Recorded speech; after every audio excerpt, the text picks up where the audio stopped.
Chapter 1. The Rebirth of the Sword Emperor. In the realm of Tianwu, within the city of Tianyuan, the Lu family. Am I not dead? Where am I? In the stillness of the night, a young man, entirely wrapped in bandages, abruptly awakened, his face a canvas of confusion as he surveyed the unfamiliar surroundings. His name was Ren Xiaoyao, the Sword Emperor, ranked second among the 10 renowned martial emperors of the divine martial realm. A master of both swordsmanship and alchemy, he had achieved the pinnacle of sword arts by the age of 60. Just moments before, he had been overwhelmed by countless malevolent entities, self-destructing in the depths of the Tianman Mountains. Yet, in the blink of an eye, he found himself in this strange place, having inexplicably transformed into a severely injured youth. As Ren Xiaoyao pondered whether he had usurped the body of this boy, a sharp pain pierced his head, and a torrent of memories flooded his mind. These memories belonged to the original owner of this body. Once the pain subsided, Ren Xiaoyao assimilated the knowledge within, gaining insight into his surroundings. He had not usurped a body, rather. He had been reborn into the form of a youth named Lu Chen, a century into the future. As for Lu Chen, he was a member of the Lu family, one of the 4 prominent families in Tianyuan city, merely 16 years of age and a pitiable lad at that. 6 years prior, Lu Chen's father, Lu Yi, had fallen victim to a mysterious ambush in the Luofeng Mountains, rendering his Dantian and meridians utterly destroyed, thus becoming a cripple. Nevertheless, Lu Yi single-handedly led the Lu family from the depths of obscurity to become the strongest family in Tianyuan city, with their overall strength second only to that of the city lord's manor. However, he was stripped of his position as the family head, which was passed to his elder brother, Lu Chen.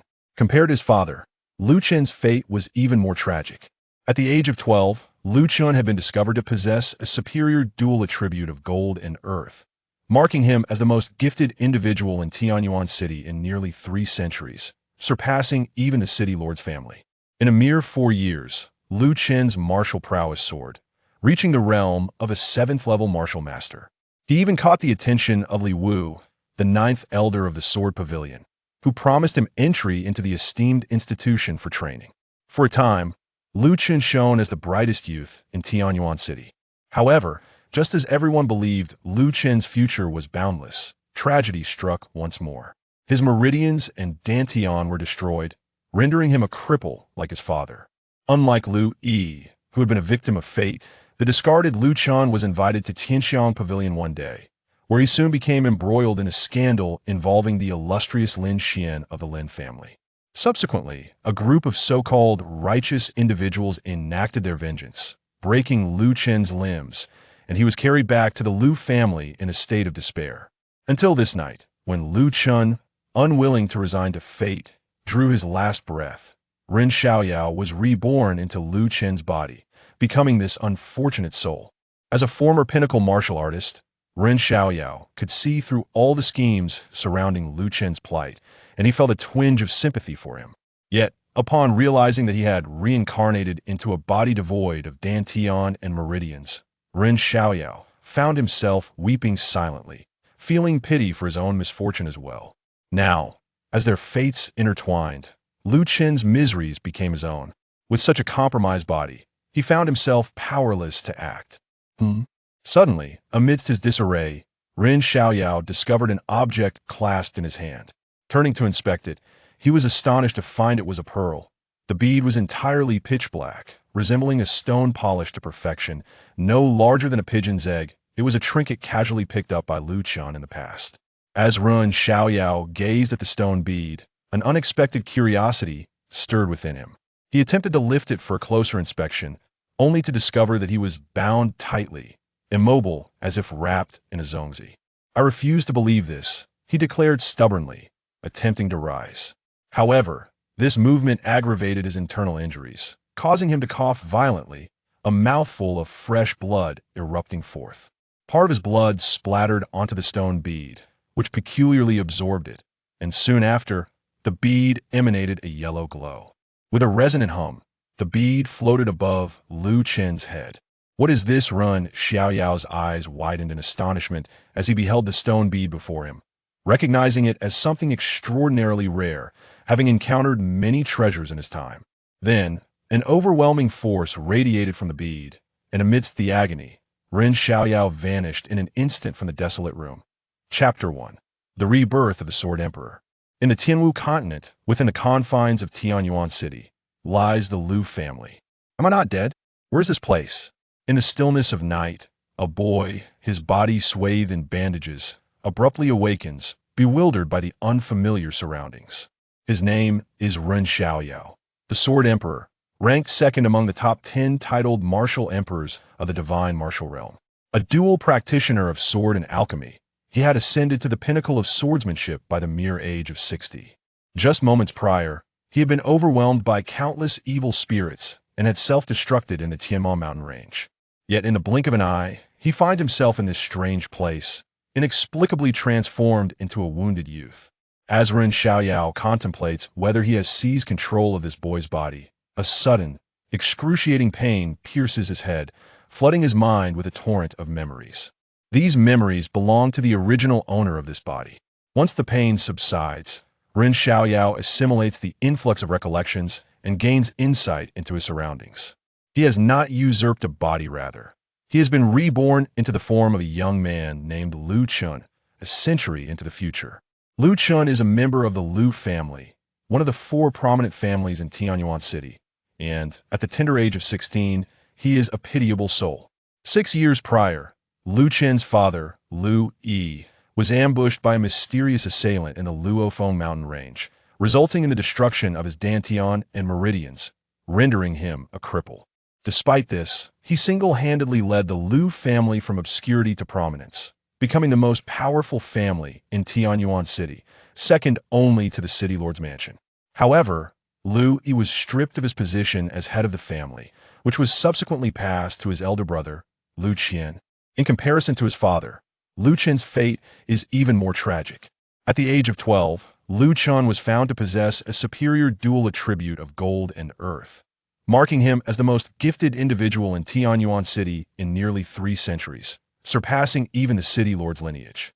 In the subsequent 4 years, Lu Chen's martial prowess surged dramatically, achieving the rank of a 7th-level martial master, eventually catching the eye of Li Wu, the 9th elder of the Sword Pavilion, who promised him entry into the prestigious establishment for training. In a fleeting moment, Lu Chen became the most illustrious youth in Tianyuan city. However, just as everyone believed Lu Chen's future was boundless, tragedy struck once more. His meridians and dantian were destroyed, reducing him to a state akin to that of Lu Yi. Unlike his father, the now crippled Lu Chen received an invitation to Tianxiang Pavilion during the day, only to soon be embroiled in a scandal involving the illustrious Lin Xian of the Lin family. A group of so-called righteous individuals then took it upon themselves to deliver justice, resulting in the mutilation of Lu Chen's limbs, after which he was carried back to the Lu family. Until this very night, Lu Chen, suffocated by indignation, breathed his last, allowing Ren Xiaoyao to take on his identity, thus becoming this unfortunate soul. As a once mighty figure of martial prowess, Ren Xiaoyao perceives the intricacies of the schemes that have transpired in Lu Chen's life, feeling a twinge of sympathy for him. Yet, upon realizing he has been reborn into the body of a cripple, devoid of a dantian and meridians, Ren Xiaoyao feels tears welling up for himself, evoking a sense of shared misfortune. Now, as their fates intertwine, Lu Chen's misfortune becomes his own with such a frail vessel. Even strength is rendered futile. Suddenly, in a moment of uncertainty, Ren Xiaoyao discovers an object clasped in his hand. Turning to inspect it, he finds it to be a peculiar orb.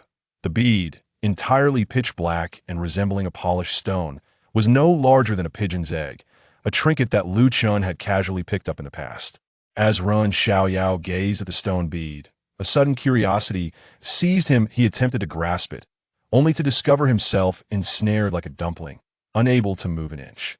"I truly do not believe this," he stubbornly declared, striving to sit up, but this endeavor exacerbated his internal injuries, resulting in a sudden spurt of fresh blood.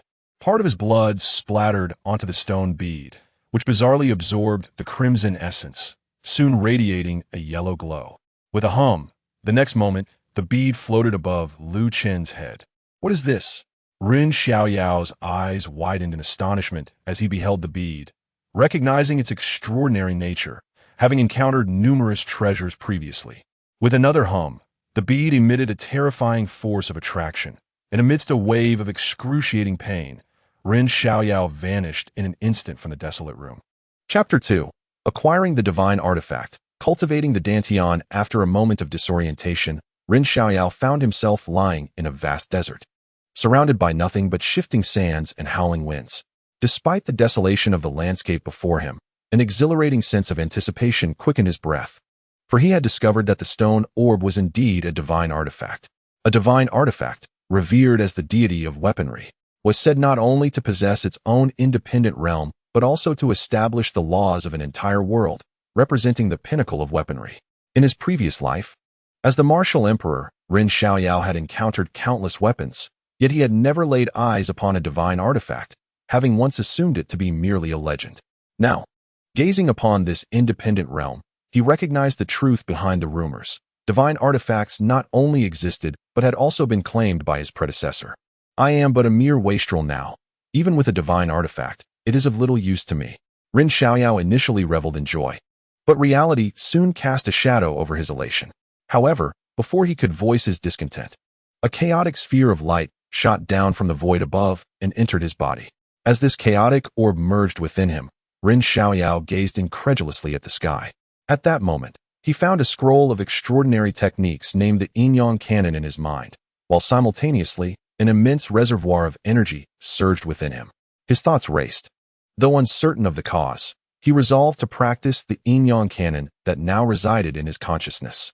As he engaged in cultivation, Ren Xiaoyao observed that the energy within the orb seemed to respond to his will, gradually mending his injuries and revitalizing his meridians. This revelation ignited a glimmer of hope within him, prompting him to cast aside distractions and devote himself wholly to the cultivation of the Tianyuan canon. Before he knew it, a day had passed. With the aid of the internal energy, Ren Xiaoyao not only fully restored his meridians and healed his injuries, but also, through the Tianyuan canon, forged a pair of black and white Tianyuan dual elixirs within himself. Thus, the once downtrodden body of Ren Xiaoyao was once again primed for cultivation, transforming him into a martial artist, a super genius endowed with 9 attributes of divine veins. Glimpsing the remaining 2/3 of energy within him, Ren Xiaoyao continued his cultivation. 3 days later, he achieved a breakthrough to the 3rd level of martial disciple. In the divine martial realm, martial arts are divided into 10 realms, ascending from the lowly martial disciple to martial warrior, martial master, martial king, martial sovereign, martial emperor, martial venerable, martial saint, martial emperor, and finally, martial deity. Each of these 10 major realms is further subdivided into 9 minor realms. Although the divine martial realm accommodates the realm of martial deity, Ren Xiaoyao, after years of cultivation, had never encountered a martial deity. Having reached the zenith of martial arts as a martial emperor, he felt a sense of accomplishment despite his current weakness. Contemplating the desert before him, Ren Xiaoyao brimmed with hope for the future. He believed that with the insights from his previous life, his return to the pinnacle of martial arts was merely a matter of time. Yet, something felt amiss. This world appeared to have transformed in ways he could not yet fathom. Refocusing his attention on the world around him, Ren Xiaoyao noticed an anomaly. The desert seemed to have expanded significantly since his arrival. Could it be that the boundaries of this realm would continue to broaden in tandem with his martial prowess? As Ren Xiaoyao gazed upon the world before him, a bold conjecture suddenly sprang to his mind. "Let us verify this," he declared, promptly resuming his cultivation. "Brother Chun, breakfast is ready," came a voice from outside the room. Recalling the memories of his predecessor, Ren Xiaoyao swiftly concluded his training.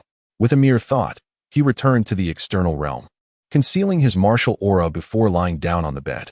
At that moment, the luminous stone dissipated its glow and entered Ren Xiaoyao's mind.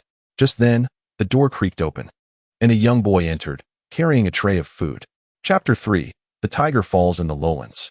Bullied by dogs, the boy appeared to be of a similar age to Lu Chen, with an ordinary appearance, slightly tanned skin, a square face, and dressed in simple clothing. Through the memories of his predecessor, Ren Xiaoyao recognized the boy as Lu Zhan, aged 15, the son of his 4th uncle, Lu Quan. The previous head of the Lu family, Lu Xiaoyao, had 4 sons, the eldest Lu Chen, the second Lu Meng, the third Lu Yi, and the youngest Lu Quan. Among the 4 sons, The elder Lu Chen and second Lu Ming shared a close bond, while the youngest, Lu Kuang, idolized the third son, Lu Yi, maintaining a strong relationship with him.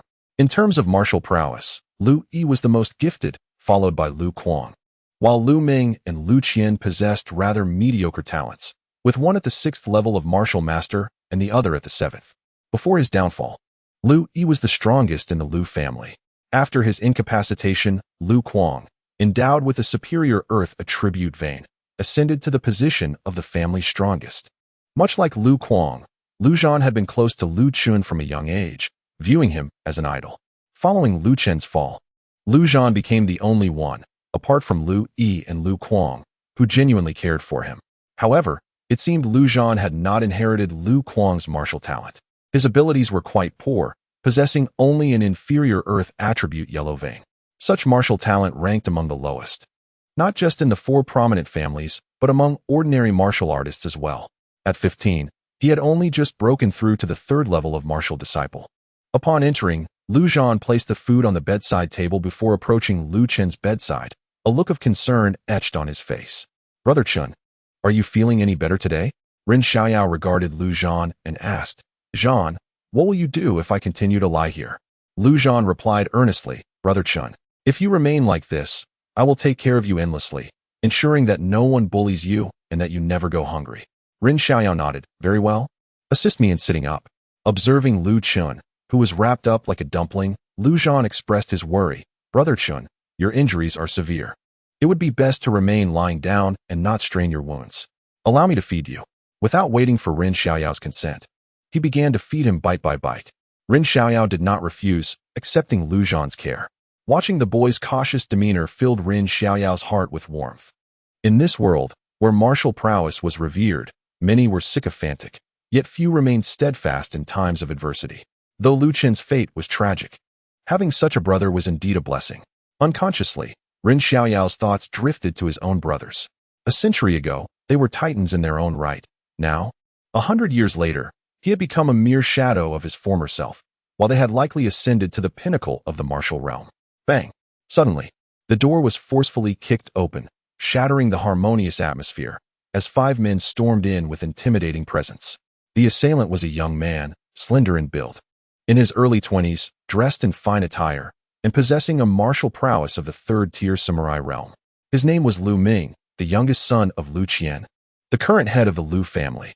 Accompanying him were 4 older men, their strength inferior to his, all of them mere martial apprentices, dressed plainly, and loyal followers of Lu Ming. Previously, Lu Ming had harbored jealousy towards Lu Chen, yet he refrained from any insolence due to Lu Chen's formidable abilities. However, the situation had changed, with Lu Chen now incapacitated. His uncle Lu Chen and his other uncle Lu Ming often bullied and ridiculed Lu Chen, venting their repressed emotions. Lu Zhan, fearing that Lu Ming would torment Lu Chen, positioned himself in front of Ren Xiaoyao and admonished, "Lu Ming, this is Brother Chen's room. What business do you have here?" With a cold smirk, Lu Ming retorted, "Useless fool, what do you think I am here for?" "I have no idea what brings you here," Lu Zhan replied icily. Lu Ming taunted, "Lu Zhan, would you believe me if I said I came to see if Lu Chen is still alive?" "Lu Ming, how dare you curse Brother Chen? I will fight you." Lu Zhan exclaimed angrily, setting aside his bowl and charging at Lu Ming with a clenched fist. Lu Ming disdainfully smiled, effortlessly striking Lu Zhan, sending him crashing against the wall, accompanied by a sickening cough as blood sprayed from Lu Zhan's mouth. Shortly thereafter, Lu Zhan, pale and gasping in agony, collapsed to the ground. After dealing with Lu Zhan in a single blow, Lu Ming looked down upon him, sneering, "Lu Zhan, you dare to challenge me, a mere waste? You truly do not know the meaning of danger. If it weren't for your father, I would not have held back. Lightly? You injured Lu Zhan's internal organs with that punch and consider it a light touch? Even a stranger would not strike so harshly." Ren Xiaoyao, incensed, glared at Lu Ming and declared coldly, "Lu Ming, I shall remember this blow you dealt to Zhan. One day, I will repay you tenfold." Under Ren Xiaoyao's intense gaze, Lu Ming felt an inexplicable fear creep in, scrutinizing Ren Xiaoyao, ultimately chastising himself for his folly. While he should have feared the former Lu Chen, the current Lu Chen was a mere shell of his former self, his dantian and meridians destroyed, rendering him powerless. There was no reason for Lu Ming to feel apprehensive. Lu Ming scoffed. Lu Chen, though you have the heart, I fear you have lost all hope. Ren Xiaoyao replied, do you wish to kill me? Killing you? Lu Ming shook his head, his tone insidious. You are nothing but a waste. I have no desire to kill you. If there is to be a killing, it will be left to others. As he spoke, Lu Ming commanded his 4 followers, bring in the stretcher and carry our young master Lu Chen to the great hall. Yes, young master. The followers complied, entering Lu Chen's room with a stretcher, roughly dragging Ren Xiaoyao from the bed and tossing him onto it. Lu Zhan, enduring excruciating pain, managed to rise and shouted, Lu Ming, what do you intend to do? Brother Chen is injured. He cannot be moved. Get out of my way. Lu Ming disdainfully shoved Lu Zhan aside. Then, with a flourish, led his 4 followers as they carried Ren Xiaoyao out of the room towards the grand hall of the Lu family. Chapter 4. The Lin family comes knocking. After the unexpected demise of the old patriarch, the Lu family became divided into 4 factions, establishing a structure where the family head presides over the 3 branches. The grand hall of the Lu family serves as the assembly hall. Early that morning, the usually desolate hall was filled with people, and the atmosphere was palpably tense. At the head of the hall sat a middle-aged man clad in a brocade robe, who was Lu Chen, the current head of the Lu family, possessing the formidable strength of a 7th-level martial artist. To Lu Chen's right sat a man who bore a resemblance to him, Lu Ming, the 2nd son of the Lu family, a 6th-level martial artist. Opposite Lu Ming sat 2 individuals of striking contrast. One was a robust figure, a peak 9th-level martial artist, while the other was slender and pale, devoid of any martial prowess. In Tianyuan City, both were well known. The frail one was once a super genius of Tianyuan City, having broken through to the martial king realm before the age of 30, and was the sole martial king among the 4 great families. His name was Lu Yi. 6 years prior, he had been ambushed by 3 martial kings while gathering herbs, resulting in the destruction of his dantian and meridians, rendering him a cripple. The other individual was Lu Quang, the 4th son of the Lu family, currently the foremost martial artist of the family and the father of Lu Zhan. At this moment, the expressions of all present in the Lu family were grave as they focused their gaze on the lower part of the hall, where a group of uninvited guests with ulterior motives stood.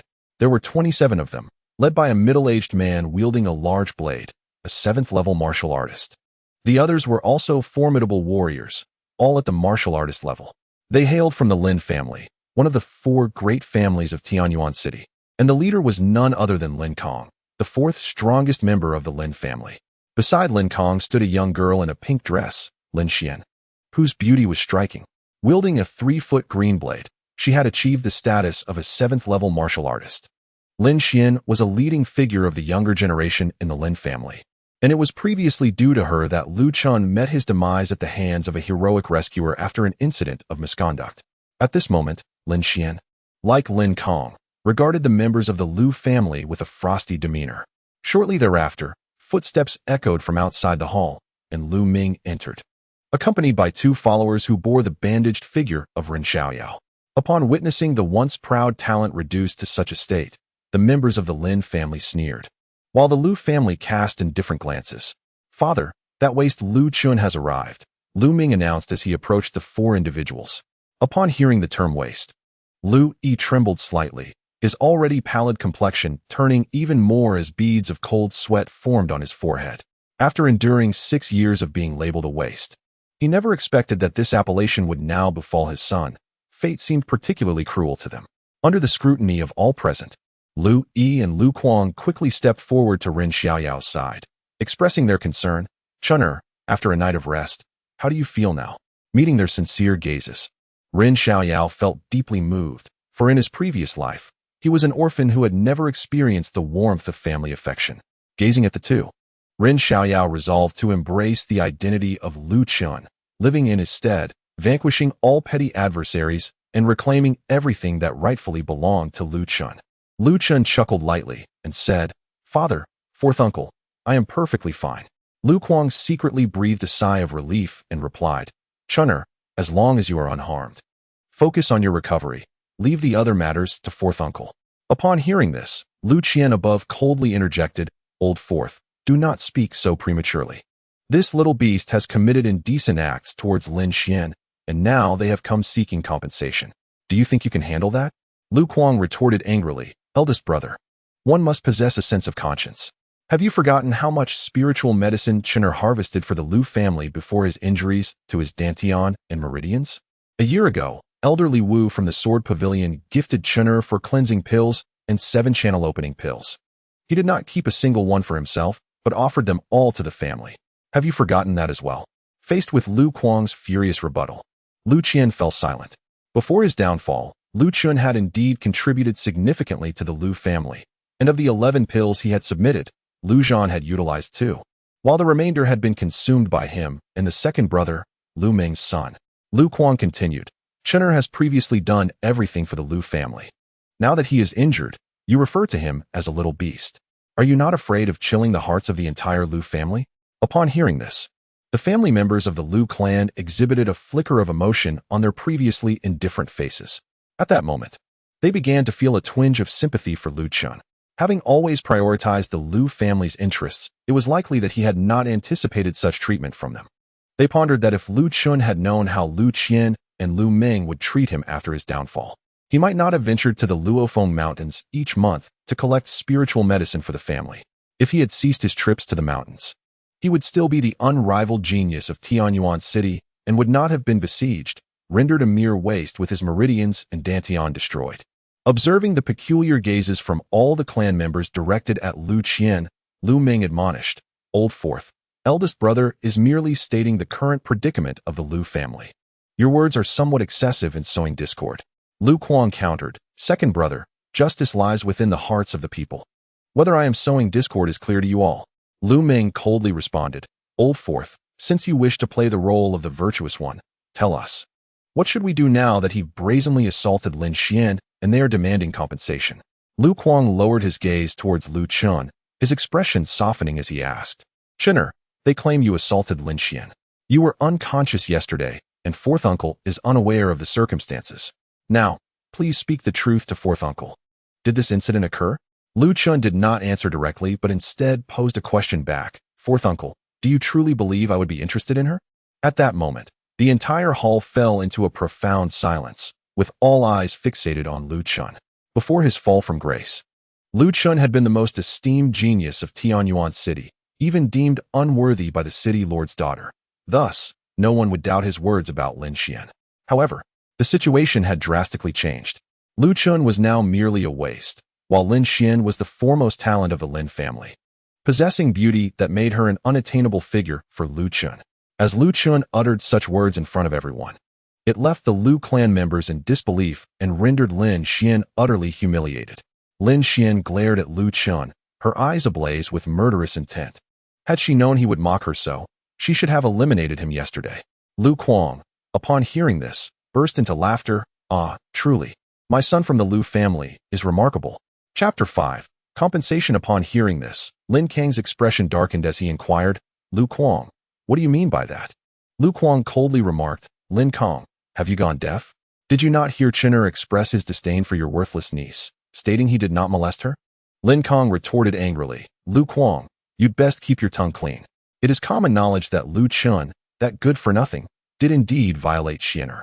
Lu Kuang replied with icy composure, what is widely known is merely slander. I have faith in Chener. Lin Kang sneered, your belief is inconsequential. If your Lu family fails to provide compensation today, my Lin family will ensure you pay the price. Lu Kuang scoffed, Lin Kang, you have been my underling since childhood. If you seek a fight, let your elder brother handle it. You are not my match. Fury surged within Lin Kang, yet he found himself unable to counter. For it was indeed true that he had always been inferior to Lu Kuang. The only one from the Lin family capable of contending with Lu Kuang was his elder brother, Lin Feng. As Lin Kang trembled with rage, Lin Xian, standing nearby, interjected. Fourth Uncle, there is no need for further discussion.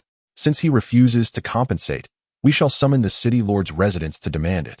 Lu Kuang furrowed his brow and inquired, what does this have to do with the city lord's residence? Lin Kang smirked, Lu Kuang, you may not yet realize that Chener is the betrothed of the young master of the city lord's residence. With Lu Chen having violated his fiancée, do you truly believe the city lord's residence will let this good-for-nothing off the hook? Upon hearing this, the expressions of everyone in the Lu family turned grave. In Tianyuan city, though the 4 great families were powerful, the true authority lay with the city lord's residence, which boasted formidable strength and the backing of a princely lineage. The four families might squabble over territory, but they could scarcely gain much, whereas if the city lord's residence intervened, the Lu family could face annihilation at any moment. In the tense atmosphere, Lu Chen's father, Lu Yi, stepped forward and coldly inquired, "Lin Kong, what compensation does your Lin family seek?" Lin Kong replied with a smile, "We demand 10 shops from the Lu family." "Lin Kong, your demands are outrageous. Why not just rob us?" In Tianyuan City, aside from the properties of the city lord's residence, all remaining territories were divided among the four great families.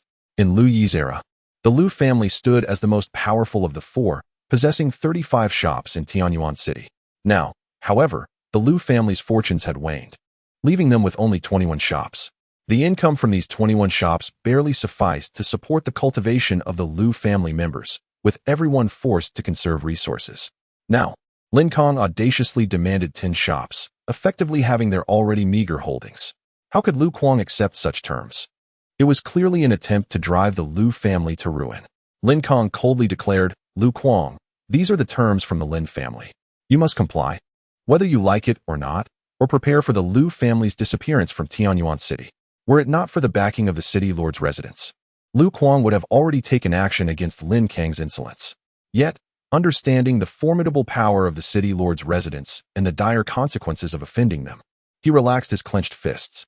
The expressions of the other members of the Lu family grew increasingly grim, casting resentful glances at Lu Chen, as it was he who had brought this calamity upon them. Upon hearing Lin Kang's threat involving the city lord's residence, Lu Chen forced a smile and said, "Lin Kong, 10 shops is simply excessive. Could you possibly reduce the demand?" Lin Kong coldly remarked, "Not a single family can be spared. If one is missing, we shall summon the city lord's estate to personally extend their regards to the Lu family."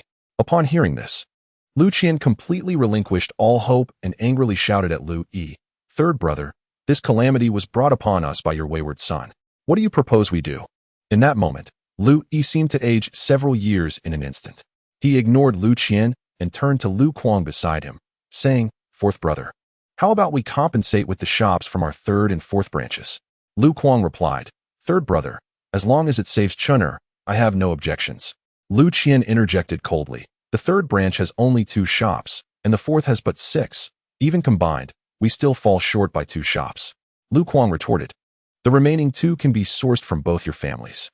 Lu Meng, the second brother, exclaimed in anger, "Fourth brother, why should we bear the burden for the misdeeds of third brother's wayward son? Neither I nor elder brother will contribute." "I will not contribute either," Lu Chen declared in agreement. Observing the indifference of the two, Lu Kuang was utterly disheartened. He shook his head and said, "If that is the case, let us all refrain from contributing. Let the city lord's estate eradicate this decaying Lu family." Upon hearing this, Lu Chen and Lu Meng's expressions shifted. Despite their disdain for the third and fourth branches, they did not wish for the annihilation of the Lu family.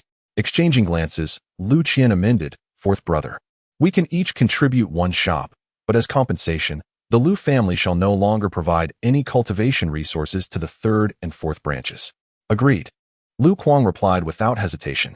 "In that case, second brother, you and Lin Kong shall handle the transfer of the shops promptly." Lu Chen instructed Lu Meng below. "Understood, elder brother." Lu Meng rose and passed by Lu Chen. Unable to contain himself, he kicked Lu Chen in the waist as he walked by. Lu Kuang and Lu Yi seethed with anger, but chose to endure it. Seeing the matter resolved satisfactorily, Lin Kong mockingly addressed the ailing Lu Yi.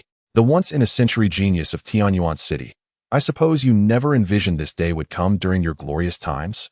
Lu Yi clenched his fists tightly, unconsciously digging his nails into his flesh, blood oozing drop by drop from his hands. Witnessing this, Lu Chen turned to the sneering Lin Xian beside him and asked, "Are you certain I have violated you?"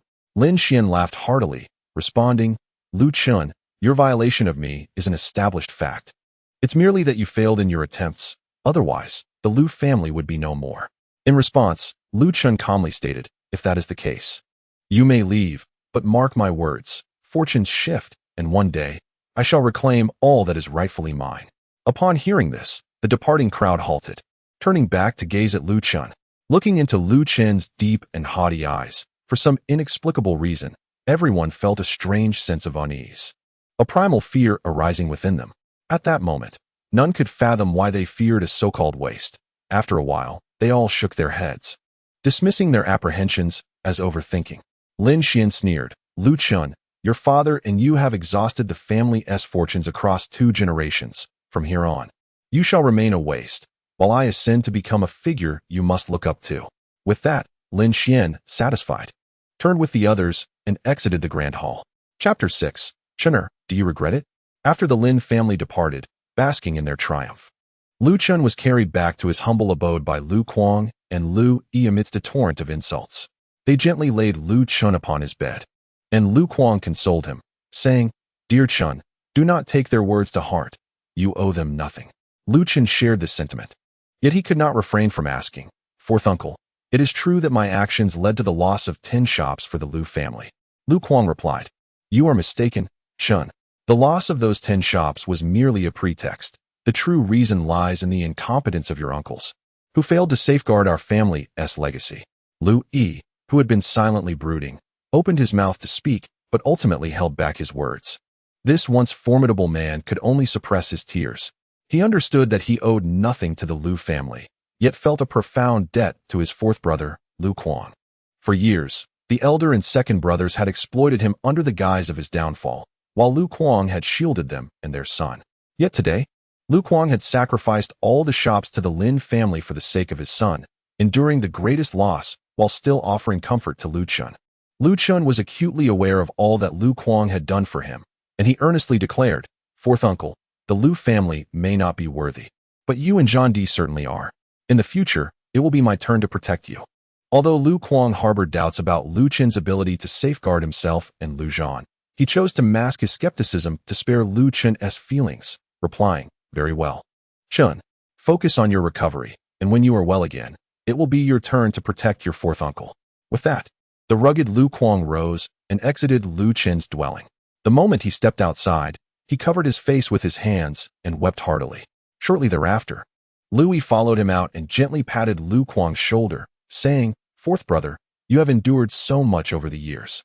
Lu Kuang wiped away his tears and replied, Third brother, I am not the one who has suffered. I have wronged you, for I am powerless to seek justice for you and Chen. Upon hearing this, a flicker of surprise crossed Lu Yi's weary eyes. Fourth brother, you are aware? Lu Kuang coldly stated, In this Tianyuan city, aside from the city lord's manor, no one possesses the power to render you or Chen powerless as they have. Lu Yi fell silent. Indeed, who else could achieve such a feat apart from the city lord's manor? Understanding who their true enemies were, he had vehemently opposed the union between the city lord's manor and Lu Chen 2 years prior, wishing to prevent Lu Chen from being controlled. However, in that moment, his convictions wavered, and he began to doubt his initial decision, pondering whether agreeing to the marriage would have spared Lu Chen from this fate. Ultimately, he concluded negatively, for he knew the city lord would never allow anyone to undermine his authority. Now that Lu Chen had been rendered powerless, both father and son were left in a state of despair. Regardless of the anger brewing within him, Lu Yi could only endure in silence. To prevent Lu Kuang from acting recklessly in his fury, Lu Yi advised, Fourth brother, the die is cast. Treat it as if it never occurred. Lu Kuang's eyes glinted with resentment as he replied, Third brother, rest assured, I shall not act rashly until I have broken through to the martial king realm. Lu Yi retorted coldly, Fourth brother, even upon breaking through to martial king, you must not confront the city lord's manor. Their strength is far beyond what you can imagine. Third brother, I understand. Lu Kuang evidently did not heed Lu Yi's words. He merely embraced the slender Lu Yi before departing without a backward glance. Watching Lu Kuang's resolute figure as he left, Lu Yi felt a profound mix of emotion and helplessness. After a considerable time, he returned to Lu Chen's room. Observing Lu Zhan, who was carefully feeding Lu Chen, Lu Yi's eyes once again brimmed with tears. As Lu Chen had remarked, the only members of the Lu family worth cherishing were Lu Kuang and Lu Zhan. Wiping away his tears, Lu Yi approached and said, Zhaner, your third uncle notices that you do not look well. You ought to return and rest. I shall take care of Chener. At that moment, Lu Zhan, enduring excruciating internal pain, quietly accepted the bowl and chopsticks from Lu Yi. He then turned to Lu Chen and said, Chenggu, ensure you eat well and take care of your health. I will visit whenever I can. Zhan, you may go. Chenggu is fine, Lu Chen replied with a smile. Upon hearing this, Lu Zhan departed. After Lu Zhan left, Lu Yi closed the door and sat beside Lu Chen's bed, speaking earnestly. "Chenner, do you have any regrets?" Lu Chen responded with a smile. "Regrets about what?" "Regrets about everything you have done for the Lu family," Lu Yi replied. Looking at Lu Yi, who had experienced the same journey, Lu Chen countered, "Father, if you ask me if I have regrets, then do you regret your sacrifices for the Lu family?"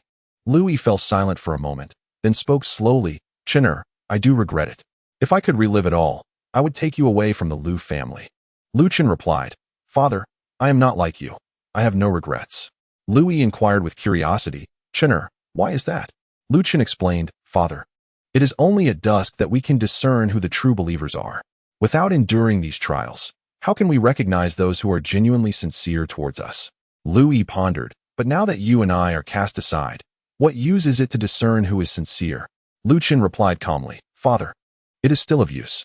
Lu Yi was perplexed by Lu Chen's words and wished to inquire further, but Lu Chen interrupted him. "Father, please rest. I am fine now."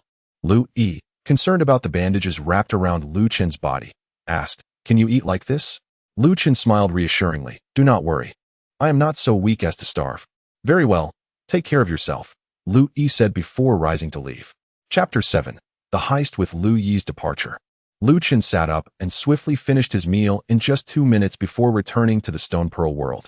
From the moment he entered his room that morning, Lu Chen realized that the flow of time in the Stone Pearl world differed from that of the outside world. He distinctly remembered that he had spent a full 4 days in the Stone Pearl world, while only a single night had passed outside. Thus, while a night passed in the outside world, for days elapsed within the Stone Pearl world, signifying that time in the Stone Pearl world was approximately 10 times that of the outside. For every day in the outside world, 10 days transpired in the Stone Pearl world. This discovery filled Lu Chen with hope for the future. Regardless of the 4 great families or the city lord's mansion, everything they had once taken from him, he would reclaim tenfold, if not 100-fold. Upon entering the Stone Pearl world, Lu Chen devoted himself to rigorous cultivation, swiftly advancing his martial arts to the 4th level of martial apprentice. At the same time, as the martial arts realm advanced, the expanse of the Shizhu world expanded continuously, becoming a quarter more vast than before. The conjecture that the territory of the Shizhu world would enlarge in accordance with the enhancement of one's strength was validated, bringing great joy to Lu Chen. However, another dilemma soon presented itself before him. After breaking through to the 4th rank of martial apprentice, the chaotic energy within him had been completely refined, leaving him devoid of any cultivation resources. For a martial artist, absorbing the spiritual energy of the heavens and earth to progress in martial arts is a painstakingly slow endeavor. Lacking cultivation resources meant an inability to elevate one's martial prowess. Shortly thereafter, Lu Chen returned to the outside world and lay in bed, deep in contemplation. In his previous life, being proficient in both alchemy and martial arts, Lu Chen's soul power was several times stronger than that of an ordinary person, nearly reaching the level of a first-tier alchemist's soul power upon his rebirth. As night fell and everyone else retired for the evening, Lu Chen released his soul power. Once assured that no one was secretly observing him, he stepped out of his room. With a single stride, a glimmer of starlight appeared beneath his feet, and Lu Chen found himself 10 meters away in an instant, swiftly leaving the Lu family estate. Martial arts techniques are categorized into levels. From low to high, they are Huang, Xian, Di, Tian, and Shun levels, with each level further divided into upper, middle, and lower tiers. At this moment, Lu Chen executed a movement technique known as Lingxiao Step, a mid-tier Tian level technique he had created in his previous life. When perfected, its speed rivals that of falling stars. Emerging from the Lu family estate, Lu Chen navigated the streets with ease, traversing through various alleys until he arrived at a shop. The sign above the shop read Spirit Herb Hall, established by the Lin family, one of the 4 great clans, specializing in the sale of various spiritual herbs. This night, the Spirit Herb Hall was Lu Chen's target. He intended to rob it and acquire spiritual crystals, thereby collecting a bit of interest from the Lin family in advance. As he approached the Spirit Herb Hall, Lu Chen released his soul power, and instantly, everything within a 50-meter radius became vividly clear in his mind, perhaps due to the high value of the herbs. The Lin family had surprisingly stationed 6 guards at the shop, for attendants were at the martial apprentice level. The manager was at the 3rd rank of martial warrior, and upstairs resided a formidable individual at the 1st rank of martial master. Having assessed the situation, Lu Chen furrowed his brow. Currently, his martial arts prowess was only at the 4th rank of martial apprentice, and even if he utilized all his means, his combat strength barely surpassed that of a martial warrior. Faced with 6 opponents, including 2 powerful adversaries above the martial warrior level, it seemed improbable that he would succeed in his endeavor this night. To play it safe, Lu Chen abandoned the idea of robbing the Spirit Herb Hall. After some consideration, he made his way to a Lin family shop that sold fabrics. Guarding this shop was a middle-aged man at the 9th rank of martial apprentice, who was currently sound asleep in a room on the 2nd floor. Once he grasped the situation, Lu Chen felt confident he could eliminate him. He cautiously approached the man's window and gently pulled up the curtains. Then, Lu Chen nimbly climbed through the window and into the man's chamber. Just as Lu Chen neared the man's bed, a sudden meow echoed from outside the window. "Who?" the man exclaimed, startled awake, issuing a sharp reprimand. At this moment, Lu Chen was less than 3 meters away from the man. Upon noticing the man had awakened, Lu Chen immediately executed the Ling Xiao step and unleashed his soul skill.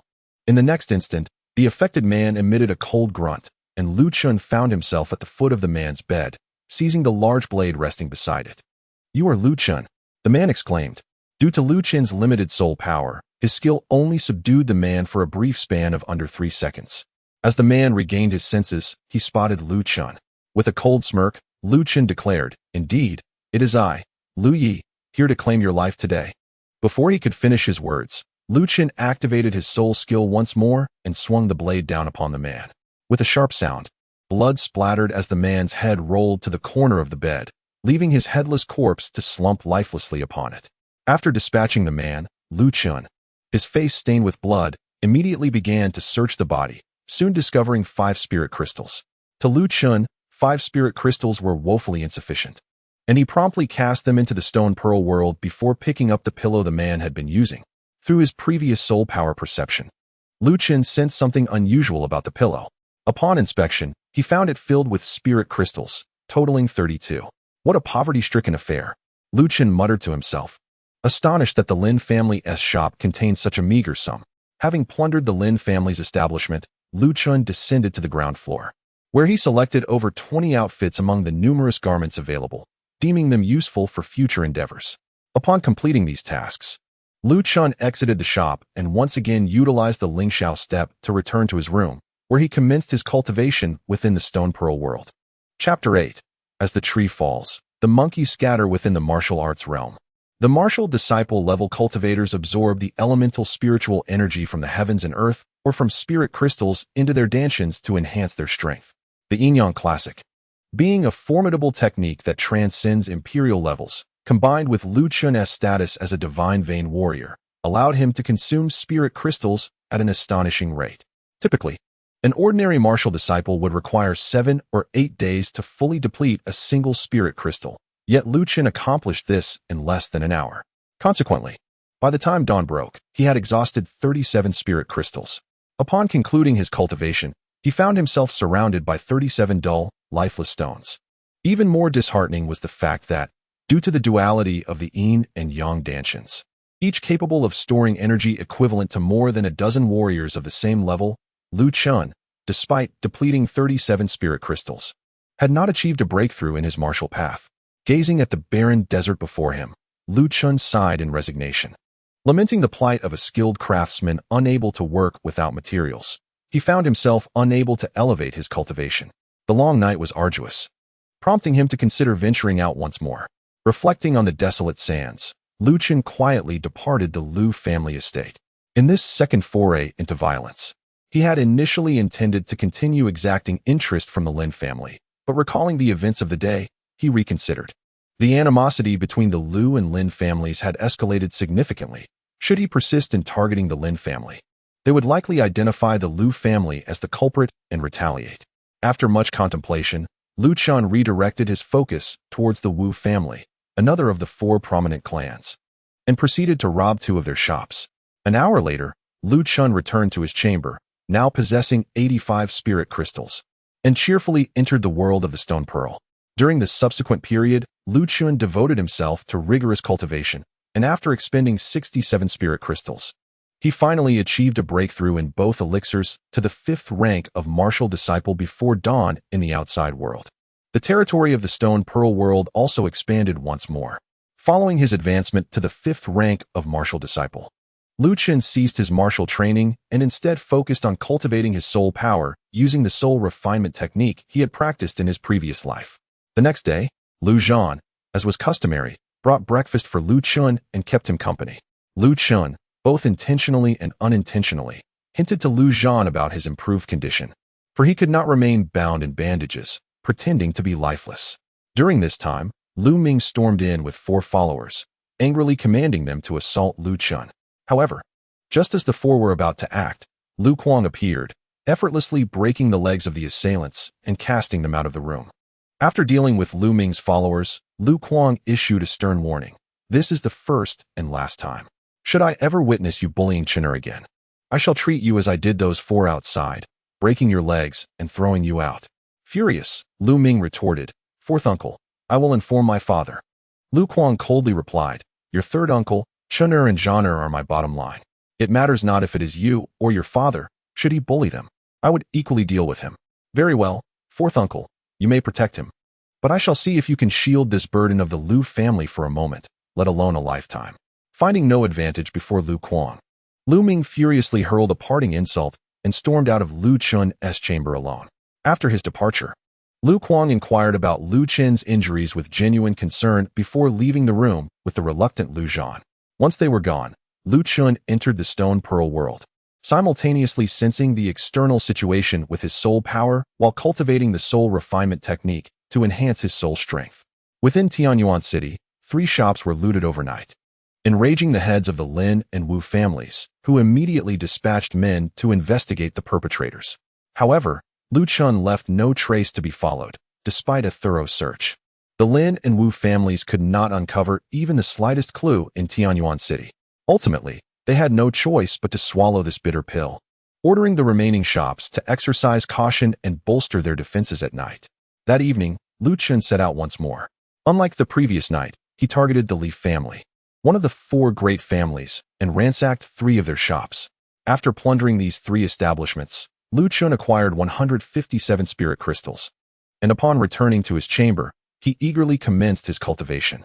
Several hours later, having exhausted all the spirit crystals obtained from his heist, Lu Chen smoothly advanced to the 6th rank of martial disciple. Following this breakthrough, he shifted his focus back to the soul refinement technique. The news of the 3 looted shops belonging to the Li family spread throughout the city the next day. Considering the previous day's robberies, the 4 great families grew increasingly anxious, particularly the Lu family. In the past 2 days, the Lin, Wu, and Li families, all part of the 4 great families, have been successively plundered. Now, it seems, it is the turn of the Lu family. Ever since the Lu family had to compensate the Lin family with 10 shops, they now possess a mere 11 shops in total. The thought of these remaining establishments facing a similar fate sent Lu Chen and Lu Ming into a state of agitation. In times of crisis, they thought of Lu Kuang, and the brothers promptly sought him out to devise a strategy. However, Lu Kuang, feeling deeply disheartened by Lu Chen and Lu Ming, coldly declared that the Lu family was no longer his concern and retreated to his quarters. After being met with a door slammed in their faces, Lu Chen and Lu Ming left in frustration, gathering all remaining family members to discuss bolstering the security of their shops. Although these individuals referred to themselves as members of the Lu family and resided within its walls, they were merely dependents, lacking any blood ties to the family. The primary motivation for their allegiance to the Lu family had been the protection it afforded them, along with a monthly allocation of cultivation resources. Now, with only 11 shops left, the resources available for distribution had dwindled significantly. Hearing that they might be tasked with guarding the shops and potentially face death caused discontent to swell among them. Amidst the uproar, over 30 individuals among the crowd petitioned Lu Chen to resign and sought to leave the Lu family to pursue their own paths as free warriors. As the tree falls, the monkeys scatter. Witnessing the defection of so many, Lu Chen and Lu Ming were incensed, berating the group for their ingratitude after years of care from the Lu family. Yet, despite their outrage, they could not halt the exodus. In no time, more than 30 individuals departed.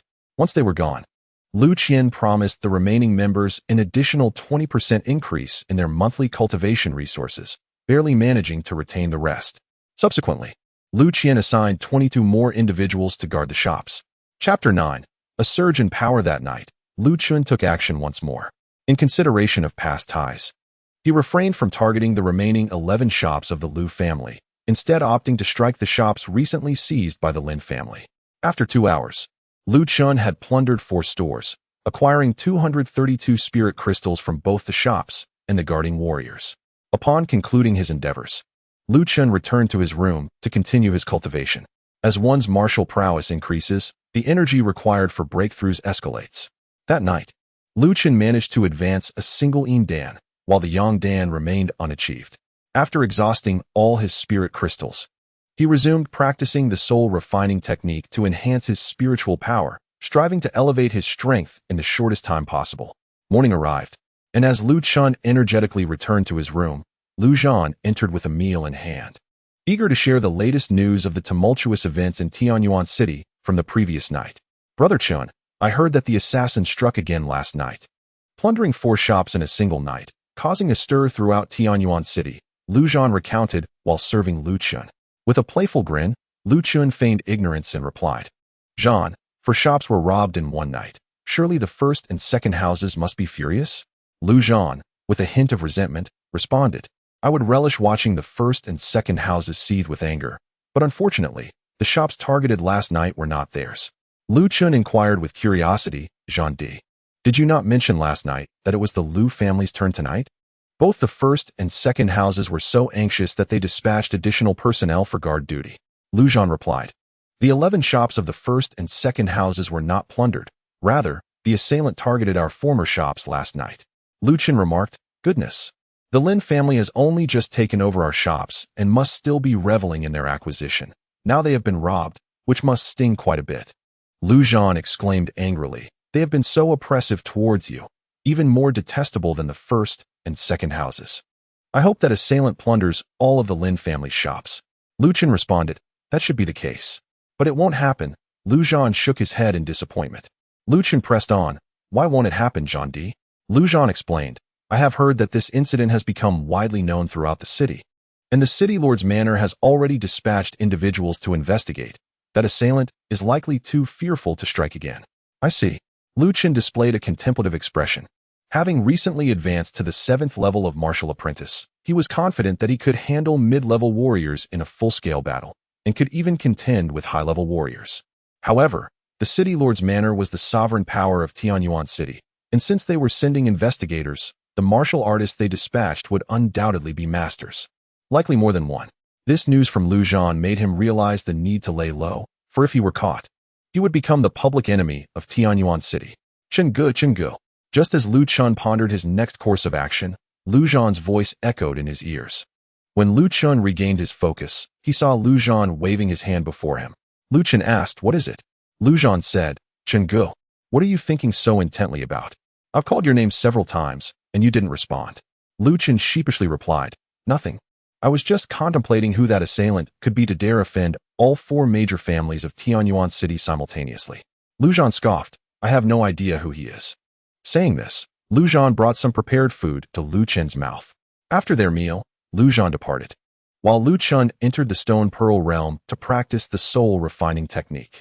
Meanwhile, the Lin family was infuriated, hopping mad. They had only just seized 10 of the Lu family's shops, and now, had been robbed overnight. Not only had the profits been entirely stolen, but those guarding the shops were also killed, resulting in a significant loss for the Lin family. Furthermore, the most enraging aspect for the Lin family was that the robbery commenced with them. Last night, the Lu family's original shops were plundered, and tonight, it was their turn in the sequence.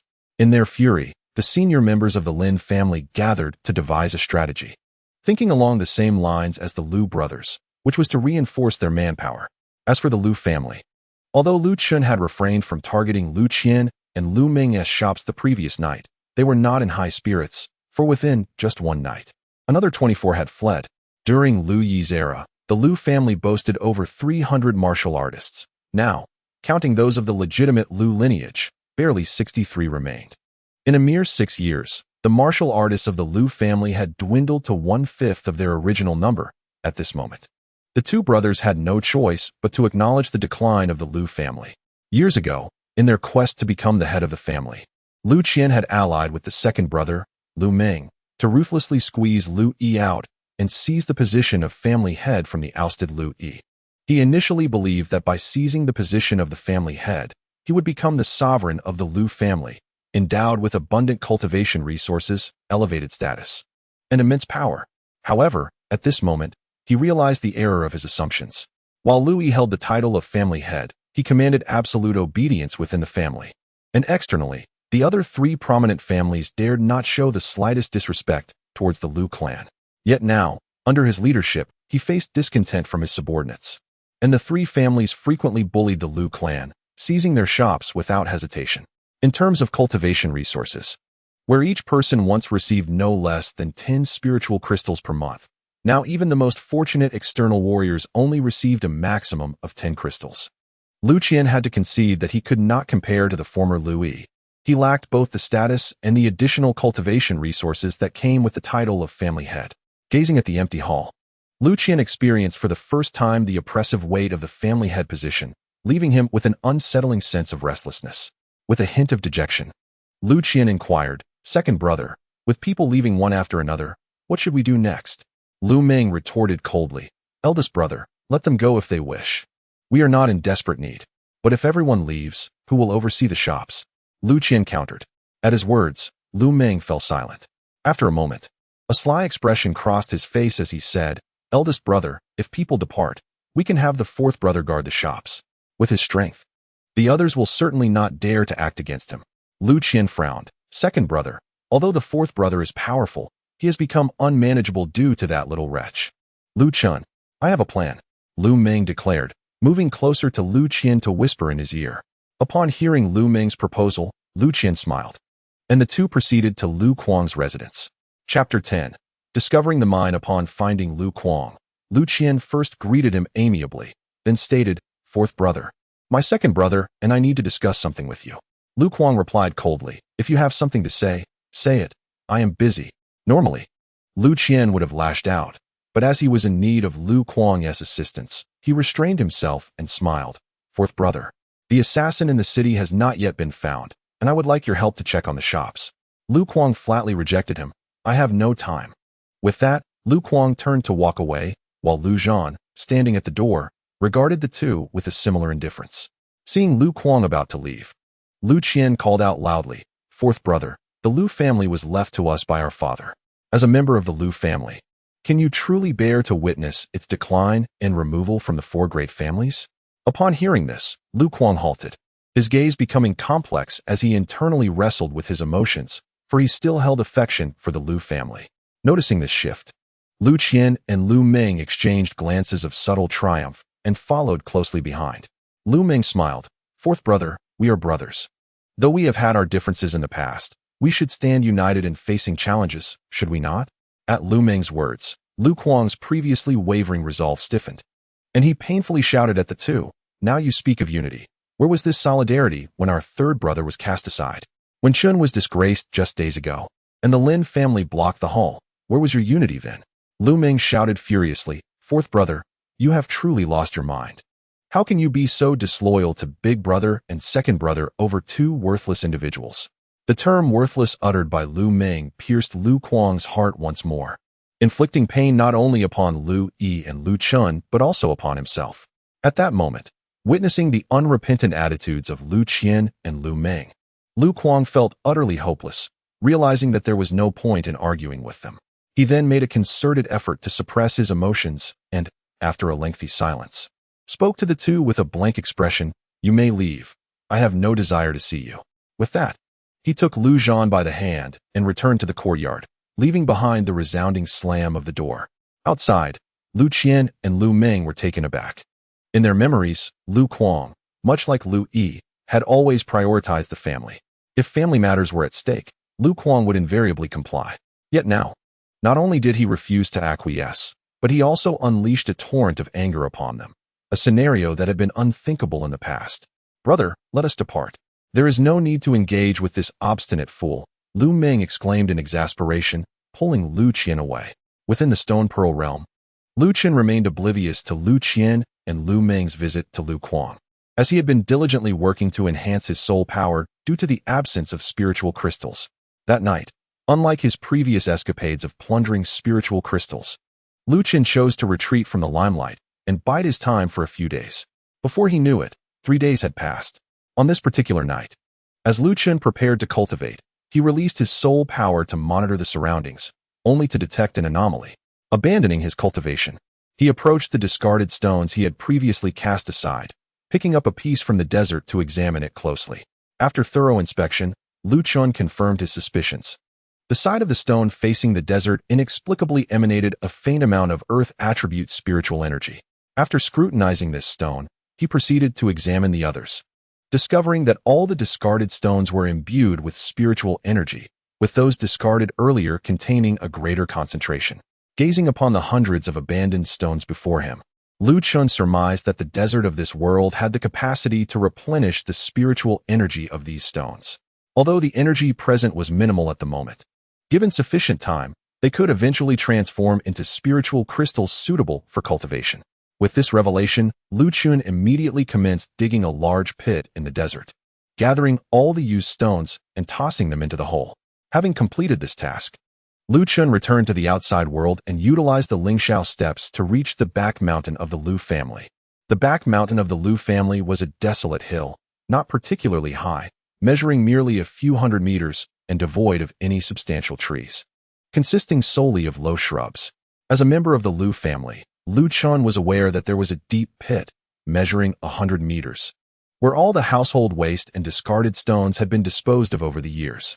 His intention that evening was to retrieve stones from this pit and bury them in the desert of the Stone Pearl realm, thus transforming waste into treasure.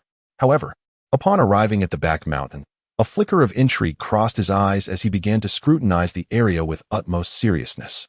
As a former formidable warrior, Lu Chen's insights surpassed those of ordinary individuals. With a mere glance, he discerned that the mountain bore an unusual distinction. Typically, aside from rocky mountains, even the most barren hills could not solely sustain a few small shrubs, let alone lack a single tree. Drawing upon the experiences of his previous life, Lu Chen surmised that beneath this mountain lay an undeveloped vein of ore, which had siphoned the spiritual energy from the surrounding area, thus inhibiting the growth of trees. Suppressing his excitement, Lu Chen unleashed his soul force, meticulously sensing the environment, and discovered that the soil-based spiritual energy in this region was less than 1/10 of that found in the Lu family's territory. With this revelation, a smile graced Lu Chen's face, as he was now certain of the presence of a soil-based or vein beneath the back mountain. Subsequently, he focused his soul force on locating the area with the most concentrated soil spiritual energy, for it would undoubtedly be closest to the vein. Before long, Lu Chen halted, having arrived above a pit littered with discarded refuse and rubble. It appeared that the entrance to the vein lay directly beneath this pit. The scent wafting from below was foul, prompting Lu Chen to murmur to himself. Chapter 11. Glancing at the pit and then at his own body, which was swathed in bandages, Lu Chen retrieved some clothing salvage from his previous exploits and wrapped himself in 2 layers. Once securely bundled, he executed the Lingxiao step to descend into the depths of the pit. After a few leaps, he reached the very bottom, where the stench was overwhelming. Yet through his soul force, he discerned that the soil's spiritual energy had intensified, surpassing that of any location in Tianyuan city. With a heart full of anticipation, Lu Chen picked up a discarded weapon from the refuse and began to dig fervently into the side of the cavern. An hour later, bolstered by his spiritual power, he had excavated 2 meters to the side and 5 meters downward, resulting in a doubling of the soil's spiritual energy. Elated, he continued to dig deeper, transferring the excavated soil into his stone bead world, thus streamlining the process of material removal. As time passed slowly, Lu Chen toiled for 3 hours, burrowing nearly 30 meters deeper. Suddenly, a surge of soil's spiritual energy erupted forth. He had finally struck the vein. At that moment, the misty soil's spiritual energy billowed toward his face, revealing a dazzling array of soil spiritual crystals before him. Exhilarated, Lu Chen exclaimed that with this soil vein, he would no longer have to worry about lacking spiritual crystals for cultivation. In his joy, he relentlessly smashed at the soil vein while frantically tossing the newly unearthed spiritual crystals into his stone bead world. Unbeknownst to him, the dawn light began to break on the horizon. After a night of labor, Lu Chen had unearthed thousands of soil spiritual crystals. creating a small mountain within his stone bead world. Meanwhile, as he extracted the crystals, he had also excavated a significant cavity in the vein, discovering that the deeper he dug, the higher the quality of the crystals became. Stepping outside to assess the sky, Lu Chen decided to temporarily halt his extraction of spiritual crystals.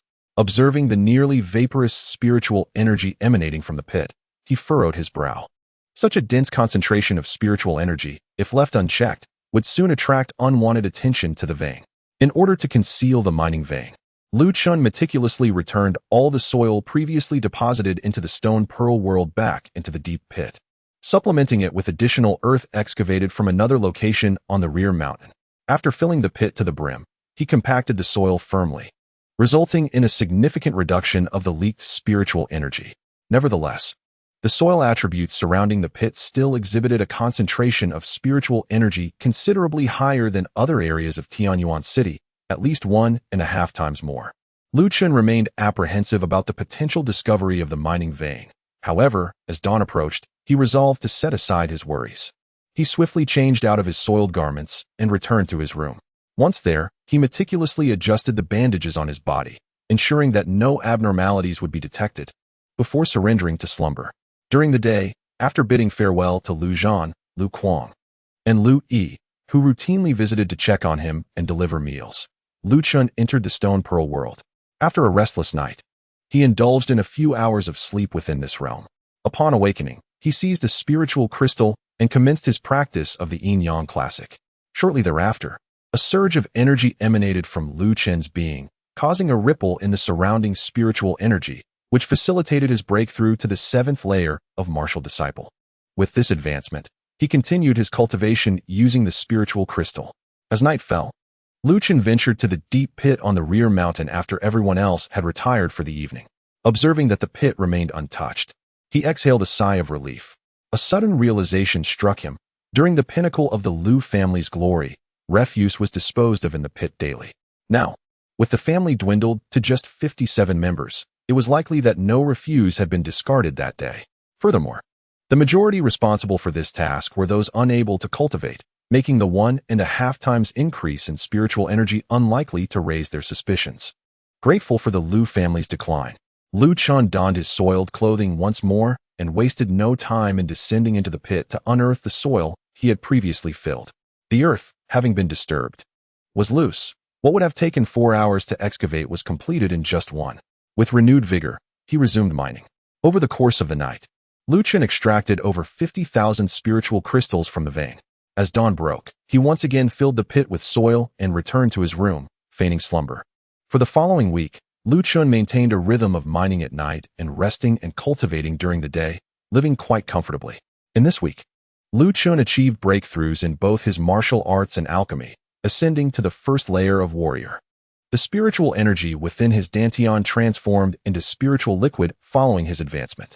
Additionally, he had extracted over 500,000 earth attribute spiritual crystals from the vein over those 7 nights, creating a vast cavity within the mine. Meanwhile, as Lu Chen busied himself, only 29 individuals remained loyal to the Lu family, with those who fled swiftly aligning themselves with the other 3 prominent families. Due to Lu Chen's cessation of raiding shops, Tianyuan City gradually returned to its former tranquility, and the city lord's men ultimately abandoned their pursuit of the elusive culprit. Chapter 12.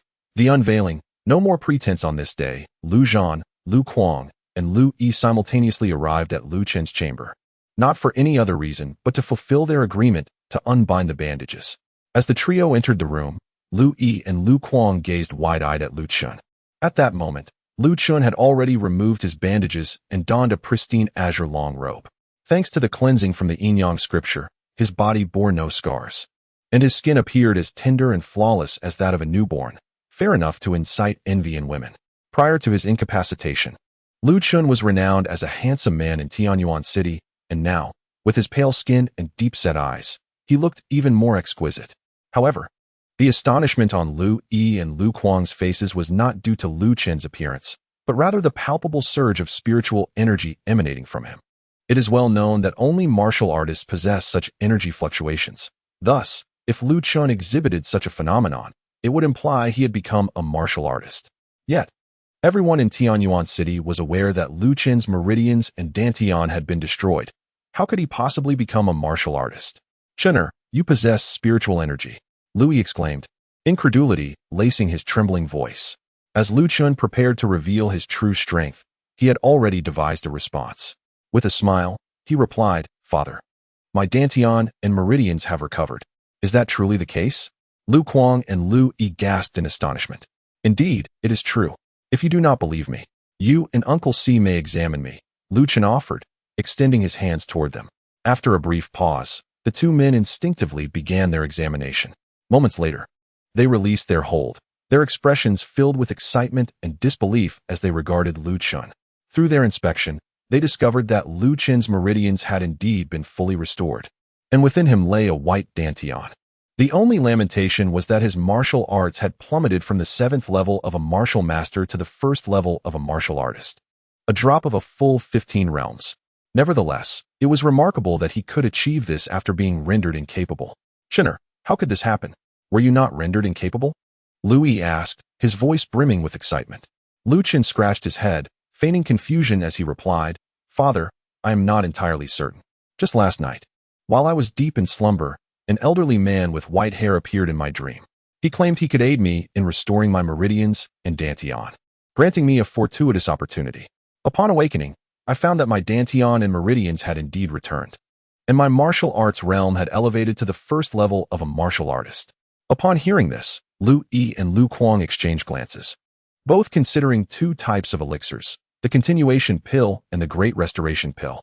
The continuation pill, a 5th tier elixir, was rumored to mend broken meridians, while the 6th tier great restoration pill could defy fate and reconstruct the dantian.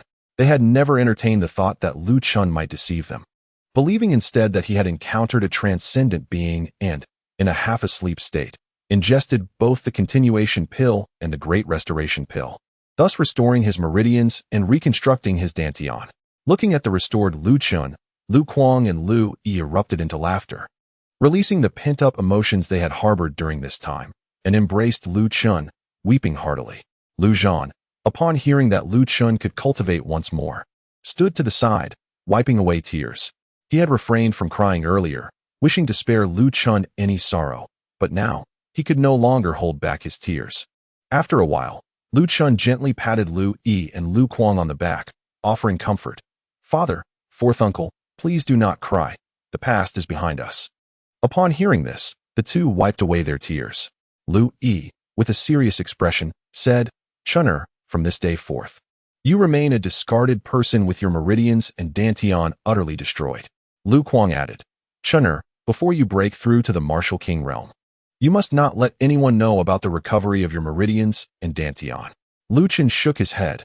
Father, I understand your and 4th uncle's concerns, but I do not wish to conceal the truth. I desire to present my true self. Lu Yi furrowed his brow. Chener, do you comprehend who your adversary is? The city lord's mansion. Lu Chen replied, Since I am aware, do you think I would dare to reveal myself as a martial artist? I fear not. For as long as I remain within Tianyuan City, they will not act against me. After all, appearances must be maintained. Lu Kuang advised, Chener, in my humble opinion, it is better to feign being a waste. Given your martial talent, it will not take long to seek vengeance. Lu Chen responded earnestly, 4th uncle, there is no need for that. It will be fine. Before Lu Kuang could press further, Lu Yi interrupted. 4th brother, you have watched Chener grow. Do you not know his temperament? Do not dissuade him. Let us proceed as he wishes. 3rd brother, but enough. Lu Yi gently patted Lu Kuang's shoulder, then took out his storage ring and handed it to Lu Chen. Chener, I still have 1,000 spirit crystals here. Make do with them. Lu Chen smiled. Father, there is no need. I have spirit crystals. Lu Kuang looked bewildered, given that the 3rd branch's shop had collapsed and the Lu family provided no resources. How could Lu Chen possibly have spirit crystals? However, Lu Yi's eyes brightened, and a knowing smile crept onto his face as he regarded his son. He did not insist on giving the spirit crystals to Lu Chen, but rather naturally put them away. Chener, since you do not want them, I shall not press you. 3rd brother, you cannot simply place such trust in Chener. Lu Kuang exclaimed urgently. Lu Yi smiled at Lu Chen. Chener, now that you are well, focus on your cultivation. Your 4th uncle, and I shall not disturb you any longer. With that, Lu Yi jovially embraced the flustered Lu Kuang, and the three departed together. Third brother, you are gone. Moments later, voices from Lu Yi and Lu Kuang echoed outside. Could it be that father discovered something? Observing Lu Yi's behavior, Lu Chen suddenly felt as if his guise as a martial emperor had been seen through. However, shortly thereafter, he dismissed such thoughts, for Lu Yi was his father. Even if he sensed something, he would not harm him. Considering the situation in Tianyuan City, Lu Chen donned a loose black outfit and a black cloak before stealthily leaving the Lu residence. Chapter 13. The marketplace. Each branch of the Lu family possessed its own villa, each spanning thousands of square feet. Just after exiting Lu Chen's presence, Lu Kuang was pulled into the living room by Lu Yi. Upon entering, Lu Kuang, displaying a displeased expression, remarked, "Third brother, what is the matter with you? Why do you indulge Chin'er without offering any counsel?" Lu Yi handed a cup of tea to Lu Kuang, smiling as he said, "Fourth brother, do not be hasty. First, let me speak. It is better to listen before you become angry." Lu Kuang, recognizing his elder brother's cleverness, assumed that whatever Lu Yi had considered, he too had contemplated. Thus, he accepted the tea and took a seat with a thud. With a fierce glare, Lu Kuang declared, "Third brother, if you do not provide me with a satisfactory explanation today, I shall not let this matter rest." "How will you not let it rest?" Lu Yi inquired with a chuckle. Lu Kuang pondered but could not devise a strategy against Lu Yi, ultimately resorting to a menacing proclamation, "I shall not leave today." "Perfect. Stay and help alleviate my boredom," Lu Yi replied with amusement, settling down comfortably. He then stated earnestly, "Fourth brother, the reason I indulge Chin'er is because I suspect a formidable figure stands behind him."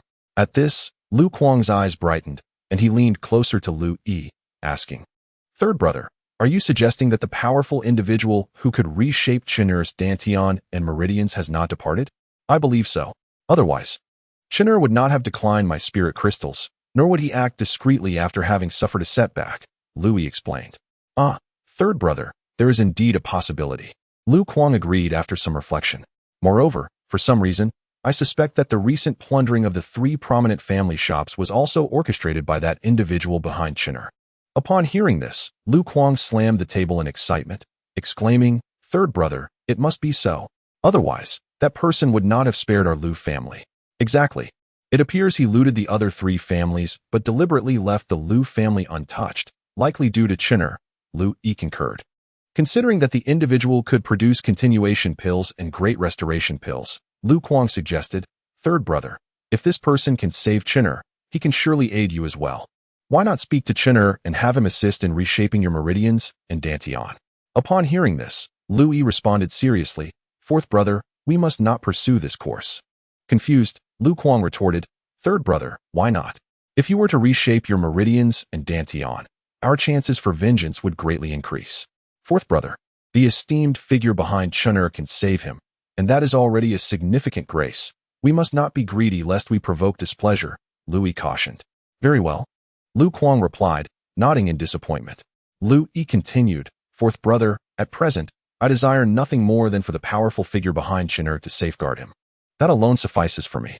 Lu Kuang added, "The individual who can produce 5th or 6th grade elixirs must be at least a martial emperor level expert. Ensuring Chin'er's protection is certainly within his capabilities." Lu Yi shared this sentiment, and after some further conversation, Lu Kuang felt no more worry and happily departed with Lu Zhan.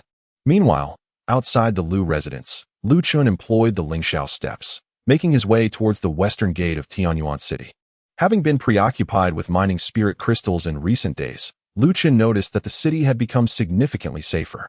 By day, Tianyuan City bustled with liveliness. Traversing the commercial areas dominated by the four great families, Lu Chen arrived at the center of the Western District, entering the most prosperous section of Tianyuan City. It is widely known that the only establishment in this vibrant area that does not belong to the city lord's estate is the Wanbao Tower. All other properties are under the city lord's jurisdiction. Upon arriving at the West District Center, Lu Chen navigated through 2 streets, guided by the memories of his predecessor, and subsequently entered the largest market in Tianyuan City. This market sprawled over several dozen acres, distinct from the outside world, as it boasted no formal shops, but rather an array of makeshift stalls. The items sold here were diverse, yet primarily catered to the needs of martial artists, presenting a seemingly chaotic assortment. Moreover, given the considerable value of the wares, The stall owners were formidable in strength. Many of them, like Lu Chen, wrapped themselves up securely. Lu Chen came to this market, having learned of its existence through the memories of his predecessor. Now, equipped with funds, he sought to test his fortune. Upon entering the market, he noticed that not only were there numerous stall owners, but also a throng of visitors, all of whom were martial artists of considerable prowess. A cursory glance revealed that the vast majority of the items for sale were counterfeit, unworthy of purchase, as acquiring them would merely incur an intelligence tax. Walk by. Don't miss out. Here I have an ancestral flame knife. Yours for just 100 spirit crystals. A bargain indeed. Esteemed guest. This is a beast core from a 4th tier fire wind bird. If you purchase it, your martial path will ascend at least 2 realms. Only 50 spirit crystals. Oh dear guest, please don't leave. If 50 seems steep, 40 can be negotiated. Amidst the cacophony of haggling voices, Lu Chen subtly unleashed his soul power, diligently sensing each stall. To his astonishment, he discovered that even in this seemingly insignificant place, there existed such treasures. After observing for a quarter of an hour, one particular stall caught Lu Chen's attention, and with a glimmer of intrigue, he sauntered towards it. Chapter 14. Stone gambling in contrast to the other stalls. This one appeared somewhat out of place. Firstly, it had no customers, and secondly, the items for sale were rather peculiar, a pile of stones. These stones, dark and unremarkable, seemed no different from ordinary rocks, though each was as large as a bucket. At first glance, Lu Chen discerned the purpose of this stall. It was a stone gambling stall. Indeed, this was a gambling stone booth. As a former titled martial emperor, Lu Chen was well acquainted with this trade, for the funds to establish his sect were garnered through stone gambling. In the realm of divine martial arts, many spiritual items are encapsulated within ores, as the stones ensure the preservation of spiritual energy and the integrity of the items. Stone gambling, as the name implies, involves purchasing stones, wagering on whether they contain valuable treasures. Due to the low prices of the stones at gambling stalls and the opportunity to potentially gain much from a small investment, many larger locales feature stone gambling venues, catering to those who harbor dreams of overnight wealth. However, reality has shown that stone gambling is far from straightforward. It demands keen discernment, and the vast majority of gamblers find themselves at a loss. That said, Lu Chen was not among the majority, but rather a rare exception. Throughout the years, he had never misjudged a stone. The stall owner was a middle-aged man, a martial artist of the 1st tier level. From the moment he set up his stall, he had been calling out for an hour, yet no one paid him any heed. At this moment, seeing Lu Chen approach his stall, a glimmer of excitement flashed in the man's eyes, instantly lifting his spirits. "Good sir, are you interested in some gambling stones?" he inquired with a smile. Lu Chen, adopting a voice akin to that of a middle-aged man, replied coolly, "Just browsing." The stall owner beamed. "Ah, you've come to the right place. These are all freshly sourced stones from yesterday, top-quality goods. Please, take your time to choose." Lu Chen pointed dismissively at several stones, saying, "Stop exaggerating. Look at those stones. Their quality is abysmal. It's clear there's nothing inside." The man responded, "Ah, dear customer, you are mistaken. You see, in the world of gambling stones, those that appear appealing often lack substance. It is the seemingly unremarkable ones that hold true value." Lu Chen chose not to argue further and inquired about the price of a stone. The man held up 2 fingers. 2 spiritual crystals for one. Lu Chen asked. The stall owner chuckled. "Oh no, my friend, it's not 2 spiritual crystals each, but 20. That's exorbitant." Lu Chen's expression turned frosty, his voice rising significantly.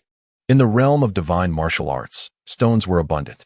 Outside, such a stone wouldn't fetch even a single gold coin. Yet, once they entered the gambling stone stall, the price skyrocketed to 20 spiritual crystals, a profit margin exceeding 200%. Outrageous indeed. As a seasoned seller, the man had witnessed such reactions countless times and remained unfazed. Chuckling, "Dear customer, I assure you, my stones are all quality goods. Any one you choose will yield a profit. They are truly worth the price." Lu Chen retorted with a cold laugh. "That's only if they yield quality items. Otherwise, they are merely ordinary stones, hardly worthy of their weight."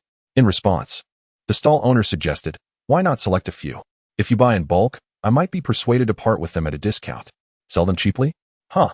I truly believe your tall tales," Lu Chen replied, casually beginning to sift through a pile of stones. Half an hour later, Lu Chen selected the 6 most unassuming stones from the heap and declared, 80 for these 6. If you're willing to sell, I'll take them. Otherwise, keep them for your evening needs. Upon hearing Lu Chen's offer for 6 stones, the man's heart raced with excitement, thinking he had stumbled upon a gullible customer, envisioning immense profits. However, he knew the performance must continue. With a pained expression, he lamented, "Dear customer, your offer is far too harsh. If I sell at that price, I'll be left with nothing. Enough of your lamentations. It's 80. Will you sell or not?" Lu Chen pressed, showing no interest in haggling. The stall owner's petty tricks were mere childish play in Lu Chen's eyes. He could deceive others, but not him. "I want tea sell." The man gritted through his teeth. "Then keep them for yourself," Lu Chen said, turning to leave, striding into the market without a hint of hesitation. As the duck that was so close to his grasp flew away, the man grew anxious, hurriedly darting from his stall and reaching out to seize Lu Chen. "Is there something amiss?" Lu Chen replied coldly, glancing back. The man chuckled awkwardly. "Dear customer, please don't leave. We can discuss matters.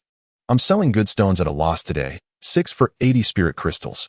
Upon hearing this, Lu Chen turned back, tossed 80 spirit crystals to the man, retrieved the stones, and continued his stroll through the market. Over the next hour, Lu Chen acquired 2 items, both spirit herbs. One was a first-grade spirit-connecting grass, and the other was a third-grade blood spirit mushroom. The spirit-connecting grass was of little value, costing him merely 2 spirit crystals for 10 stalks, while the blood spirit mushroom was quite precious, with a single piece costing Lu Chen 300 spirit crystals. Having purchased the blood spirit mushroom, Lu Chen turned and exited the market. Chapter 15. What a hairless rat this is. As Lu Chen stepped out of the market, a faint smirk crept across his lips, revealing a trace of cold amusement, and he quickened his pace toward a less crowded alley. Shortly thereafter, he arrived at a quiet dead end, where he paused calmly and turned to face the rear. "You've been following me for quite some time, now that I find myself cornered. Are you certain you want to reveal yourself?" With a series of applause, a middle-aged man wielding a large blade and standing at the 7th level of martial arts emerged from around the corner, steadily approaching Lu Chen. With a hint of derision, Lu Chen remarked, "You truly excel in business, selling first and then following closely behind." Indeed, this man was none other than the vendor from the market who had sold Lu Chen the blood spirit mushroom. Liu coldly replied, "Old fool, I have no desire to waste words with you. Hand over the item immediately." Lu Chen retorted, "Are you willing to part with the blood spirit mushroom, but not your life?" Liu narrowed his eyes, a glint of coldness flashing within. "Surrender the blood spirit mushroom, and I shall leave your corpse intact. Otherwise, you shall meet a most gruesome end." "Spare my life? How is that even conceivable? I still intend to use the blood spirit mushroom to lure in more wealthy patrons. I cannot allow anyone to tarnish my reputation." Lu Chen saw through Liu's intentions and sneered. "Then I must extend my gratitude to you for being." As the sound faded, Liu's expression changed drastically, and he hastily raised his blade in defense. However, Lu Chen did not afford Liu a moment's respite. His speed was astonishingly swift. By the time Liu registered the threat, Lu Chen's fist had already impacted the top of his head. With a dull thud, Liu's eyes instantly filled with blood, and he was sent flying against the wall, crashing down into the corner of the alley. With a resounding thump, Lu Chen delivered a powerful blow that struck at Liu's vital points. Liu struggled momentarily, but soon succumbed, breathing his last. After vanquishing Liu, Lu Chen walked expressionlessly to the lifeless body, swiftly removing the storage ring from his hand before vanishing into the alley. Emerging from the alley, Lu Chen strolled along the streets of the Western District as if nothing had occurred. Once he left the Western District, he utilized his ethereal steps to hasten towards the Lu family estate. Upon returning to his room, Lu Chen immediately changed into his usual attire. After confirming that no one was surveilling him, he entered the Stone Pearl world with a heart brimming with excitement. As he stepped into the Stone Pearl realm, Lu Chen found himself beside 6 stones. He discarded 4 of them, focusing his attention on the remaining 2. While the art of stone gambling may deceive others, it could not fool Lu Chen. He was determined to purchase all 6 stones because he sensed that the 2 before him contained treasures. One of these stones radiated an ancient aura, while the other was particularly intriguing, eliciting a tremor from the stone pearl within him.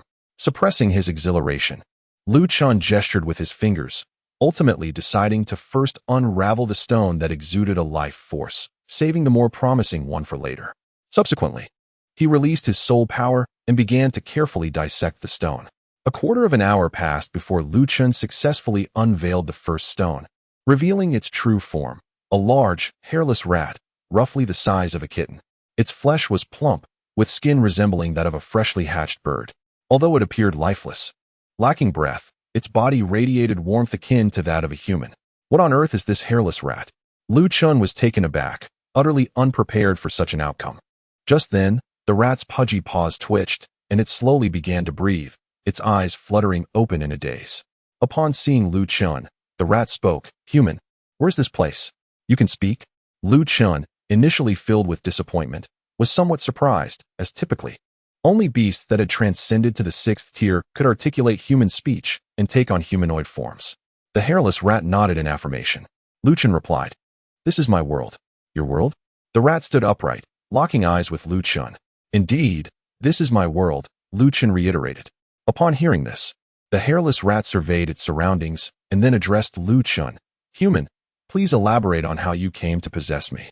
Had it been anyone else, Lu Chen might have disregarded the talking rat, for he was once a revered martial emperor, proud in his stature. Yet, for reasons unknown, when faced with the hairless mouse before him, Lu Chen felt no aversion. He simply recounted the events that had transpired. After listening to Lu Chen's account, the hairless mouse, seemingly deep in thought, gestured towards another stone. "You should break open that remaining stone as well, you little rascal." Intrigued by the other object capable of inducing vibrations in the stone beads, Lu Chen cautiously began to unravel the stone under the watchful gaze of the hairless mouse. After a short while, a miniature cauldron was revealed. At the sight of this diminutive vessel, the hairless mouse became visibly agitated, its gaze flitting between Lu Chen and the cauldron. At this moment, it was particularly curious about Lu Chen's identity, as he had simultaneously acquired 2 ancient artifacts and bore the aura of a departed companion. Chapter 16. The chaotic pill scripture. Lu Chen's thoughts were solely focused on the cauldron, oblivious to the unusual behavior of the hairless mouse. He picked up the miniature cauldron and, with a swift motion, pricked his finger, allowing a drop of blood to fall upon it. With a hum, as the blood made contact with the cauldron, it broke free from Lu Chen's grasp, levitating into the air, radiating a resplendent azure divine light. Witnessing this spectacle, a smile bloomed on Lu Chen's face. Simultaneously, the miniature cauldron began to spin, and a powerful suction drew Lu Chen into its depths. Upon entering the cauldron, Lu Chen discovered that, akin to the stone beads, it was also a divine artifact, harboring a desolate world within. However, compared to the stone beads, Lu Chen sensed that the realm within the miniature cauldron was somewhat smaller than the current world of the stone beads. At that moment, a tempest roared through this realm as a chaotic light cluster descended from the heavens, piercing directly into Lu Chen's mind.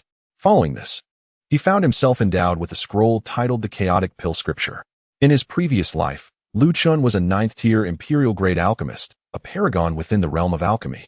Even amidst the throngs of alchemists in the pill domain, where he was regarded as a master. Yet, upon encountering the Chaotic Pill Scripture in his mind, he perceived an entirely new world of alchemy, rendering his prior understanding trivial. Upon a cursory exploration, Lu Chen discerned that the Chaotic Pill Scripture comprised 4 volumes, each containing distinct content. The first volume recorded a method known as the 9 Nether Soul Classic, primarily aimed at enhancing one's soul power, an essential aspect for any alchemist. However, the cultivation method of the 9 Nether Soul Classic was exceedingly brutal. To practice it, the cultivator must first forge soul servants, which would then repeatedly tear and devour souls, thereby refining and strengthening the soul body. Observing the cultivation process of the 9 Nether Soul Classic, Lu Chen immediately thought of a certain individual, the foremost among the 10 titled martial emperors of the divine martial realm, the Dominator Emperor, Tianyuan. This individual had remained inconspicuous for decades, flaunting his physique before a throng of women, only to achieve legendary status in the battle for the title of martial emperor, earning the moniker of Dominator. Tianyuan followed the path of body cultivation, entering the Tao through his physique. His cultivation method, the Dominator Classic, bore similarities to the 9 Nether Soul Classic. The former focused on body refinement, while the latter concentrated on soul refinement. Moreover, as far as he knew, the cultivation of the Supreme Sky Scripture not only required the constant honing of one's muscles and flesh through the spiritual energy derived from the Scripture, but also necessitated the assistance of external substances to refine the body. This method of practice was excruciating, akin to self-mutilation, yet the results were exceptionally remarkable. with formidable power upon completion. He considered himself to be above all, dismissing the talents of the divine martial realm. Yet the memory of his battle with Tianyuan still sent shivers down his spine. That individual was extraordinarily formidable. His physical body had been honed to perfection, and despite possessing 3,000 sword techniques, he could never breach Tianyuan's bodily defenses. In that fierce confrontation, they battled for 3 days and nights, and ultimately, he had to concede defeat due to exhaustion, marking his first loss since ascending to the throne, which solidified Tianyuan's position as the foremost among the 10 martial emperors of the divine martial realm. Having witnessed Tianyuan's terrifying prowess, Lu Chen recognized the value of the 9 Nether Soul scripture, silently vowing to diligently cultivate it. The second volume chronicled the materials required for alchemical concoctions, encompassing innumerable spiritual herbs, various spirit stones, and demon cores. The third volume detailed alchemical techniques, the intricacies of which Lu Chen had never encountered before. They were 100 times more exquisite than those he had mastered. As for the fourth volume, it was filled with numerous formulas. Prior to this, Lu Chen had only known that human warriors could consume elixirs to enhance their cultivation, while demon beasts seemed to possess only transformation elixirs, lacking any other targeted potions. However, the chaotic alchemy scripture revealed a different reality. In the fourth volume, he discovered elixirs tailored for hundreds of different races, including human elixirs, beast elixirs, soul elixirs, and bone elixirs, among others. Moreover, from the section on human elixirs, Lu Chen encountered thousands of formulas, some of which he recognized, yet the required materials differed significantly, with over 90% of the formulas being completely unfamiliar to him. Upon meticulously analyzing the materials for one particular formula, Lu Chen found that the recipes documented in the chaotic alchemy scripture were more comprehensive than those he was aware of, yielding elixirs of superior efficacy. A glimpse into the details revealed the entirety. Lu Chen understood that the chaotic alchemy scripture was an ancient compendium of alchemical knowledge far surpassing contemporary practices, an exceedingly precious tome.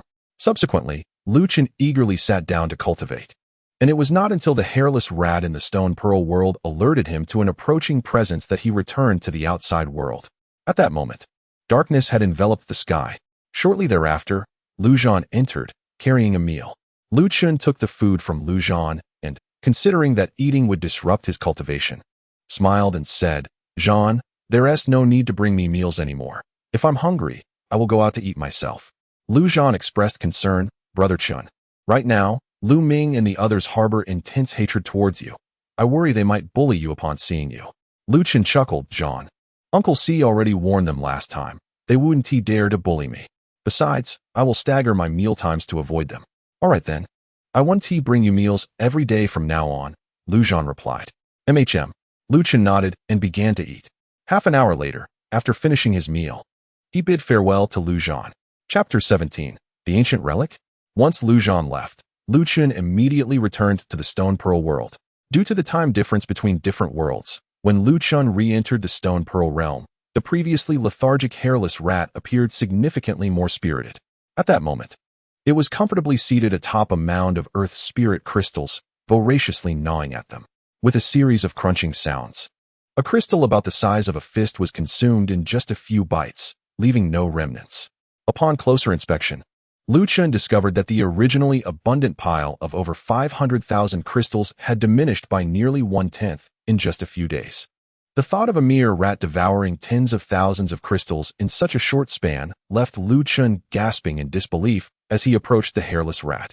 "Big rat, how many spirit crystals have you consumed during my absence in the small cauldron realm?" Lu Chen inquired, his voice tinged with a hint of pain. "Big rat, call me Rat Master," the hairless rat retorted, pausing in its feasting to glare angrily at Lu Chen. "Rat Master?" Lu Chen scoffed. "You expect me to address you, an unsightly rodent, as Rat Master? Dream on. You insolent brat. I see you're itching for trouble to dare call me ugly." The hairless rat bellowed, and then, astonishingly, it vanished. At that same moment, Lu Chen's expression shifted dramatically as he sensed an impending danger approaching. In an instant, he felt as though he were under siege. Channeling all his energy into a punch aimed at the source of the disturbance behind him, having detected a shift in the wind. "Not bad at sensing. But your speed is too slow," the voice of the hairless rat echoed. Before Lu Chen could react, the rat reappeared on his left side. delivering a hefty blow to his rear with its chubby paw. "This is bad," Lu Chen exclaimed, feeling the tremendous power behind the rat's strike. "Too late to worry now, rat," the hairless rat taunted. In the next moment, Lu Chen was sent flying several meters, crashing into a pile of sand with a resounding thud. "Ouch!" Lu Chen grimaced in pain as he stood up, enduring the agony. "Pain is the least of your worries, considering your disrespectful tongue and lack of reverence for your elders," the rat chided. No sooner had Lu Chen regained his footing than the hairless rat reappeared, and before he could react again, he found himself face first in the sand once more. "Damn it," Lu Chen cursed, feeling as though his bones might break from the relentless punishment inflicted by the wretched hairless rat. His body ached intensely, and his blood surged with frustration. However, the hairless rat was resolute in its intent to discipline Lu Chen, showing no signs of mercy. For the next quarter hour, Lu Chen endured hundreds of strikes from the rat, each one landing squarely. By the time the rat ceased its assault, Lu Chen lay sprawled on the desert floor, utterly defeated and a sight to behold. In that moment, Lu Chen cursed the entire lineage of the hairless rat, filled with regret for having unwittingly released this wretched creature from the stone. He felt an indescribable humiliation. For after all these years, this was the first time he had been so thoroughly beaten, by a mere rat, no less. After tidying up, Lu Chen was approached by the hairless rat, who boasted, "You little rascal, do you still dare to call me ugly? You were ugly to begin with." Lu Chen managed to utter through his swollen mouth, only to receive 2 more kicks in response, sending him crashing down again. As he lay face down in the sand, he heard the hairless rat seething, "You can say whatever you want, but if I can't subdue you, then all my years of dominance in the ancient era will have been for nothing." Lu Chen, initially furious, widened his eyes in surprise at the rat's words, causing his swollen eyelids to part just enough to see. The ancient era. He had thought this detestable hairless rat was merely an ordinary beast, only to discover it was a remnant from the ancient times. In his previous life, due to his formidable strength, he had been privy to many secrets. Through an ancient tome, he learned that the divine martial realm had undergone 4 eras: the ancient, the chaotic, the celestial martial, and the spiritual martial eras. The spiritual martial era has lasted over 43,000 years, the celestial martial era over 400,000 years, and the chaotic era over 500,000 years. The ancient era is the oldest, lasting over 1,000,000 years, and is said to be the pinnacle of martial arts development, with countless powerful beings among various races. Now, understanding that this hairless rat had thrived for 30,000 years in the ancient era, Lu Chen finally comprehended the severity of his situation. His opponent was no ordinary creature, but a formidable ancient entity. "Are you scared?" the hairless rat teased, noticing Lu Chen's astonished expression. Lu Chen, with difficulty, asked, "Are you truly a rat from the ancient era?" With a thud, the hairless rat kicked Lu Chen again, admonishing him, "Do not call me a rat. Refer to me as Lord Rat." Lu Chen, on the verge of tears, silently cursed the rat's ancestors 1,000 times. Realizing this creature was excessively violent and prone to aggression at the slightest provocation, he understood that this opponent was not to be trifled with, and that it would be wise to refrain from challenging him until he was stronger. Consequently, Lu Chen fell silent, enduring the pain as he crawled towards the pile of spiritual crystals, picking up 2 pieces to cultivate while shedding silent tears. Chapter 18. The growth of the world. The hairless rat found Lu Chen's pitiful demeanor amusing and, with a flash, appeared beside him. Upon seeing this, Lu Chen instinctively recoiled, exclaiming in anger, "What do you want? I no longer wish to engage with you. Why do you continue to attack me?"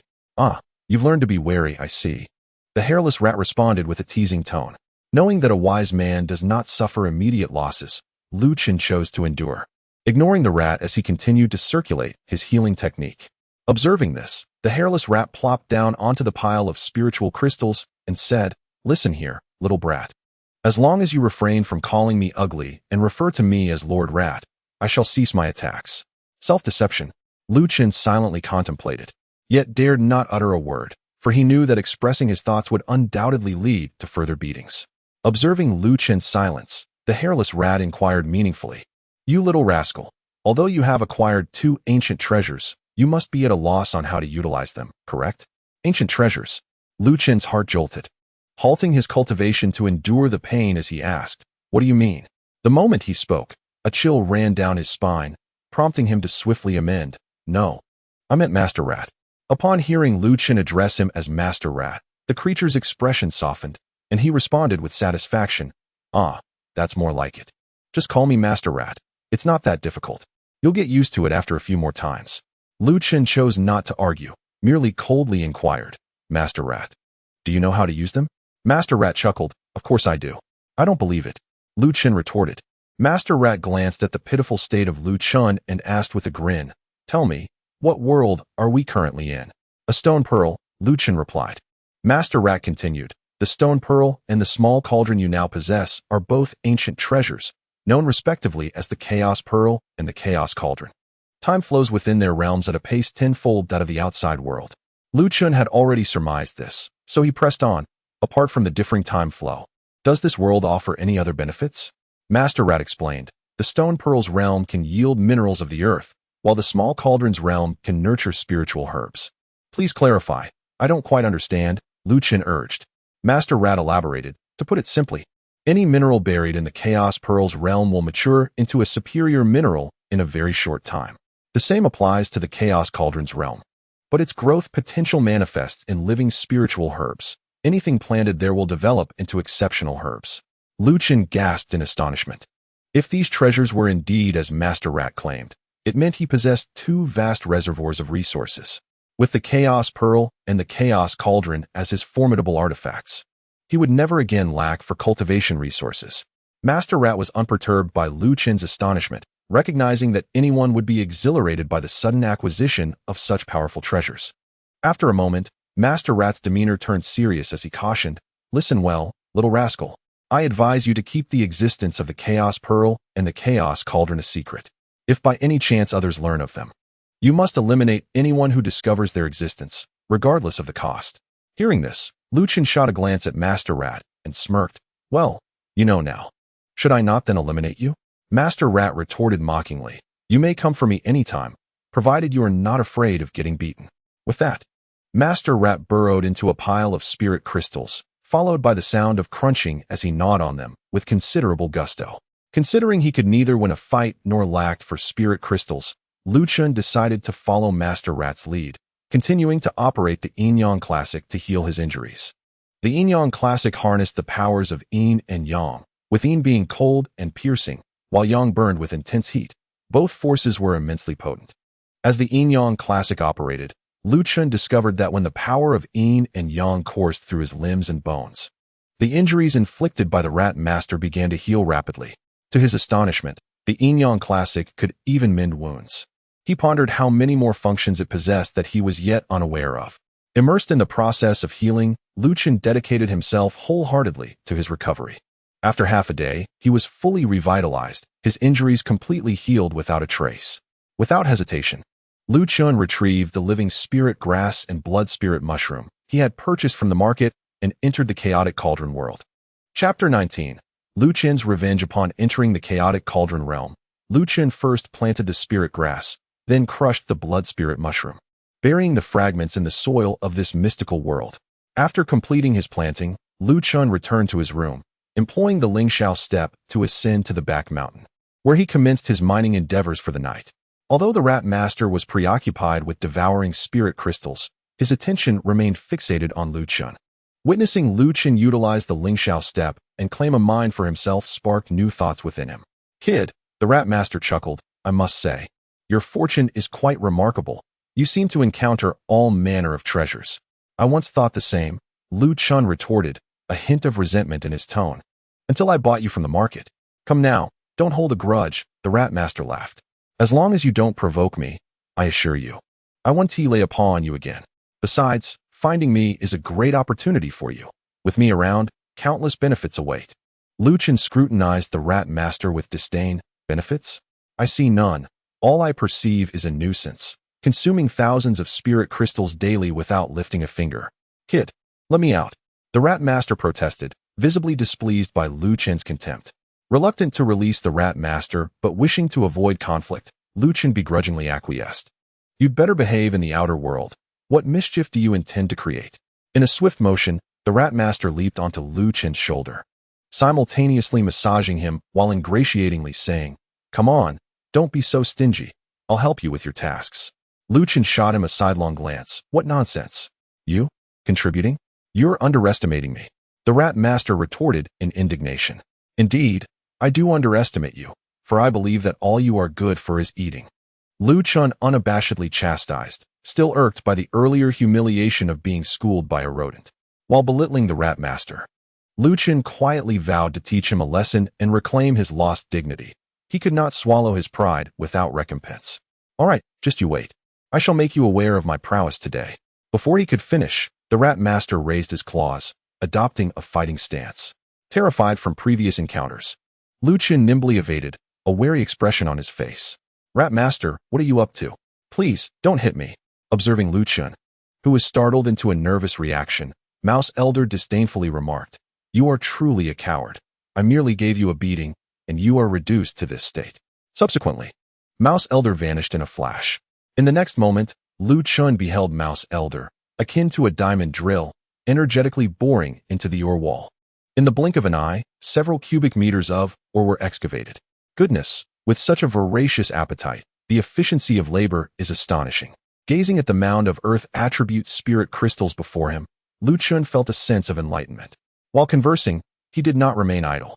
Now that he had a miner, he began to transfer the spirit crystals unearthed by Mouse Elder into the Chaos Pearl world. As the night progressed, the duo established a division of labor. Mouse Elder was in charge of mining, while Lu Chen took on the responsibility of collecting. The spirit crystals from the vein were swiftly extracted. By dawn, Mouse Elder ceased its work. At this moment, the entire vein of earth attribute spirit crystals had been completely excavated, and the Chaos Pearl world had gained over 50 million spirit crystals overnight. This was merely a small vein, yet it yielded such an impressive quantity, leaving Lu Chen thoroughly satisfied. After securing the last spirit crystal, he sat down. Meanwhile, Mouse Elder, exhausted from the night's labor, collapsed onto the ground, panting heavily. Mouse Elder grumbled, Damn it, I've just awakened, and my body feels as weak as if I were dead. My strength is all but gone. I nearly exhausted myself merely mining. Hearing this, Lu Chen's eyes sparkled with mischief as he grinned. Mouse Elder, tell me, if I were to strike you now, would you still be able to defeat me? Upon hearing this, Mouse Elder disregarded its fatigue and sprang up defensively, exclaiming, You little rascal. You cannot stoop so low as to bully an old man while I am weak. Lu Chen laughed heartily. In comparison to thrashing you, what do morals even matter? After a bout of laughter, Lu Chen made his move, seizing Mouse Elder and delivering a spirited thrashing. Reveling in the moment as he lifted Mouse Elder by its hind legs and vigorously smacked it against the ground. A quarter of an hour passed. Mouse Elder was convulsing wildly, its eyes rolled back, and its plump little tongue lolled out. Had Lu Chen not known that this creature was an ancient relic, not easily dispatched, he might have feared he had struck it down for good. Having vented his frustrations, Lu Chen lifted Mouse Elder by its hind legs, suspending it in midair, feeling an unprecedented thrill. Mouse Elder, irate, protested, You little brat, you scoundrel. How dare you bully an old man? Lu Chen retorted, Mouse Elder, it's only fair. You struck me once, and I have returned the favor. We are now even.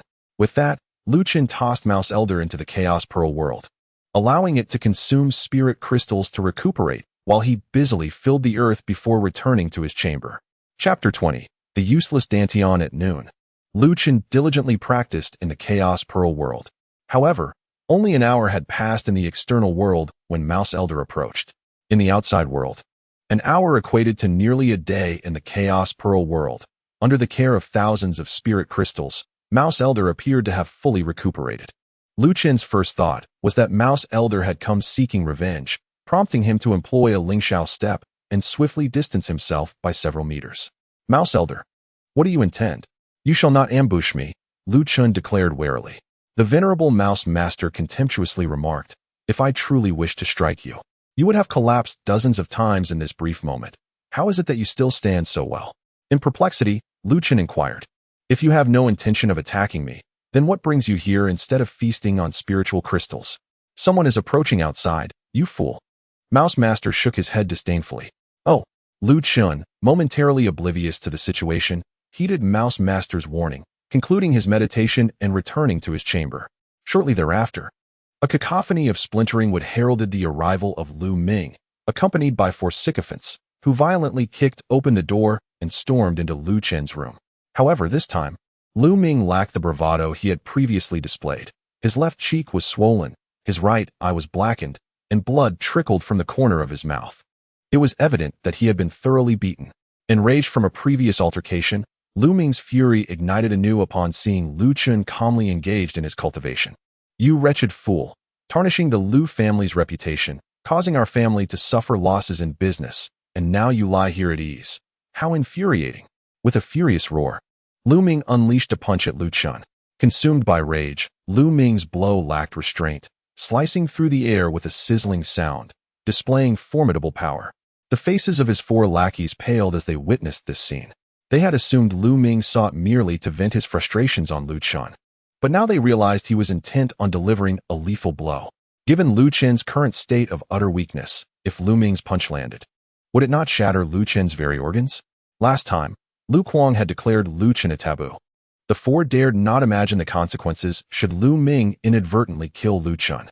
They understood all too well that if Lu Kuang learned of Lu Chen's death at Lu Ming's hands, he would undoubtedly seek retribution, claiming Lu Ming's life in exchange for Lu Chen's. Fearful of the repercussions of Lu Chen's demise, they sought to intervene, only to find it was too late.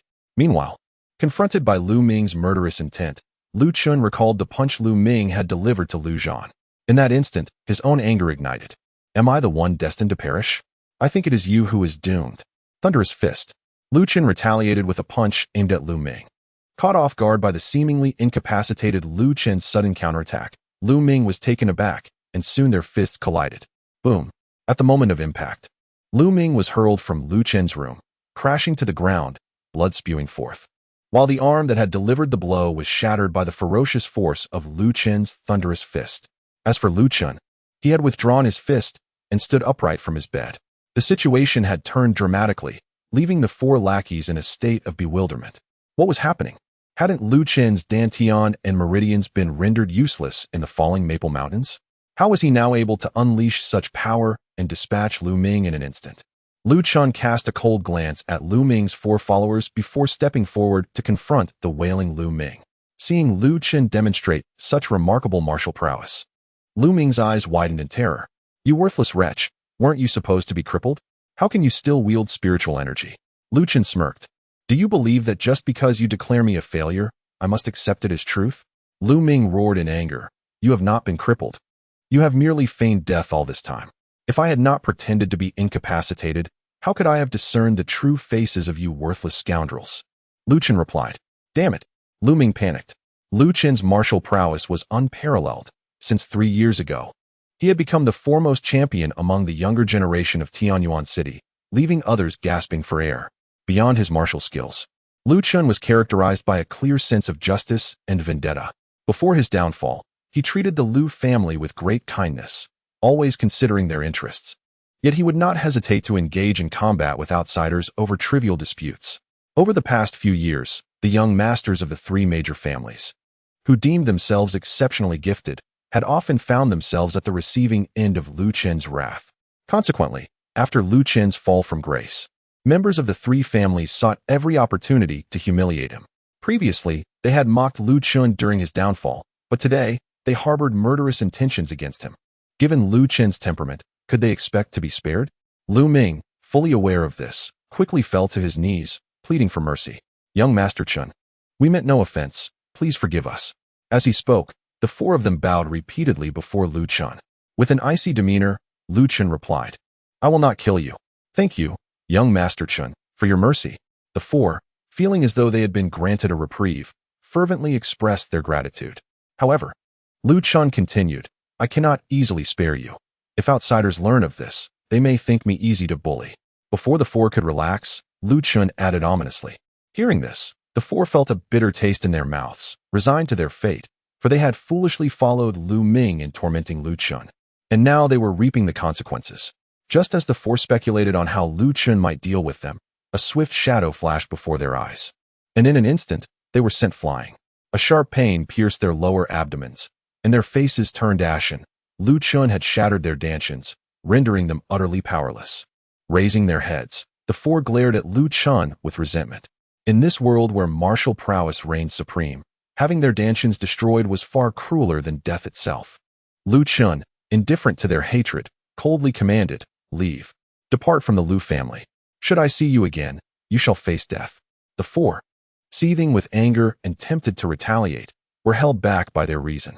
Turning away, they chose to remain alive as mere mortals rather than risk immediate death through confrontation. Moments later, they departed in a state of desolation. With their exit, Lu Ming trembled uncontrollably. Lu Chen had mercilessly crippled the four, leaving him to ponder whether he might also be next. The very thought of Lu Chen potentially incapacitating him spurred Lu Ming to disregard his pain, executing a swift maneuver to flee. Yet, Lu Chen would not allow him to escape so easily. In a flash, Lu Chen vanished and reappeared before Lu Ming, blocking his path. Chapter 21. Retribution in kind. Lu Ming staggered backward, shouting furiously, "You scoundrel! You have already crippled one of my arms. What more do you want from me?" Lu Chen responded with a cold smile. "What do I want? Have you not already seen it? No. You cannot cripple me. I cannot lose my martial path." Lu Ming shrieked in despair. Lu Chen remarked, "Now that you understand fear, where were you when you bullied Zhang Di?" With a thud, the words reminded Lu Ming of the past, causing him to abandon his former arrogance and kneel before Lu Chen. He pleaded, "Lu Chen, I was wrong. Please, for the sake of our familial bond, spare me this once. I promise I won't dare again." Lu Chen scoffed. "Now you acknowledge me as your cousin. Back then, why didn't you realize that Zhang Di and I were your cousins? Perhaps you should have treated us with a bit more kindness and restraint." Rendered speechless by Lu Chen's retort, Lu Ming found himself at a loss. He knew Lu Chen was far from weak. Otherwise, he wouldn't dare to act so brazenly in his presence. Noticing Lu Ming's silence, Lu Chen coldly stated, "Do not beg for mercy. Even if you plead, I will not let you go. You should reflect on your actions in your next life." Before he could finish, Lu Chen kicked towards Lu Ming. However, Lu Ming was reluctant to accept his fate, having discerned that although Lu Chen had not been completely incapacitated, his martial prowess had diminished to the first level of a warrior. With Lu Ming at the third level, he believed he could still contend with Lu Chen, despite the latter's prodigious talent. "You scoundrel, I will fight you." With a furious roar, Lu Ming leapt into action, channeling all his strength into his right hand and unleashing his ultimate technique, the Heavenly Gang Fist. Seeing this, Lu Chen sneered, a futile struggle. As he spoke, Lu Chen gathered his spiritual energy at his feet and executed a swift counterkick aimed at Lu Ming's abdomen. Yet, at that critical moment, a formidable figure appeared before Lu Ming, effortlessly deflecting Lu Chen's attack. It was Lu Kuang, who had intervened to save Lu Ming at the last second. Though rescued, Lu Ming, having narrowly escaped devastation, hid behind Lu Kuang, trembling in fear. Lu Chen expressed his displeasure. "Fourth uncle, why did you stop me from incapacitating this fool?" Lu Kuang replied, "Chener, he harmed Zhaner and bullied you. It is only right for you to retaliate. Even if you were to break an arm, I would not intervene. However, if you mean to incapacitate him, do so with a lighter hand, considering he is your cousin. For today, let it go for my sake." Lu Kuang was the only person Lu Chen held in high regard apart from Lu Yi, and with him interceding, Lu Chen felt it inappropriate to unleash his full wrath upon Lu Ming. Turning to Lu Ming, Lu Chen warned, "Remember this. This is your first and last chance. Should you provoke me or Zhang Di again, I will ensure your destruction." At this moment, Lu Ming dared not retort, suppressing his resentment as he fled from Lu Chen's courtyard, clutching his shattered right hand. Once Lu Ming had departed, Lu Kuang approached Lu Chen with a smile, saying, "Cher, impressive. After your rebirth, your combat strength has surpassed your previous levels." Lu Chen retorted with a smirk, "Fourth uncle, do not think that a few words of praise will placate my anger." Hearing this, Lu Kuang chuckled and draped an arm over Lu Chen's shoulder, saying, "Chener, you are magnanimous. I trust you will not hold a grudge against your fourth uncle.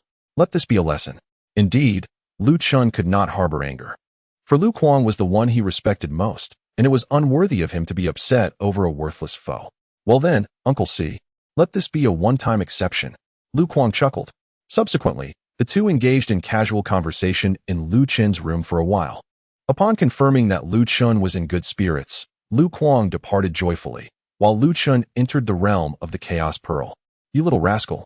You truly intend to cripple him," remarked Master Mouse with a grin as Lu Chen stepped into the Chaos Pearl world.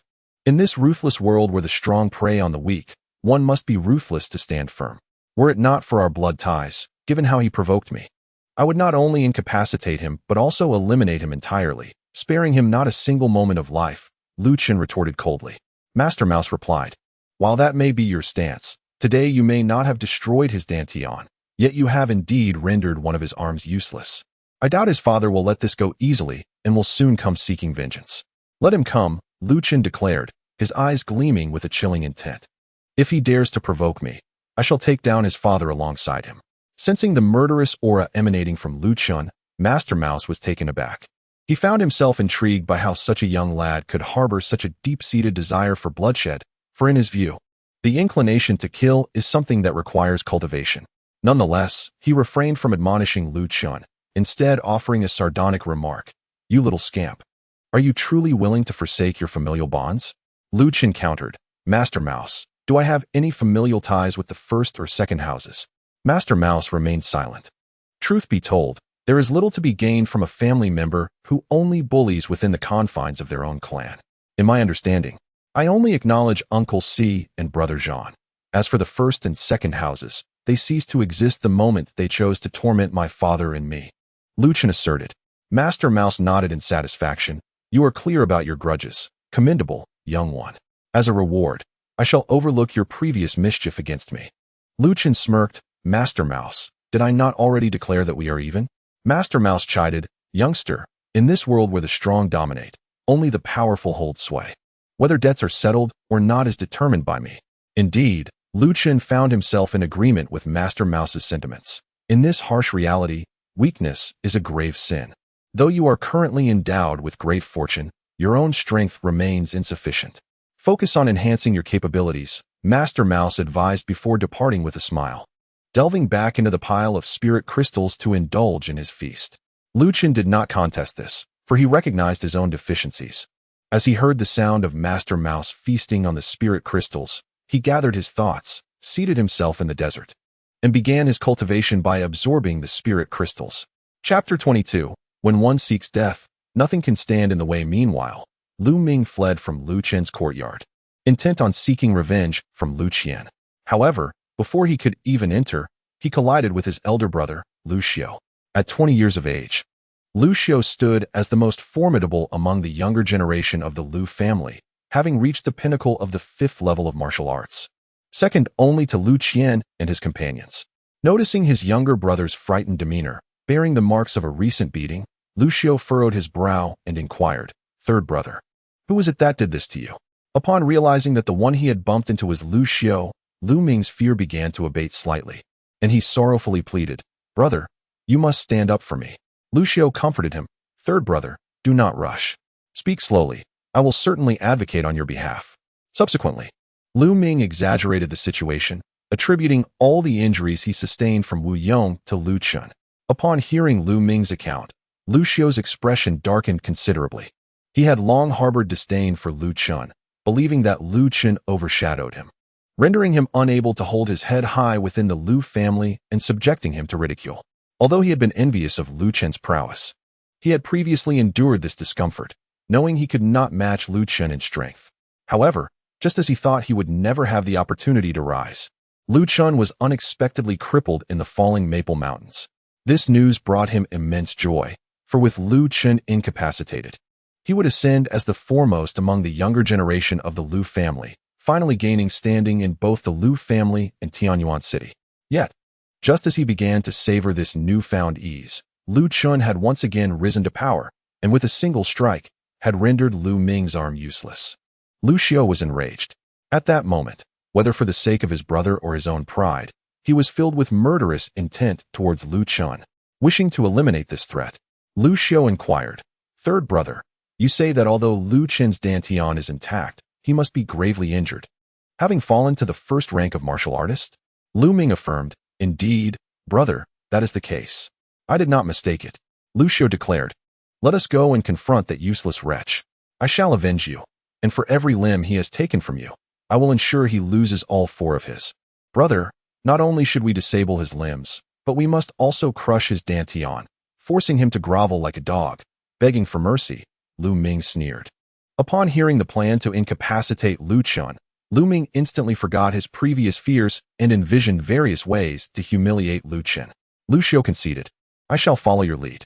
With that, the 2 brothers hastened towards the courtyard where Lu Chen resided. As they stepped into the courtyard, Lu Chen, having learned of the situation from Shu Yi, returned from the realm of the Chaos Pearl to his quarters. When the brothers entered the room, Lu Chen stood to greet them. Lu Chen's martial talent and combat prowess were well known throughout Tianyuan city. Had he not been injured, Lu Xiao would have never dared to confront him. Upon entering, Lu Xiao first sensed Lu Chen's martial level and, upon confirming that Lu Chen was indeed only at the first rank of martial artist, he felt a wave of relief wash over him. Simultaneously, he gained confidence. With his current strength, dealing with Lu Chen would pose no challenge, and today he would ensure that Lu Chen faced dire consequences. Lu Xiao bellowed, "Lu Chen, as cousins, how could you incapacitate third brother's arm and plot to ruin his Dantian? You are utterly despicable." Lu Chen disregarded Lu Xiao and turned his gaze toward Lu Ming, asking calmly, "Lu Ming, do you remember what I told you previously?" Lu Ming certainly recalled Lu Chen's words, but emboldened by Lu Xiao's support, he felt no fear. Convinced that Lu Chen could not best Lu Xiao. With resentment, Lu Ming retorted, "Useless wretch, cease your arrogance. Now that my brother is here, prepare to kneel and beg for mercy." Lu Chen did not deny this, casually responding, "As long as you remember." After finishing his words, Lu Chen turned to Lu Xiao and said, "What is the matter? You just struck my subordinate, and now this defeated wretch hastens to seek his demise?" Lu Xiao bellowed in anger, "Lu Chen, you are no longer the person you once were. Do not be so arrogant. While others may fear you, I do not." "Is that so?" Lu Chen nonchalantly cleaned his ears and mocked, "Since you do not fear me, how do you intend to deal with me? You ineffectual young master Lu Xiao?" Lu Xiao narrowed his eyes and declared, "If you kneel and bow to me 3 times, I might consider sparing you. Otherwise, today I shall render you incapacitated." "Ah, so you intend to incapacitate me? How delightful." Lu Chen chuckled, then calmly seated himself and began sipping tea. Seeing Lu Chen's utter disregard for him, Lu Xiao, suppressing his fury, said, "Lu Chen, do you intend to refuse to bow your head in apology?" "Apologies, but I am not accustomed to bowing to anyone. However, if you wish to bow, I shall sit here and graciously accept it," Lu Chen replied. Seeking death, Lu Xiao roared in fury. Heavenly Gang Fist. With a fierce shout, he summoned all his spiritual energy and unleashed the Heavenly Gang Fist toward Lu Chen. Though Lu Chen was merely at the first level of martial artist, he possessed the means to withstand even lower-tier martial masters. Despite Lu Xiao being the 4th strongest in the Lu family, in Lu Chen's eyes, he was nothing more than a pitiful clown. Sometimes, when one seeks their own demise, no one can intervene, as was the case with Lu Xiao. As Lu Xiao charged at him, Lu Chen met him head-on with a swift, thunderous fist. Accompanied by a flash of lightning, Lu Xiao, at the 5th level of martial artist, was sent flying out of the room by Lu Chen's single strike. Bang! The next moment, Lu Xiao crashed to the ground, clutching his shattered right arm and howling in pain. Chapter 23. The ruin of the Lu brothers' Dantians inside the room. Witnessing the formidable Lu Xiao being incapacitated by Lu Chen's strike, Lu Ming was terrified and fled toward the door, not daring to linger for even a second. However, Lu Chen had previously granted Lu Ming a chance to live, and he would not bestow a second. With a flicker of starlight beneath his feet, Lu Chen appeared before Lu Ming, then delivered a swift kick toward the terrified boy. On the brink of being incapacitated for the second time, Lu Ming roared, desperately sacrificing his other body parts to protect his Dantian in the lower abdomen. With a sickening thud, as Lu Chen's kick landed, Lu Ming coughed up blood and then plummeted to the ground beside Lu Xiao. Though he had managed to protect his Dantian with his life, his internal organs throbbed with agony, and he expelled another mouthful of blood. After injuring Lu Ming, Lu Chen advanced slowly toward the two. Lu Xiao, filled with trepidation, asked, "Lu Chen, what do you intend to do?" Lu Chen replied, "You sought to incapacitate me. What do you think I intend to do?" Lu Xiao's complexion changed drastically as he shouted, "We are of the same lineage. You cannot render me incapacitated, or everyone will accuse you of cruelty." "To hell with our lineage," Lu Chen retorted angrily, taking a step forward and delivering a kick to Lu Xiao's abdomen, causing Lu Xiao's Dantian to explode with a sickening sound. The Dantian shattered, and a surge of spiritual energy flowed from Lu Xiao's body. Devoid of spiritual power, Lu Xiao resembled a deflated balloon, instantly losing all vitality. "You actually crippled my Dantian, Lu Chen. How cruel you are." Lu Xiao, pale-faced, pointed at Lu Chen, his eyes brimming with resentment. Lu Chen replied with a cold smirk, "I merely employed your own tactics against you, yet you dare to call my methods cruel? How laughable." Upon hearing this, Lu Xiao's face turned ashen. He had been rendered powerless, akin to Lu Yi, a mere shell of a man. The thought of Lu Yi's plight over the years plunged Lu Xiao into despair. After dealing with Lu Xiao, Lu Chen turned his attention to Lu Ming. Witnessing Lu Chen mercilessly incapacitate his elder brother, Lu Ming felt a surge of terror, desperate to flee, only to realize his legs had turned to jelly. As Lu Chen's gaze fell upon him, Lu Ming's composure shattered. He fell to the ground, crawling and bowing in supplication. "Lu Chen, I was wrong. I beg you for another chance." Lu Chen responded indifferently. "I have already granted you opportunities, yet you proved yourself inept." Before his words could fully settle, Lu Chen struck, shattering Lu Ming's dantian and transforming him into the very thing he had always derided others as worthless. With his dantian destroyed, Lu Ming collapsed to the ground. At that moment, the two brothers appeared as if they had lost their souls, their eyes fixed blankly ahead. But the ordeal was far from over. Lu Chen addressed them. "You both seem to relish watching others plead for mercy. Now it is your turn to bow before me. Let me experience that thrill. If your submission brings me joy, I shall permit you to return." At this, Lu Xiao bellowed, "Lu Chen, a man may be killed, but not humiliated. I refuse to bow before you." Lu Chen chuckled. "Your refusal to bow is simply due to a lack of leverage. Once the stakes are adequate, I am certain you will submit." Lu Xiao grimly smiled. "Lu Chen, you have already crippled my dantian. You possess no leverage over me now. You may decide my fate." "Really?" Lu Chen inquired. Lu Xiao attempted to respond, but upon meeting Lu Chen's profound gaze, fear engulfed him, and he chose silence. Observing this, Lu Chen slowly remarked, "In life, one's existence is paramount. As long as life endures, all possibilities remain. Once life extinguishes, one fades into oblivion, leaving nothing behind." Pausing for emphasis, Lu Chen presented a disarming smile to the two, then queried, "Tell me, are you truly content to perish like this?" Lu Ming retorted angrily, "You fool, I do not believe you would dare to kill me. If you did, my father would never let you off." Lu Chen's expression darkened as he fixed his gaze on Lu Ming. "Lu Ming, you overestimate your father. I grant him respect as the head of the family, but should I choose to disregard him, he could easily meet his demise. You are a madman." Hearing Lu Chen's audacious words, Lu Xiao and Lu Ming were momentarily taken aback before unleashing a torrent of insults. Yet, despite Lu Chen currently being at the first level of martial arts, they dared not question his words, for they were already living proof of his power. What perplexed them, however, was the fact that Lu Chen's family once held a strong sense of honor, always prioritizing the Lu family. It was precisely this vulnerability that had allowed the first and second branches to manipulate Lu Chen for so long. However, since his downfall, Lu Chen seemed to have transformed into an entirely different individual. His family had become but a trivial matter in his eyes, no longer able to bind him. Even at this moment, they could not fathom why he had changed so drastically. Lu Chen sneered, declaring, "I am indeed mad. But it is you who have driven me to madness. Today, you will either bow before me until I am satisfied, or you may choose to perish. Bowing, or death." Lu Xiao and Lu Ming found themselves momentarily hesitant. Yet, swiftly, the two made their choice, fervently prostrating themselves before Lu Chen. Better to endure a wretched existence than to embrace death. They were not yet ready to die, nor did they possess the courage for it.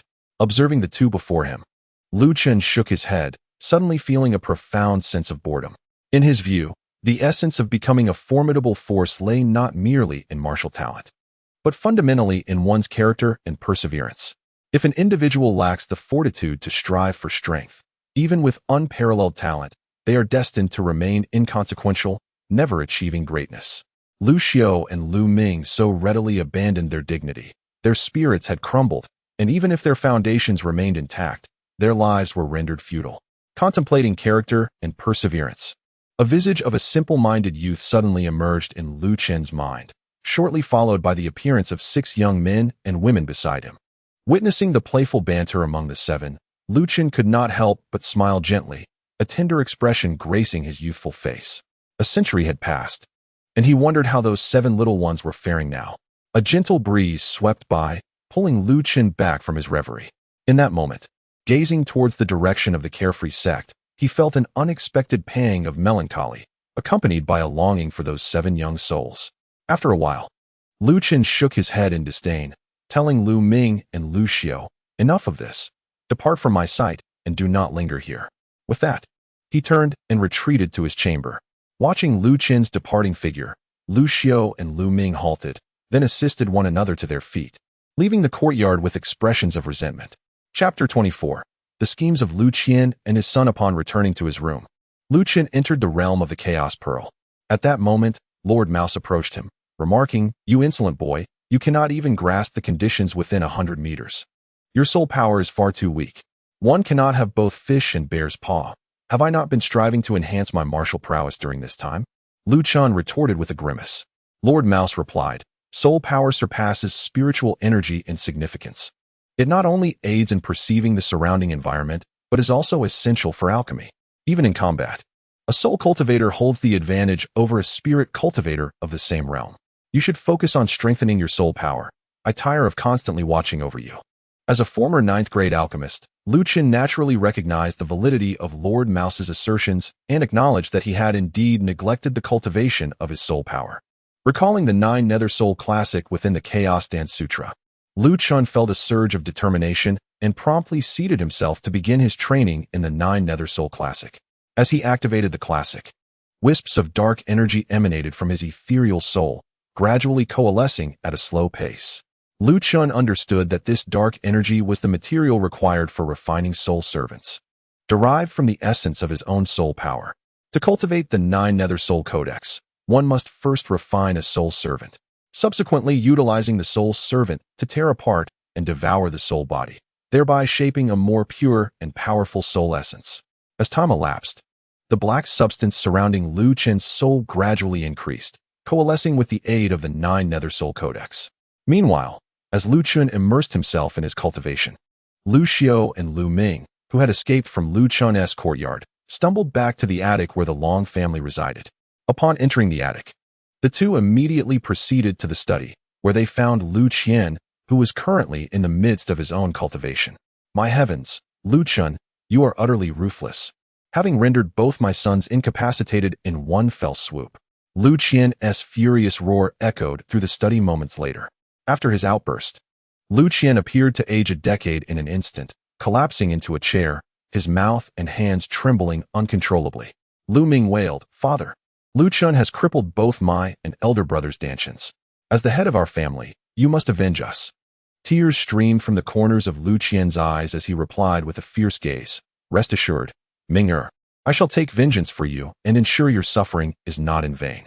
Lu Xiao, displaying a far greater composure than Lu Ming, refrained from tears and calmly inquired, "Father, what are your plans for our revenge?" Lu Chen declared, "That wretched boy has crippled you. I shall do the same to him." Lu Xiao cautioned, "Father, Lu Chen is no weakling, and he has the protection of our 4th uncle. If you seek to cripple him, our 4th uncle is unlikely to permit it." Lu Chen bellowed, "If that old 4th dares to hinder me from punishing that wretched boy today, I shall sever our brotherly ties." Lu Xiao, unfazed, posed a pointed question, "Father, do you believe you hold more significance in 4th uncle's eyes than that wretched boy does?" Lu Kuang, having trained under Lu Yi since childhood, had his character and disposition shaped by Lu Yi's influence. Within the Lu family, he heeded only Lu Yi's counsel. He had always looked down upon Lu Kuang, who relied solely on brute strength and had no regard for him. While Lu Kuang might support him against external threats, when it came to incapacitating Lu Chen, he knew he could never rival Lu Chen's importance. The thought of Lu Kuang standing in his way filled Lu Chen with despair and an overwhelming fury. Noticing Lu Chen's silence, Lu Xiao pressed on, "Father, with 4th uncle obstructing us, your strength alone is insufficient for our revenge." Lu Chen furrowed his brow. "Xiao, are you suggesting I enlist your 2nd uncle's help?" Lu Xiao shook his head. "Father, even with 2nd uncle's assistance, it would be futile. Together, you are still no match for 4th uncle." Though it pained him, Lu Chen had to concede that Lu Kuang's combat prowess was formidable. Even if he and Lu Ming joined forces, they would never stand against Lu Kuang. Faced with the bleak prospect of revenge, Lu Ming asked, "Elder brother, the only strong ally in the Lu family is 2nd uncle. If we do not call upon him, we shall have no support."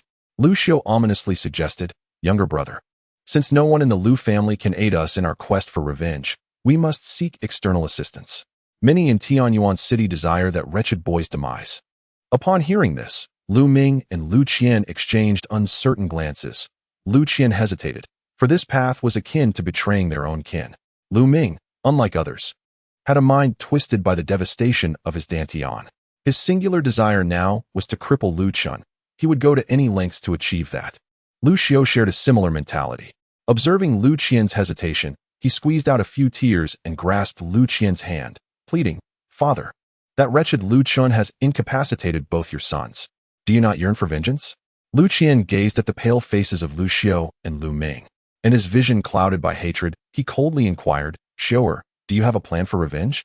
Lu Xiao replied, "Father, let us spread the word that the wretched boy has not been crippled. Surely, the other three families will not let him go unpunished. That is an excellent idea.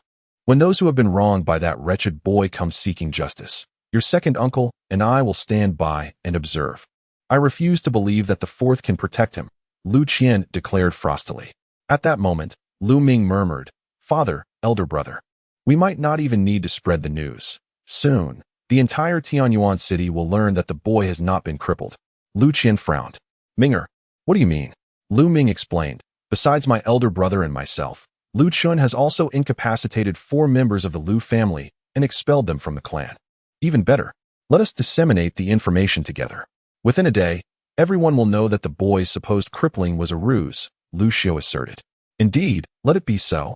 The 3 of them conspired, and Lu Qian promptly summoned 2 confidants, instructing them to discreetly spread the word that Lu Chen had not been crippled but had sustained severe injuries, resulting in a drop to the first rank of martial artist. Before long, the entire Tianyuan city was abuzz with this development, and the 3 prominent families, along with the city lord's residents, convened to deliberate on the matter. Chapter 25. Cultivating the 9 Nether Soul Canon. Lu Chen remained oblivious to the machinations of Lu Qian and his sons, nor did he desire to know. After half an hour had passed in the outside world, a joyful expression graced Lu Chen's face within the realm of the Chaos Pearl. For he had finally condensed his first soul servant through the 9 Nether Soul Canon. This soul servant was entirely black, resembling a skull.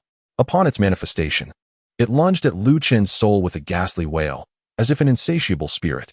With a piercing bite, the soul servant sank its teeth into Lu Chen's soul, extinguishing his smile in an instant.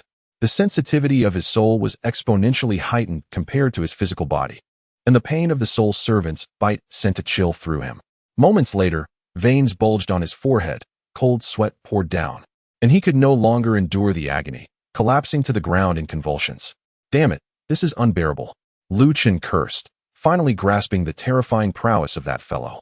Tianyuan. Such self-inflicted torment was beyond the endurance of an average person. Without enduring hardship, how can one rise above others? If I do not perish from this training, I shall train relentlessly. As he contemplated reclaiming his lost honor in the 9 Heavens War against Tianyuan, Lu Chen roared words of encouragement to himself. Simultaneously, he accelerated the operation of the 9 Nether Soul Canon, and the soul servant's consumption of his soul accelerated as well. Although the fragments of his soul had entered the soul servant's mouth, they remained part of Lu Chen's essence, and with each bite, he acutely felt the agony of soul devouring. Aside from the anguish, Lu Chen also vaguely discerned that after the soul slave consumed his soul body, it would release a portion of the soul. These liberated souls appeared more vibrant and translucent, and when these souls were reformed back into the main soul, Lu Chen realized that his perception seemed to have heightened somewhat. This revelation invigorated Lu Chen's spirit, making him aware that cultivating the 9 Nether Soul Classic was, in essence, a metamorphosis within the myriad of souls devouring one another. Consequently, in the following days, Lu Chen, amidst his suffering and curses, fervently practiced the 9 Nether Soul Classic, reveling in the bittersweet experience. In the pile of spirit crystals, witnessing Lu Chen's perseverance, Master Mouse felt a sense of relief and hastened to consume the spirit crystals, voraciously depleting Lu Chen's resources. In the chaotic realm of the Chaos Pearl, the sun rose and set, and 2 days passed in the blink of an eye. During this time, Lu Chen's soul body was consumed repeatedly by the soul slave, which had multiplied from 1 to 3. Through these 2 days of practice, Lu Chen discovered that not only could the primordial soul body condense soul slaves, but the soul slaves themselves could also create new ones through division after devouring a substantial amount of his discarded souls. Among the 3 soul slaves, only one was refined from the main soul during these 2 days, while the other 2 were split from the original soul slave.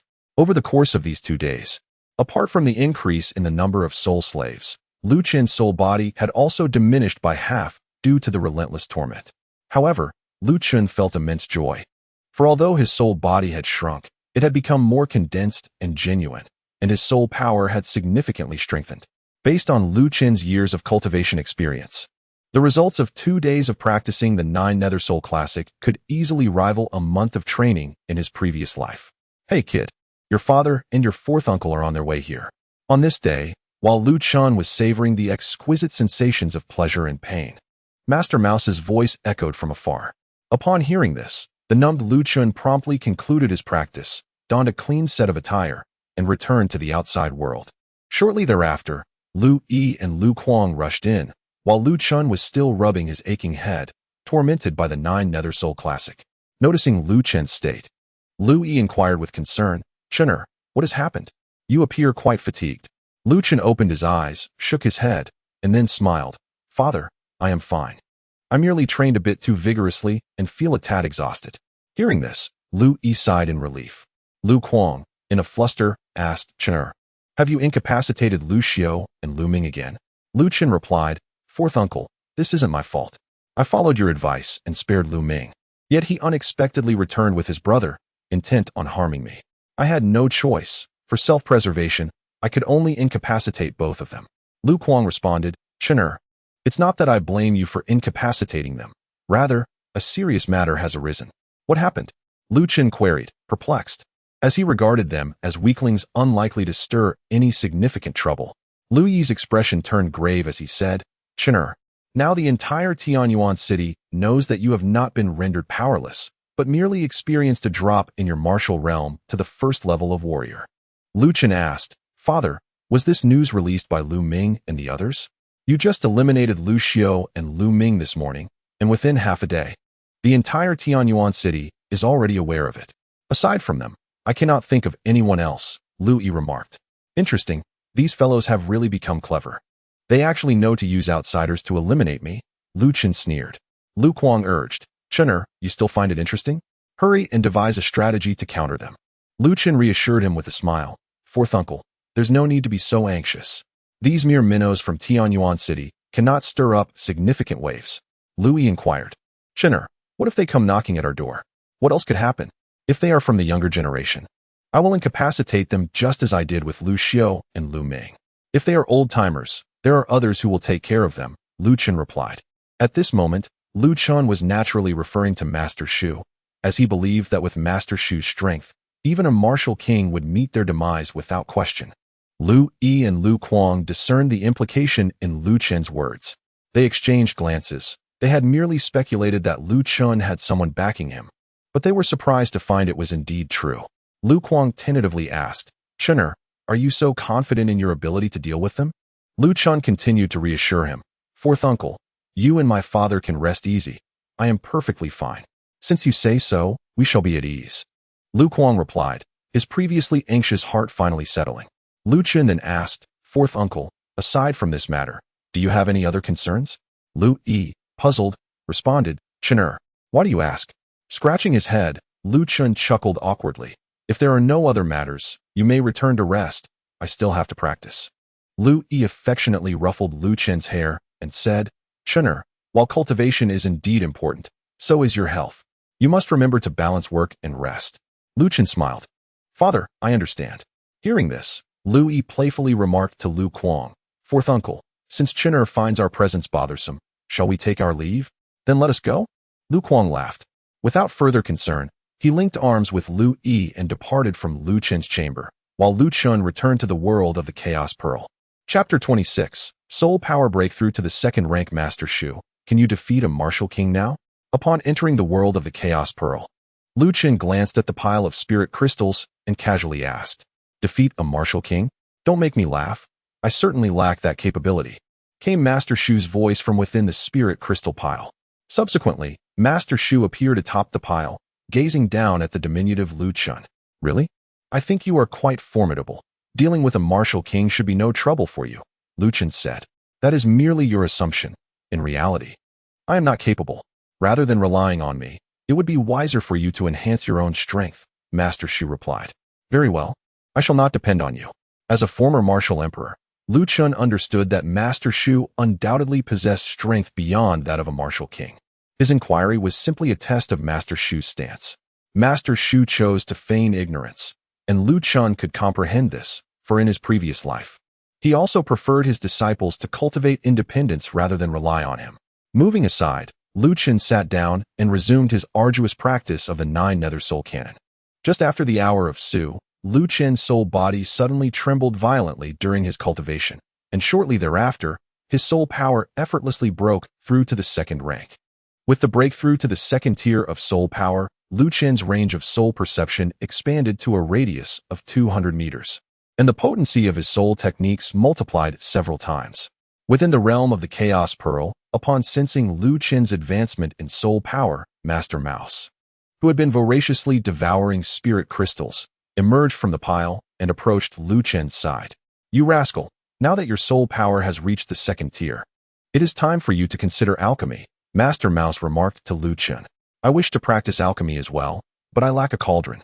Lu Chen replied with an exasperated gesture, lamenting that if he had a cauldron, he would have begun his alchemical pursuits long ago. The essence of cultivation lies in the accumulation of resources, techniques, spirit crystals, spiritual items, and medicinal pills all dictate the pace at which a martial artist can enhance their strength. Among these resources, medicinal pills are universally acknowledged as essential tools for cultivation and a shortcut to progress. Hence the saying in the divine martial realm that one cannot hope to succeed in cultivation without the aid of pills. Master Mouse, seemingly at a loss for words, responded, "Rascal, do you not already possess the Chaos Cauldron? With it, what more do you need?" "Is that so?" Lu Chen mused, and with a thought, the fist-sized Chaos Cauldron emerged from within him, floating into the air, radiating a cerulean divine light while spinning gracefully. With a skeptical expression, Lu Chen queried, "Master Mouse, can such a small cauldron really be used for alchemy?" "You fool, the Chaos Cauldron can alter its size according to your will. It is not limited to such a diminutive form," Master Mouse scolded. "Ah, I suppose I am not very familiar with it," Lu Chen admitted sheepishly, scratching his head before exerting his will to enlarge the Chaos Cauldron. Moments later, the cauldron had grown to the same size as the one he had used in his previous life and was gently placed on the ground. "Now that you have the cauldron, go procure some spiritual herbs," Master Mouse instructed. Cultivation encompasses not only refining the spirit and soul, but also body refinement, alchemy, artifact forging, and array inscription. Only by excelling in each of these domains can one truly become a formidable powerhouse. Lu Chen regarded Master Mouse with a peculiar expression. The ease with which he spoke belied the reality that human energy is finite, making it impossible to master everything simultaneously. In his previous life, he had reached his limits merely by focusing on swordsmanship and alchemy, while the other 9 titled martial emperors had each dedicated themselves to a singular path. They understood that diversifying one's focus could lead to distraction, and without sufficient energy, one might end up mastering nothing at all. Master Mouse, however, casually enumerated all possible cultivation paths, and if Lu Chen did not know better, he might have doubted the wisdom of such a statement. Given that Master Mouse was an ancient relic, meeting Lu Chen's gaze, Master Mouse retorted, "Rascal, why do you look at me as if I am mistaken? I speak the truth." Lu Chen replied, "Master Mouse, human energy is indeed limited. An overly diverse cultivation could yield diminishing returns, resulting in superficial knowledge." Master Mouse countered, "Such issues may exist for others, but not for you. You possess advantages that exempt you from these concerns." "How so?" Lu Chen inquired. Master Mouse pointed to the Chaos Cauldron. "You have the Chaos Cauldron and the Chaos Pearl. Their temporal flow is 10 times that of the outside world. With such an acceleration, as long as your comprehension is sufficient, you need not worry about energy constraints." "Very well," Lu Chen conceded, persuaded by Master Mouse's words. Subsequently, he donned a suit of night attire and departed from the Lu family, making his way to the commercial district of Tianyuan City, where he sought out the Lin family's establishment, the Spirit Medicine Hall. During this period of relative quietude for Lu Chen, the 4 great families had relaxed their vigilance, and the guards who had previously been doubled had retreated, restoring the shop to its original state. With the release of his soul energy, Lu Chen located the most formidable guardian of the Spirit Medicine Hall, who was currently fast asleep, snoring thunderously. With a graceful leap, Lu Chen positioned himself outside the guardian's window, then employed the Lingxiao step to stealthily enter the guardian's chamber, executing him without his awareness.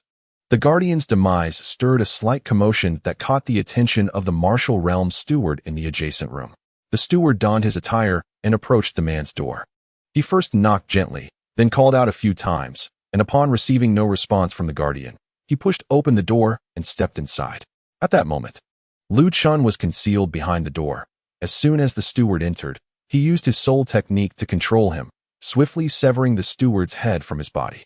Having slain 2 individuals, Lu Chen collected the spirit crystals from their remains, then, in a remarkably short time, eliminated the remaining 4 and absconded with all the spirit medicines from the shop. Upon exiting the establishment, Lu Chen turned his gaze toward other Lin family shops and proceeded to plunder 4 more of their establishments before returning to the Lu family residence. Upon his return, Lu Chen immediately entered the realm of the Chaos Cauldron, planting some spirit medicines that could be cultivated from seeds within that world. When Lu Chen finished his tasks and returned to the Chaos Pearl world, Master Mouse, eyeing the spirit medicines he had pilfered, remarked disdainfully, "You little rascal. The variety of spirit medicines from this shop is scarce, and their quality is appallingly poor. I fear not even a decent pill can be concocted from them." Lu Chen rolled his eyes in response. "I am well aware of the subpar quality of these spirit medicines, but what can I do? Tianyuan City lacks even a single alchemist. What can we expect in terms of quality?" Master Mouse inquired, "You little rascal, is there truly no better apothecary in Tianyuan City?" Lu Chen replied, "There are indeed better options, but given my current strength, attempting to steal from them would likely be a matter of life and death." "What place are you referring to?" Master Mouse asked, intrigued. Lu Chen explained, "Within Tianyuan City, the establishment renowned for having the most comprehensive variety, superior quality, and greatest stock of spirit medicines is Wanbao Tower. Besides Wanbao Tower, the Jifeng Hall, directly managed by the City Lord's office, and the City Lord's own reserves of spirit medicines are significantly better than those found elsewhere." "Excellent." Master Mouse licked his lips, exhibiting an eager demeanor. Lu Chen's expression turned grave. "Master Mouse, the City Lord's office and Wanbao Tower are perilous. Both are guarded by martial kings, and I dare not venture there." Master Mouse chuckled, "You little rascal, I have no intention of sending you there. If you don't want me to go, do you intend to go by yourself?" Lu Chen frowned. "What other option is there?" Lu Chen warned, "Master Mouse, while your strength surpasses mine, you are still no match for a martial king. It would be wise to refrain from such recklessness to avoid being killed." Master Mouse scoffed, "Are you foolish? I'm going to steal, not engage in combat. Stealing and fighting are entirely different matters." Lu Chen queried, "Since you are so resolute about going, shall I release you?" Master Mouse urged, "Hurry and set me free. I am positively eager to visit the 3 places you mentioned." "Very well, you may go, but do not blame me for not warning you should you meet your demise," Lu Chen remarked, promptly releasing the Rat Master. Thereafter, the Rat Master transformed into a stream of flesh-toned light and departed from the Lu residence. Once the Rat Master had left, a mischievous smile crept upon Lu Chen's lips. Although he was uncertain of the Rat Master's limits, he was confident that dealing with the martial king would pose no challenge for him. His earlier words were, in fact, a provocation meant to spur the Rat Master into robbing the City Lord's mansion, thereby avenging himself while also procuring some valuable items. With this small scheme having succeeded, Lu Chen turned and entered the Chaos Pearl world, where he grasped 2 spirit crystals and commenced his cultivation of the Yin-Yang Classic. Chapter 27. Alchemy. Half an hour later. Anticipating the Rat Master's imminent return, Lu Chen concluded his training. With a mere thought, he returned to his chamber. He proceeded to pace anxiously around the room, feigning a look of concern. Shortly thereafter, a large bulge suddenly emerged from the ground against the wall, and the Rat Master poked his head out, leaping forth from the earth. Well, you little rascal. I didn't realize you were actually worried about me," the Rat Master chuckled, shaking off the dirt from his body as he approached Lu Chen with a sly grin. "Though you are quite annoying, you are still my Rat Master. If anyone is to bully you, it shall be me alone," Lu Chen retorted with a smirk. The Rat Master shot Lu Chen an exasperated glance, scoffing, "Humph. If you care, just care. What else with all the excuses?" Lu Chen remained noncommittal, then inquired with curiosity, "Rat Master, did you manage to steal anything? Surely, you did not fail to find the entrance?" "What a joke. When the Rat Master takes action, nothing is unachievable," the Rat Master boasted. "Once you sent me in, I shall show you precisely what I acquired and what treasures I have brought back." "Excellent." Upon hearing this, Lu Chen's spirits lifted. knowing the rat master must have procured some valuable items. As they conversed, he transported the rat master into the stone pearl world, where the rat master promptly unveiled all the stolen goods. In an instant, a veritable mountain of various spirit herbs filled the space before Lu Chen, and a gentle breeze wafted through, carrying with it a rich aroma of medicine. Third-grade spirit herb, blood ginseng. Fourth-grade spirit herb, seven-star lotus. Fourth-grade spirit herb, earth spirit vine. To his astonishment, Lu Chen discovered even a peak fourth-grade spirit fruit among the bounty.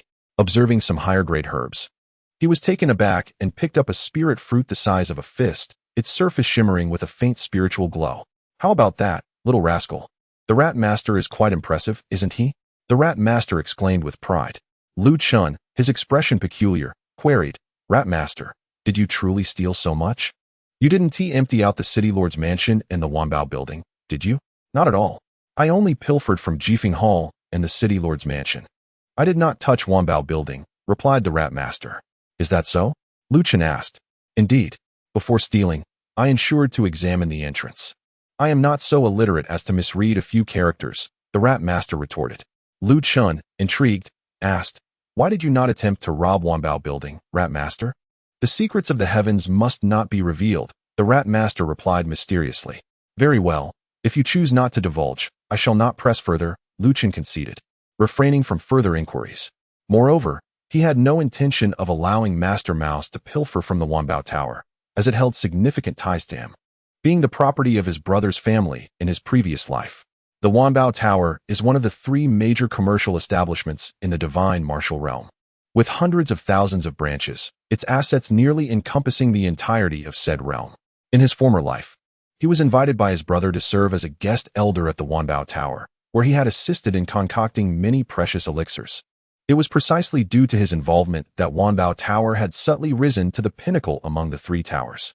Today, Master Mouse refrained from theft. Had he done so, it would have been akin to a domestic thief pilfering from his own possessions, a pointless endeavor.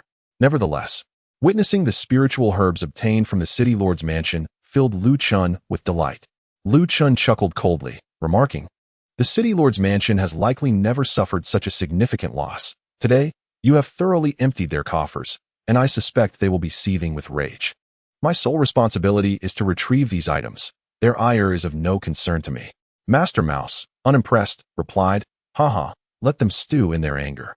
Today's foray into the city lord's mansion serves as a preemptive reclamation of some interests." Curiously, Master Mouse inquired, "You cheeky brat, do you have a grudge against the city lord's mansion?" Lu Chen retorted icily, "It is more than a mere grudge. We share an irreconcilable blood feud. Given the opportunity, I would annihilate the entire city lord's mansion." As he spoke, a formidable aura of murderous intent emanated from Lu Chen, surprising Master Mouse and drawing its attention to the city lord's mansion. Subsequently, Master Mouse advised, "Brad, we can discuss revenge later. For now, I have retrieved the spiritual herbs for you. You should focus on learning alchemy." "No need to learn. I already know," Lu Chen replied. "Really?" Master Mouse's eyes glimmered with intrigue. "Whether I know it or not is irrelevant. Why would I deceive you?" With that, Lu Chen began selecting the desired spiritual herbs from a pile. A quarter of an hour later, 3 neatly arranged piles of spiritual herbs appeared before Master Mouse, each comprising over 30 varieties: blood spirit pill, meridian opening pill, and marrow cleansing pill. Master Mouse remarked casually, observing Lu Chen's selection. Lu Chen was taken aback, exclaiming, "Master Mouse, you understand alchemy?" For the 3 piles of materials he had chosen were precisely what was required to concoct the pinnacle-grade 2nd-tier elixirs: blood spirit pill, meridian opening pill, and marrow cleansing pill. Master Mouse scoffed, "What is alchemy to me? I possess knowledge of many things, unlike you, who knows nothing." "Enough of that. I am not as inept as you suggest," Lu Chen retorted playfully, before producing the chaotic cauldron and seating himself cross-legged before it. As is widely acknowledged, the alchemical process consists of 3 steps: the refining of the active ingredients of the spiritual herbs, the amalgamation of the medicinal liquids in the cauldron's flame, and the nurturing of the pill.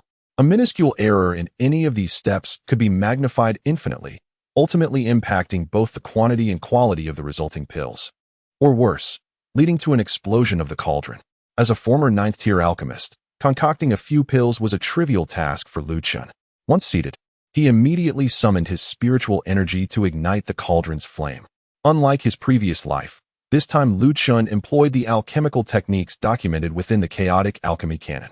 As time passed, various spiritual herbs were successively cast into the chaotic cauldron, followed by the extraction of colorful medicinal liquids. Beside him, observing Lu Chen's alchemical techniques, which resembled a graceful dance, and the emergence of over 20 pure medicinal liquids from the cauldron in the blink of an eye. Lord Mouse regarded Lu Chen with a scrutinizing gaze. In that moment, many thoughts crossed his mind, while Lu Chen was completely absorbed in his alchemy, unaware that Lord Mouse had already set his sights on him. An hour passed, and the 34 medicinal liquids required for the meridian opening pill were fully refined, each showcasing a distinct hue as they swirled within the intense flames. Typically, an alchemist would immediately proceed to the next step of mixing the liquids upon completion of the refining process. Yet Lu Chen diverged from this norm.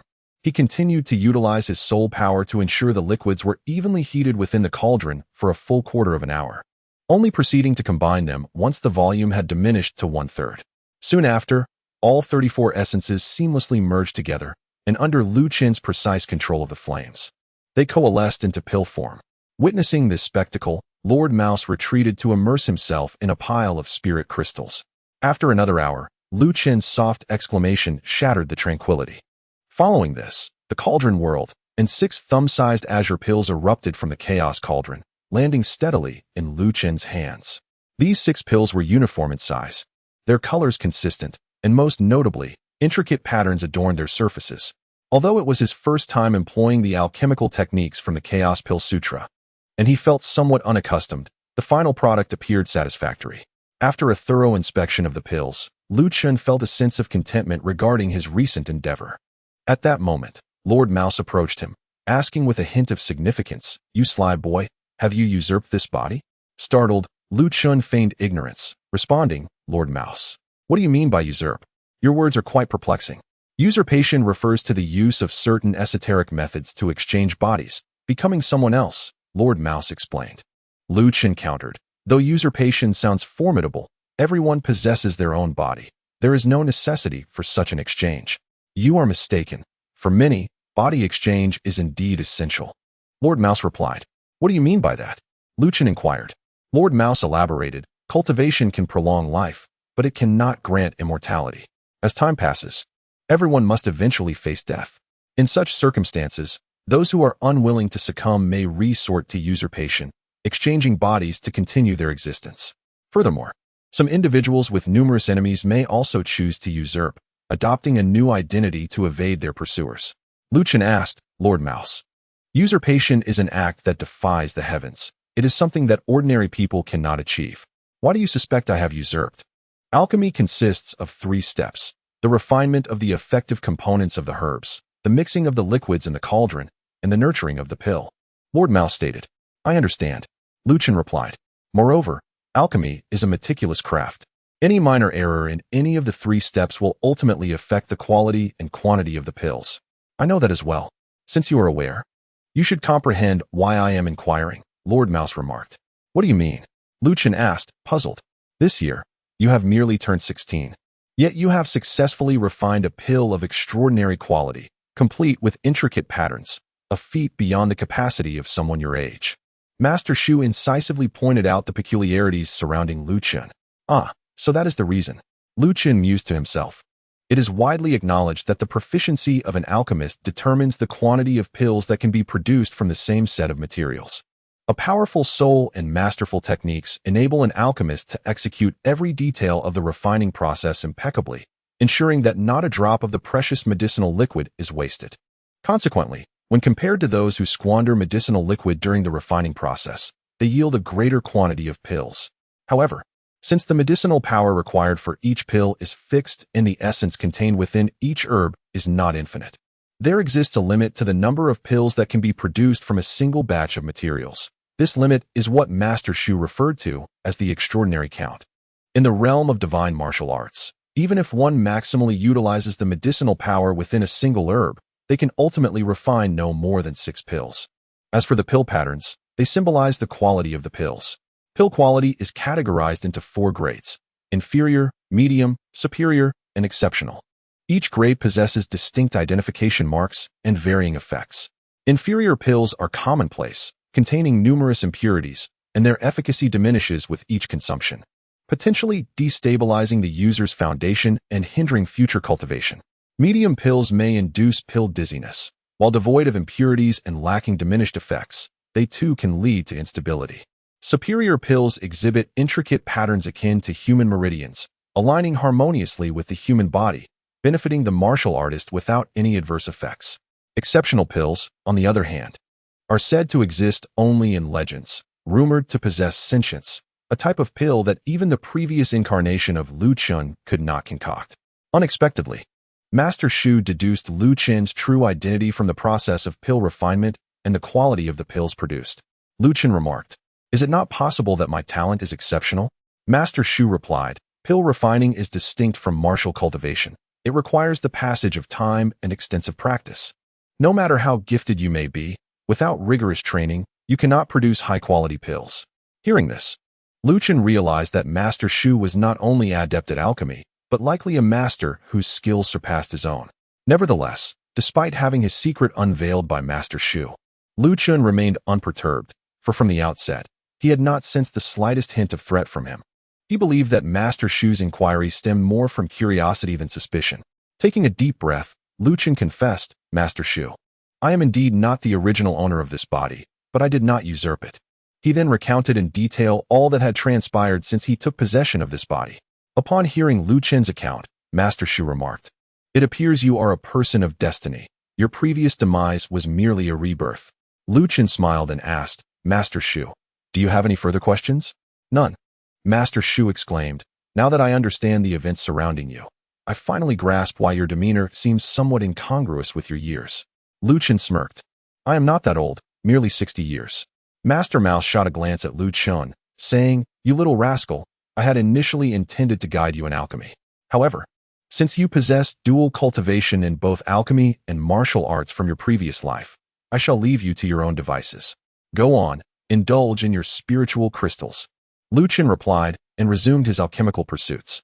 Chapter 29. The Lord's Fury. Meanwhile, as Lu Chen busied himself with alchemy, the guards of the city lord's residence, tasked with the nighttime patrol, discovered the door to the spiritual medicine treasury ajar, as if it had been opened by someone. The guards were taken aback and rushed into the treasury to investigate, only to be met with a scene that left them paralyzed with fear on the ground. The various spiritual medicines within the city lord's treasury were originally stored in specially crafted boxes, yet now, thousands of these boxes lay open. "What on earth do we do now?" stammered a guard of the second-tier martial artist realm, trembling and pale as he posed the question. Having served in the city lord's residence for many years, they were acutely aware of the lord's temperament. Now that the spiritual medicines had been stolen, they knew the city lord would not spare them. The leader of the guards, a middle-aged man named Ren Xiaoyao, who possessed strength at the first-tier martial artist realm, staggered to his feet amidst the shock. Under the scrutiny of his peers, he hastily inspected the open boxes, only to find that the treasury had been completely stripped bare, with not a single spiritual medicine left behind. "It's over, utterly finished." Ren Xiaoyao's complexion turned ashen. One guard rose and said, "Captain, the city lord is cold and merciless. Even if only a single spiritual medicine is missing, he will not let us off lightly. Captain, why don't we escape while no one has realized the treasury has been robbed? If the city lord finds out, we are doomed." Ren Xiaoyao replied bitterly, "Brother, Tianyuan city is only so large. The city lord's influence is all-encompassing. Where can we possibly flee? Even if we cannot escape, it is better than waiting to die here." Another guard chimed in, now contemplating flight. As two guards considered fleeing, Ren Xiaoyao turned to the others and asked, "Brothers, what are your thoughts? Let us run. Let us take a chance." "Yes, we must take that risk. Anything is better than waiting to meet our demise." Meeting Ren Xiaoyao's gaze, the terrified guards found their resolve and stood tall, their eyes steeling with determination, all prepared to escape from the scene. Seeing this, Ren Xiaoyao gritted his teeth and declared, "In that case, let us, 12 brothers, depart the city under the cover of night and flee to the Luo Feng mountain range." "This is a splendid idea. We shall follow you from now on." The group rejoiced, promptly rallying around Ren Xiaoyao as their leader. The 12 then exited the spiritual medicine treasury, acting as if nothing had transpired, and resumed their patrol. When they reached a secluded corner, The 12 men swiftly dashed towards the city gates of Tianyuan, scaling the walls to escape the city. Since the guards at the city lord's residence operated in shifts, when Lin Yao and his group fled Tianyuan city, the next shift soon discovered the robbery of the treasury. However, this new shift of guards did not flee. Upon realizing the treasury had been robbed, they immediately reported the incident up the chain of command. As dawn's light began to break, all were roused from their slumber and hastened to the scene of the theft. Upon witnessing the treasury completely emptied, a stern-faced middle-aged man let out a furious roar, nearly succumbing to the sheer force of his rage. His name is Zhang Yan, the lord of Tianyuan city, a martial artist at the first level of the martial king realm. For decades, the Zhang family has acted as a local sovereign, monopolizing over 70% of the resources in Tianyuan city. They have long exploited others, but unexpectedly, they faced a calamity last night. In a single night, the spiritual herbs accumulated by the Zhang family over 2 generations were entirely stolen. This loss is not merely a matter of millions. It is a direct affront to the Lord's authority, one that Zhang Yin cannot tolerate. Casting a sidelong glance, Zhang Yin coldly addressed a trembling middle-aged man. Grand Commander, summon all the guards who were on patrol last night immediately. Yes, replied Zhou Kai, a 9th-level martial artist, and he swiftly exited. Once outside, he first sealed off information and then gathered the guards responsible for the patrol. However, he discovered that Lin Yao's entire contingent was absent. With a growing suspicion, Zhou Kai hesitated for a moment before leading the remaining 4 patrols to the spiritual herb treasury. Where's the other contingent? Zhang Yan's gaze bore down on the 5 guards. Zhou Kai's expression darkened as he replied, My lord, the patrol responsible during the ugly hour is missing. Have they fled in fear of punishment? It appears so, Zhou Kai replied, his voice trembling. Zhang Yin narrowed his eyes and asked, which contingent was responsible for the hour of the rat? Upon hearing this, a guard of the 2nd level of martial arts stepped forward, kneeling respectfully, reporting to the Lord. I was in charge of the patrol during the hour of the rat. Zhang Yin inquired, was the treasury intact during your patrol? The guard responded, My lord. Everything was in order when I patrolled. There were no signs of theft. Zhang Yin scrutinized the guard. Though he appeared anxious, he did not evade Zhang Yan's gaze, confirming that the theft occurred after the guard's patrol. Having clarified the situation, Zhang Yin withdrew his gaze and declared coldly, due to the negligence of the guards leading to the theft of the spiritual herbs, all those on duty last night shall be executed. Please spare us, my lord. The 5 guards fell to their knees, pleading for mercy. Zhang Yin shouted in fury, because of your incompetence, spiritual herbs worth millions have been stolen. And you dare to plead for your lives? One guard wept, My lord, we were on patrol during the hour of the hare. We have not yet been on duty today. This does not concern us. Zhou Kai, filled with dread, saw Zhang Yan's intent to execute 60 guards and could not bear it. He knelt and implored, My lord, I beseech you to spare them. Grand Commander, I have yet to hold you accountable for your subordinates' negligence, and you dare to intercede? Zhang Yan's eyes glinted with menace. Zhou Kai replied, My lord, I am prepared to die, but I cannot allow anything to tarnish your reputation. If you execute them, it will imply that the patrol during the hour of the ugly was justified, and the world will deem you cruel. At these words, Zhang Yan, with his back turned to Zhou Kai, felt the surge of his spiritual energy, for in Tianyuan city, no one had ever dared to threaten him. Indeed, in Zhang Yan's view, Zhou Kai's words were a veiled threat, compelling him to spare these 5 negligent guards. Chapter 30. Zhang Xiaoyao's speculation, however. Just as Zhang Yan was about to take action, a young woman stepped forward and addressed him. Father, I believe the commander is correct. Although they have failed in their duty regarding the stolen spiritual herbs, their crime does not warrant death. Moreover, should you execute them, it would play directly into the hands of the thief. The woman, in her early 20s, possessed fair skin and striking beauty, adorned in a flowing white gown, and was at the 5th level of martial mastery. Everyone recognized her. She was none other than Zhang Yan's eldest daughter, Zhang Xiaoyao, a brilliant mind in the city lord's residence, who was dearly cherished by her father. Upon hearing Zhang Xiaoyao's plea for mercy, Zhang Yan's murderous intent dissipated. He looked at the crowd and declared, In light of my daughter's intercession, I shall spare your lives today. However, while you may escape the death penalty, you will face punishment. From this day forth, your salaries will be docked for 3 months. Thank you, City Lord, for your mercy, and thank you, Miss Zhang. The crowd hastily bowed, their minds preoccupied with their preserved lives, dismissing thoughts of wealth at that moment. Now, You may all leave, Zhang Yin said coldly. We take our leave.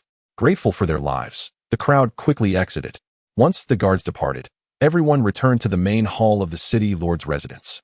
The atmosphere grew tense as Zhang Yin sat silently in his seat of authority. After a while, a young man resembling Zhang Yin spoke up in indignation. Father, this matter cannot simply be overlooked. This individual, named Zhang Yang, was Zhang Yin's youngest son, 17 years of age, with mediocre martial talent at the 8th level. As the young master of the city lord's residence, Zhang Yang was known for his arrogance, often taking pleasure in tormenting the citizens of Tianyuan city. Witnessing the theft of the spiritual herb treasury with his father remaining silent, he was unable to contain his frustration and was the first to speak out. Zhang Yin, already incensed, shot a fierce glare at Zhang Yang and reprimanded, Do you need to be the one to say this?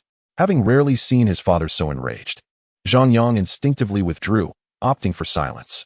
In the grand hall, witnessing even Zhang Yang subdued, the others dared not utter a word, maintaining a cautious silence to avoid inciting Zhang Yan's ire. After some time, just as Zhang Yan was about to seek Zhang Xiaoyao's insight, 3 figures hurriedly entered from outside. Their strength was formidable. One was at the 9th level of martial mastery, and the other 2 were at the 7th level, tasked with overseeing the Jifeng Hall. Given the recent theft from the spiritual herb treasury, the solemn expressions on their faces stirred an unsettling feeling among the onlookers. Kneeling upon entry, the trio immediately confessed to Zhang Yan. We bear guilt. Please punish us, City Lord. Zhang Yan's heart sank, his countenance darkening. What is your offense? The one at the 9th level, Qi Jian, replied, reporting to the City Lord. We have failed in our oversight. Last night, all the spiritual herbs from the Jifeng Hall were stolen. Silence. At Qi Jian's declaration, the hall fell into an oppressive silence, breaths becoming shallow, as if even the air itself dared not move. The theft of the spiritual herb treasury, followed by the Jifeng Hall's misfortune. All the spiritual herbs belonging to the city lord's residence had been stolen in a single night. At this moment, as terror gripped the crowd, they pondered who the lord of the city had offended to provoke such a brazen theft of all the spirit herbs from the lord's estate overnight. Qi Jian and the other 2 were bewildered, trembling as they awaited their fate after reporting the situation. Above in the great hall, Zhang Yin sat, his body quaking with rage. Suddenly, with a sharp crack, he crushed the armrests of his chair. The destruction of the armrests sent a shiver down the spines of Qi Jian and his companions. Fear gripped them as they dreaded that Zhang Yin might execute them. Yet, Zhang Yin refrained from doing so. Instead, he restrained his fury and inquired, The Jifeng Hall has been robbed, and you 3 were utterly oblivious last night? Given the Lord's estate's absolute dominance in Tianyuan city, its assets had never been targeted in recent years, leading the trio to let down their guard. Last night, they had retired early, and now, confronted by Zhang Yan's interrogation, they bowed their heads, at a loss for words. Observing their reactions, Zhang Yan surmised much of the truth. He inhaled deeply, striving to control his emotions. He then turned to Zhou Xian beside him and asked, Xianer, what are your thoughts on the theft of all the spirit herbs from the Lord's estate overnight? Zhou Xian, her expression grave, replied, Father, I fear we have encountered a formidable adversary. Zhang Yan asked, What leads you to that conclusion? Zhou Xian explained, Even if Qi Hall Master and his companions were negligent, their capabilities were substantial. It is implausible that an ordinary person could steal all the spirit herbs from Jifeng Hall without causing a stir. Indeed, Zhang Yan contemplated. Among the 4 great families, aside from a few individuals, none can rival Qi Jian, let alone empty Jifeng Hall. As he spoke, a young man interjected, Second sister, who do you suspect would dare to brazenly steal from our lord's estate? This young man, named Zhang Jia, was Zhang Yan's second son, a martial artist at the 3rd level of mastery, ranking 3rd among Zhang Yan's 5 children. Zhou Xian replied, At present, I cannot ascertain who is responsible. But one thing is certain. The individuals who raided the lord's estate and Jifeng Hall last night must be the same ones who recently plundered the shops of the 4 great families. Moreover, they are likely martial kings. Zhang Yan furrowed his brow and said, Xianer, there are only 5 martial kings in Tianyuan city, apart from the 3 from Wanbeilu. The rest are your grandfather and me. Wanbeilu has always conducted business and has maintained an amicable distance from our lord's estate over the years, making it unlikely that they would steal our spirit herbs. It cannot possibly be a martial king. Zhou Xian countered, Father, I suspect the martial king who stole from us hails from outside Tianyuan city. Upon hearing this, Zhang Yan's expression darkened considerably. In his quest for absolute control, he had meticulously orchestrated the downfall of Lu 6 years prior. Little did he anticipate that, with no martial kings left among the four great families, an outsider would emerge. What infuriated him most was that this individual had not only settled in Tianyuan city, but also lurked in the shadows, rendering him, the Lord, powerless against this threat. Chapter 31. Fear and anxiety with a forceful strike. Zhang Yan shattered the table in anger and exclaimed, "XVIIth, now that our spirit herbs have been stolen, what do you believe we should do next?" Zhou Xian replied, "Father, I suggest we simply assign someone to keep watch over Wanbailu." Zhang Yan's expression shifted slightly as he questioned, "XVIIth, did you not assert that the perpetrator was an external martial king? Why then are we focusing on Wanbao building as the intellectual pillar of the Zhang family?" Zhang Xian understood her father's thoughts clearly. With a calm demeanor, she inquired, "Father, why do you think the adversary sought to steal the spiritual herbs? For alchemy?" Zhang Yan replied uncertainly, "Indeed, it is for alchemy. The individual in question is not only a martial king, but is likely also an alchemist. As ordinary individuals would have no need for such an abundance of spiritual herbs," Zhang Xian elucidated. "Even if he is an alchemist, what does that have to do with Wanbao building?" Zhang Yan countered, "Father, have you lost your wits in your anger? You have yet to grasp the situation." Zhang Xian replied with a hint of exasperation.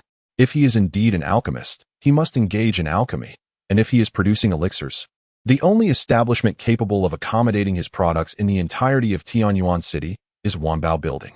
Understanding dawned upon Zhang Yan as he listened to Zhang Xian's explanation. He exhaled a long sigh of relief, saying, "Xian, you startled me. I thought you had set your sights on Wanbao building." Zhang Xian replied, "Father, I am not so foolish. Given Wanbao building's foundation and power, if they were truly involved, we would have no recourse." Zhang Yan nodded in agreement. The Zhang family held significant sway in Tianyuan city, yet they were insignificant in the broader world. Wanbao building, however, was different. To his knowledge, its backing was formidable. With branches in every city, even a prince would hesitate to provoke them. Zhang Jia interjected, "Elder sister, father, shall I dispatch someone to take action now?" Zhang Yan responded seriously, "Monitoring Wanbao building is no trivial matter. You are not equipped to handle it." He then turned to Qi Jian and the other two, asking, "You three have failed in your duty to guard Jifeng Hall, resulting in the theft of all spiritual herbs.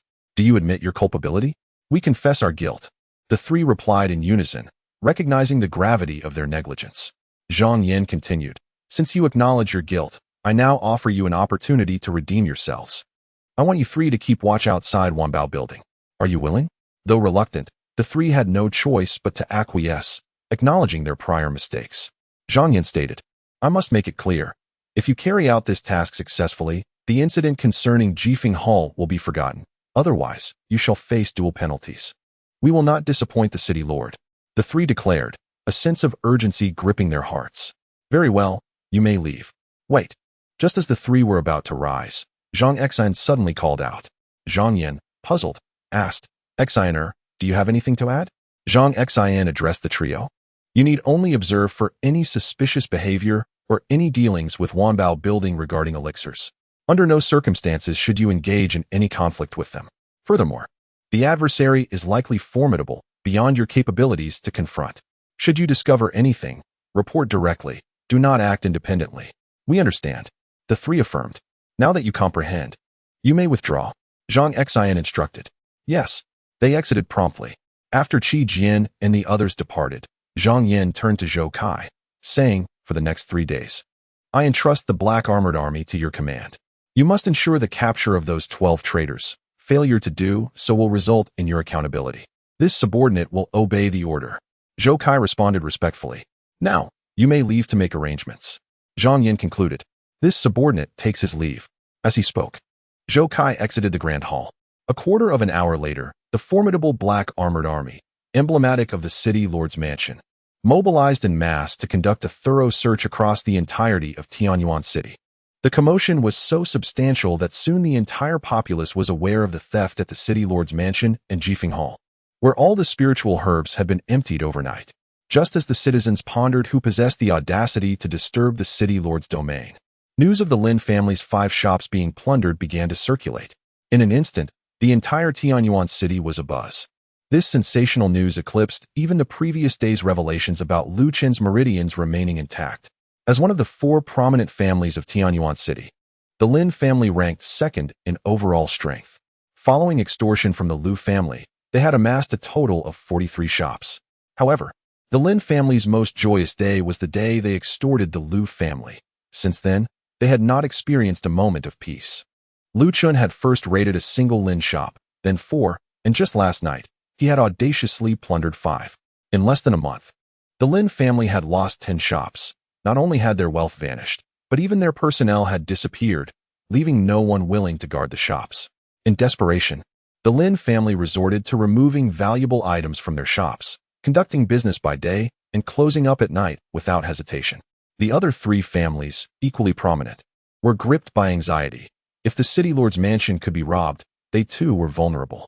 Upon hearing the news of the theft at the city lord's mansion, the 3 families emulated the Lin family, causing the atmosphere in Tianyuan City to grow increasingly tense. Upon learning of the thefts, Lu Yi and Lu Kuang were in high spirits, celebrating together early in the morning. Lu Kuang laughed heartily, exclaiming, "To hell with the city lord's mansion and the Lin family. They deserve this treatment, to realize our formidable strength. We have lived in fear for far too long. Now it is their turn." Lu Yi concurred, his mood equally buoyant.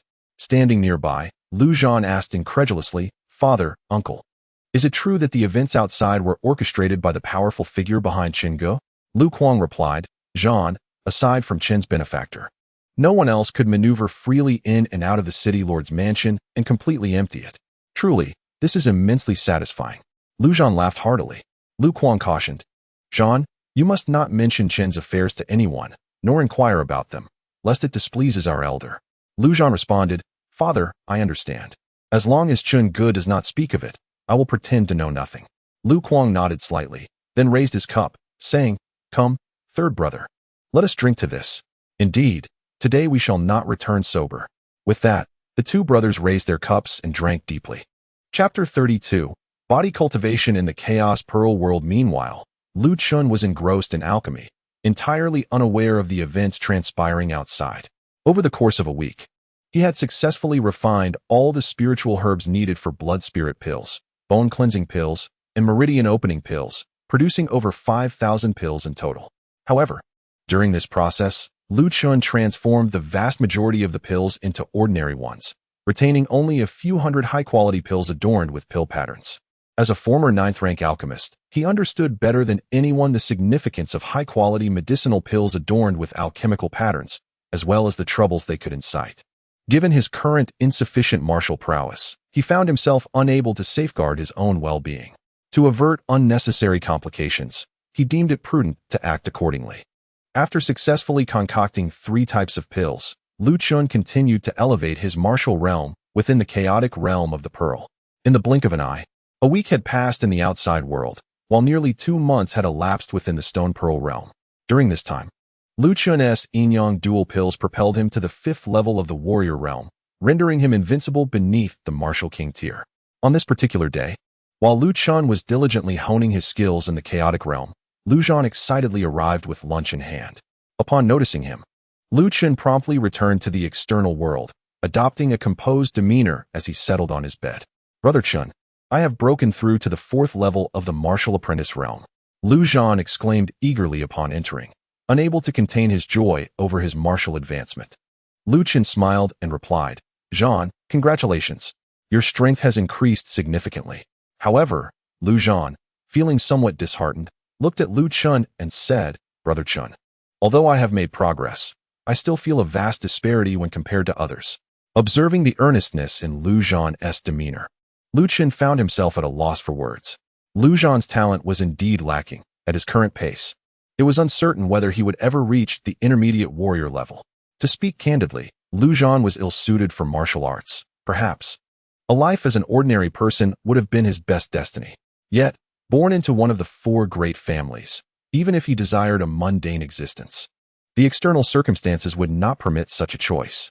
Noticing Lu Chen's silence, Lu Zhan, feeling even more dejected, ventured, "Brother Chen, do you share their sentiments?" "Believing that I am a waste, unfit for martial practice? The term waste pierced Lu Chen's heart deeply. In that moment, he felt an overwhelming sense of compassion for his cousin, fully aware of the hardships Lu Zhan had endured over the years.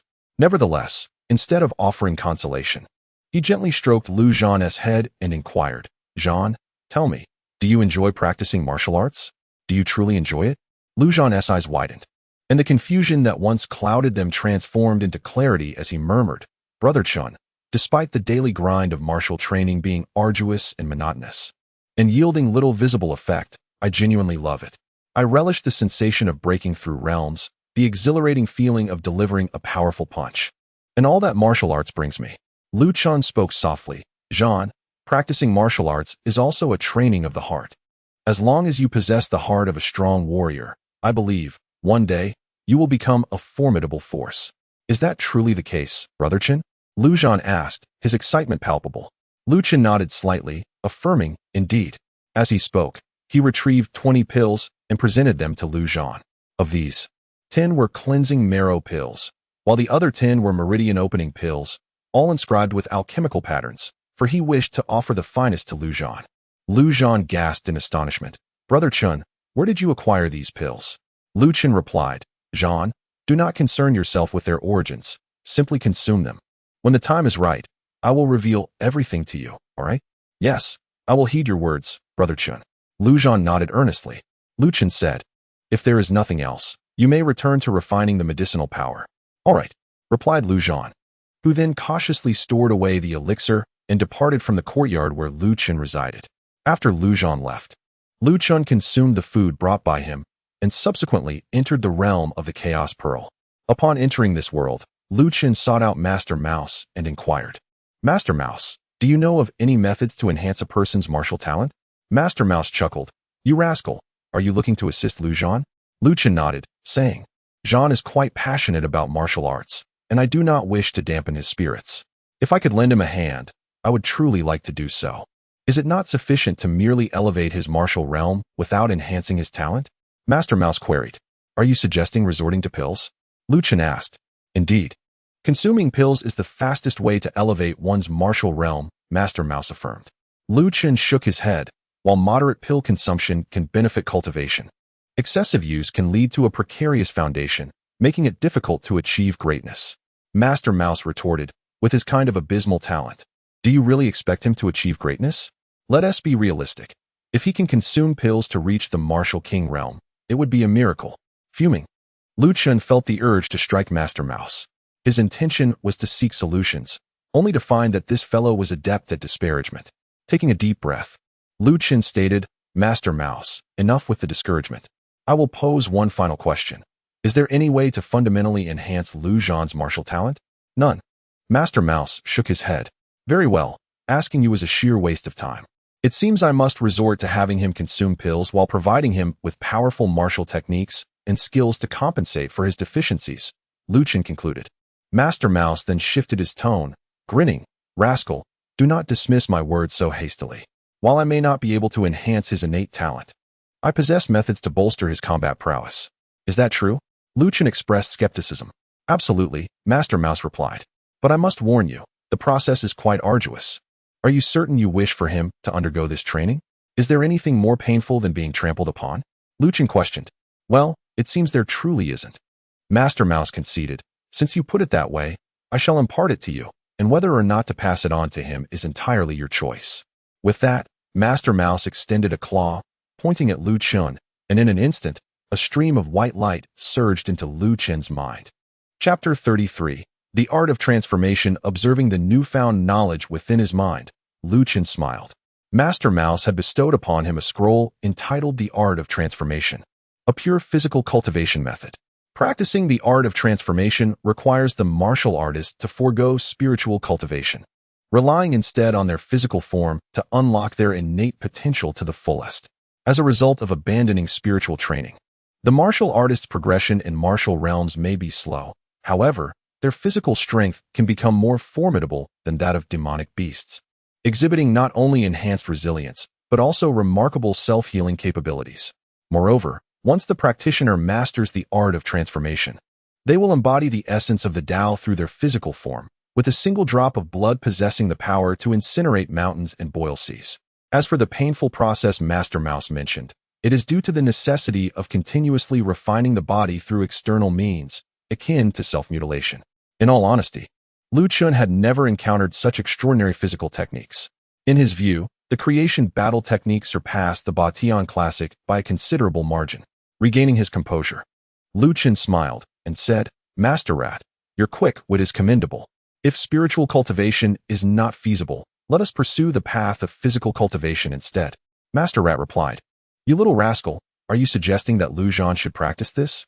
Lu Chen scoffed. Such a remarkable technique must certainly be cultivated. After a moment of reflection, he continued, "Master Rat, may I share the creation battle technique with others? Perhaps your father?" Master Rat teased, "And what of my fourth uncle?" "Indeed, my fourth uncle too," Lu Chen asserted. "If given a choice, physical cultivation is the true path. However, the scarcity of physical cultivation techniques makes it rare for individuals to attain enlightenment through the body." Master Rat commented, "Although the path of physical cultivation is indeed beneficial, it is not suitable for everyone. In my opinion, your father and fourth uncle would fare better pursuing spiritual cultivation. I can understand why my fourth uncle would choose spiritual cultivation, but my father's dantian and meridians have been rendered useless. If he does not engage in physical training, his only recourse to become a warrior would be to consume the Great Restoration Pill and the Meridian Continuation Pill," Lu Chen explained. Master Rat suggested, "Then let him practice alchemy. It is not a daunting task for an alchemist. I currently lack sufficient soul power and the materials to concoct those two pills," Lu Chen replied. Master Rat encouraged, "You can simultaneously enhance your soul power while searching for materials. I believe that with your alchemical skills, reaching a soul power level of 4 is quite attainable." Lu Chen retorted, "Master Rat, you speak so lightly of it. The spiritual herbs required for the Great Restoration Pill and the Meridian Continuation Pill are not so easily found." Master Rat hopped onto Lu Chen's shoulder and lightly tapped him, reminding, "Are you foolish? The Wanbao Tower is an excellent option." Wanbao Tower. Lu Chen's eyes lit up. Indeed, the Wanbao Tower was vast and prosperous. Not only did they possess spiritual herbs for pill concoction, but they also had the pills themselves. However, upon further contemplation, Lu Chen sensed a hint of ulterior motive. He scrutinized Master Rat and questioned, "Master Rat, did you foresee this step all along, which is why you didn't steal from Wanbao Tower? You think too much." Master Rat turned his head away, avoiding Lu Chen's gaze.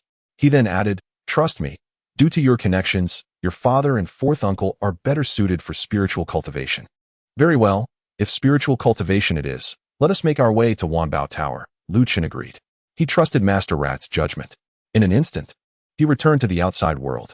Observing the sword left behind by the previous master on the wall, Lu Chen took it down.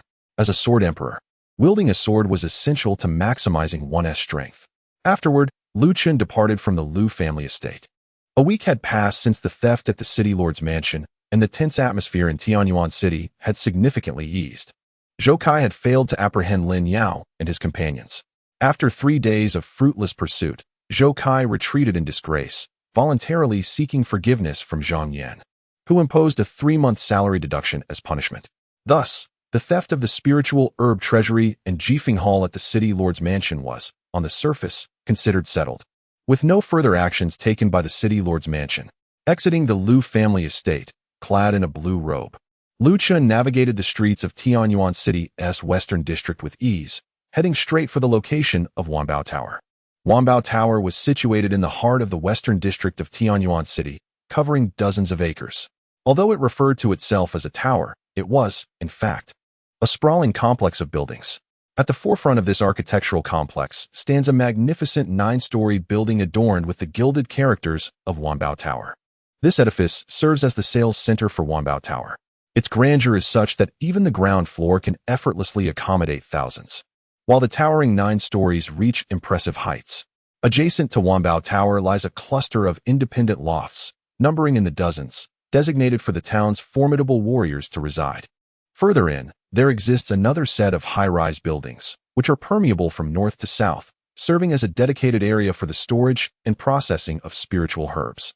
Deeper still, one can find numerous lofts. Those aligned east to west are residences for the staff of Wanbao Tower, while the northern and southern sections are reserved for guests. Before long, Lu Chen arrived at the entrance of Wanbao Tower. Ultimately, this was a small locale with insufficient consumer spending power. Observing the desolate entrance of the Wanbao Tower, Lu Chen couldn't help but feel a sense of melancholy. The offerings of Wanbao Tower were indeed exceptional. Had it been situated in a flourishing martial arts hub, it would undoubtedly be bustling with business and frequented by numerous warriors. However, Tianyuan City, being merely a remote border town with few martial artists and lacking in talent, proved ill-suited for Wanbao Tower's esteemed goods. I thought it was someone noteworthy, but it turns out to be the discarded scion of the Lu family. At that moment, a voice of derision sounded from behind Lu Chen. Turning around, he beheld 3 young men, each in their early 20s. The strongest among them was at the 5th level of martial arts mastery, while the others stood at the 9th and 8th levels respectively. Lu Chen recognized the 5th level martial artist, Lin Kuan, who hailed from the Lin family, one of the 4 great clans, and was the elder brother of Lin Xian. Prior to his fall from grace, Lin Kuan had been bested by Lu Chen several times, and thereafter, he would deliberately avoid Lu Chen, fearing the wrath of his predecessor. A smile crept across Lu Chen's face as he thought how this man had been a coward for so long, only to return now to mock him, perhaps believing he was easier to provoke than his predecessor. Soon, the trio approached. With a cold smirk, Lu Chen taunted Lin Kuan. "Why are you wandering about instead of staying at home? It seems my previous beatings weren't sufficient to keep you in check." Lin Kuan, harboring resentment towards Lu Chen, seethed with anger as Lu Chen struck a nerve. "Lu Chen, your martial prowess has plummeted, yet you still dare to act so arrogantly. Truly, you are audacious." Lu Chen scoffed. "Even with a diminished realm, dealing with you, a mere waste, is still an effortless task. How dare you look down upon me?" Lin Kuan roared furiously, drawing his sword and launching an attack towards Lu Chen. With an indifferent demeanor, Lu Chen replied, "To draw a blade in my presence, do you truly know from whom you derive your courage?" As he spoke, Lu Chen unsheathed his sword. As a former sword emperor, Lu Chen's comprehension of the sword was unparalleled. With a mere thought, a radiant golden light surged forth. This was sword energy. Lin Kuan, who had charged towards Lu Chen with intent to strike, suddenly paled in fear. His previously aggressive sword technique faltered, and he hastily attempted to evade, abandoning all notions of combat. Sword energy, which harnesses profound spiritual power into an offensive force, is a skill only attainable by those at the martial master level or above. Lin Kuan had hoped to reclaim his dignity through confrontation, particularly upon witnessing Lu Chen's diminished martial arts realm. Yet he was taken aback to discover that Lu Chen's capabilities as a former martial master had not waned. However, the speed of Lu Chen's sword was astonishingly swift. Despite Lin Kuan's attempts to evade, he ultimately failed and was struck on the right arm by Lu Chen's blade. A piercing scream escaped Lin Kuan's lips as the golden sword energy descended, and his entire right arm was severed, hot blood gushing forth from the stump. Although the 4 prominent families had previously experienced friction, most encounters were merely verbal disputes. Even when martial confrontations occurred, they typically involved only the younger generation. With serious injuries like today being exceedingly rare, they all understood that, despite varying strengths among the 4 families, open warfare would only lead to mutual destruction. Consequently, for decades, these families had refrained from major conflicts, primarily competing for the businesses within Tianyuan City. Lin Kuan was the eldest son of Lin Yao, the head of the Lin family, a pivotal figure within the clan. Witnessing Lu Chen sever Lin Kuan's arm, his 2 companions were left dumbfounded, realizing that significant turmoil was imminent in Tianyuan City. As Lu Chen approached the fallen Lin Kuan with his sword in hand, one of the companions shouted, "Lu Chen, you have committed a grave mistake. The Lin family will not spare you." Lu Chen glanced at him coolly and replied, "The Lin family will not spare me? Do you truly believe I, Lu Chen, require the Lin family's forgiveness? Lu Chen, you have lost your mind. Your actions will plunge the Lu family into irretrievable ruin." Another companion yelled in anger. Shaking his head, Lu Chen stepped on Lin Kuan's body and leaned down to inquire, "Lin Kuan, do you believe the Lin family can bring the Lu family to utter annihilation?" With a pale face, Lin Kuan bellowed, "Lu Chen, you are doomed. You have disabled my arm. I will ensure you have no place to be buried." "Ah, quite audacious." Lu Chen nodded, then coldly declared, "Given your arrogance, I have decided to sever your remaining arm as well." Before the words had fully escaped his lips, Lu Chen's sword fell again, severing Lin Kuan's left arm. With both arms severed, Lin Kuan emitted a painful groan, curling into a ball, his expression contorted in agony. After a moment, once he regained his breath, Lin Kuan roared, "Lu Chen, you are a madman. If you have the courage, kill me." "Lin Kuan, it is my first time encountering such a request. It seems I must fulfill it today, lest you accuse me of lacking compassion," Lu Chen chuckled, raising his blood-soaked sword for another strike. "Please, do not kill me." Seeing Lu Chen's unwavering resolve as he aimed for his neck, Lin Kuan, terrified, screamed for him to stop. However, Lu Chen did not intend to kill Lin Kuan just yet, as that would be too lenient for him and would not allow him to avenge the prior grievances caused by the Lin family against his predecessor. Thus, noticing Lin Kuan's despair, Lu Chen halted his blade just an inch from Lin Kuan's throat. Observing Lin Kuan's drenched trousers, Lu Chen grinned and said, "Lin Kuan, kneel and beg for mercy, and I shall spare you today. Otherwise, I will end your life." With that, Lu Chen sheathed his sword and rose to his feet. Deeply unwilling, yet recognizing the overwhelming circumstances, Lin Kuan had no choice but to temporarily submit to Lu Chen's dominance. Struggling to rise from the ground, he knelt in the pool of blood and bowed his head before Lu Chen. "This is not satisfying enough. You must kneel and loudly proclaim, 'I have offended young Master Lu Chen with my blindness. I beseech young Master Lu Chen to spare my life.'" Lu Chen commanded once more. Lin Kuan, filled with rage, retorted, "Lu Chen, I have already bowed to you. Do not push your bullying too far. Will you speak or not?" Lu Chen's countenance darkened, and with a swift motion, his sword was drawn, pointing directly at Lin Kuan's chest. Witnessing this, Lin Kuan, trembling with fury, succumbed once again to Lu Chen's tyranny, bowing his head while shouting the phrases Lu Chen demanded.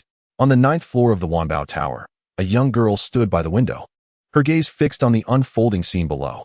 Clad in azure, her face veiled, and adorned with a piece of purple jade at her waist. She appeared to be of a similar age to Lu Chen, possessing a martial prowess at the 2nd level of martial master. Her name was Zhao Xian, the highest authority of Wanbao Tower in Tianyuan City.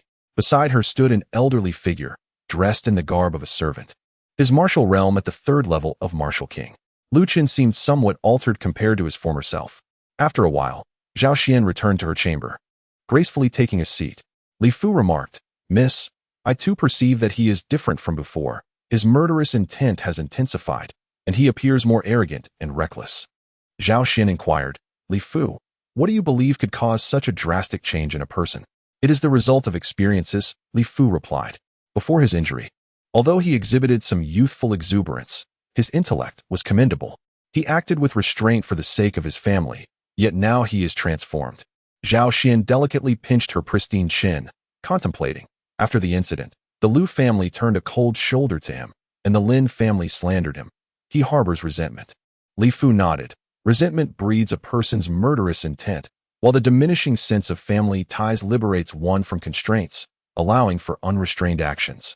Zhao Xian questioned, "Li Fu, do you perceive this as a blessing or a curse?"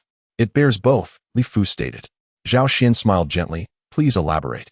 Li Fu explained, "The positive aspect is that with his resentment, Lu Chen's martial advancement will likely accelerate beyond previous rates, while the negative aspect is that he will accumulate more enemies, potentially leading to an untimely demise." Zhao Xian nodded thoughtfully. Moments later, her large eyes regarded Li Fu. "Li Fu, what do you think about making an investment?" "Investing in Lu Chen?" Li Fu queried.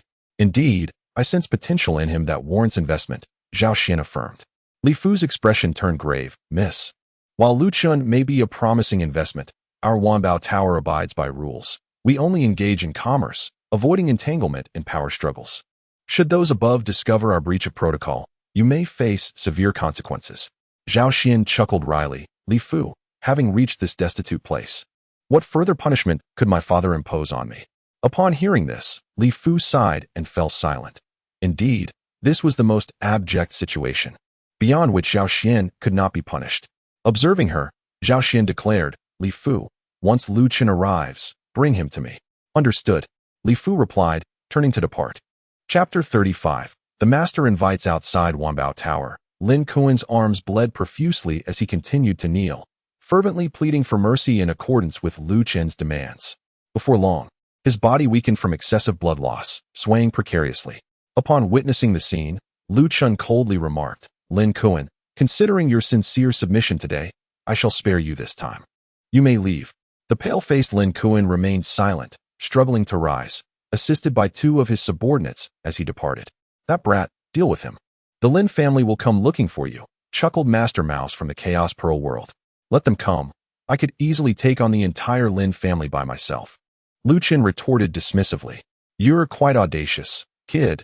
You possess a hint of the spirit I once had, Master Mouse responded. Humph. Lu Chen shot a disdainful glance at Master Mouse before striding into the Wanbao building. Upon entering, Lu Chen immediately noted that although the Wanbao building in Tianyuan City was but a fraction of the size of the main building, it was nonetheless well-equipped. Its facade and structure reminiscent of the grand establishment.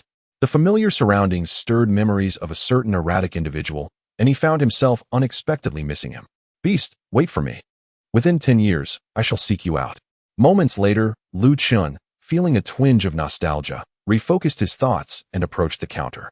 Just as he was about to inquire about the materials for refining the Grand Restoration Pill and the Continuation Pill, Li Fu approached him with an air of calm. Warrior King. Upon seeing Li Fu, a flicker of intrigue crossed Lu Chen's eyes. In Tianyuan City, a warrior king was considered a top-tier powerhouse. And with Li Fu's cultivation at the triple warrior king realm, his aura was steady and restrained, marking him as the strongest in Tianyuan City. Young Master Lu, my lady requests your presence, Li Fu said respectfully as he reached Lu Chen. Your lady? Lu Chen's brow furrowed slightly. Through the memories of his predecessor, Lu Chen was aware that the true leader of the Wanbao building in recent years was a mysterious woman whose visage had never been seen. It was rumored that she was extraordinarily beautiful and of a very enigmatic background, being a direct descendant of a prominent figure within the Wanbao building. To his knowledge, his predecessor had little interaction with the Wanbao building, let alone ever meeting this enigmatic leader. He was curious as to why she wished to meet him, especially considering that while the Lu family held some status in Tianyuan City, they were insignificant before the Wanbao building. Indeed, it is my lady. She has invited you upstairs for a discussion, Li Fu smiled. Kid, fortune smiles upon you. This is a rare opportunity. Hurry up. Master Mouse urged excitedly from the Chaos Pearl world. Feeling as though he was being manipulated by Master Mouse, Lu Chen sensed the mischief brewing within him. You old rascal. Lu Chen muttered. What do you mean by old rascal? I'm merely addressing your physiological needs, Master Mouse defended. Get lost. Lu Chen shot a fierce glare at Master Mouse and turned to Li Fu, saying, if that is the case, please lead the way. As Lu Chen spoke, Li Fu cast a meaningful glance at him. With Lu Chen's current strength, anyone in Tianyuan City would treat him with utmost respect, addressing him as senior, not daring to show any signs of disrespect. Yet here was Lu Chen, a mere five-fold warrior, calmly facing him, speaking without a trace of reverence. In that moment, it felt as though Lu Chen were the warrior king, and he, merely a young warrior, was looked down upon. Lu Chen's demeanor reminded him of certain individuals who, in their youth, exuded an air of superiority, seemingly regarding no one with any significance. Reflecting on these figures, Li Fu regarded Lu Chen with a newfound appreciation, simultaneously acquiescing to Miss Zhao Xian's decision in his heart. With a gentle smile, Li Fu proceeded ahead, guiding Lu Chen to the 9-story loft. Upon entering, a subtle fragrance wafted through the air, and soon after, a pink screen obstructed Lu Chen's path. Through the screen, he caught a glimpse of a vague silhouette, prompting him to release his soul force in an attempt to discern the woman's appearance. However, as Lu Chen's soul force approached Zhao Xian, it was unexpectedly thwarted, rendering him unable to perceive her visage. He was taken aback to discover that even members of the Wanbao Tower, in such a small locale, possessed soul-repelling jade. Withdrawing his soul force, Lu Chen felt a tinge of surprise. As a former esteemed guest of the Wanbao Tower, he was aware that many within the establishment adorned themselves with a type of accessory known as soul-repelling jade, which served to obstruct the spiritual perception of soul masters and alchemists, thus preventing unwelcome prying. What astonished Lu Chen, however, was that even the supervisor of the Wanbao Tower in Tianyuan City, a place devoid of auction houses, possessed such a valuable item. Master Lu Chen has arrived, Li Fu announced respectfully as he circled the screen to stand beside Zhao Xian. Zhao Xian nodded slightly and invited Lu Chen. Master Lu Chen, please take a seat. Lu Chen settled down, puzzled, and inquired, may I ask the purpose of your summons? Zhao Xian replied, has Master Lu Chen encountered some trouble? Not at all. Lu Chen responded, is the Lin family not a source of trouble? Zhao Xian probed, if the Lin family can be considered a trouble, Then even nature's call would be a bother, Lu Chen retorted with a smirk. Hearing Lu Chen's crude remarks, Zhao Xian's cheeks flushed slightly, yet she continued. You have severed Lin Kuan's arms. Are you not afraid the Lin family will retaliate? Lu Chen declared confidently, they are merely the Lin family. If they leave me be, all is well. But should they foolishly seek trouble, I would not hesitate to extinguish them. Is Master Lu Chen truly so confident? Zhao Xian inquired, her brows furrowing. She was aware that the current strength of the Lu family was no match for that of the Lin family. Given that Lu Chen had just maimed Lin Kuan, it was inevitable that the Lin family would retaliate against the Lu family, and should conflict arise, the Lu family would likely suffer significant losses, if not annihilation. She could not fathom how a mere warrior like Lu Chen could possess such confidence to eradicate the Lin family. Was he relying solely on himself, or was he merely boasting? Lu Chen replied, confidence is the pinnacle. Without it, why bother cultivating martial arts? One might as well marry and bear children to nurture the next generation. At his words, Zhao Xian and Li Fu exchanged glances, both shaking their heads in unison. They deemed Lu Chen's present bravado excessive and saw him as lacking investment value. After a brief silence, Zhao Xian inquired, what brings you to the Wanbao Tower? I seek some spiritual herbs, Lu Chen stated. What kind of herbs? Tianling grass, Baizong flower, Yin vine, and the core of the Minghu beast, Lu Chen enumerated, listing 75 types of spiritual herbs in one breath.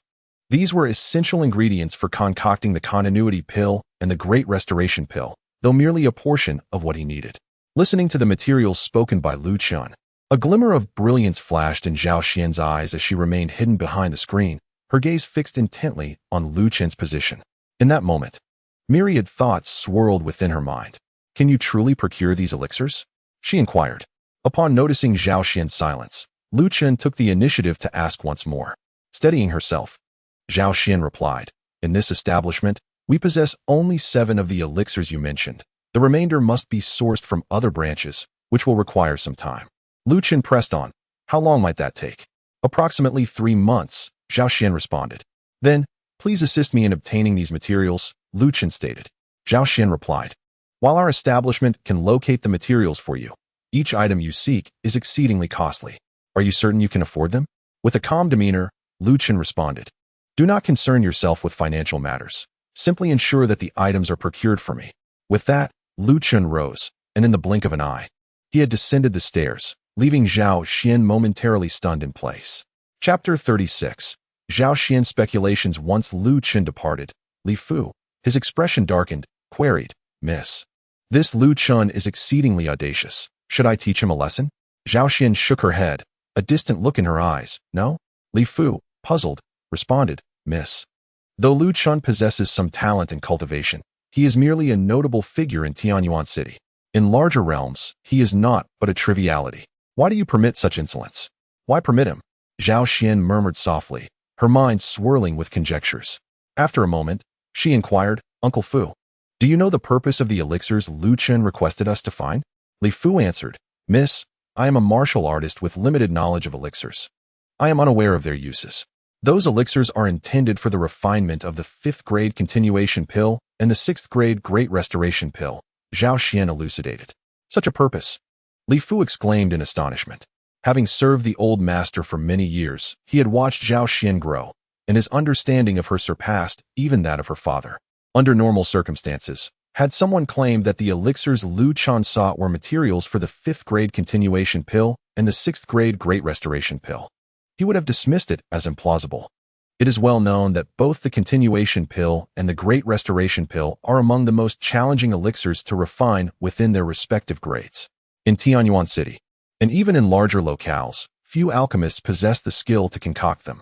Yet, when the revelation came from Zhao Xian's lips, he could not help but believe her. Not for any other reason than her formidable background. The individuals at Wanbao Tower merely perceived Zhao Xian as a martial artist of mediocre talent. Yet Li Fu was acutely aware that she was, in fact, a 3rd grade alchemist. For years prior, Zhao Xian had, out of a benevolent impulse, rescued a gravely injured woman and had cared for her diligently during her recovery. At that time, she had no inkling that the woman she had saved was none other than Du Shiling, renowned for her unparalleled alchemical talent in the Tianwu continent for over a century. It is said that Du Shiling possessed the 3 divine veins of water, fire, and wood, and at the tender age of 6, she was recognized by Len Yuan, who had traversed to the Tianwu continent and subsequently took her as his disciple. The name Len Yuan is revered among alchemists, for he is a formidable figure in the realm of divine martial arts, presently residing in the sacred domain of alchemists, the Dan domain. Moreover, Len Yuan possesses a master, known as Ren Xiaoyao, a formidable figure ranked second among the top 10 titled martial emperors a century ago. Under Ling Yuan's tutelage, Du Shirling Dan Dao has progressed at an astonishing rate, and to this day, he is acknowledged as the foremost alchemist in the Tianwu continent. Others may misjudge due to their limited understanding, yet Zhao Xian, who is a disciple of the Ren Xiaoyao lineage, can hardly be mistaken. As Li Fu expressed his astonishment, Zhao Xian continued thoughtfully, "Uncle Fu, he may fear that we would discern his intentions, which is why he has not provided all the materials, only a portion." Li Fu was taken aback once more, recalling the long-disgraced Lu Yi. He inquired, "Miss, does he intend to refine pills to allow Lu Yi to re-enter the martial path?" Zhao Xian affirmed, "Indeed, he wishes to refine pills to aid Lu Yi's return to martial arts, but it is not Lu Chen who will concoct them. It is the alchemist behind him." "The alchemist behind him?" Li Fu questioned with skepticism. Zhao Xian explained, "He must have a powerful alchemist supporting him. The recent disturbances in Tianyuan city were orchestrated by this very alchemist. By the way, Miss, your insight clarifies everything that transpired in Tianyuan city." Upon hearing this, Li Fu suddenly understood, his previous doubts dissipating. He had been puzzled as to who possessed the capability to infiltrate the lord of the city's estate. Zhao Xian remarked, "It is precisely because he is backing that Lu Chen acts with such impunity, disregarding the Lin family, who are one of the 4 great clans." Li Fu lamented, "If his supporter can indeed concoct the continuation pill and the great restoration pill, then that individual must at least be at the martial sovereign level, if not a martial emperor, thus rendering the Lin family insignificant." Zhao Xian added, "Moreover, I suspect Lu Chen was genuinely incapacitated by the lord of the city's estate previously. His current recovery is likely due to the great restoration pill and the continuation pill administered by his supporter." Li Fu pondered deeply. Indeed, while the great restoration pill and the continuation pill can reform the dantian and meridians, they come at the cost of a significant drop in cultivation. Much like Lu Chen's present state. Zhao Xian advised, "Uncle Fu, now that we are aware of Lu Chen's background, we should strive to maintain amicable relations with him. We must not offend him." Li Fu replied earnestly, "Certainly, even a 6th-tier alchemist commands immense respect. Not just us, but even the master would treat such a person with utmost reverence."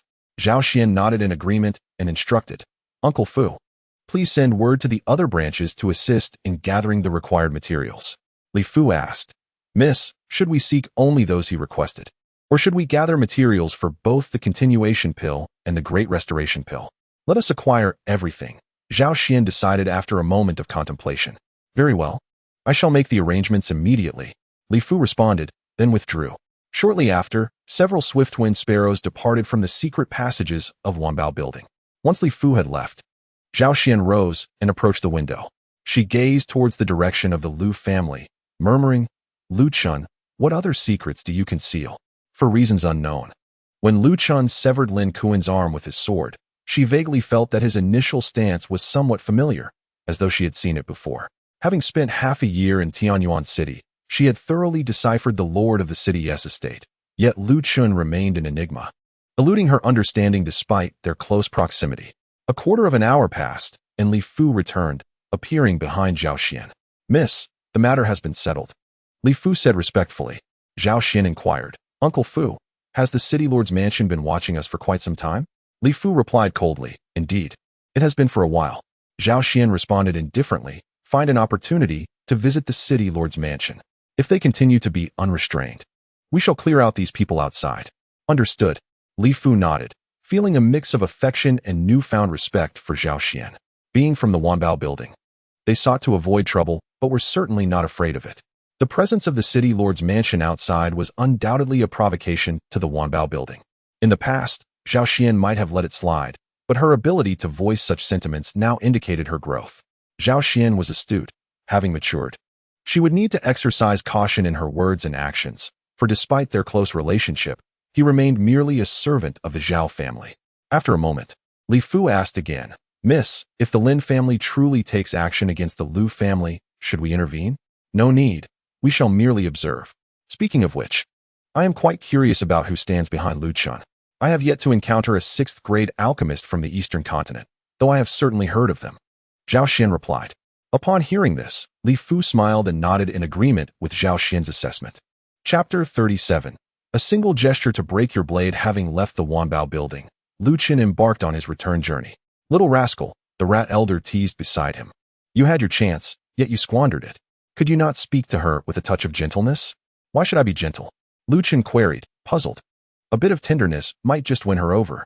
Once you become the son-in-law of the Wanbao building, you needn't scrimp on spirit medicine, the rat elder suggested. Is it truly possible to save money in such a manner? Lu Chen replied, incredulous. There are numerous ways to save, but this is the most delightful. You save money and enjoy the process. It's a win-win. The rat elder chuckled mischievously. Observing the rat elder's lewd demeanor, Lu Chen asked with a strange expression, Elder Rat, you wouldn't have done this before, would you? Certainly not. I am a creature of unwavering ambition, wholly devoted to the pursuit of the Tao, the rat elder hastily denied. Though his tone was somewhat hollow, Lu Chen naturally did not believe the rat elder's whimsical claims, but chose not to press further. After all, it was a matter of the rat elder's past, and he had no inclination to gossip. Currently, the Wanbao building was already seeking materials for the restoration and great restoration pills, and he simply wished to return to the Lu family and enhance his own strength. However, as Lu Chen approached the western district, a fierce group of 14 individuals strode through the main street, causing the ordinary martial artists to hastily retreat. Among them, 13 were at the warrior level, while the leader, a middle-aged man, was the most formidable, possessing the strength of a first-level martial master. Isn't that Hu Yong from the Lin family? Why is he so furious today? He looks as if he is seeking a fight, one person wondered aloud. Brother, you are unaware. Not long ago, I saw Lin Kuan with his arms severed. Hu Yong must be here for that matter. Lin Kuan was the son of the Lin family's head, and his incapacitation warranted the Lin family dispatching Hu Yong, a first-level martial master, to take action. It is uncertain which brave soul dared to sever Lin Kuan's arms. Instead of speculating further, let us hasten to discover the truth. Amidst a flurry of discussions, a group of martial artists followed closely behind. Soon, Hu Yong encountered Lu Chen, accompanied by a throng of Lin family warriors. Lu Chen, you are doomed for having severed young Master Lin Kuan's arms. Hu Yong exclaimed, brandishing his sword in anger at Lu Chen. With a cold smile, Lu Chen retorted, Hu Yong, I advise you to leave at once. Otherwise, while my fate remains uncertain, yours is sealed today. Laughter erupted from Hu Yong and the Lin family warriors, as if they had just heard the most absurd joke. What is so amusing? Lu Chen inquired coldly. Kill me? Lu Chen, do you still fancy yourself the most prodigious genius of Tianyuan City? The notion that you could eliminate me now is nothing but a delusion, Hu Yong scoffed. Indeed. How could a mere warrior like you contend with Senior Hu? A Lin family warrior chimed in. The onlookers, apart from the Lin family, deemed Lu Chen naive for attempting to confront Hu Yong after such a significant decline in his abilities. They speculated that Lu Chen would not escape unscathed today. For having crippled Lin Kuan, Hu Yong would not show him mercy. Very well. Today I shall demonstrate whether I am indeed a fool, Lu Chen thought, perceiving Hu Yong as nothing more than an insignificant insect. Before the words had fully escaped his lips, Lu Chen twisted his wrist, and the sword within its sheath began to emanate a menacing aura. Initially, Hu Yong dismissed Lu Chen, believing him to be a mere shadow of his former self, easily subdued. However, upon witnessing the terrifying power contained within Lu Chen's poised sword, his expression shifted dramatically. An inexplicable sensation of dread crept into his heart at that moment. Lu Chen seemed transformed, exuding an air of cold indifference and arrogance. In Hu Yong's eyes, Lu Chen's gaze was filled with disdain, rendering him a mere insect. When their eyes met, the sensation of fear deepened uncontrollably within Hu Yong. Confounded by his own trepidation, he shook his head vigorously to dispel the unsettling feeling. Lu Chen, you shall perish, he bellowed, launching a strike at Lu Chen. As a martial artist of the master realm, Hu Yong's blade was charged with energy, descending upon Lu Chen with formidable force. This is the end for Lu Chen, the spectators whispered, some reveling in Hu Yong's strength, while many lamented the premature demise of Lu Chen. Yet, unbeknownst to them, while Hu Yong's strike appeared powerful, to Lu Chen, it was utterly trivial. With a mere glance, Lu Chen discerned Hu Yong's poor mastery of spiritual energy. Though he managed to channel it for an attack, the flaws were glaringly apparent. With a single stroke, Hu Yong's blade posed no threat. The aged warrior was no match for Lu Chen's mere fingertip. To break you, a mere touch suffices, Lu Chen declared coldly, extending a finger that channeled his spiritual energy, which he directed toward the most vulnerable point of the blade's aura. Madness gripped the onlookers as they witnessed Lu Chen's audacity. He had not even drawn his sword. Some whispered that he had lost his mind, while others speculated he had been rendered speechless by fear. If that strike landed, it would surely spell Lu Chen's doom. As the crowd shook their heads, convinced that Lu Chen awaited his inevitable demise, an unexpected turn of events unfolded. A golden stream of spiritual energy erupted from Lu Chen's fingertip, colliding with Hu Yong's formidable blade aura, which shattered in an astonishing display. Chapter 38. Escape from the Lu clan. The onlookers stood in stunned silence, perplexed by the sudden collapse of Hu Yong's attack. Had it truly been pierced? It seemed so. They remained motionless, unable to fathom the absurdity of the moment. Hu Yong's powerful strike, effortlessly dismantled by Lu Chen's casual gesture. As the wielder of the blade, Hu Yong felt the gravity of his defeat most acutely.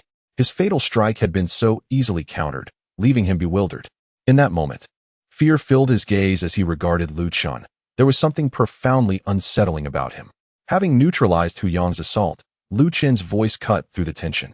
Hu Yong, I offered you a chance. Since you refused to leave, prepare to meet your end. With a swift motion, Lu Chen drew his sword, and a shimmering arc of golden energy surged forth, slicing through the air toward Hu Yong with unparalleled speed and strength.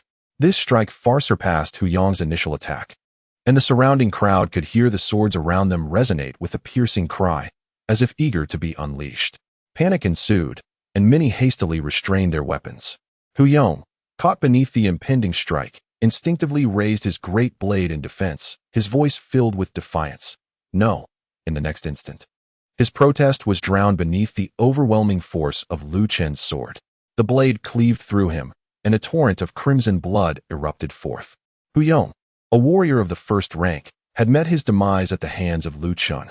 Such an outcome was unfathomable. The once diminished Lu Chen had become a figure of terror.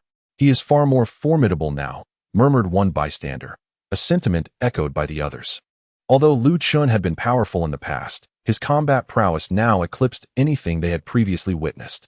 Once hailed as the greatest talent of Tianyuan City, he had never taken a life, opting instead to break bones in discipline lessons. But now, he was transformed, ruthless, arrogant, and quick to kill, showing no regard for others. When might and tyranny converge within a single individual, that person becomes truly fearsome. The crowd, feeling the weight of Lu Chen's gaze, averted their eyes, some choosing to flee the scene altogether. Hu Yong is dead. How shall you meet your fate? Lu Chen turned his frigid stare upon the remaining 13 members of the Lin family. Young Master Lu Chen, we were blind and have offended you. Please, show mercy and grant us our lives. Witnessing Hu Yong being swiftly dispatched by Lu Chen, the 13 individuals were already trembling in fear. Upon hearing that Lu Chen intended to execute them, they immediately fell to their knees, pleading for mercy. Hand over all your spirit crystals, Lu Chen said coldly. Yes, we will do so at once. Those spirit crystals were valuable. Their lives were far more precious. The 13 dared not hesitate, trembling as they surrendered all their spirit crystals. Lu Chen, indifferent to these insignificant figures, accepted over 100 spirit crystals from them and coldly commanded, get lost. Should there be a next time, Hu Yong's fate shall be yours. We will not dare again. Thank you for your mercy, young Master Lu Chen. The 13 bowed and quickly fled. After their departure, Lu Chen casually picked up Hu Yong's storage ring and, under the watchful gaze of the onlookers, left the bloody scene. Soon after, news of Lu Chen's swift execution of the Lin family's Hu Yong spread throughout Tianyuan City, reaching the ears of the 4 great families and the city lord's mansion. Unbeknownst to Lu Chen, upon returning to his room, he entered the Chaos Pearl world and began cultivating with the Earth attribute spirit crystals. You little brat. The Lin family is here seeking revenge. After some time, Lord Mouse emerged from the pile of spirit crystals and approached Lu Chen. Lu Chen rose and returned to his room. Before long, Lin Kong, seething with rage, stormed through the Lu family's main hall, accompanied by 21 martial artists from the Lin family. Among them was Lin Kuan, who had just had his arms severed by Lu Chen. although his wounds were bandaged. His face still bore a pallid hue. Lu Chen, come out and face your death. As soon as he entered Lu Chen's courtyard, Lin Kuan shouted with palpable resentment. His outburst immediately attracted the attention of Lu Kuang and Lu Yi, who rushed over with the sound of rushing wind. At that moment, Lu Chen stepped out of his room to join Lu Kuang and Lu Yi. Lu Kuang had been cultivating in his room all day, unaware of the happenings in Tianyuan city due to the absence of supporters. Observing Lin Kang's intrusion into the Lu family, Lu Kuang's expression turned frosty as he barked, "Lin Kang, what brings you to the Lu family?" Furiously pointing at Lu Chen, Lin Kang retorted, "What brings me here? Ask your little beast beside you what he has done." Hearing this, Lu Kuang and Lu Yi looked at Lu Chen with confusion. Lu Yi inquired, "Chener, have you provoked them?" Lu Chen replied nonchalantly, "Father, fourth uncle, I severed the hands of that useless Lin Kuan and also took care of the vengeful Hu Yong." A flicker of astonishment crossed Lu Yi and Lu Kuang's eyes. Killing Hu Yong indicated that Lu Chen's strength had rapidly recovered, now possessing the combat power of a martial master. Both felt a sense of joy for Lu Chen's recovery. Yet they understood that it was not the time for celebration given the current situation. Lu Kuang turned to Lin Kang and coldly stated, "I believe Chener would not kill without reason. If they were slain, it was surely warranted."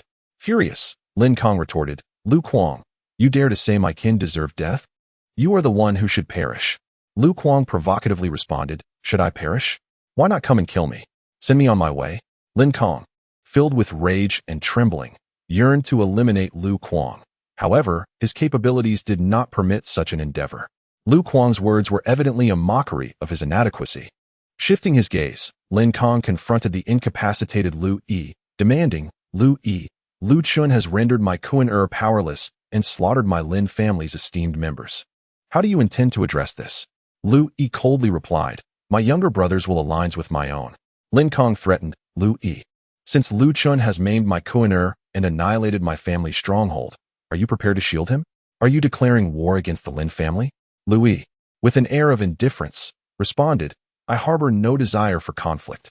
However, if your Lin family seeks it, my Lu family is ready to engage at any moment." "Very well, Lu Yi. Await the consequences. Within 3 days, my Lin family shall ensure your Lu family vanishes from Tianyuan city." Lin Kang seethed. Lu Chen and Lu Meng, who had been lurking in the shadows, were discontent upon hearing Lin Kang's threat to obliterate the Lu family, and they rushed forward. Entering the courtyard, Lu Chen commanded Lu Kuang and Lu Yi, "Third brother, fourth brother, this wretched creature has caused turmoil outside. Why have you not surrendered him to the Lin family to quell this enmity?" Lu Kuang retorted with a cold smile, "Elder brother, we will not hand over Chener to the Lin family. If you fear the Lin family, feel free to offer your own son to appease their wrath." Lu Chen, fuming, responded, "The troublemaker is Lu Chen. Why should I surrender my son? Since you acknowledge Chener is not your son, what right do you have to demand others relinquish their children?" Lu Kuang countered, "I am the head of the Lu family. I must prioritize its interests and will not tolerate actions that jeopardize them." Lu Chen proclaimed with righteous fervor. Lu Kuang coldly replied, "Elder brother, you disregard the Lu family's well-being. Your concerns have always been selfish." Lu Meng threatened, "Third brother, fourth brother, either hand over that wretched creature Lu Chen or depart from the Lu family. We do not require individuals who bring calamity upon our clan." Hearing this, Lu Kuang shook his head in resignation, bemused by Lu Chen and Lu Meng's desire to expel them for their own preservation. It was utterly ludicrous. After decades of existence, they failed to grasp the principle of mutual reliance. If the third and fourth branches were eliminated, would the Lin family spare the first and second branches? Exchanging glances, Lu Kuang declared, "In that case, from this day forth, the third and fourth branches shall have no further ties with the Lu family." Chapter 39. Lu Kuang unleashes carnage. Lu Chen had never contemplated expelling Lu Kuang, for he and Lu Meng alone could not safeguard the Lu family. They required Lu Kuang's strength as a bulwark. However, now that the conversation had reached this point, he had no choice but to acquiesce to Lu Meng's wishes, saying to the two, "Having been expelled, you are to leave. The Lu family does not welcome you." Lu Yi interjected, "Elder brother, the place we currently reside is private property and bears no connection to you. We shall stay as we desire. You have no authority to force us out." Lu Chen remained silent. Observing this, Lu Meng turned to Lin Kang, stating, "Lin Kang, You see now that Lu Kuang and Lu Yi have been expelled. Henceforth, their grievances with your Lin family are no longer the concern of the Lu family. Lin Kong was taken aback by Lu Chen's decision to expel Lu Kuang, effectively severing the Lu family's own strength and alleviating considerable pressure from the Lin family. Having witnessed the internal strife within the Lu family, Lin Kong chuckled and reassured the head of the Lu family. Rest assured, as long as you refrain from meddling in the grievances between our Lin family and Lu Yi, Lu Kuang, we shall remain friends. Lu Ming affirmed, indeed, we will not interfere. Excellent. Lin Kong replied with a smile. However, with a cold sneer, he addressed Lu Kuang and Lu Yi. Prepare to bear the wrath of the Lin family. As he spoke, Lin Kong signaled for his family to depart. At that moment, Lu Chen stepped forward, challenging Lin Kong. What do you take this place for? You come and go as you please? Lin Kong turned, mocking, young master Lu Chen. I apologize for my offense. Pray, how do you intend to deal with me now? To abolish you, Lu Chen stated, enunciating each word deliberately. Abolish me? Lin Kong was taken aback, unable to fathom the audacity of the claim, pointing to himself in disbelief. Lu Chen, you dare to declare you would abolish me? Indeed. I intend to teach you a lesson and inform the Lin family not to roam here aimlessly, Lu Chen responded. Ha ha. Lin Kong, filled with rage, laughed bitterly. Lu Chen, you must be mad. Even Lu Kuang would not dare to speak of abolishing me, yet you boldly assert such a thing. Hearing this, Lu Chen turned to Lu Kuang and inquired with a smile. Fourth uncle, would you dare to abolish him? Previously, Lu Kuang would not have dared to consider such an act, for the repercussions of abolishing Lin Kong could incite a fierce conflict between their families. However, circumstances had shifted. Knowing there was a formidable force behind Lu Chen, he felt no fear of the Lin family, fixating on Lin Kong. If Chun'er wishes to abolish him, then I shall do so. Lu Chen proposed, since we are already locked in a deadly feud with the Lin family, it would be prudent to abolish Lin Kong first, thereby crippling one of their arms. That is a sound argument, Lu Kuang conceded with a slight nod, his heart turning dark against Lin Kong. Sensing the murderous intent in Lu Kuang's gaze, Lin Kong felt a twinge of fear, harboring a deep-seated hatred for Lu Chen, vowing to torment him at the first opportunity. Steeling himself, Lin Kong warned, Lu Kuang, you cannot do this. Otherwise, your entire family shall find themselves without a burial place. Threatening me still? You truly are a fool. Lu Kuang replied coldly, then summoned his spiritual energy, delivering a punch toward Lin Kong. Having grown up under Lu Kuang's fists, Lin Kong knew that even if he were of the same martial realm, he could not contend with Lu Kuang's brute strength. As Lu Kuang's fist approached, Lin Kang's expression shifted dramatically, and he quickly resorted to evasive maneuvers, lacking the courage to engage. Yet, with Lu Kuang having initiated the assault, there was no chance for Lin Kong to escape. A gust of wind surged as Lu Kuang blocked Lin Kang's path. Lin Kong, weren't you quite arrogant the last time you threatened me? Come, why are you scurrying away? Lu Kuang taunted. Lin Kong roared, Lu Kuang, you had better let me go, or the city lord's mansion will not spare you, given Xian'er and young Master Zhang Yang's connection. Lin Kong, I fear nothing less than threats. Today, I shall end your life, and I shall see how the city lord's mansion can spare me, Lu Kuang declared, advancing once more towards Lin Kong. Madman, you both are nothing but lunatics. Lin Kong let out a furious roar. With no escape in sight, he ultimately chose to fight to the death. However, after merely 3 exchanges, Lin Kong was suppressed by Lu Kuang's powerful punch, his body transforming into a streak of yellow light as it crashed into a nearby flower bed. With a spurt of blood, Lin Kong rose to his feet, his complexion turning as pale as parchment. The sight of Lu Kuang, who had severely injured Lin Kong and was now advancing with murderous intent, sent shivers down the spines of all the martial artists from the Lin family. They had initially believed that this encounter would unfold just as the last, allowing them to easily overpower the Lu family. Thus they had approached with a relaxed demeanor to witness the spectacle. Yet, everything shifted with a single word from Lu Chen. Lu Kuang had gone berserk, heedlessly inflicting grave harm upon Lin Kong. Now that Lu Kuang dared to strike at Lin Kong, a central figure of the Lin family, the subordinates were left in even greater trepidation. Lin Kuan trembled uncontrollably. His intentions to make Lu Chen pay for the destruction of his arms now seemed futile, as he feared a similar fate. Lu Kuang, you cannot ruin me. Just as Lin Kuan found himself at a loss, Lin Kong, terrified, staggered backward, unwilling to confront Lu Kuang. Lu Kuang sneered, Lin Kong, I shall not ruin you, but I will slay you. The enmity between the Lu and Lin families will commence with the demise of you and Lin Kuan. Upon hearing this, Lin Kang's heart was filled with dread.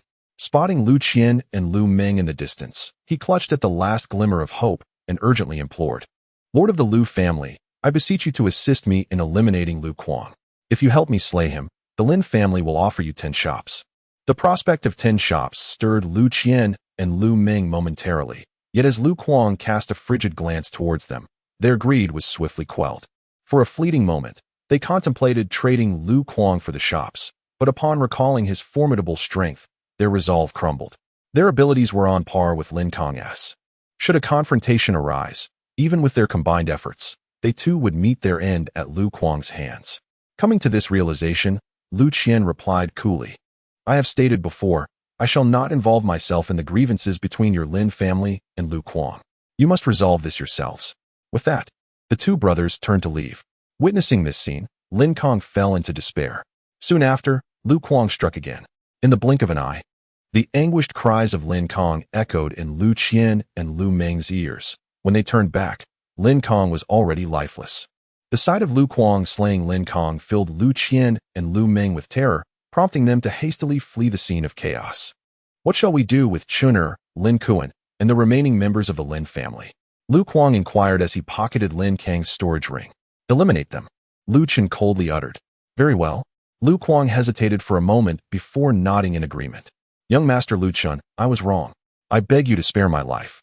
Lin Kuan, paralyzed with fear, fell to his knees, pleading for mercy as he heard Lu Chen's sentence. Lu Chen replied icily, Lin Kuan, this is how your life shall unfold. In your next life, keep your wits about you and avoid provoking someone named Lu Chen. No, it cannot end like this. I do not wish to die, Lin Kuan bellowed. Ignoring him, Lu Kuang swiftly took action, unleashing a massacre upon the fleeing members of the Lin family. A few minutes passed, and tranquility returned to the courtyard, which was permeated by a pungent scent of blood. After the slaughter, Lu Kuang approached with a smile and inquired, Chun'er, now that Lin Kong is dead, what shall we do next? Lu Chen replied, Fourth uncle, attend to your own matters. As long as the Lin family dares to come forth, Lin Kong shall be their fate. Both Lu Kuang and Lu Yi assumed Lu Chen spoke thus due to the formidable presence behind him, and they refrained from further questioning. Shortly thereafter, the two departed. Once they left, Lu Chen returned to his chamber and resumed his cultivation within the Chaos Pearl world. Chapter 40. A storm approaches. The Lin family remained oblivious to the events that had transpired in the Lu family, unaware of Lin Kang's fate, as Lu Kuang had eliminated all threats until darkness fell. During dinner, Lin Xian concluded her training and stepped out of her room, only to encounter Du Yu, an 8th tier martial artist, who approached with a grave expression. Du Yu had joined the Lin family 4 years prior, tasked with safeguarding Lin Xian. But now that she had broken through to the 7th tier of martial arts, his services were no longer required. Is there something amiss? In the past, Lin Xian would have addressed Du Yu as Uncle Du, but now her inquiry was curt and devoid of warmth. Du Yu, having long recognized his status within the Lin family, did not take offense. Instead, he respectfully replied, Miss, Fourth Master has taken people to the Lu family and has yet to return. Lin Xian questioned, What do you imply by that? Du Yu responded, I ponder whether Fourth Master has encountered trouble at the Lu family, otherwise, he would not still be absent at this hour. Lin Xian coldly retorted, You are overthinking it. Given the current circumstances of the Lu family, even if they possessed the audacity, they would not dare lay a hand on Fourth Uncle. Do you caution, miss? It is better to be cautious than to underestimate potential threats. Upon hearing this, Lin Xian regarded Du Yu with a furrowed brow. For reasons unknown, his words conjured an image of Lu Chen in her mind. Presently, the Lu family, represented by Lu Chen and Lu Meng, was not only self-serving but also spineless, utterly unwilling to offend the Lin family, which was riding high. To the Lin family, Lu Kuang was the sole figure to be wary of. He possessed both strength and courage, yet was overly cautious to take action. After much contemplation, Lin Xian concluded that the only variable in the Lu family was Lu Chen, a bold individual with remarkable talent. While others hesitated, he would dare to act. Recalling Lu Chen's earlier defeat of Lin Kuan and his subsequent killing of the first-tier martial artist Hu Yong, Lin Xian commanded, You shall take a few men to the Lu family and ascertain the situation. Du Yu hesitated but ultimately acquiesced. Shortly thereafter, He departed the Lin family with 4 martial artists in tow. Upon their arrival at the Lu family estate, they found the gates wide open. As they entered, the entire Lu compound lay shrouded in darkness and an eerie silence. "Brother Du, why is it so quiet at the Lu family today?" A second-tier martial artist scanned the surroundings warily, feeling a sense of unease. Du replied, "I too am perplexed by the unexpected stillness at this hour. Let us proceed to the main hall of the Lu family." Very well. The 5 then made their way to the Lu family's grand hall.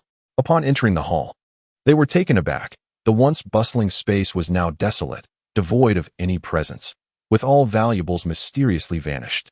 In a dialogue, one person questioned, "Brother Du, has the Lu family been plundered like the city lord's mansion by some mysterious power? Why is it that all valuable items have vanished?" Du examined the surroundings meticulously, his expression grave as he replied, "It does not appear to be a mere robbery. Let us investigate other areas." Subsequently, the 5 individuals scoured the entirety of the Lu family estate and soon discovered that both the main and secondary residences had been entirely stripped bare, devoid of any precious belongings. Upon reaching the territory of the 3rd residence, a wave of the metallic scent of blood assailed them, and through the moonlight, they beheld the lifeless bodies of Lin Kong and others. "Retreat," Du exclaimed in alarm, immediately urging the others to withdraw. "Since we've come this far, we ought not to leave." However, as the 5 prepared to flee, Lu Chen's voice echoed ominously through the night, accompanied by a rush of wind as he barred their path. "Du," with a look of terror, asked, "Lu Chen, did your family kill 4th Master? Is that a problem?" Lu Chen replied coldly. Du shouted in anger, "Lu Chen, by killing 4th Master, you have made an enemy of the entire Lin family. They will not spare you." "The Lin family will not spare me?" Lu Chen scoffed. "I have no intention of sparing them. You are a madman." Du was taken aback by Lu Chen's insanity, cursing vehemently, remarking that ever since Lu Chen's significant decline in power, his temperament had drastically altered. "I indeed am a madman, and now a madman seeks to spill blood." With a chilling smile, Lu Chen struck, sending the 5 into a frantic escape. In his eyes, their strength was laughably inadequate. With a few cries of despair, they fell, lifeless at his hands, their bodies turning cold. After dispatching them, Lu Chen returned to his chamber to continue his cultivation within the realm of the Chaos Pearl. The night was serene, the silvery moonlight illuminating the earth. Meanwhile, outside the city, a group had gathered in the woods, comprising none other than Lu Chen and Lu Ming. Upon witnessing Lu Chen's merciless act against Lin Kong, they were filled with dread and, after deliberation, the brothers hastily departed Tianyuan city with all their riches. "Father, we cannot return to Tianyuan city for the time being. Where shall we go next?" The frail Lu Ming gasped. Lu Chen responded, "Minger, we shall head to the falling Maple Mountain Range. With the strength of your father and your second uncle, we will surely carve out a territory there." Lu Xiao bitterly remarked, "Father, if the opportunity arises, you must kill Lu Chen. Had it not been for him, we would not be fleeing like lost dogs to the falling Maple Mountain Range." Lu Chen assured, "Rest easy, Xiaoer. Should the chance present itself, I will avenge you and make that little wretch Lu Chen kneel before you in repentance." Lu Ming, standing nearby, chuckled coldly, "Elder brother, with 4th Master having slain Lin Kong, I fear you may not have such an opportunity. They are destined to perish at the hands of the Lin family." "That would indeed be a pity," Lu Chen lamented. As the evening breeze swept through, Lu Ming urged, "Elder brother, to prevent the Lin family from pursuing us, we should hasten our journey. Let us leave this place post-haste." At these words, a flicker of fear crossed Lu Chen's eyes, and thus, the brothers, accompanied by their remaining few followers, fled under the cover of night towards the falling Maple Mountain Range. The Lin family had waited for a full 2 hours, yet Lin Xian had not seen Du return, and her anxiety grew increasingly palpable. Soon after, she sought out her father, Lin Yao. Lin Yao, emaciated yet clad in a brocade robe, stood as the second most formidable warrior within the Lin family, boasting a martial arts level of the 9th rank martial master, surpassed only by the 2nd master, Lin Feng. Since childhood, Lin Yao had cherished Lin Xian, and upon detecting Lin Xian's martial vein, he endeavored to cultivate him as the next head of the Lin family. Observing Lin Xian's late arrival, Lin Yao inquired with a hint of confusion, "Xianer, why are you here at such an hour? Shouldn't you be resting?" Lin Xian, with a furrowed brow, replied, "Father, 4th uncle has yet to return from the Lu family, and I sent Du to check on him, but he has not come back either." Lin Yao frowned and asked, "Do you suspect something has happened to them?" Lin Xian nodded in affirmation. Lin Yao's expression turned cold as he declared, "Let us proceed to the Lu family. If they dare to harm a hair on your fourth uncle, I shall ensure the Lu family pays dearly." Lin Xian suggested, "Father, it may be prudent to bring along second uncle and third uncle. It is unwise to venture alone into danger." Lin Yao subtly acknowledged this, recognizing that despite the Lu family's decline, they remained one of the four great families, possessing 3 martial masters. Thus it was wise to err on the side of caution. An hour later, Lin Yao led the way, accompanied by 5 martial masters from the Lin family and a throng of dozens, making their way through the night towards the Lu family. Chapter 41. The sword intent of spring awakens. "You've come again, you little rascal," remarked the elder mouse, as Lu Chen was engrossed in his training late at night. "Have they all arrived?"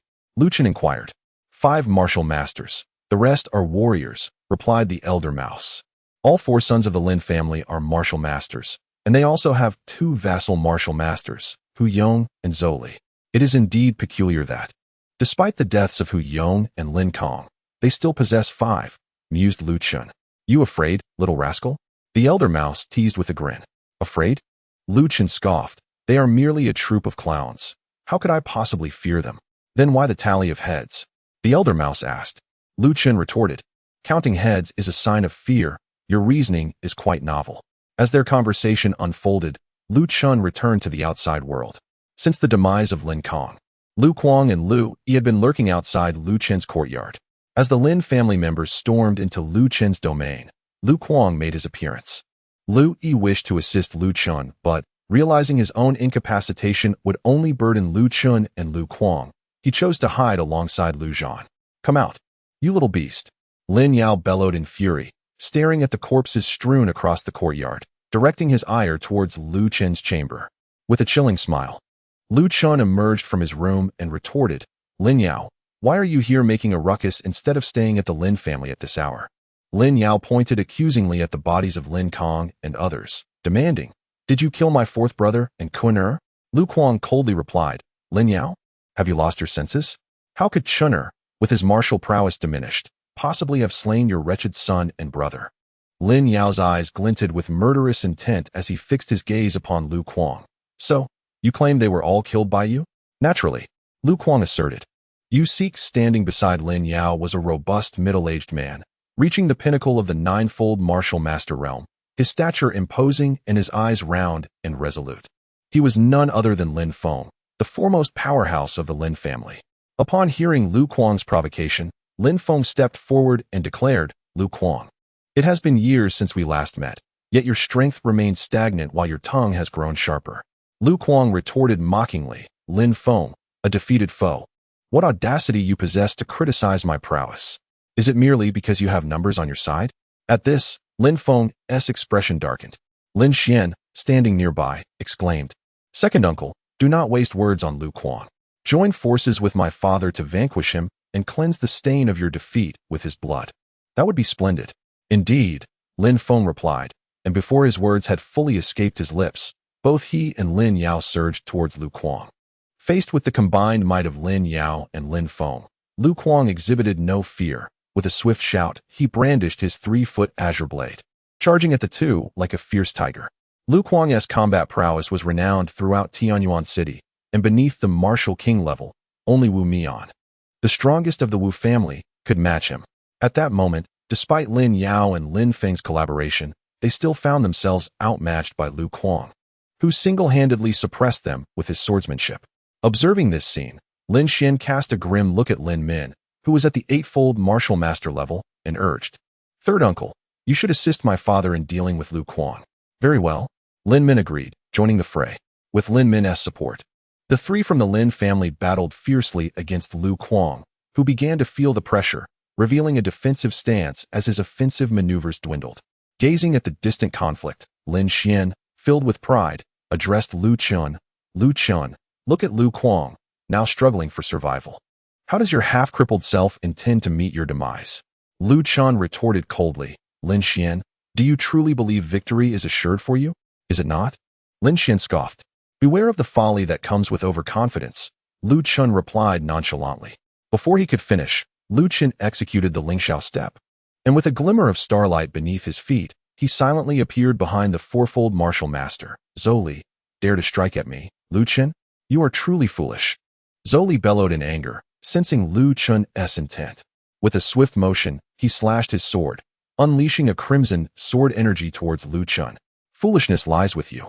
Lu Chen countered, his hand flicking with precision, unleashing a cold gleam that shot forth. Suddenly, Zhou Li froze, his eyes wide with disbelief as he stared at Lu Chen.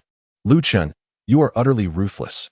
Zhou Li managed to raise his left hand, trembling as he pointed at Lu Chen, his face etched with unwillingness. As Lin Xian and the others puzzled over Zhou Li's sudden stillness, a red line appeared around Zhou Li's neck, and blood gushed forth. Bang! Zhou Li collapsed into a pool of blood. With a single stroke, Lu Chen had dispatched Zhou Li at blinding speed. This outcome astounded all present.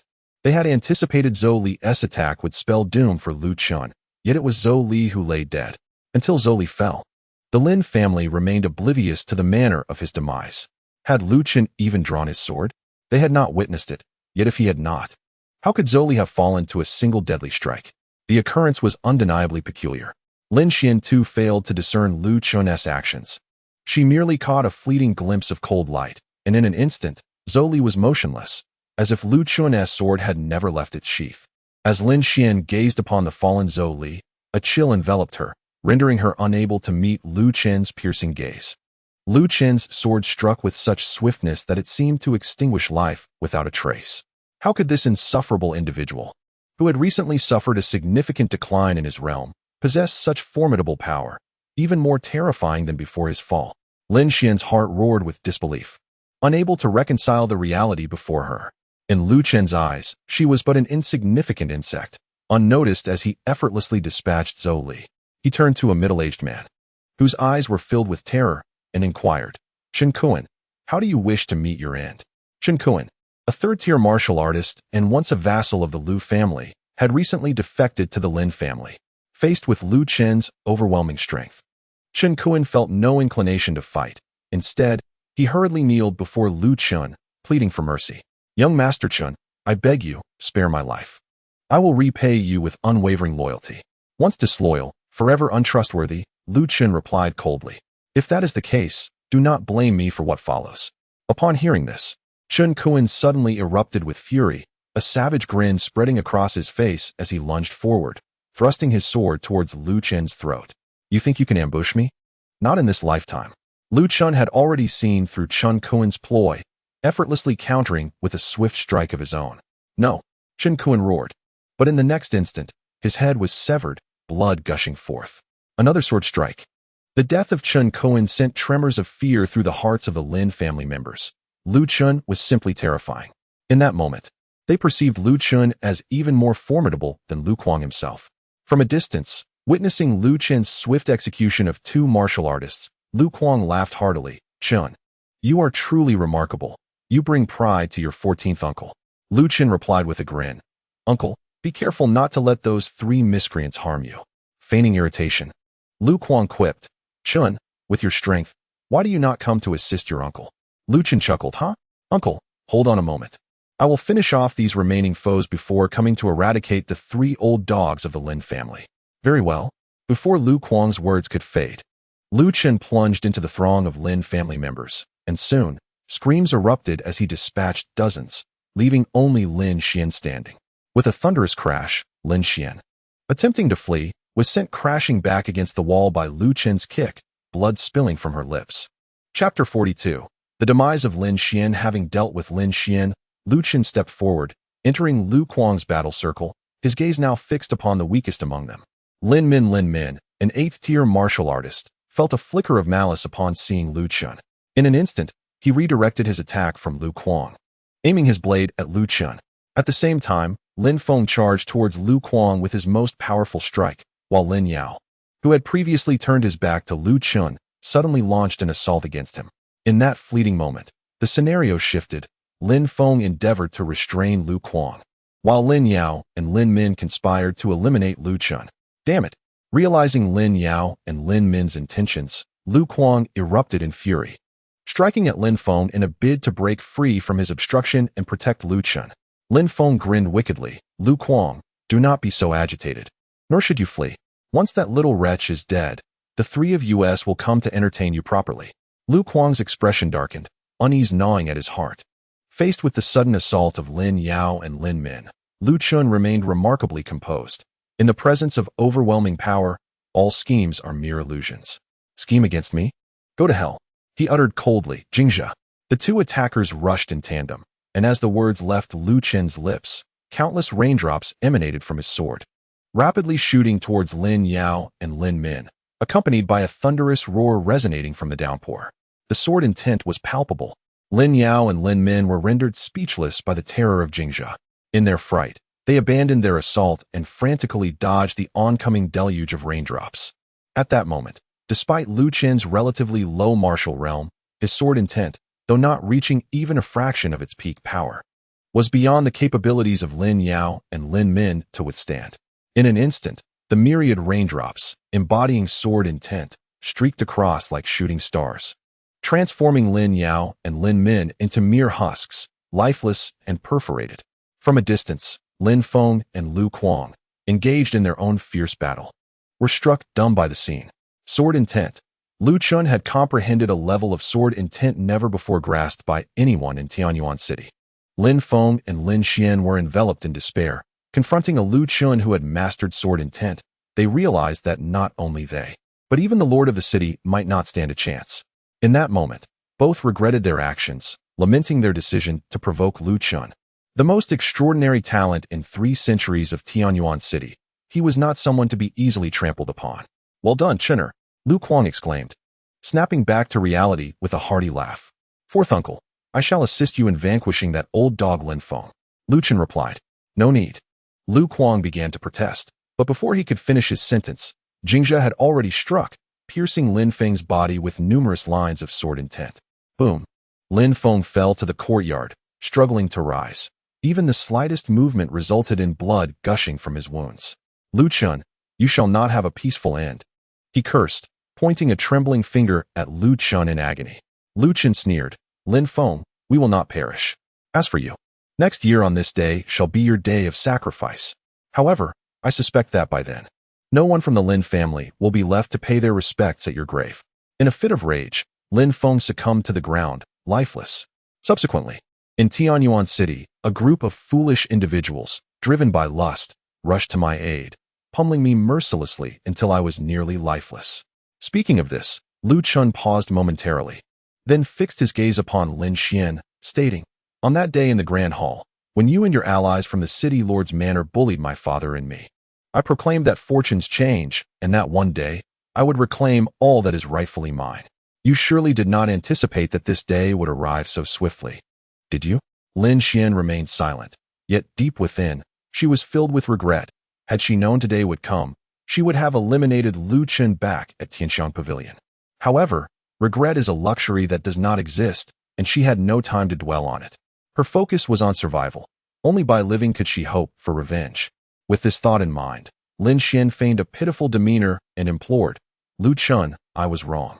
If you grant me a chance to live, I will do anything you ask. As she spoke, she pretended to smooth her disheveled hair, pulling aside her garments to reveal her fair shoulder.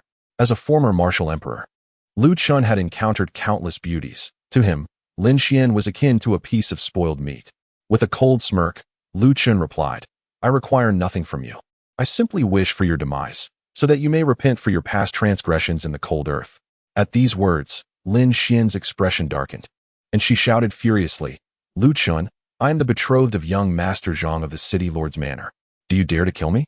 Lu Chen retorted, 6 years ago, Zhang Yin had my father crippled, and more than a month ago, he did the same to me. Do not threaten me with the city lord's manor, for it is already among my targets. You intend to confront the city lord's manor? Lin Xian gazed at Lu Chen in disbelief. The city lord's manor was protected by a martial king and backed by a royal family. Lu Chen's audacity to confront them was nothing short of reckless. Indeed, the blood debt of my father and me must be repaid in full by the city lord's manor, Lu Chen stated coldly. Observing the hatred in Lu Chen's eyes, Lin Xian smiled, then suddenly drew her sword, striking at him with lethal intent. Lu Chen recognized her desire for death. He had no intention of sparing her, so he obliged, piercing her heart with a single thrust. Lu Chen, I will await you below. Lin Xian coughed up blood, gazing at him closely with a smile. With a swift motion, Lu Chen withdrew his sword, regarding the lifeless Lin Xian with indifference. If you wish to wait, then wait you shall, and see if you have the chance to do so. With that, Lu Chen sheathed his sword, as Lu Kuang and others approached with laughter. Chapter 43. The downfall of the Lin family. After surveying Lu Chen with curiosity, Lu Kuang inquired, Chener, are you not a dual attribute warrior of gold and earth? How have you comprehended the sword intent of water and thunder? Lu Chen scratched his head, grinning foolishly. Fourth uncle, there is something else I have yet to disclose. What is it? Lu Kuang pressed. That night, as my dantian and meridians were restored, my martial veins also transformed, becoming 9 attribute veins. According to that elder, I possess hidden veins of wood, water, fire, wind, thunder, ice, and mist. Having anticipated that revealing his prowess would raise suspicions in Lu Kuang and Lu Yi, Lu Chen had prepared his response, weaving a tale with ease. Is it truly so? Upon hearing the mention of the hidden meridians, both Lu Yi and Lu Kuang displayed expressions of disbelief. Lu Zhan, only familiar with the martial meridians, appeared perplexed and inquired, Father, what are hidden meridians? Lu Kuang elucidated, Zhaner, hidden meridians are a rather unique form of martial meridians. Lu Yi continued, it is widely acknowledged that among the myriad of human meridians, only a select few can connect with the ethereal energies of heaven and earth. These are referred to as martial meridians by practitioners, forming the very foundation for mortals to embark upon the path of martial arts. However, throughout the extensive journey of cultivation, certain alchemists discovered that within a minuscule number of individuals, there existed meridians that, while challenging to connect with the ethereal energies, possessed the latent potential to do so. These meridians are what your elder brother refers to as hidden meridians, signifying concealed pathways. Lu Kuang further explained, typically, hidden meridians are deemed useless. Yet when a formidable being channels their immense power to unblock them, they transform into standard martial meridians. Lu Zhan pondered aloud. So, elder brother previously possessed 7 hidden meridians, and after a powerful individual unblocked them, he now has 9 attributes of martial meridians? Upon voicing this, Lu Kuang and Lu Yi exchanged glances without uttering a word, both turning their attention to Lu Chen. Under the intensity of their gaze, Lu Chen continued, Father, fourth uncle, I actually have a master in both swordsmanship and alchemy. Lu Yi asked, Chener, does that mean what you spoke of previously regarding your dantian and meridian reconstruction in a dream was actually accomplished while awake? Lu Chen nodded. I did not wish to deceive you both, but my master insisted that his identity is unique and should remain undisclosed, hence I had to keep it hidden. Lu Yi affectionately ruffled Lu Chen's hair, while teasingly rebuking him. You foolish boy, neither your father nor fourth uncle is angry. Moreover, it is prudent for your master to remain discreet. What needed revealing has been disclosed tonight. Observing the frail Lu Yi, Lu Chen declared, Father, I am now an alchemist, and before long, I shall concoct the meridian restoration pills and great restoration pills for you, aiding your return to the path of martial arts. Initially startled, Lu Kuang and Lu Yi soon found no cause for astonishment. Given that Lu Chen was a practitioner with 9 attributes of martial meridians and had been accepted as an apprentice by an alchemist, it naturally indicated his potential to become one himself. The mere thought of the Lu family producing an alchemist filled Lu Kuang and Lu Yi with excitement, as alchemists are a coveted profession sought after by countless martial artists. With Lu Chen now an alchemist, it was certain that the Lu family would ascend to great heights. The modest city lord's mansion would eventually be rendered inconsequential in their eyes. Brother Chen, this is splendid. In the future, third uncle will no longer face disparagement. Lu Zhan joyfully remarked amidst the excitement of Lu Yi and Lu Kuang. Lu Yi cautioned, Chener, do not rush matters. Your father's situation cannot be hurried. Lu Chen replied with a smile. Father, my master has stated that my talent for alchemy is exceedingly rare. With diligent practice, it won't be long before I can produce the meridian restoration pills and great restoration pills. Lu Kuang added, Chener, would it be possible for your master to make an appearance? He has personally reconstructed your dantian and meridians, accepted you as his disciple, and taught you the arts of alchemy and swordsmanship. He is a great benefactor to the Lu family, and your father and I wish to express our gratitude to him. Naturally, Lu Chen could not acquiesce to Lu Kuang's request, for he, in truth, had no master. Under the expectant gazes of the two, Lu Chen awkwardly stated, "Father, fourth uncle, my esteemed master has departed. He mentioned that his presence here would only hinder my growth. If that is the case, so be it," Lu Yi remarked, both feeling a tinge of disappointment. However, they could comprehend the intentions of Lu Chen's master, with such a formidable figure by his side. It was only natural for Lu Chen to become reliant. Consequently, the sense of urgency in Lu Chen's training waned. Secretly admiring the noble intentions of Lu Chen's master, Lu Kuang gravely cautioned, "Chener, in your master's absence, it is unwise to publicize your abilities as an alchemist or your comprehension of sword intent." "I understand, father," Lu Chen replied. Turning to Lu Zhan, Lu Kuang further advised, "Zhaner, you must also refrain from speaking of this outside." "Father, I promise I won't say a word." "I won't cause trouble for Chen Gu," Lu Zhan assured. At that moment, Lu Chen looked at Lu Zhan and asked, "Zhan, have you broken through to the 5th level of the martial disciple realm?" Lu Zhan grinned foolishly, saying, "This is all thanks to Chun Ji's elixirs. Otherwise, with my martial talent, I couldn't have achieved this breakthrough in such a short time." "Indeed, well done."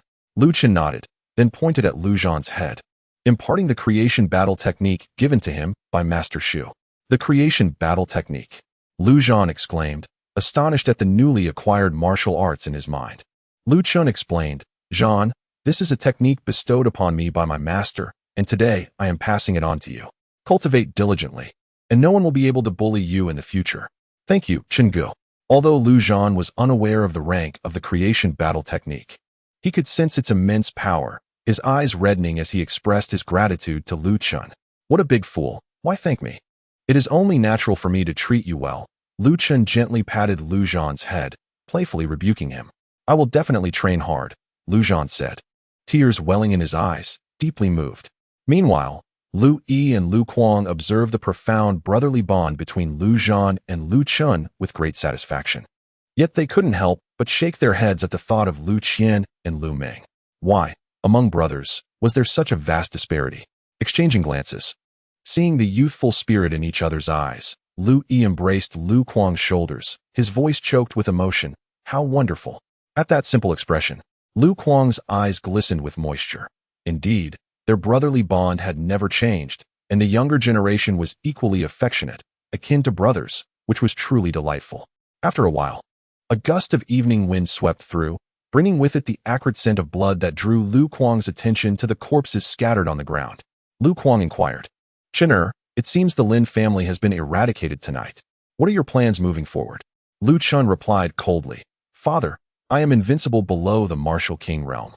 I wish to first enhance my strength, and after some time, I will seek retribution from the city lord's manor."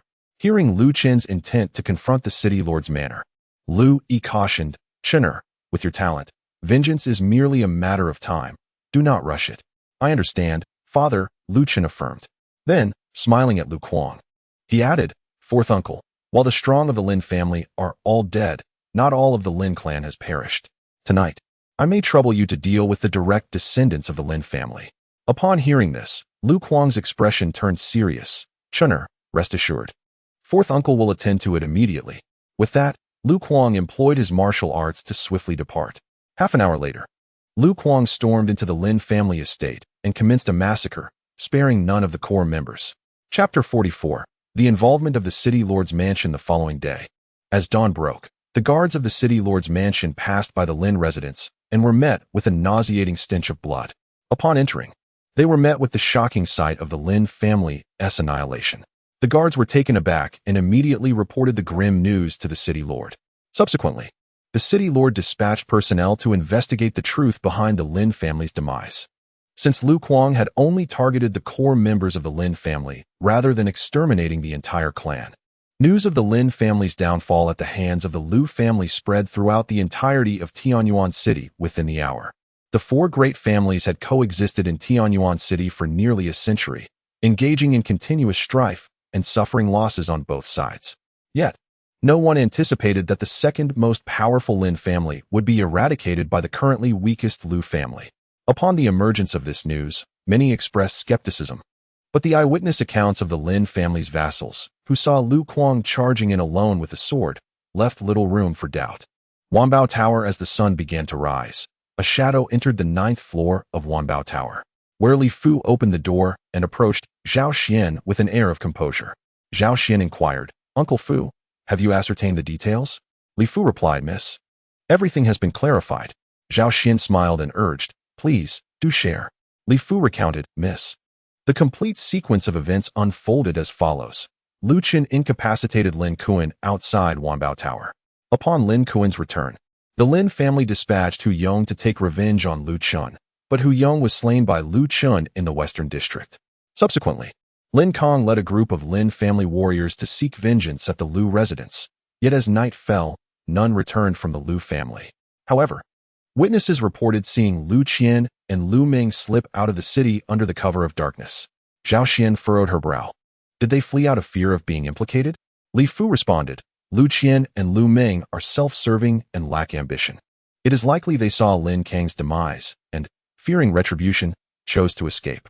Zhao Xian questioned, "Uncle Fu, do you believe Lin Kang was killed by Lu Kuang or by the alchemist behind Lu Chen?" "It was likely Lu Kuang," Li Fu asserted. "Why do you say that?" Zhao Xian probed. Li Fu elaborated, "From my understanding of Lu Qian and Lu Ming, their moral threshold is exceedingly low. If Lin Kang had indeed been slain by the alchemist behind Lu Chen, and they witnessed it, even if they harbored resentment towards Lu Chen for incapacitating Lu Ming and Lu Xiu, and jealousy towards Lu Chen's martial prowess, they would have sought to curry favor with Lu Chen, not flee the city with their entire family under cover of night." "That makes sense." Zhao Xian nodded slightly, acknowledging Li Fu's perspective. Li Fu continued, "According to the Lin family's vassals, after Lin Kang was killed, Lin Xian seemed to have sent a few lackeys to the Lu family, but they did not return. The Lin family has finally recognized the gravity of the situation as their members have repeatedly failed to return from the Lu residence." Zhao Xian smiled and asked, "So they have come to realize the seriousness of the issue?" "That appears to be the case," Li Fu confirmed. At the hour of the dog, the Lin family's warriors all ventured to the Lu residence, and at the hour of the pig, Lu Kuang alone, with a sword, entered the Lin family estate and wiped out the core members. After hearing the entire account of the Lin family's destruction, Zhao Xian smiled and asked, "Uncle Fu, what is your perspective on the annihilation of the Lin family?" "Miss, I believe the alchemist behind Lu Chen must have intervened. Otherwise, it would be implausible for Lu Kuang to have single-handedly slain 5 martial artists from the Lin family." Li Fu articulated his thoughts. Zhao Xian replied, "Uncle Fu, have you not inquired with the Lu family, merely relying on conjecture?"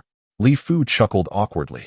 "Miss, knowing that such a formidable figure resides in the Lu family, this old servant dares not approach them for fear of offending him." "You are wise not to go, Uncle Fu," Zhao Xian remarked.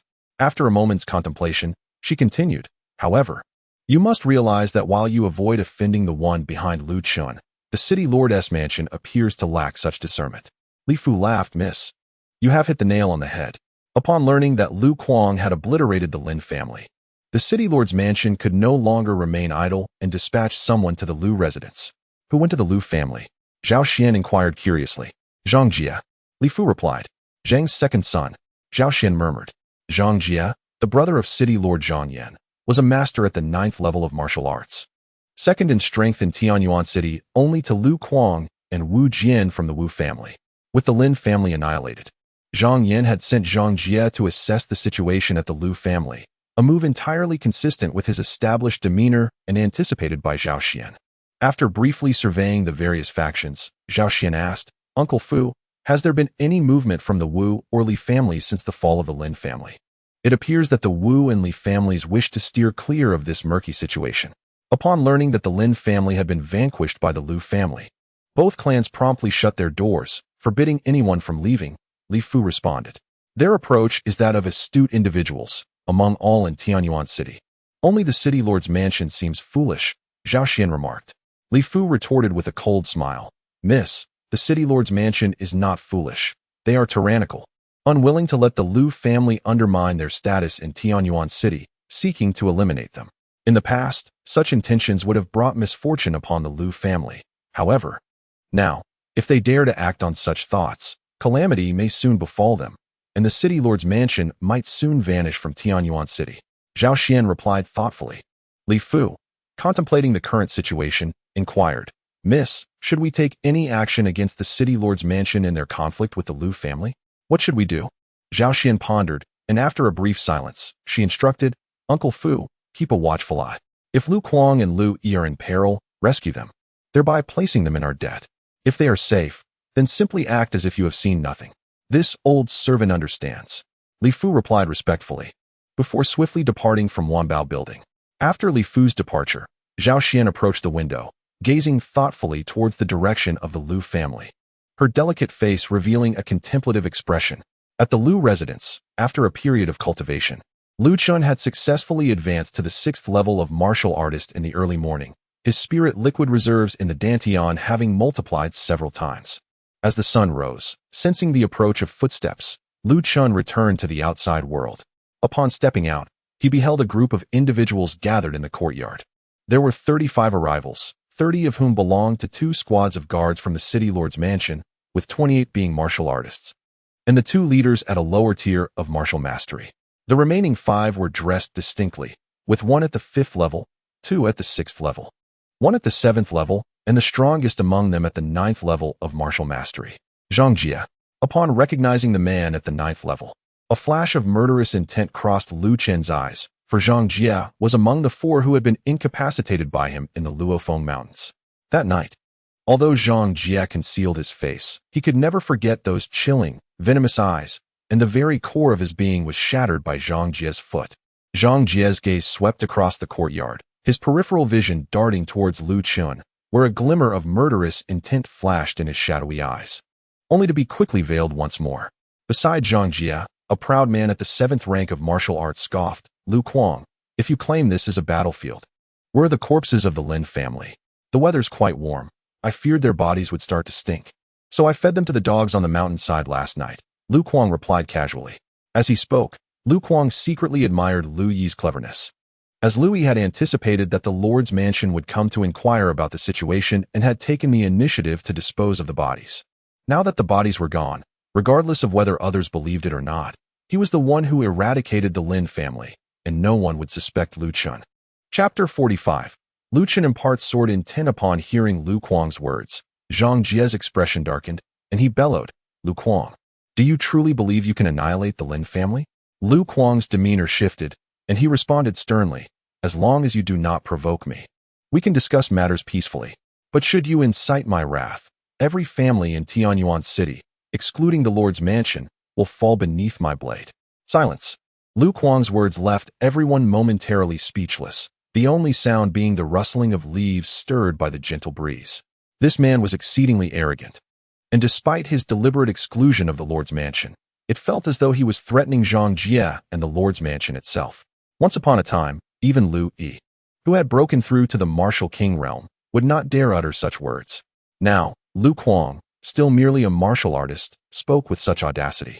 If he were to ascend to martial king, one could only imagine the bold challenges he might issue to the Lord's mansion.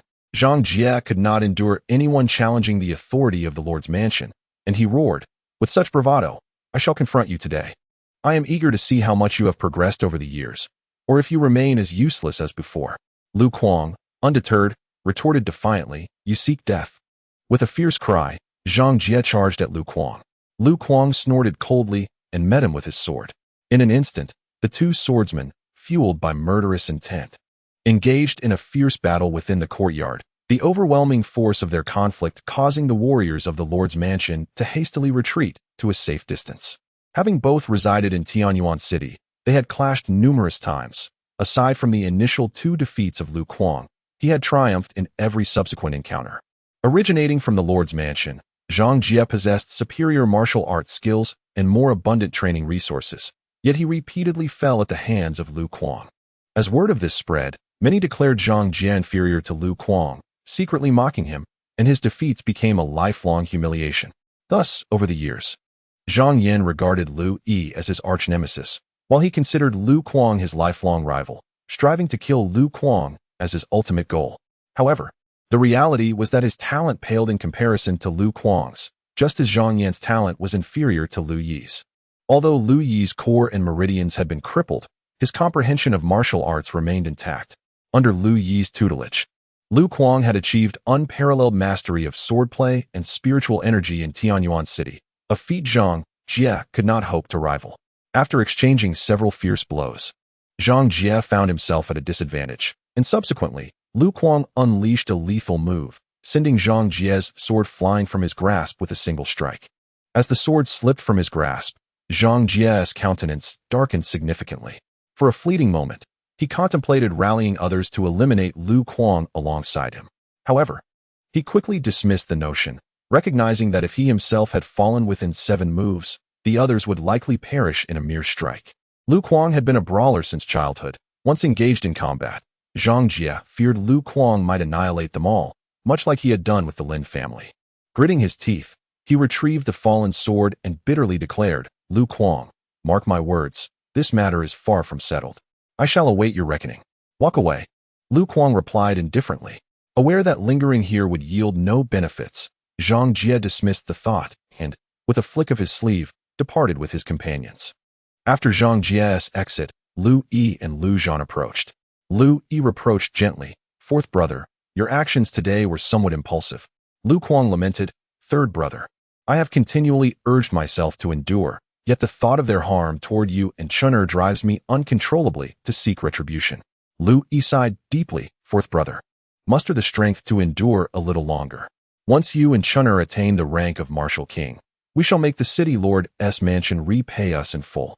We cannot falter just before dawn due to a momentary surge of emotion." "I understand, third brother.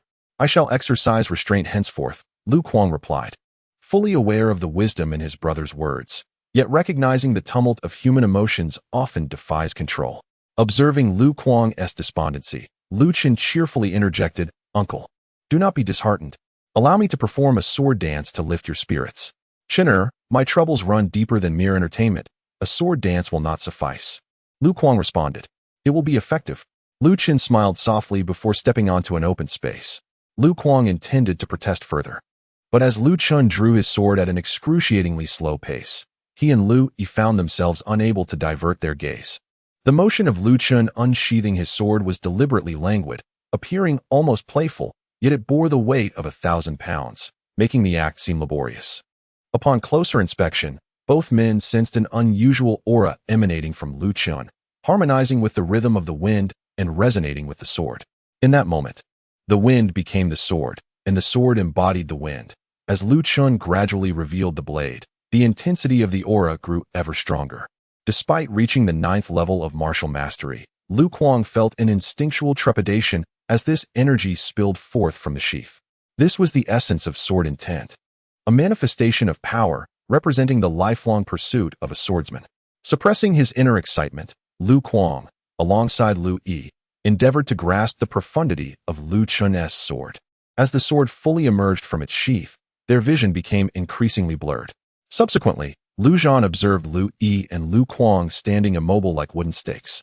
Yet beyond his sight, a subtle pattern began to emerge amidst the surrounding winds. "Chenggu," Lu Zhan called out in confusion, but Lu Chen silenced him with a gesture. He led Lu Zhan into a chamber and said, "Zhan, father and fourth uncle have entered a state of enlightenment. You should continue your training and refrain from making noise that might disturb them." "Oh," Lu Zhan replied, perplexed. To him, it seemed that Lu Chen had merely drawn his sword slowly, yet he could not fathom why his third uncle and father were so entranced. However, despite his inability to comprehend, he unconditionally placed his trust in Lu Chen, softly acknowledging before departing from Lu Chen's chamber to return to his own quarters for cultivation. After bidding farewell to Lu Zhan, Lu Chen entered the Chaos Pearl, preparing to continue his training. Master Mouse had been attentively observing the events transpiring outside and approached with a grin, remarking, "You possess a certain understanding of the sword, young lad. If you lack substance, I would not have chosen the sword as my path in my previous life, ultimately becoming the Sword Emperor." Lu Chen rolled his eyes at Master Mouse, feeling that the creature underestimated him far too much. Master Mouse chuckled and continued, "Given your comprehension of both the sword and spiritual energy, that old fogey from the treasure pavilion is no match for you. In this small town, you are already invincible." Lu Chen replied, "Master Mouse, my ambition does not rest with being invincible in Tianyuan city, but rather with becoming unparalleled in the divine martial realm. I aspire to be the foremost swordsman in that realm." Upon hearing this, a flicker of intrigue crossed Master Mouse's eyes, and he mused, almost to himself, but seemingly in response to Lu Chen, "Indeed, and the day of your ascendance shall not be far off. Lu Chen, puzzled, inquired, Master Mouse. Your words suggest that you might understand me even better than I do myself. Master Mouse scoffed. I, Master Mouse, only seek spiritual crystals. I have no time to ponder your affairs. You are overthinking it. With that, Master Mouse darted into a pile of spiritual crystals, continuing to indulge in Lu Chen's resources. Am I truly overthinking? Lu Chen furrowed his brow, revealing a contemplative expression. Although Master Mouse denied it, Lu Chen was certain the creature harbored secrets from him. After a moment, he cast a glance in Master Mouse's direction, dismissing further thoughts. He believed that, regardless of any hidden truths, Master Mouse would eventually confide in him. For now, he was merely a novice in martial arts, easily crushed by even the slightest of insects. His primary focus was on cultivation. Everything else paled in comparison. With this understanding, Lu Chen seated himself and resumed his practice of the Tianyuan canon to enhance his strength. Chapter 46. The frustrated Zhang Yin in the grand hall of the city lord's mansion. Upon departing from the Zhang family, Zhang Jie hurried back to the mansion. As he entered the hall, he noticed that all the core members of the Zhang family were present. Currently, the Zhang family consisted of Zhang Jie with a son and a daughter, Zhang Ju and Zhang Min, while his elder brother Zhang Yin had 3 sons and 2 daughters, Zhang Ming, Zhang Xiaoyao, Zhang Jie, Zhang Yao, and the youngest, Zhang Yang. At this moment, there were 7 individuals in the hall, aside from Zhang Yan's eldest son Zhang Ming. Everyone else was present, and their expressions appeared quite grave. Upon entering the hall, Zhang Jie slowed his pace. A look of confusion on his face as he addressed Zhang Yan. Elder brother, why is everyone gathered here today? Zhang Xian replied, Second uncle. We are all waiting for you. Waiting for me? Zhang Jie responded, perplexed. What could warrant such a gathering? Indeed, we are waiting for you. Zhang Xian insisted. At this juncture, Zhang Yan, seated at the head of the assembly, inquired, Second brother, have you returned from the Lu family with clarity on the situation? Mentioning the Lu family, Zhang Jie's countenance immediately darkened. Elder brother, I went to the Lu family, but the place is nearly deserted.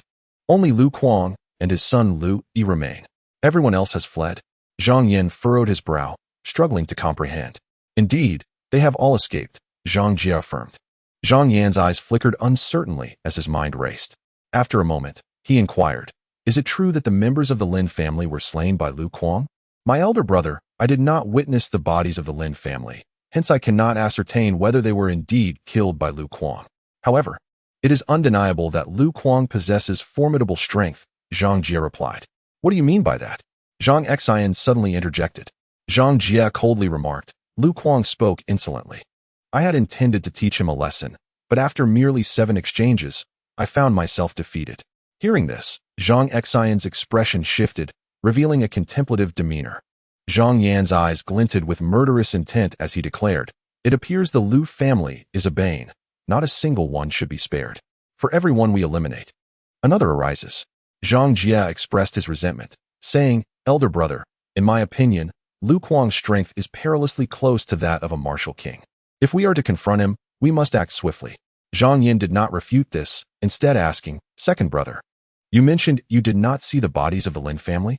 Zhang Jie explained, I led a group to the battlefield, but aside from bloodstains, there was nothing left. Lu Kuang claimed he had fed the bodies of the Lin family to wild dogs. Upon hearing this, Zhang Yin inhaled deeply and turned to Zhang Xian, Shinner. This is the situation at hand. What is your perspective on this matter? Zhang Xian did not respond immediately. Instead, she turned to Zhang Jie and asked, Second uncle, when you encountered Lu Kuang, what was his condition? Was he injured? Not at all. Zhang Jie shook his head. Zhang Xian nodded thoughtfully and then addressed Zhang Yin, Father. The annihilation of the Lin family could not have been solely Lu Kuang's doing. There must have been other powerful individuals involved. Zhang Yin concurred with Zhang Xian's assessment. For even if Lu Kuang's strength was perilously near that of a martial king, it would be implausible for him to single-handedly eradicate 5 martial masters while emerging unscathed. Although he was unaware of the events that transpired in the Lu family the previous night, he sensed that the destruction of the Lin family was far more complex than the rumors suggested, hinting at some underlying schemes. Zhang Yang interjected, Father, even if others were involved, with your and grandfather's prowess, we could easily deal with Lu Kuang and eliminate this instability. Zhang Yin cast a faint glance at Zhang Yang before looking back at Zhang Xian. Shinner, what do you think? Absolutely not. Zhang Xian shook her head. Until we ascertain who aided the Lu family in obliterating the Lin family, we must refrain from acting rashly. Is it not merely the destruction of the Lu family? What is there to hesitate about? At that moment, a woman's voice resonated from outside the hall. Then, a middle-aged woman, adorned in opulent attire and possessing an alluring figure, strode in with an air of confidence, her movements so pronounced that they nearly revealed her bosom. Upon seeing the woman, a flicker of disdain crossed Zhang Yan's eyes. Nevertheless, he stood up with a smile and approached her from his seat of prominence. "Madam, what brings you here?" Zhang Yan inquired with a polite smile. Indeed, this woman was Zhang Yan's wife, Lin Chen, hailing from a distinguished lineage in Lin County, although not a direct descendant of the county lord. She enjoyed considerable favor from the direct line and was Zhang Yan's greatest support in becoming the city lord. In the presence of outsiders, Zhang Yan exhibited a domineering demeanor. Yet before Lin Chen, he was subservient and exceedingly respectful, never daring to provoke her ire. Lin Chen chastised, "The Lu family has dared to slap your face. How could I not come?" Zhang Yan's expression darkened, and he refrained from retorting. Zhang Xian discerned Zhang Yan's displeasure and approached Lin Chen, gently supporting her as she said, "Mother, the situation is not as dire as you imagine. The Lu family would not dare to offend father. They are merely bullying the Lin family." Lin Chen shot Zhang Xian a glare and scolded, "I am speaking with your father. You should remain silent." Since childhood, Lin Chen had never favored Zhang Xian, and her words prompted Zhang Yan and Zhang Jia to furrow their brows, suppressing their anger, while Zhang Min and Zhang Yang secretly reveled in the discomfort of Zhang Xian. Zhang Xian, who had always been cherished by Zhang Yan, had often looked down upon them. And perhaps it was time for her to experience a setback and adopt a more modest demeanor. Zhang Xian opened her mouth, but ultimately chose silence, stepping aside. After reprimanding Zhang Xian, Lin Chen turned to Zhang Yan and inquired, "Zhang Yan, I ask you just one question. Will you go and eliminate the Lu family?"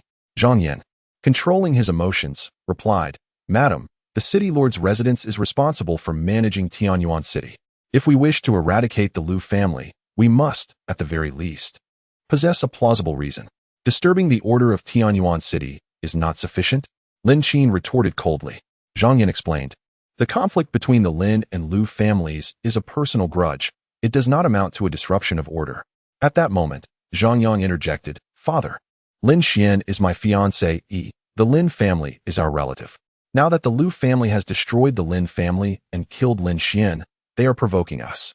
We can use this as a justification to eliminate the Lu family." Upon hearing this, both Zhang Yan and Zhang Xian inwardly cursed Zhang Yang for his foolishness. Yet, in the presence of Lin Chen, the father and daughter refrained from expressing their disdain. Lin Chen coldly remarked, "Zhang Yan, I find Yang's reasoning quite sound. It can certainly serve as an excuse to deal with the Lu family." Zhang Yan hesitated, saying, "Madam, I fear the Lu family may possess undisclosed allies, and any action we take could bring calamity upon the Zhang family." "Zhang Yan, you are truly spineless. You cannot even confront a mere Lu family. I regret having married you." Lin Chen scolded him publicly, pointing an accusing finger. Zhang Yan remained silent, his fists tightening and loosening within his sleeves repeatedly, his facial muscles twitching as he ultimately restrained himself. Seeing Zhang Yan's silence, Lin Chen continued to shout, "I will be frank with you today. If you do not eliminate the Lu family, I will return to my family and have my cousin bring people to destroy them. I do not expect anything from you, this useless creature." Wretched woman. Lin Chen's mention of her cousin stirred a torrent of curses within Zhang Yan's mind. He felt an overwhelming urge to eliminate Lin Chen. Nevertheless, reason prevailed, reminding him that if he were to kill Lin Chen, the Zhang family would be irrevocably doomed, with everyone demanding her retribution. Taking a deep breath, Zhang Yan conceded, "Madam, I will go and eradicate the Lu family. But I implore you to grant me some time to devise a meticulous plan." Lin Chen's response was icy. "It is merely the Lu family. What more do you need to plan?" Zhang Yan forced a smile and replied, "Madam, do not concern yourself with the specifics of my planning. You need only wait at home. I assure you, I will eliminate the Lu family and relieve you of this grievance. I will grant you 3 days. If you have not dealt with the Lu family by then, I shall return to my family," Lin Chen stated decisively. With that, she disdainfully surveyed the grand hall before sashaying away.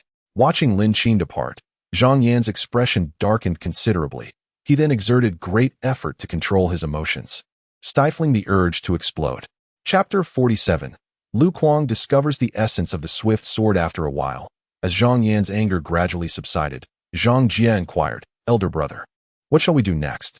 Zhang Yan's eyes sparkled with intensity as he replied, "You must visit the Wu and Li families and summon Wu Yong and Li Tianxi for me." Zhang Jie, somewhat perplexed, asked, "Elder brother, what purpose do you have in seeking them? Did you not fail to grasp how the Lin family was annihilated earlier today?" "I intend for them to assist us in probing the Lu family's defenses this evening," Zhang Yan stated coldly. Zhang Jie's eyes brightened with understanding. Indeed, Zhang Yan's wisdom shone through. In the face of the unpredictable Lu family, enlisting the Wu and Li families as vanguards seemed the most prudent course of action. However, recalling the earlier reluctance of the Wu and Li families, he hesitated. "Elder brother, while your idea is commendable, they currently appear disinclined to engage in the conflict. Having shut themselves away, they may wish to observe from the sidelines. Yet in Tianyuan City, their preferences cannot dictate our actions. You need only to summon them.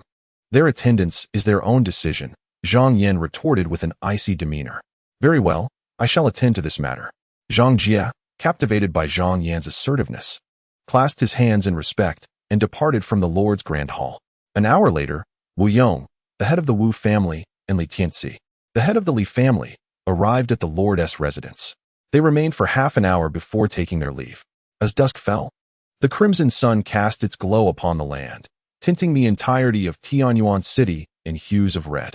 The air was filled with the incessant chirping of cicadas, which only served to agitate the hearts of passers-by. Within the Lu family, Lu Yi and Lu Kuang were still in Lu Chen's courtyard. Lu Yi exhibited little change from before, save for an aura that now emanated a sharper essence. Conversely, Lu Kuang radiated strands of spiritual energy that resonated with the wind. As a single leaf drifted by, it was instantaneously sliced into numerous fragments. Sword intent. Lu Kuang had gleaned the essence of the sword from Lu Chen's draw, and his presence had grown significantly stronger, akin to a sword yet to be unsheathed. As the sun descended to the mid-slope of the mountain, Lu Yi's gaze became increasingly lucid. Suddenly, a glimmer of sharpness flashed in his eyes as he returned to himself. Lowering his gaze to his hands, a smile illuminated his face, and upon noticing Lu Kuang still in the throes of enlightenment, his excitement intensified. Not only had he gained from Lu Chen's sword, but Lu Kuang had as well, and due to the devastation of his dantian and meridians, Lu Kuang's acquisition appeared even more profound. A quarter of an hour later, under Lu Yi's watchful gaze, Lu Kuang's sword intent reached its zenith. With a sudden awakening, Lu Kuang unleashed a sword strike. A chilling light flickered, and in the span of a fleeting thought, a strand of sword intent manifested 100 meters away, followed by a resounding buzz as a large tree was cleaved in two. Boom! The tree collapsed, its severed edge smooth as a mirror. Such was the might of a single sword strike. At the instant of executing that stroke, the spiritual energy within Lu Kuang surged, and the earth's elemental spiritual essence rushed toward him in a frenzy. Lu Yi exclaimed with joy, "Fourth brother, your comprehension of the sword path has shattered the final barrier obstructing your ascension to Martial King. You are on the verge of breaking through." Lu Kuang understood this as well and, filled with excitement, promptly seated himself. He withdrew all of his spiritual crystals and fervently began to circulate his cultivation technique, absorbing the energy within the crystals. Upon observing the scarcity of earth attribute spirit crystals, Lu Yi promptly entrusted his own to Lu Kuang, aiding him in his ascent to the Martial King realm. The distinction between a martial master and a martial king lies in their respective reservoirs of spiritual liquid. While martial masters store it in their dantians, martial kings do so in their dantian seas. This seemingly minor difference bears significant implications. The limited spiritual liquid stored in the dantian renders martial masters prone to fatigue when employing martial techniques, making prolonged combat a challenge. Conversely, upon transcending to the martial king level and establishing their own dantian sea, even the weakest martial king sees their spiritual liquid reserves multiply by 30 to 40 times. Thus, the transition from martial master to martial king signifies not merely an elevation in rank, but a profound metamorphosis in a warrior's life. The title of martial king is one revered by countless practitioners. In the chaotic realm, sensing Lu Kuang's transformation, Lu Chen concluded his meditation and returned to the outer chamber. Stepping outside, Chener, Your fourth uncle has grasped the opportunity for a breakthrough in sword intent. He is on the verge of becoming a martial king. Lu exclaimed with excitement. Congratulations on your impending ascent, fourth uncle, Lu Chen replied with a smile. What is there to congratulate? I never anticipated this moment would arrive so soon. I have not even prepared the spirit crystals. Should I succeed, my combat prowess may be limited, Lu Kuang lamented, glancing at the rapidly depleting spirit crystals in his grasp. Without the revenue from the family business, the current state of the Lu family renders them incapable of nurturing his ambitions of becoming a martial king. Fourth uncle, do not worry. Focus on cultivating your Dantian. As for the spirit crystals, I have an abundance, Lu Chen reassured him, producing thousands of spirit crystals from the chaotic realm, enveloping Lu Kuang in a cascade of earth attribute crystals. Chenner, how can you possess so many spirit crystals? Lu Kuang exclaimed in astonishment. My master left behind several million attribute spirit crystals before departing. I am far from lacking resources for my cultivation, Lu Chen responded, referencing his mysterious mentor. Elated, Lu Kuang declared, in that case, I shall shamelessly enjoy your generosity and utilize your spirit crystals to break through to the martial king realm. Please, use as many as you require. I have plenty more, Lu Chen offered. No need. This is more than sufficient, Lu Kuang quickly interjected. With the burden of spirit crystals alleviated, Lu Kuang immersed himself in the process of breaking through to the martial king realm, repeatedly channeling spiritual liquid into his Dantian, expanding his Dantian. Lu Chen and Lu Yi stood vigilant nearby, carefully guarding Lu Kuang to prevent any interruptions that could thwart his monumental breakthrough. As time elapsed, with the sun setting and darkness enveloping the sky, Lu Kuang let out a fierce roar. In that instant, Lu Chen and Lu Yi observed a remarkable acceleration in Lu Kuang's absorption of spiritual energy, his martial aura surging to the first level of the martial king realm. Meanwhile, unbeknownst to them, Lu Kuang's Dantian gradually expanded, transitioning towards a Dantian. This pivotal moment in Lu Kuang's ascension to martial king held immense significance. The size of his Dantian would directly influence his combat capabilities and the heights he could attain in martial arts. Should an adversary intrude at this critical juncture, Lu Kuang's Dantian would remain minuscule, limiting his capacity to store spiritual liquid to merely a fraction of a martial master's, rendering his status as a martial king nearly futile. Although he had transcended to the martial king realm and could cultivate formidable martial arts, the reserves of spiritual liquid within his Dan were insufficient to support the consumption of such techniques. Consequently, he could only perform martial arts typically executed by martial master-level practitioners. Thus, the difference between having broken through and not was negligible. Understanding this, Lu Yi's expression gradually grew solemn as he glanced around, instinctively directing his gaze towards Lu Chen. Lu Chen, with a reassuring smile, comforted, Father, do not worry. If anyone dares to impede fourth uncle's ascension to martial king today, I will ensure they regret ever entering this world. Indeed, Lu Yi nodded with a smile. Subsequently, Lu Chen unleashed his soul energy entirely, while Lu Kuang continuously consumed spirit crystals to expand the Dan. After an hour, aided by over 200 spirit crystals, Lu Kuang's Dan took shape, capable of storing over 60 times the amount of spiritual liquid available at the 9th level of martial master. At this point, Lu Kuang realized that further consumption of spirit crystals would yield only minimal expansion, as the capacity of the Dan had reached its limit. Chapter 48, Second Expansion of the Dan. Witnessing this scene, Lu Yi sighed in relief and joyfully proclaimed, Finally, it is over. At this moment, Lu Kuang also felt it was nearly time to conclude the expansion of the Dan. Fourth uncle, it is not over yet. Your Dan can still be further developed. You have not yet reached your limit, Lu Chen exclaimed. Startled by Lu Chen's sudden shout, Lu Kuang, who was ready to conclude, promptly continued to operate his technique while saying, Chenner, the Dan space is no longer expanding.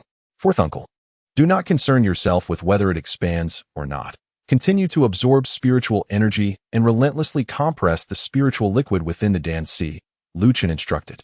Very well. Though Lu Kuang had never heard of such a method for expanding the Dan, he trusted Lu Chen would not lead him astray and complied with his instructions. Before long, as the spiritual liquid was continuously compressed, Lu Kuang felt an immense pressure in his abdomen, akin to being overly full, which was particularly uncomfortable. Observing Lu Kuang's reddening face, Lu Yi expressed concern. Chen'er, is this truly effective? Father, though the process is painful, the night was silent.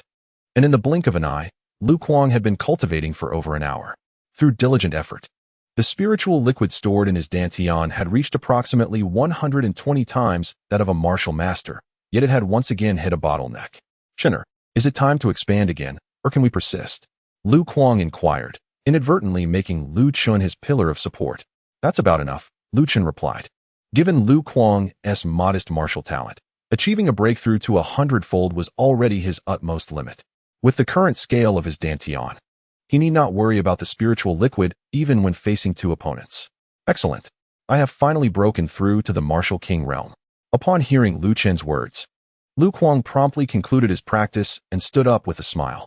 However, upon noticing the 300 depleted spirit crystals scattered on the ground, he couldn't help but lament. The consumption of spirit crystals for a martial king is indeed substantial. Lu Chen chuckled. Fourth uncle, it's a good thing to elevate your martial prowess.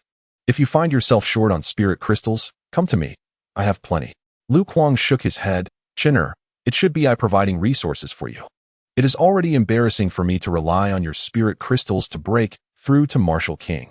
I cannot accept them anymore. Lu Chen, displeased, retorted. Fourth uncle, you are my elder. What is yours is mine. If you speak in such a distant manner again, I shall be quite upset. With that, Lu Chen produced 2,000 spirit crystals, combining them with the remnants Lu Kuang had used, and placed them into Lin Yao's storage ring before handing it to Lu Kuang. Chen'er, I cannot accept this. Keep these for your own use. With your talent, you will need spirit crystals much more in the future, especially after I used hundreds to break through to martial king. Lu Kuang felt deeply touched, but did not accept the spirit crystals offered by Lu Chen. Lu Chen's expression darkened as he addressed Lu Yi. Father, fourth uncle treats us as outsiders. If you ever find yourself in danger, do not expect his protection. Indeed. That makes sense. Lu Yi nodded in agreement. Third brother, Chen'er, how can you say such things? Lu Kuang was at a loss for words. Fourth uncle, you are so clear-cut about this. Just because you've become a martial king, do you look down on me and my father? Are you seeking to part ways? Lu Chen scoffed. You rascal. Hearing this, Lu Kuang playfully smacked Lu Chen's head, incredulous at the boy's wild assertions. At that moment, Lu Yi also intervened. Fourth brother, Chen'er's kindness towards you is what a junior ought to show. Just accept the spirit crystals. It is no wonder he is frustrated with your politeness. Third brother, we have lost our source of income, and Chen'er requires a substantial amount of spirit crystals for his cultivation. I truly find it inconvenient to take any, Lu Kuang explained. Lu Chen countered. Fourth uncle, you really lack flexibility. Spirit crystals may be inanimate, but we are living beings, as long as our strength increases. Will we truly lack spirit crystals? That is easy to say, Lu Kuang replied. What do you mean by that? The fact remains as I stated, Lu Chen interrupted, continuing. Besides, who says we have no source of spirit crystals? If we run out, I can always refine pills to earn more. Alas, you have grown up. Fourth uncle cannot argue with you and must shamelessly enjoy this fortune. Lu Kuang found himself speechless and could only accept the spirit crystals from Lu Chen. Now, that is more like it. Lu Chen smiled, then wrapped his arm around Lu Kuang's. Lu Kuang inquired with curiosity, Chen'er, how did you come to know that compressing the danci could allow for a secondary expansion? I have never heard of such a method. It was my master who mentioned it, emphasizing it particularly before his departure, Lu Chen replied, pouting slightly. In truth, this was a discovery made incidentally during his previous life's breakthrough to the martial king realm. A secret he had yet to share with anyone beyond his 7 disciples and close friends. Indeed, the insights of a master of your stature are beyond the comprehension of ordinary individuals. Having a powerful master to assist on one's path of cultivation is immensely beneficial, Lu Kuang remarked with a sense of admiration. Lu Chen smiled, saying, Uncle C, having broken through to the martial king realm and comprehended the essence of swift swordplay, you are nearly invincible in Tianyuan city. Chen'er, I owe today's achievements to you. Without your assistance, I would have been rendered almost useless, Lu Kuang admitted. Lu Chen chuckled, yet soon his expression turned serious, as the Lord of the Chaos Pearl alerted him that 6 martial master realm warriors had entered the Lu family estate. Noticing Lu Chen's change in demeanor, Lu Kuang asked, What troubles you? Those seeking death have arrived. Lu Chen replied coldly. Lu Yi's face changed. The city lord's mansion? Not the city lord's mansion, but the Wu and Li families. Lu Chen retorted icily. Very well, if they seek us out. Let us see how I shall deal with them today, Lu Kuang declared, his eyes flashing with murderous intent. Having broken through to the martial king realm and grasped the essence of swift swordplay, he felt fearless. Chapter 49. One sword, one foe among the four great families. The Wu family possessed the strongest overall strength. In the rivalry between the Lu and Lin families, the Wu and Li families had preferred to remain spectators. However, circumstances took an unexpected turn as the cunning Zhang Yan compelled them to take action, threatening and enticing them until they reluctantly joined the fray, paving the way for the city lord's mansion. At this moment, both families dispatched 3 members each. From the Wu family came the pillar Wu Mian, their third strongest, Wu Qing, and their ally Lu Yi, while from the Li family emerged Li Tianfang, Li Tianxiang, and Zhu Shi. All 6 were formidable warriors within the martial master realm. The weakest being Zhu Shi at the 6th level, while the strongest, Wu Mian, was on the brink of the martial king realm. Whoosh! In the darkness of night, the sound of slicing wind heralded the arrival of the 6 at the Lu family's 3rd courtyard. They intended to launch a surprise attack, selecting the early hours of dawn for their assault, but unexpectedly encountered Lu Kuang, who had just broken through to the martial king realm, resulting in a direct confrontation. Upon seeing the 3 individuals in the courtyard, the 6 exchanged glances, their expressions shifting slightly, yet they approached nonetheless. Wu Mian, Li Tianfang, if my memory serves me right. The Lu family and your 2 households have no blood feud to speak of, correct? Lu Yi inquired, locking his gaze on the 2 strongest members of the opposing families. Their eyes flickered with uncertainty. While there was no blood feud, as part of the 4 great families of Tianyuan city, they were both compelled by circumstance and unwilling to allow the Lu family to dominate unchallenged. Thus, as long as conflict persisted and interests were at stake, even without a blood feud, they could still act against the Lu family. However, despite their thoughts, when Wu Mian glanced at Lu Kuang, he sensed an unusual aura emanating from him. Exercising caution, he replied, naturally, there is no blood feud. Lu Yi continued, since there is no blood feud, why have your 2 families come together to the Lu family estate? What are your intentions? At the pinnacle of the 9-fold martial master realm, Li Tianfang coldly remarked. Lu Yi, as a former head of a household, are you truly unaware of our intentions upon arriving at the Lu family? Understanding dawned upon Lu Yi. You seek to annihilate the Lu family. Wu Mian interjected, Lu Yi, Lu Kuang. Within this Tianyuan city, you are the only adversaries I regard with any seriousness. I had no desire to take your lives, yet whether constrained by the city lord's manner or motivated by familial interests, you both must perish today. Lu Yi scoffed. Then my brother and I must express our gratitude for your high regard. Wu Mian continued, rest assured, after your demise, I shall return your remains to the Wu family for burial, and during the next Qingming festival, you will receive your due tribute. Beside them, Li Tianxiang impatiently urged, Wu Mian, if you intend to strike, do so without further ado. Why waste words, feigning camaraderie? A glint of coldness flashed in Wu Mian's eyes as he directly fixed his gaze upon Li Tianxiang. Li Tianxiang, do you believe I would not eliminate you before dealing with them? Having grown up together in Tianyuan city, they understood each other well. Faced with Wu Mian's threat, Li Tianxiang faltered, unable to meet Wu Mian's gaze. Li Tianfang stepped forward, stating, Wu Mian, while Tianxiang's words may be unpalatable, they are nonetheless the truth. Time is of the essence. Let us proceed without delay. With that, Li Tianfang's eyes settled on Lu Yi and his companions. Convinced that with the combined might of the Wu and Li families, their demise was inevitable. Under the scrutinizing gazes of 6 individuals, Lu Kuang exhibited no fear and turned to Lu Yi, asking, Third brother, they have come to our doorstep. Shall we have the brothers deal with them? Indeed. Lu Yi coldly nodded. He then stepped back with Lu Chen, unwilling to reveal Lu Chen as a trump card until the very last moment. Lu Kuang instantly grasped Lu Yi's intentions. Before this night, with Wu Mian present, he could not contend against the 2 great family's 6 members, and survival necessitated Lu Chen's aid. However, the situation had changed. He had comprehended the essence of the swift sword and had achieved a breakthrough into the martial king realm, drastically enhancing his combat prowess. Wu Mian and his cohort were no longer worthy opponents in his eyes.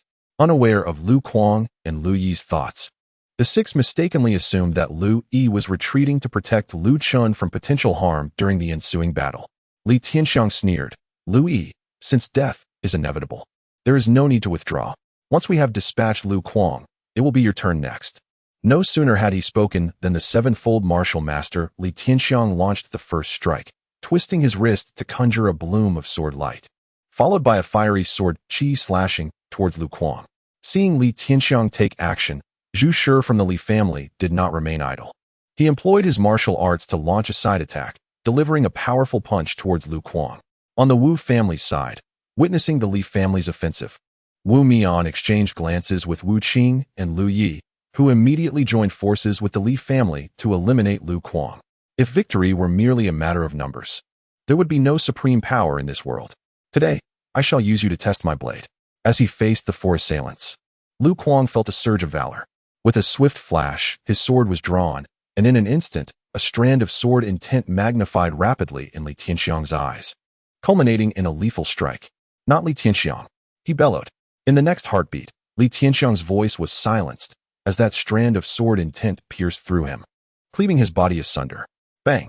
With a single, deadly strike, the essence of the sword dissipated. The lifeless bodies of Li Tianxiang fell into the courtyard amidst a torrential downpour of blood, staining the earth crimson. The sound of the corpses hitting the ground resonated loudly, akin to a colossal hammer crashing into the chests of the five onlookers, rendering their breaths labored and strained. The sword's intent. The five stared wide-eyed, filled with dread as they beheld Lu Kuang. The speed of Lu Kuang's strike was astonishing, leaving no time for reaction. From the moment the sword was drawn to the fatal blow, scarcely 3 seconds elapsed. In such a fleeting moment, not only would mere martial masters be powerless, even a martial king might find himself regretting his fate, deprived of any opportunity to respond.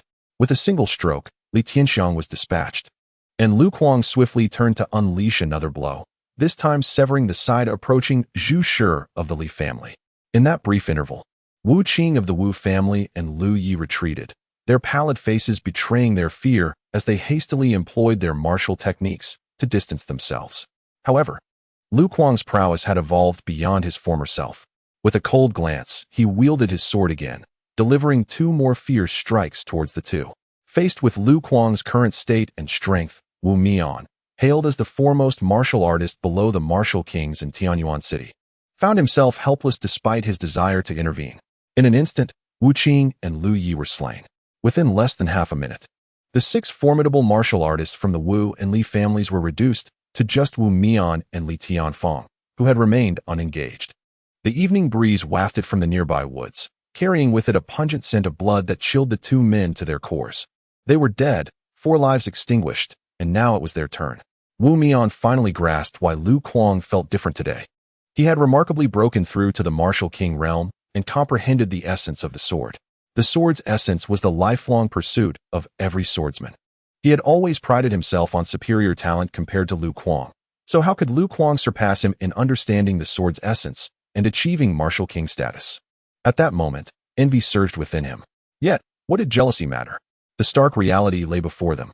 Chapter 50. The fall of the 2 families' mightiest. Elated by his effortless dispatch of 4 opponents, Lu Kuang reveled in the sheer power of the sword's essence. It was immensely potent, a stark contrast to the mundane practice of swordsmanship. He had not even exerted his full strength. A mere flick of his wrist was sufficient to claim the heads of martial masters, an outcome he had never dared to envision. He had only grasped the faintest thread of the sword's essence, his understanding still in its infancy. He could hardly fathom the might of a fully realized sword intent. No longer would he live in fear of the city lord's estate. Holding his sword, Lu Kuang felt a surge of satisfaction and breathed a sigh of relief. Having learned from the fates of Lu Yi and Lu Chen, he had adopted a low profile, wary of being perceived as a threat by Zhang Yan, who might wish to eliminate him. After enduring in silence for so long, he could finally exhale freely. Casting a cold glance at Wu Mian and Li Tianfang, Lu Kuang spoke in a chilling tone. They are dead. How do you 2 wish to meet your end? Li Tianfang replied furiously. Lu Kuang, you have concealed your true capabilities, surpassing everyone in achieving martial king status and comprehending the sword's essence. The people of Tianyuan city have been deceived by you. And so what? Lu Kuang did not deny it. Li Tianfang gritted his teeth. You are truly ruthless. If I were to conceal nothing, would you allow me to transcend to the level of King Wu? Would the city lord's manor have kept me alive until now? Lu Kuang spoke with an air of indifference. Li Tianfang and Wu Mian did not deny it. Instinctively, they both turned their gaze towards the frail and pallid figure of Lu Yi not far away. Lu Yi's martial talent was unrivaled in Tianyuan city, even surpassing that of Zhang Yin among his contemporaries. 6 years ago, when Zhang Yin was still a 9th-level martial master, Lu Yi had already ascended to the rank of King Wu. Had Lu Yi not been incapacitated 6 years prior, given his extraordinary martial aptitude, it was likely that no one in Tianyuan city could have matched him, not even Zhang Yin. Although the incident of his downfall was attributed to the actions of the mysterious cloaked figures, it was evident to discerning eyes that the individuals responsible for Lu Yi's incapacitation were those behind the city lord's manor. Lu Kuang likely understood this truth as well, which is why he had always remained hidden. Had he not, the city lord's manor would never have permitted his ascension to King Wu. Now, not only had Lu Kuang surpassed King Wu, but he had also grasped the essence of sword intent, placing his combat prowess above that of Lu Yi in his prime, rendering him beyond the reach of the city lord's manor. The two admired Lu Kuang's restraint while feeling a profound sense of despair. They now recognized Lu Kuang's true strength, and it was clear that he would not spare them. Reflecting on the recent events in Tianyuan city, Wu Mian inquired, "Lu Kuang, you were the one who plundered the shops of the 4 great families and the city lord's manor, were you not?" "Indeed, it was I," Lu Kuang admitted with resolve. Having now ascended to King Wu, he felt invincible, at least no longer fearing the city lord's manor or the remaining 2 great families, possessing ample means for self-preservation. Lu Chen merely unsheathed his sword once, and he felt a stirring within, achieving enlightenment in the art of swift swordplay, thereby breaking through to the realm of King Wu. Although Lu Chen currently remained at the 6th-level martial master, Lu Kuang surmised that Lu Chen's capabilities likely surpassed his own, and even exposure posed little consequence. Nevertheless, he chose to keep this under wraps, fully aware that Lu Chen was the Lu family's greatest asset, and it was prudent to avoid unnecessary exposure. In the distance, both Lu Yi and Lu Chen comprehended Lu Kuang's intentions. Lu Chen deemed Lu Kuang's actions somewhat excessive, while Lu Yi was moved by Lu Kuang's resolve. Upon Lu Kuang's admission, Wu Mian remarked, "I had my suspicions, with both grievances and the ability to pilfer the city lord's manor undetected. Only you could have accomplished such a feat," Lu Kuang retorted coldly. "The theft of the city lord's manor's spiritual herbs is merely the beginning. The city lord's manor has crippled my 3rd brother and Lu Chen. One day, I shall ensure that the entire manor pays for its transgressions." "You intend to confront the city lord's manor?" Li Tianfang furrowed his brow, startled by Lu Kuang's audacity. While Lu Kuang's attainment of sword intent and his ascension to King Wu could not be denied, the city lord's manor was not as simple as it appeared. If the manor had only 2 Kings Wu, Lu Kuang's current strength might indeed allow him to challenge them for revenge on behalf of Lu Yi and Lu Chen. However, this was not the case. Zhang Yin had the backing of a princely lineage, and his wife, Lin Xin, was connected to the family of the Lin County Prince. Should Lu Kuang take action against the city lord's manor, the Lin County Prince would undoubtedly seek retribution against Lu Kuang and the Lu family. In such a scenario, Lu Kuang would be doomed, and the Lu family would vanish from Tianyuan city. Lu Kuang questioned, "What? Do you doubt my capabilities?" Considering the relationship between the Lu and Li families, Li Tianfang scoffed, "Lu Kuang, your strength is formidable, yet I do not believe you are a match for Zhang Yin. Are they truly adversaries? Time will undoubtedly reveal the truth, yet it seems unlikely that either of you will witness the day when I vanquish the lord of the city," Lu Kuang declared. Li Tianfang and Wu Mian represent the pinnacle of strength for the Li and Wu families. From the moment Lu Kuang casually dispatched 4 individuals, Wu Mian had relinquished any hope of survival. Thus, upon hearing Lu Kuang's intent to kill him, Wu Mian's expression remained largely unchanged as he stated, "Lu Kuang, I have come to slay you for the benefit of my family, and in response to the threats posed by the lord of the city. Should you choose to take my life, I harbor no resentment. This is my own doing. However, I beseech you for one favor." "What is it?" Lu Kuang inquired with surprise, for Wu Mian had always been arrogant, and this was the first instance he had witnessed Wu Mian humbly asking for something. "I implore you to spare my children," Wu Mian replied. Lu Kuang sneered, "Wu Mian, Wu Qi and Wu Shi possess remarkable talents. They will undoubtedly achieve greatness in the future. Do you believe I would allow such potential threats to remain?" At those words, Wu Mian's countenance turned ashen. Indeed, were he in Lu Kuang's position, he would not leave such a formidable threat alive. Lu Kuang was acutely aware of the perils of releasing a tiger back into the mountains. Otherwise, he would not have annihilated the Lin family entirely. Meanwhile, observing that Lu Kuang would not spare Wu Mian, Li Tianfang gritted his teeth and said, "Wu Mian, let us fight with all our might. If we can escape from here, that is all that matters." Wu Mian replied bitterly, "That is only if we are even able to escape." He too yearned to flee and take his children away from Tianyuan city, but given Lu Kuang's overwhelming strength, escaping the Lu family estate, or even the courtyard, seemed a daunting challenge. "How will we know unless we try?" Li Tianfang insisted, unwilling to await death, and even less inclined to perish in the Lu residence. Thus, he resolved to make a desperate attempt. Inspired by Li Tianfang's determination, Wu Mian turned to Lu Kuang and declared, "Lu Kuang, I have never been defeated by you. Even if I must die, I shall do so standing." "Very well," Lu Kuang responded coolly. In the next moment, both Li Tianfang and Wu Mian launched their attacks simultaneously. Although neither had transcended to the martial king level, both had reached the pinnacle of the 9th rank martial master, possessing sufficient mastery and comprehension over their spiritual power. With only an opportunity standing between them and the martial king realm. Confronted by former adversaries of similar caliber, Lu Kuang roared, refraining from employing sword intent, and engaged the two with his standard techniques. In mere moments, the three exchanged dozens of blows. Lu Kuang subdued both with a single strike, while the duo became increasingly agile, summoning their utmost strength to counter Lu Kuang's onslaught. Not far away, Lu Chen and Lu Yi stood observing, noting that amidst the fierce battle, the three combatants' control over their swords and spiritual power was intensifying. "Father, should they survive, it is likely they will break through to the martial king level within 3 months, Lu Chen remarked. "I share your sentiments. They possess both the ability and the talent to surpass the martial king realm. Alas, they are adversaries and cannot be spared," Lu Yi sighed. Lu Chen suggested, "Render them incapacitated, but spare their lives." "Are you certain you do not wish to kill them?" Lu Yi frowned, aware that allowing a tiger to return to the mountains was fraught with peril. "The reason they are adversaries is that we are on the same level.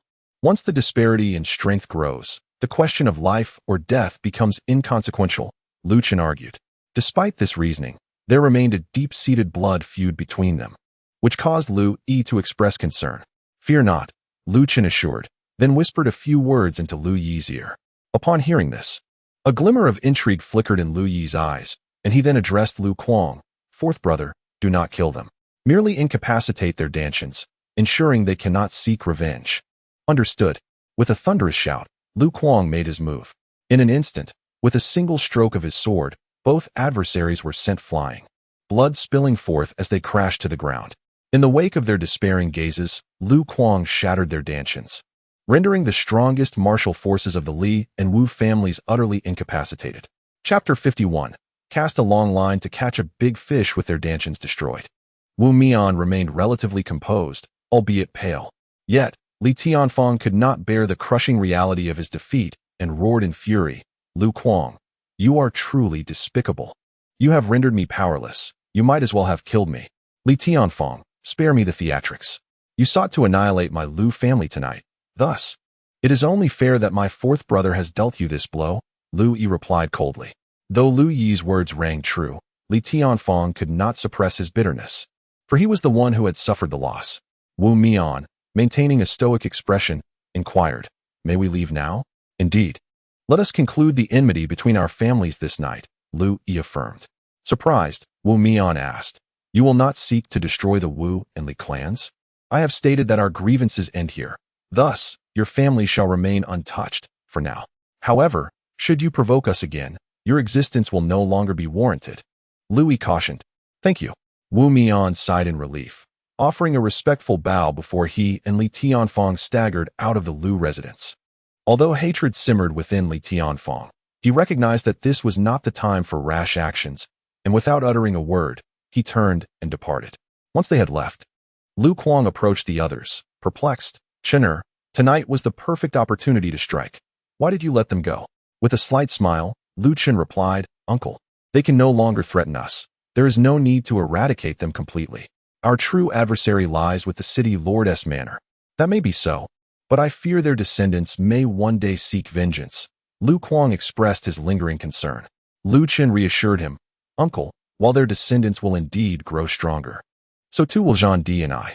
As long as we outpace them in our growth, they will not dare to retaliate." "Very well, I shall heed your counsel," Lu Kuang conceded, recognizing the wisdom in Lu Chen's words.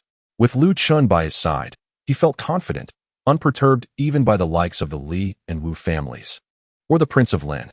With this consensus reached between uncle and nephew, Lu Kuang and Lu Yi returned to their respective quarters, while Lu Chen made his way back to his room. Not far from the courtyard, in the woods, a figure cloaked in black stood among the branches of a great tree. It was none other than Li Fu from Wanbao Tower. Having witnessed the unfolding drama, Li Fu's eyes brimmed with astonishment. After observing that the Lu family trio took no further action, he melted into the shadows and departed. At Wanbao Tower, Zhao Xian had been anxiously awaiting news from Li Fu ever since learning of the alliance between the Wu and Li families against the Lu family. Though the night had deepened, she remained awake. With the arrival of a shadow, Li Fu returned to Wanbao Tower. A quarter of an hour later, he shed his night attire and approached the entrance of the 9th floor pavilion. Knock, knock, knock. A series of knocks echoed from outside. "Come in." Zhao Xian rose to her feet. Upon receiving her permission, Li Fu adjusted his garments, pushed open the door, and stepped before Zhao Xian. Eagerly, she inquired, "Uncle Fu, what is the current situation?" Li Fu's gaze was intricate as he spoke. "Miss, I am uncertain which aspect has gone awry. The situation appears to diverge from our previous conjectures. In what manner has it changed?" Zhao Xian inquired, perplexed. In response, Li Fu recounted everything he had witnessed at the Lu family residence that night. Lu Kuang has broken through to the martial king level and has also comprehended sword intent, which is something we did not anticipate. Upon hearing Li Fu's words, a flicker of intrigue crossed Zhao Xian's beautiful eyes. Li Fu continued, "In my humble opinion, given Lu Kuang's current combat prowess, the two from the city lord's mansion would not stand a chance against him, even if they combined their efforts." Zhao Xian asked, "To what extent has he grasped sword intent?" "He has merely scratched the surface," Li Fu replied. "Even so, having merely grazed the surface marks him as a sword king, elevating him beyond the realm of a mere martial king." Zhao Xian sighed. "In the realm of divine martial arts, ordinary warriors hold little value. What is truly precious are those with exceptional abilities who forge their own paths." At that moment, among all the paths, the most revered by martial artists is the path of alchemy. However, due to its stringent requirements, few can master it. The paths of artifacts and arrays follow closely behind. Those proficient in these arts are often treated as treasures by the great sections. Aside from alchemy, the paths of artifacts and arrays, the various martial arts involving weapons, such as swords, blades, and spears, are more commonplace and accessible to martial artists. In the realm of swordsmanship, only by comprehending sword intent can one truly be considered a sword cultivator, which significantly enhances their combat abilities. Typically, warriors who grasp sword intent can effortlessly vanquish their peers of the same realm and can still contend with those of higher levels. It is precisely this capability of sword cultivators to engage in cross-realm battles that affords them a distinguished status in the divine martial realm, making them quite sought after wherever they go. Zhao Xian was somewhat taken aback that Lu Kuang, who originally lacked the innate talent of Wu Mian, was the first to grasp sword intent and become a sword king. Li Fu remarked, "Miss, if it was indeed Lu Kuang who previously plundered the shops of the 4 major families and the city lord's mansion, does that imply our prior assumptions were erroneous?" "Erroneous?" Zhao Xian shook her head. "No, I trust my judgment. Even if all these deeds are attributed to Lu Kuang, there must still be something amiss with Lu Chen." Zhao Xian's astuteness resonated with Li Fu, who trusted her judgment and subsequently inquired, "Miss, now that Lu Kuang has broken through to martial king and grasped sword intent, should I continue to keep watch?" "Let us observe," Zhao Xian replied. "I believe that after tonight's probing by the Wu and Li families, the city lord's mansion will inevitably take action against the Lu family." Mentioning the city lord's mansion, Li Fu chuckled disdainfully. Zhang Yan has been scheming. Little does he realize that Lu Kuang has become a sword king right under his nose. Scheming is ultimately a path fraught with deception. Given the enmity between the Lu family and the city lord's mansion, they are destined not to coexist. One must vanish from Tianyuan city, Zhao Xian asserted. Thus, the city lord's mansion is fated to disappear? Li Fu squinted, pondering. Zhao Xian nodded. The balance of power has shifted in favor of the Lu family, barring unforeseen circumstances. The city lord's mansion will soon become a relic of Tianyuan city. Li Fu shared this sentiment after witnessing the events of the night. With the report now delivered and the hour growing late, he promptly departed from the 9-story pavilion. On the other side, having narrowly escaped from the clutches of Lu Kuang, Wu Mian and Li Tianfang fled in haste from the Lu family estate, only to halt simultaneously in the nearby woods. Their dantians rendered useless. The two harbored a profound resentment not only towards Lu Kuang, but more so towards the city lord's mansion. Had it not been for Zhang Yan's coercion to target the Lu family, they would have avoided such a perilous confrontation. If they had refrained from approaching the Lu family, both prominent clans could have remained spectators, watching the ensuing conflict between the families without incurring significant losses. Alas, the two clans had become mere pawns in the city lord's game. Their fury was palpable. Now that Lu Kuang sought to confront the city lord's mansion, the duo resolved to conceal the news of Lu Kuang's ascension to the martial king realm and his comprehension of sword intent. Despite their own incapacitation, they were determined to ensure that both the Lu family and the city lord's mansion would suffer. Subsequently, they returned to their own families and recounted the night's events to their clan leader, delivering their account with a blend of truth and embellishment, which was then relayed to the city lord's mansion. Upon learning that the formidable members of their clan had either been incapacitated or slain, Wu Yong and Li Tianxi were filled with righteous indignation. The following day, they conveyed this intelligence to the city lord's mansion. Chapter 52. Mutual scheming within the city lord's mansion. All eyes, including Zhang Yan's, were fixed upon the anticipated reports from the Wu and Li families. After listening to Wu Yong and Li Tianxi's accounts, Zhang Yan's expression grew increasingly intricate. Zhang Xian inquired, Wu family head, do you truly believe that the Lu family now consists solely of Lu Yi and Lu Kuang, with your 6 members having been either killed or incapacitated by Lu Kuang? Wu Yong replied with fervor, my younger brother asserts that Lu Kuang is now on the cusp of becoming a martial king, possessing an unparalleled understanding of the sword. We 6 are no match for him. At this juncture, Li Tianxi added, City Lord, 2 of my 3 family members are dead, and 1 is incapacitated. You must take vengeance on Lu Kuang for the sake of my family. I shall, Zhang Yin responded nonchalantly. You have both worked hard, now go rest. Leave the matter of the Lu family to us. He showed little concern for the casualties among the 2 clans, offering only a perfunctory consolation before dismissing them. Both Li Tianxi and Wu Yong seethed with anger. Yet they dared not voice their thoughts against the city lord's mansion while their remaining clan members were still alive and unscathed. They swallowed their grievances and departed the city lord's mansion in defeat.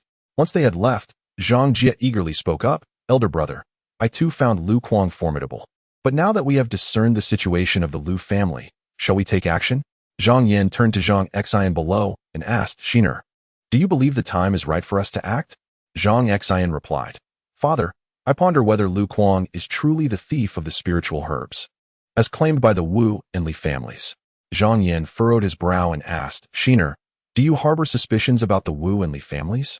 Perhaps, she responded. At this juncture, I maintain a degree of skepticism towards anyone outside our family. There was a glimmer of intelligence in her eyes, as she had been calculating all along.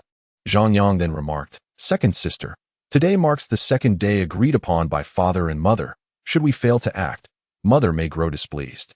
Zhang Yin shot a glance at Zhang Yang before addressing Zhang Xian. What course of action should we take next? Zhang Xian proposed, to provide a satisfactory explanation to mother. We shall reproach the Lu family under the pretext that Lin Xian is the fiancée of my 5th brother, compelling them to come to the city lord's mansion for an account. Zhang Yin suddenly realized. Shiner, do you intend to ensnare them in a trap? Zhang Xian replied, Indeed.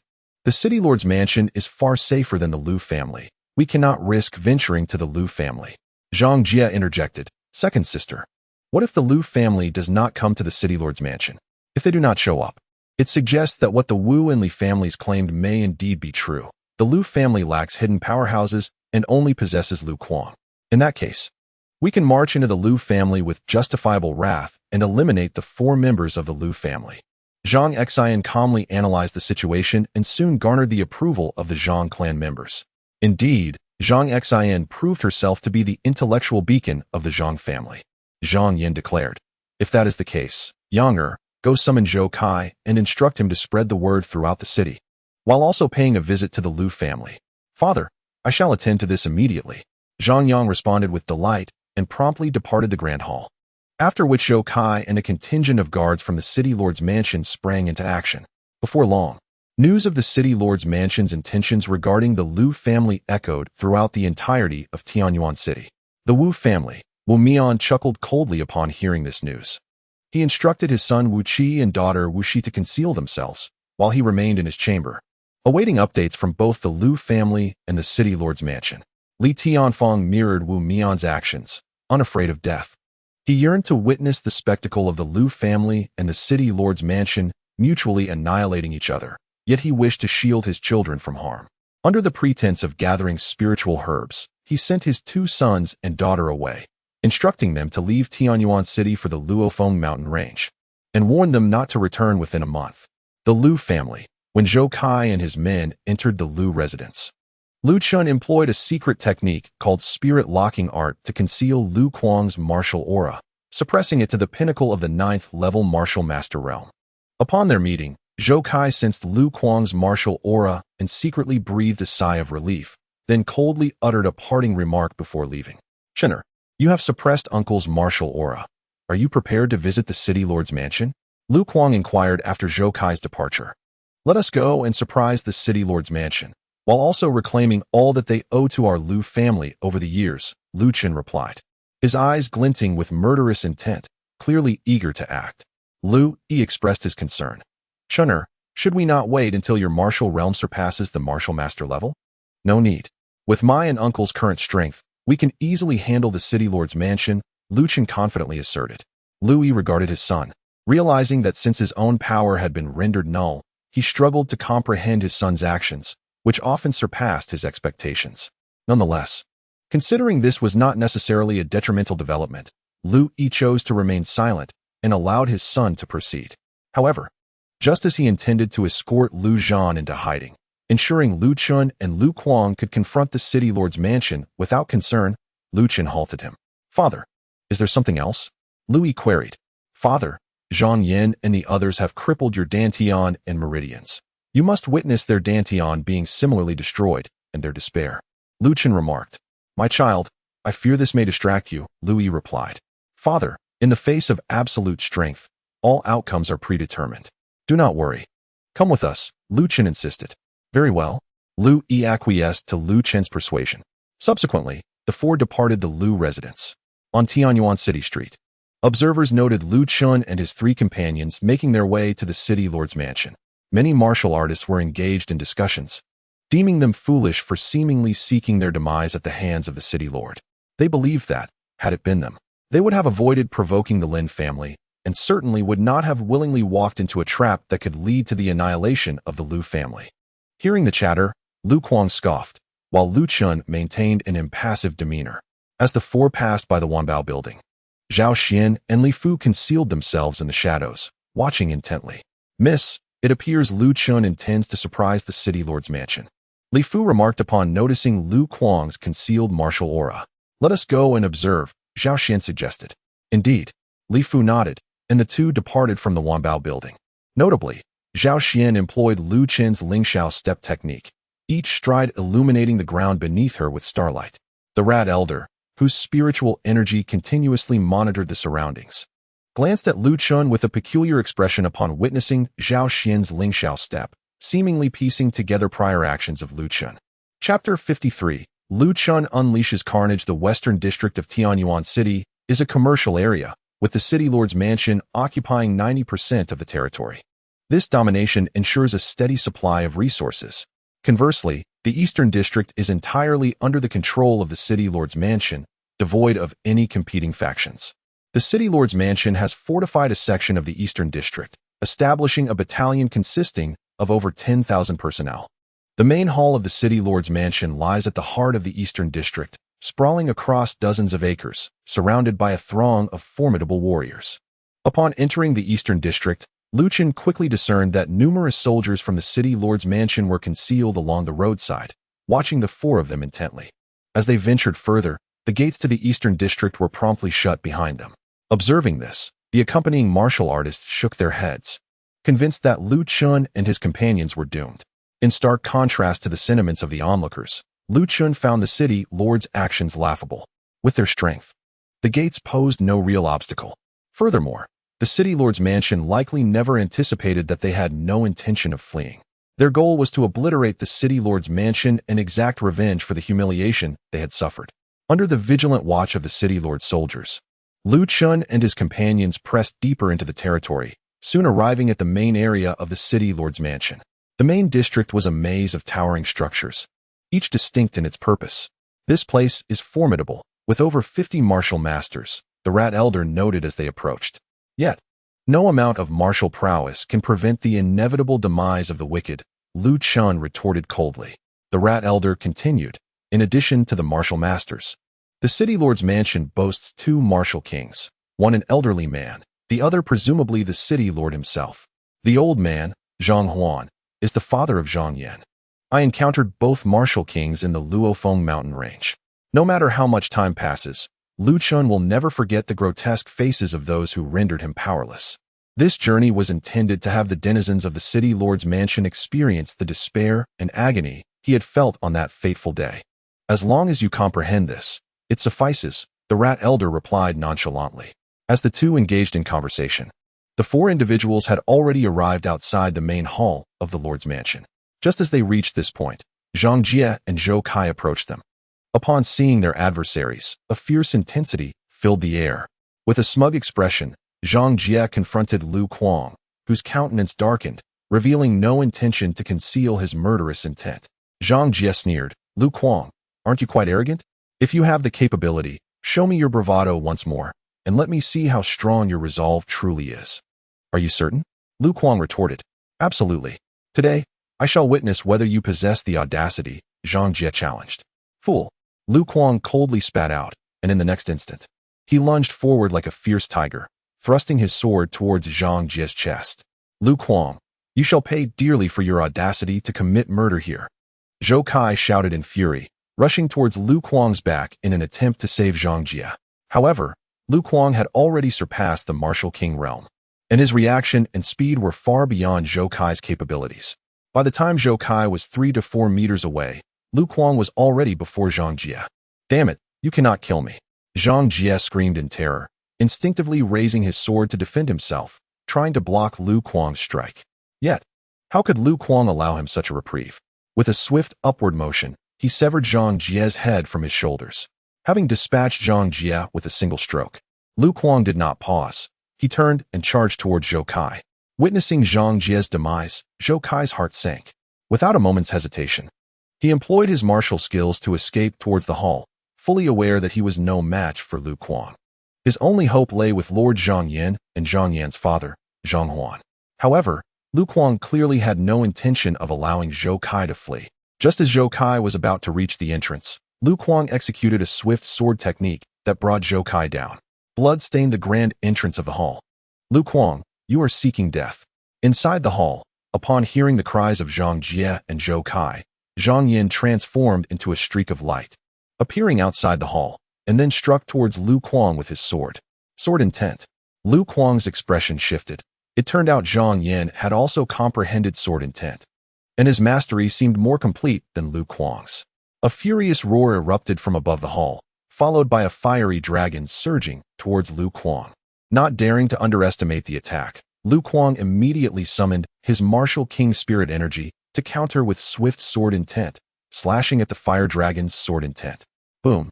The two sword intents collided in midair, creating a dazzling shower of sparks, with both dissipating simultaneously. In their initial clash, it appeared that neither had gained the upper hand. Zhang Yan exclaimed, "Damn it! The Wu and Li families deceived me. You are not merely a martial artist, but a martial king, and you have comprehended sword intent." Lu Kuang replied with a cold smile, "If they had not deceived you, how could your cunning and suspicious nature have ever invited us into the trap to visit the Lord's mansion?" Zhang Yan shouted in anger, "Lu Kuang, do you think that having broken through to the martial king realm, you can defeat me?" "I believe I can," Lu Kuang asserted. "And if I were to join in, do you still think you could seek revenge?" Just as Lu Kuang's words fell, a chilling voice emerged from deep within the hall, followed by the appearance of an elder beside Zhang Yan, none other than Zhang Huan. "From what you imply, it seems you acknowledge having crippled my third brother 6 years ago and having incapacitated Chen recently?" Lu Kuang stated coldly. Zhang Huandao declared, "Today, you are destined to perish here, and I have no need to conceal anything further. This secret will vanish with your demise. However, Lu Kuang retorted, I do not believe that the four of us will meet our end here. Zhang Yan scoffed, do you think you can face two opponents alone? Why not? Lu Kuang replied defiantly. Zhang Yan sneered, you are exceedingly naive. With a clap of his hands, Zhang Yan summoned the hidden martial artists of the city lord's mansion, who swiftly surrounded the four. He commanded, eliminate the three useless members of the Lu family first. Understood. The martial artists responded, their eyes glinting with malice as they advanced towards Lu Chen and his companions. From the shadows, Zhao Xian furrowed her brows, preparing to instruct Li Fu to intervene and rescue Lu Chen and his companions. Yet, to her astonishment, Lu Chen took the initiative. Awakening. With a soft shout, thunder rumbled outside the great hall, and under the influence of his formidable sword intent, countless sword energies transformed into raindrops, descending upon the martial artists of the city lord's mansion. The martial artists had initially regarded Lu Chen and his companions as easy targets. But the moment the terrifying sword intent manifested, fear engulfed their expressions, and they turned pale, fleeing in panic. It is too late to run now, Lu Chen declared coldly. In the next instant, under Lu Chen's command, the torrential rain of swords fell rapidly and simultaneously. Every martial artist of the city lord's mansion met their demise at his hands. Within mere seconds, dozens of martial artists lay dead, their blood staining the ground. The acrid scent of blood assaulting everyone's senses. At that moment, Lu Chen resembled a butcher, single-handedly wielding his sword and slaughtering all before him. Chapter 54. The death of Zhang Yan. Zhang Yan had believed victory was assured. Intending to let his martial artists eliminate Lu Chen and his companions to demonstrate the fate of opposing him. Yet, the unfolding events surpassed his control. He had not even had the chance to witness Lu Kuang's despair before his own men were slaughtered. Lu Chen had not only comprehended sword intent, but had mastered it to a degree that instilled despair in others. The heavy scent of blood permeated the air, and Zhang Yan, along with the Zhang family, felt an icy chill enveloping them, overshadowed by an aura of death. Fear gripped them, and they regretted their efforts to summon Lu Chen and his companions to the city lord's mansion. It was akin to inviting a harbinger of death into their midst. In the shadows, witnessing Lu Chen unleash such terrifying sword intent, Zhao Xian's beautiful eyes reflected a rare emotion. Lu Chen truly had a knack for surprising others. Li Fu, standing nearby, was equally astonished by Lu Chen's display of power. This sword intent was indeed formidable, surpassing any he had encountered before. Lu Chen was merely 16 years old, yet he had achieved such mastery over sword intent. In a few years, who could withstand a blow from him?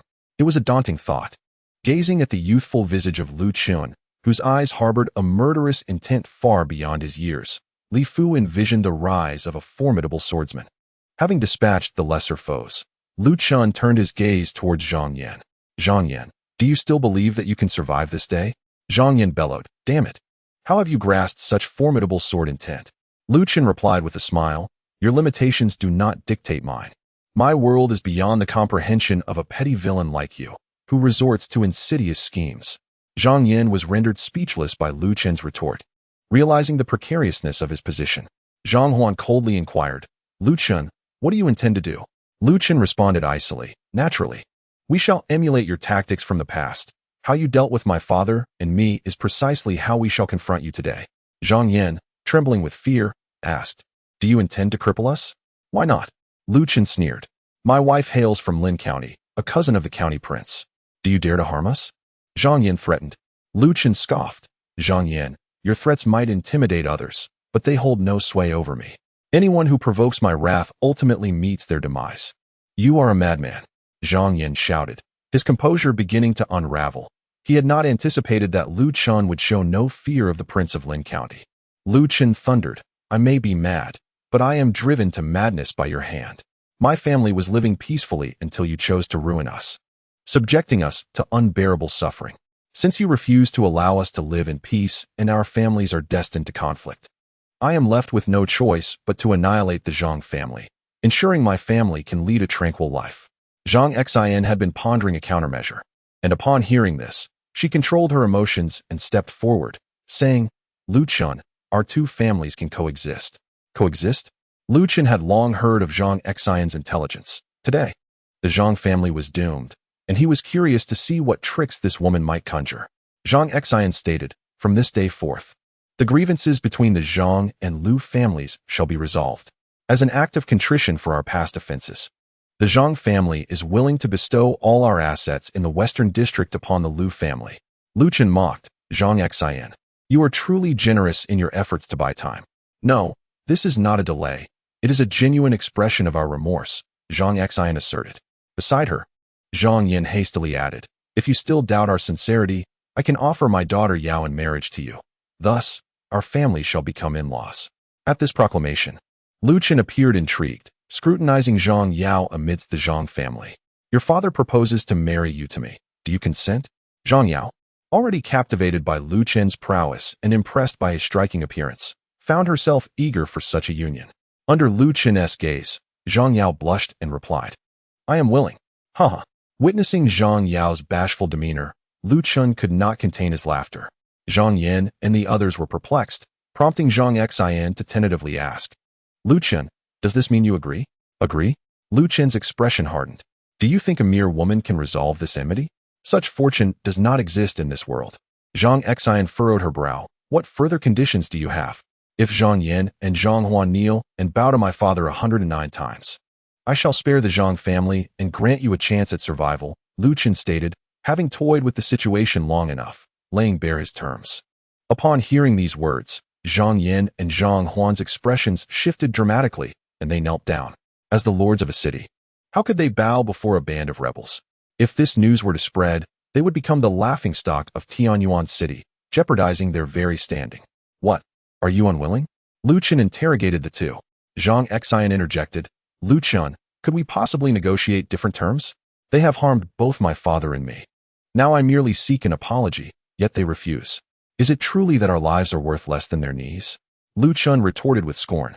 At this remark, the younger members of the Zhang family grew fearful as they sensed the ominous aura of Lu Chen's killing intent. Given Lu Chen's ruthless nature, they dreaded the possibility that he might suddenly turn against them. Their strength rendered them utterly vulnerable to his wrath.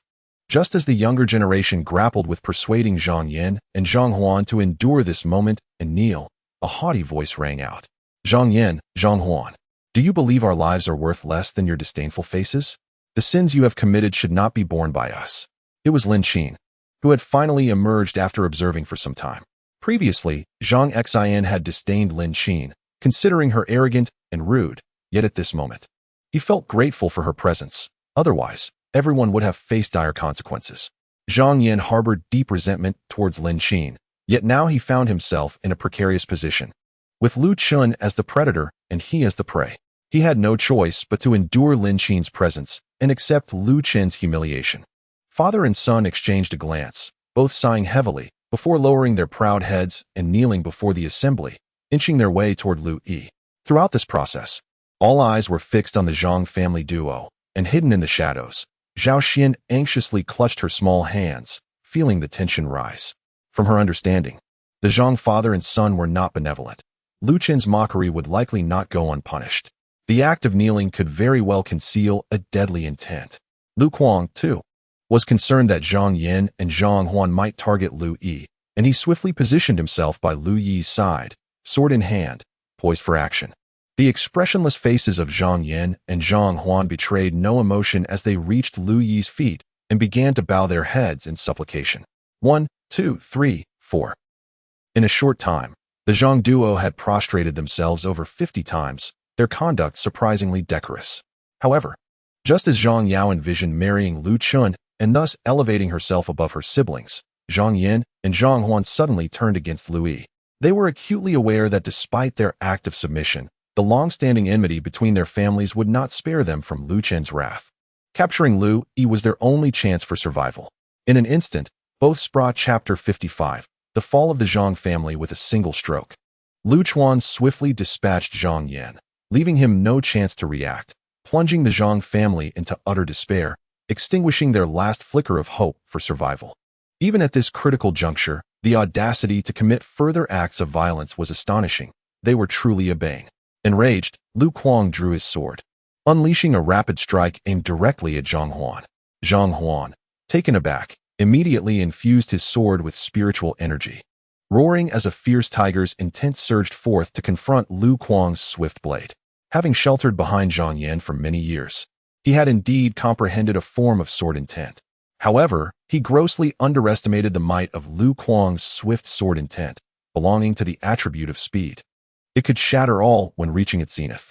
The two sword intents collided, with Lu Kuang's swift intent piercing through the throat of the tiger's intent like an indomitable spear. The resulting explosion echoed as the tiger was cleaved in two, and the residual force of Lu Kuang's swift sword intent surged towards Zhang Huan with relentless speed. Zhang Huan's complexion paled, and in his panic, he raised his sword to defend himself. Yet, as soon as his arm was lifted, Lu Kuang's swift intent severed it cleanly. In agony, blood gushed from the stump as Zhang Huan let out a pained wail. Yet, even in such torment, the will to survive surged within him, and he clutched his severed arm, employing his martial skills to flee towards the distant pavilion. Observing this, Lu Kuang pursued him, delivering a forceful kick that sent Zhang Huan tumbling back out of the grand hall. The remaining members of the Zhang family witnessed the fall of their strongest two, one slain, the other maimed, and were engulfed in terror, unable to fathom the reality of the situation. Prior to this day, the city lord's mansion had reigned supreme over Tianyuan city, capable of determining the life or death of any individual, including the four great families. This had bred an arrogance within them, believing themselves above others, reveling in their lineage as descendants of the Zhang family. However, today they found their bloodline rendered impotent, transforming into a blade poised to sever their own fates. After dealing with Zhang Huan, Lu Kuang inquired with a grin, "Chuaner, this fellow has now become a one-armed hero. How should we proceed with him? The Zhang family was notorious for crippling others, severing their meridians. Let us adopt their methods. Fourth uncle, you may incapacitate him." Allowing him to experience the plight of being a cripple, Lu Chuan responded coldly. Very well. Today marked the happiest day for Lu Kuang in nearly 7 years. He had long been consumed by vengeance, dedicating every waking hour to training for retribution.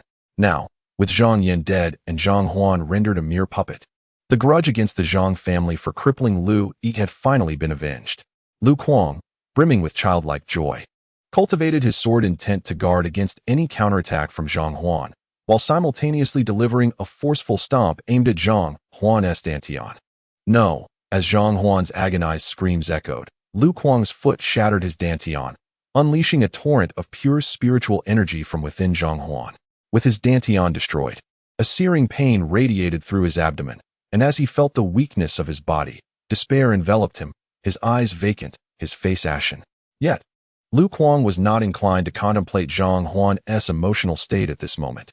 His sole desire was for vengeance, to unleash years of pent-up hatred, and to reclaim from the Zhang family all that they had taken, with interest. Before the terrified gazes of the Zhang family, Lu Kuang unleashed a torrent of fury upon the aged Zhang Huan. In mere moments, Zhang Huan's meridians were shattered by Lu Kuang's sheer force. When Lu Kuang finally ceased his assault, Zhang Huan collapsed to the ground, convulsing violently, stripped of all his previous arrogance. Old fool, feeling good now? Do you understand the excruciating pain of being rendered a cripple? Lu Kuang remarked, brushing off the dust from his hands with a cold smirk. With great difficulty, Zhang Huan gasped, "Lu Kuang, don't celebrate too soon. Prince Lin will not spare you." Lu Kuang chuckled, "Let him come. Should they dare approach, we shall ensure he enters upright and departs from Tianyuan city horizontally. I await his arrival." Blood spewed from Zhang Huan's lips as he glared at Lu Kuang with malice. Lu Kuang then kicked Zhang Huan before all the onlookers, turning to Lu Chen, "What shall we do with the rest?" Lu Chen glanced at Lu Yi beside him, asking, "Father, how do you wish to deal with them?" "Kill," Lu Yi uttered icily, concealing the suffering he had endured over the past 6 years. Now that his son and brothers had grown powerful, granting him a chance for vengeance, he would not allow the descendants of his enemies to continue to exist in this world. "Uncle, since father has spoken of killing, let us proceed with that." Lu Chen replied nonchalantly. "Excellent." Lu Kuang rolled up his sleeves and stepped forward. "No, Lu Chen, do not act rashly. If you find one woman insufficient, I can offer Zhang Xin to you as well, allowing you to enjoy the blessings of multiple partners." As Lu Kuang prepared to strike, Lin Xin could no longer maintain her composure. Her earlier bravado was replaced by a plea for mercy towards Lu Chen. As a woman, she understood men well. In her eyes, they were all lustful.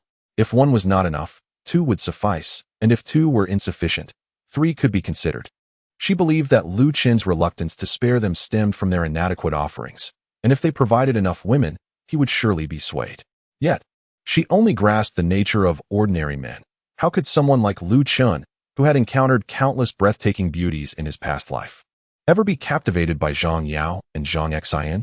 Moreover, even if Zhang Xian and Zhang Yao were stunningly beautiful, their elders had rendered themselves and Lu Chen's father powerless, and he would never allow them to live. Lu Chen sneered, "Madam City Lord, your beauty trap is well played, but it holds no sway here. You might as well save it for serving Zhang Yin below." In the shadows, upon hearing Lu Chen's scathing remarks, Zhao Xian could not suppress her laughter until she noticed Li Fu's strange gaze upon her, prompting her to quickly cover her mouth and regain her composure. Seeing that softness yielded no results, Lin Xin resorted to a harsher approach, exclaiming, "Lu Chen, do not overstep. I am the woman of Lin Ming, son of the Prince of Lin. Yaoer and Yang'er are our children. If you dare harm us, the prince's residence will not spare you." Upon hearing Lin Xin's declaration, Zhang Yao and Zhang Yang became visibly unsettled, staring at her in disbelief. Zhang Jie appeared perplexed, while Zhang Xian seemed to have anticipated this. Lying on the ground like a defeated dog, Zhang Huan's countenance darkened, as if he too comprehended the implications. Zhang Yang inquired, "Mother, are you saying I am the son of my uncle?" Lin Qindao, Yang'er, you, Yaoer, and your elder brother are all children of your mother and your cousin. Zhang Yin is not your father at all. Upon hearing this, Zhang Yang's composure shattered, and he shouted in fury, "If we are all the children of our cousin, then why did he only take my elder brother to the duke's residence and leave me and fourth sister in this wretched place?" Lin Qindao replied, "Yang'er, do not blame your father. He wished to bring you all to the duke's residence, but your martial talents were deemed inadequate by your grandfather. Hence he could only leave you in Tianyuan city. Do not blame him." Zhang Yang pointed at the city lord's mansion, roaring, "He abandoned me here, and now I am on the brink of death. How can I not blame him?" Faced with the agitated Zhang Yang, Lin Qindao, feeling helpless, could only offer consolation. "Yang'er, rest assured, you shall not perish. These ruffians dare not harm us." "Cheno?" At this mention, Lu Kuang's expression turned icy as he glanced at Lu Chen. "Fourth uncle, if you find this farce amusing, feel free to indulge a while longer. If not, then help them on their way," Lu Chen jested. "The play is entertaining, but I have lost interest. I would rather find satisfaction in slaughter." Lu Kuang laughed heartily before unleashing his martial prowess upon the Zhang family. Seeing this, the Zhang family hastily fled, yet soon met their demise at Lu Kuang's hands. Thus ended the era of the Zhang family in Tianyuan city. Chapter 56. Supreme Hall. Having eradicated the Zhang family, Lu Kuang approached the three with a sense of fulfillment, exhaling deeply, and joyfully remarked, "Today has been utterly exhilarating." Lu Yi reflected, "Indeed, we have finally released years of pent-up resentment." Lu Kuang inquired with a grin, "Third brother, Chener, with our great vengeance fulfilled, we must celebrate this day in style. Count me in." Lu Yi responded, "I concur." Lu Chen expressed his agreement. "Shall we depart?" Lu Kuang asked. Lu Chen shook his head and turned towards the location of Zhao Xian and Li Fu, saying, "Friends from Wanbao Tower, after observing for so long, will you not come forth to greet us?" Startled, Zhao Xian and Li Fu, who had been lurking in the shadows, had not anticipated being discovered by Lu Chen. His vigilance was remarkable. Exchanging glances, the two emerged calmly. Standing before the four, Zhao Xian smiled and said, "Congratulations to the Lu family for avenging your grievances." Though it was already known that the highest steward of Wanbao Tower was a woman, Lu Yi was astonished to find her so youthful. 16 years old, not too young, is it? Zhao Xian remarked. "She is of the same age as Chener." Lu Kuang mused. "It is well known that wherever there are martial artists, there is Wanbao Tower. A 16-year-old girl ascending to the position of the highest steward in Tianyuan city speaks volumes of her exceptional status." At this moment, the elegantly dressed Zhao Xian, adorned in a pink veil, exuded an air of mystery that captivated him. In her presence, he felt an unusual nervousness, even more so than when facing Zhang Yan. Lu Yi, too, felt a slight shock but quickly regained his composure, inquiring, "Might I ask the reason for Wanbao Tower's visit today?" "If I were to say I came to watch a performance, would the head of the Lu family believe me?" Zhao Xian replied with a smile. Lu Yi shook his head, saying, "The status of Wanbao Tower is exalted. The petty squabbles between the Lu and Zhang families likely do not pique your interest. You must be here for Chener, Am I correct? Zhao Xian's eyes brightened at his words. Head of the Lu family, what leads you to say such a thing? Lu Yi replied, I am but a wastrel. Genre is still but a child. Although my fourth brother has broken through to the martial king level and comprehended sword intent, such strength may not warrant your attention. Thus, it stands to reason that your presence is solely for Chun'er. Zhao Xian praised him, stating, the head of the Lu family truly deserves his reputation as one who once led the Lu family to the pinnacle among the four great families. I admire your discerning insight. Lu Kuang furrowed his brow and inquired, what is it that you seek from Chun'er? Zhao Xian, perceiving Lu Kuang's wariness, smiled gently. Old friend Lu, please do not be alarmed. Wanbao Tower harbors no ill intentions towards you. Beside her, Li Fu added, Wanbao Tower is a place that martial artists strive to enter. Anyone who gains entry is destined for a future of boundless potential. We wish to extend an invitation to young Master Lu Chen to join Wanbao Tower. Lu Chen, with a teasing grin, retorted, Old man, even without entering Wanbao Tower, my future is still bright. I hardly believe there is anything remarkable about it. Zhao Xian, unperturbed, asked, Young Master Lu Chen, have you heard of the Supreme Hall? Not at all, Lu Chen replied, shaking his head. Yet, as he did so, he inwardly scoffed, not knowing is preposterous.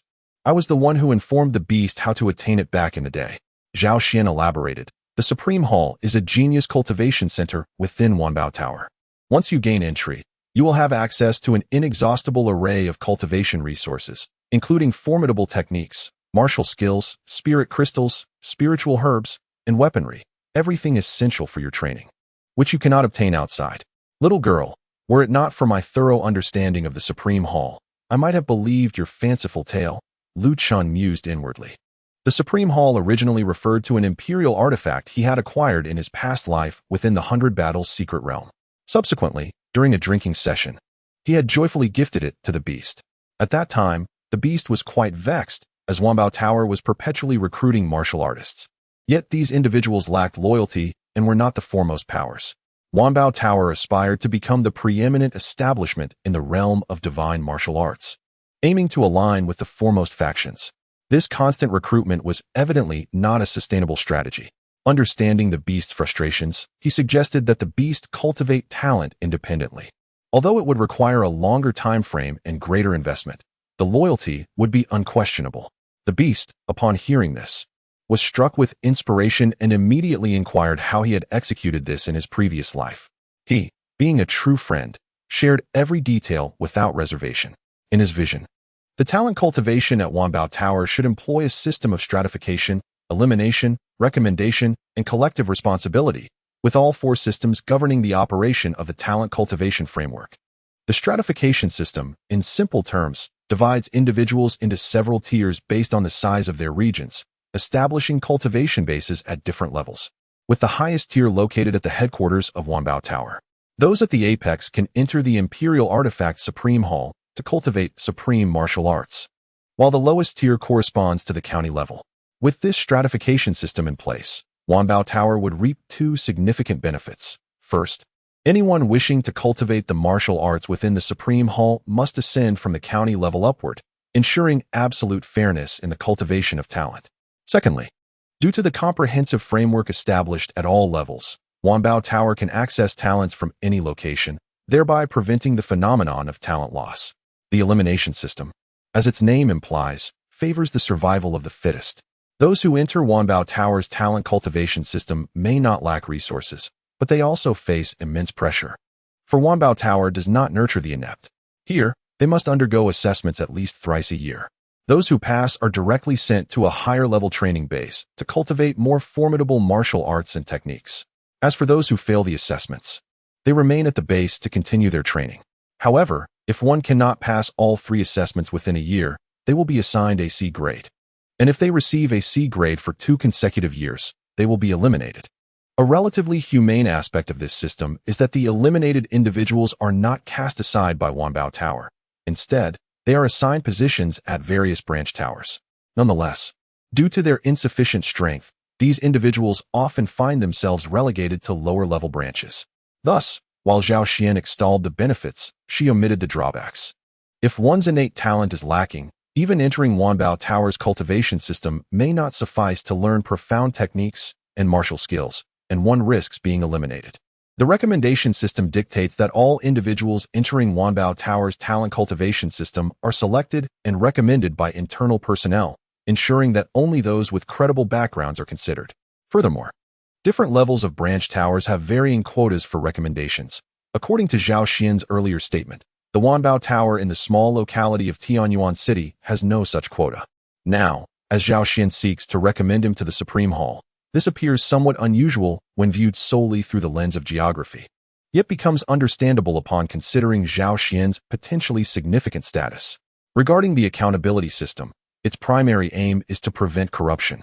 Should anyone be found to have accepted advantages for promoting underqualified individuals, the repercussions are severe. The offender's rank and all personnel at that level will have their cultivation nullified and will be expelled from Wanbao Tower, never to be employed again. In his previous life, he had scarcely assisted in the formulation of a talent cultivation system for the Beasts project before perishing in the Abyssal Mountain Range. It seems that the Beasts have indeed implemented this system, naming it the Supreme Hall. Chinner, what are your thoughts on going to the Supreme Hall?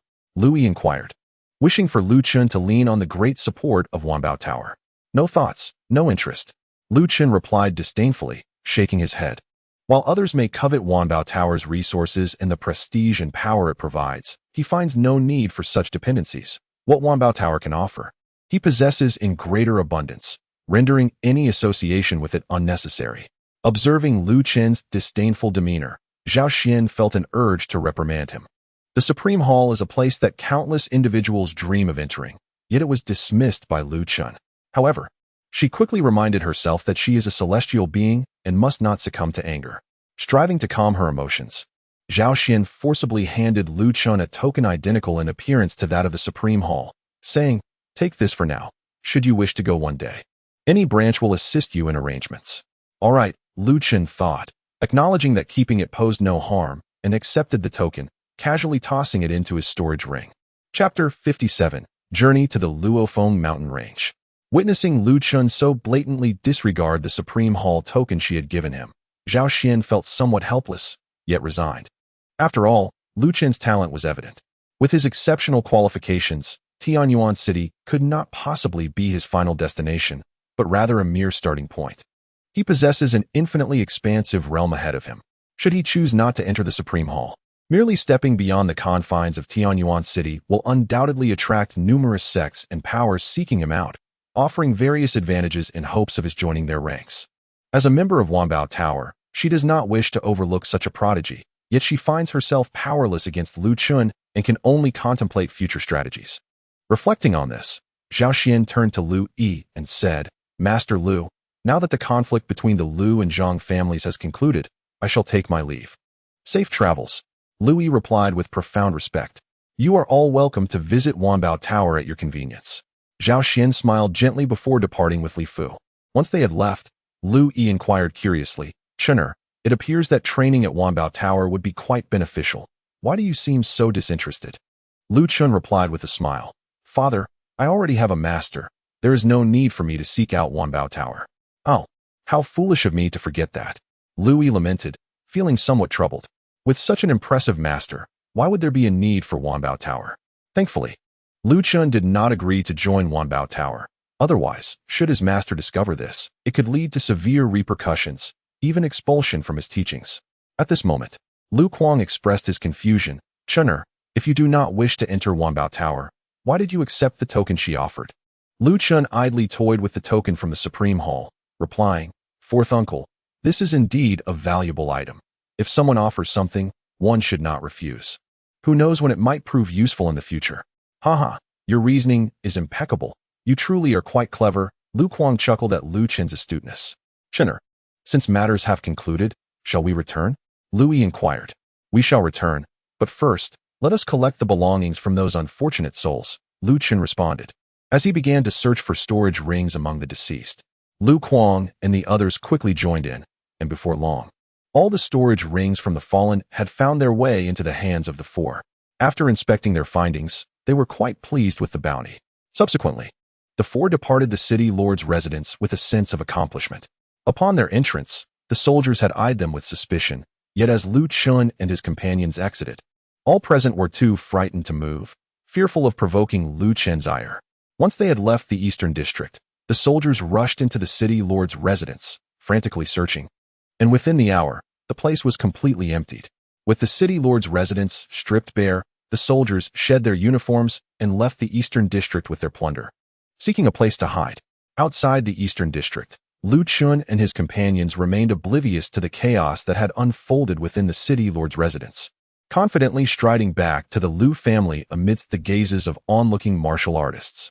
When news of Lu Chen and his companions emerging unscathed from the city lord's residence reached the Wu and Li families, both were left in shock, unable to comprehend how the four had escaped what seemed to be certain death.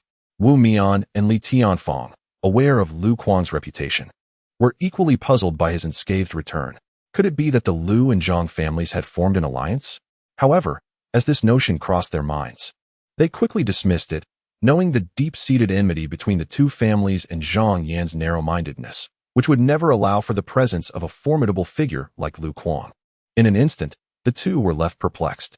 Subsequently, many inhabitants of Tianyuan city began to inquire about the events that transpired within the city lord's mansion that day, ultimately encountering soldiers who had fled with their belongings. Upon learning that the city lord's mansion had been annihilated, with all its inhabitants perishing at the hands of Lu Quang and Lu Chen, and that Lu Quang had ascended to the rank of martial king while comprehending the essence of the sword, the entire Tianyuan city was thrown into a state of upheaval. The news that Lu Chen had also grasped the sword intent spread like wildfire, igniting fervent discussions throughout the city. The esteemed Li and Wu families received word of Lu Quang's elevation to martial king and his comprehension of sword intent, prompting Li Tianxi and Wu Yong to commend Li Tianfang and Wu Mian for their shrewd calculations. However, they lamented the unforeseen variable that was Lu Chen, who had eluded a similar fate within the city lord's mansion. Nonetheless, this outcome was deemed acceptable by both families, as the Lu family was far less odious than the city lord's mansion, which had treated them like mere hounds. Upon returning to the Lu family, Lu Chen and his companions initially celebrated their victory before dispersing to their respective quarters to attend to their own affairs. Young rascal, what are your plans for the future? Lu Chen entered the chaotic realm of the Chaos Pearl, where Master Mouse emerged from a pile of spirit crystals and approached Lu Chen. I intend to diligently enhance my soul power and concoct revival and restoration pills for my father, Lu Chen replied. Have you remained in Tianyuan city all this time, unable to refine pills? Master Mouse inquired with a furrowed brow. Lu Chen raised an eyebrow. Master Mouse, do you have something in mind? You, who were once a martial emperor in your previous life, should understand that experience is the most expedient means of advancing your cultivation. I believe you should venture outside, Master Mouse advised. But what if the people from Lin County seek trouble? Lu Chen expressed his concerns. You are truly lost in your own predicament. Wanbao Tower has been dreaming of forging closer ties with you. With their presence, a mere county prince would not dare to threaten your father or your fourth uncle. Master Mouse replied, exasperated. That is true. Lu Chen's eyes brightened. If that were the case, he could indeed venture outside to accelerate his progress. Precisely, in my opinion. You should seize the opportunity to gather resources while Wanbao Tower searches for materials, leaving them for your father and fourth uncle, which would facilitate your travels, Master Mouse suggested. Master Mouse, you keep mentioning my father and fourth uncle. Have you forgotten about John D? Lu Chen queried, puzzled. Master Mouse scoffed. That lad practices the transformation battle art. He must accompany you, lest he squander his potential and achieve nothing in this lifetime. Very well. I shall discuss this with my father tomorrow and take Jean D to explore the Luofeng Mountains, Lu Chen decided. That sounds splendid. Upon hearing about the mountains, Master Mouse's eyes sparkled with excitement, leaving Lu Chen with a sense of being deceived. Afterward, Lu Chen immersed himself in the cultivation of the 9 nether soul cannon. As dawn broke, the sun ascended in the east, casting warm rays over the entirety of Tianyuan city. Lu Chen shook his aching head and stepped out of his chamber, where he sought out Lu Yi and Lu Quang to share his thoughts. Upon learning that Lu Chen intended to take Lu Zhan to the Luofeng Mountains, Lu Quang was deeply touched, yet expressed his concerns. Chener, Zhaner is too weak. Bringing him along may hinder your progress. Lu Chen smiled and said, Fourth uncle, brothers are meant to be each other's support, helping one another along the way. As we journey together, everything will be well. There is no burden to speak of. Please allow Jean D to accompany me. With a voice filled with emotion, Lu Quang replied, as fathers, who does not wish for their sons to become strong. Seeing Lu Chen assist Lu Zhan, he found himself at a loss for words. Lu Yi offered consolation, saying, "Fourth brother, let them venture forth together. We shall wait here for their safe return." Indeed, Lu Kuang nodded solemnly. After reassuring Lu Kuang, Lu Yi turned to Lu Chen with a serious expression, instructing, "Chen heir, you must take good care of Zhan heir on this journey. If he returns injured, I shall break your legs. Father, rest assured, I will not allow anyone to bully Zhan Di," Lu Chen promised. "Then go forth. Your father knows you seek a broader sky. Go and learn about the world beyond Tianyuan city," Lu Yi encouraged. With that, Lu Chen embraced his frail father and then Lu Kuang before departing with Lu Zhan, leaving the Lu family behind as Lu Yi and Lu Kuang watched them go. Chapter 58, Luofu Town, Lu Butcher, the Luofu Mountain Range. This vast mountain range lies on the eastern edge of the Tianwu continent, its expanse rivaling that of an entire domain. In the realm of divine martial arts, the continent stands as the highest plain, followed by numerous smaller land masses, each comprising various realms. Each realm, depending on its size, contains a varying number of domains, each domain home to numerous dynasties and factions. Tianyuan City, for instance, is a remote town under the jurisdiction of the Tianwu Eastern Continent, Xiling Realm, Donghua Domain, Qinyang Kingdom, and Lin County. The towering heights and deep waters give rise to monsters. The vastness of the region has allowed the Luofu mountain range to evolve into both a sanctuary and a graveyard for martial artists over the ages. It is called a sanctuary because the Luofu mountain range teems with countless beasts, including some terrifyingly powerful ones. Humans cannot freely harvest herbs, and over time, the mountains have nurtured various precious medicinal plants. These herbs, ancient and diverse, can grant a martial artist the means to achieve financial independence with just one find, ensuring a life free from want. However, it is also deemed a graveyard due to the ferocity of the beasts within. Typically, martial artists refrain from delving deep into the Luofu mountain range, confining their activities to the very outskirts, which account for less than 1% of the entire mountain range. Even in these outer regions, numerous beasts lurk, posing fatal dangers. Each year, countless martial artists fall prey to these creatures. Accompanied by Lu Zhan, Lu Chen did not rush along the main roads, but instead heeded the advice of Master Mouse, leading Lu Zhan through the mountain paths. Along the way, Lu Chen deliberately guided Lu Zhan into areas inhabited by fierce beasts, allowing him to confront these creatures alone while he observed from a safe distance. As the sun rose and set, 10 days slipped by in the blink of an eye. By the end of this period, the brothers had emerged from the mountains and arrived at the foot of the Luofu mountain range. Compared to their time at the Lu residence, Lu Zhan bore several alarming claw marks from fierce beasts, and his physique had grown significantly stronger. Indeed, the most significant transformation lies in his demeanor and strength. Now, his gaze is resolute, and the force of his punch could effortlessly slay a ferocious beast. Stepping out of the mountains, the two ascended a high slope. Facing the morning sun, their eyes drawn to a bustling, ancient town below. This town, named after the Falling Maple Mountain Range, is known as Falling Maple Town, the sanctuary for all martial artists seeking to venture into the medicinal bounty of the mountains. As a gathering place for warriors and existing beyond the reach of law, Falling Maple Town is rife with chaos, where murder and robbery are commonplace. Without strength, one would merely be prey for the slaughter. "Brother Chen, is this the Falling Maple Mountain Range?" Lu Zhan inquired, having never ventured beyond Tianyuan City, where the Lu family seldom left. As he gazed at the lively Falling Maple Town in the distance, excitement sparkled in his eyes, filled with wonder at both the town and the mountain range. "Yes, this is indeed the Falling Maple Mountain Range. We have arrived. Let us first enter Falling Maple Town for a meal before heading into the mountains," Lu Chen replied. "All right." Lu Zhan nodded with a smile. Upon their arrival in Falling Maple Town, they immediately drew the attention of numerous onlookers. Some bore strange expressions, while others looked unfriendly. Those with odd expressions were familiar with Lu Chen, knowing he was not to be trifled with, having previously cut through a street with a sword in hand. They were puzzled as to how Lu Chen, once thought to be incapacitated, now seemed to have regained his status as a martial artist, albeit having fallen from the 7th-level martial master to the 6th-level warrior. As for those displaying hostility, they were newcomers unaware of Lu Chen's notorious reputation in Falling Maple Town. Seeing the well-dressed brothers with seemingly low strength, they thought them easy prey.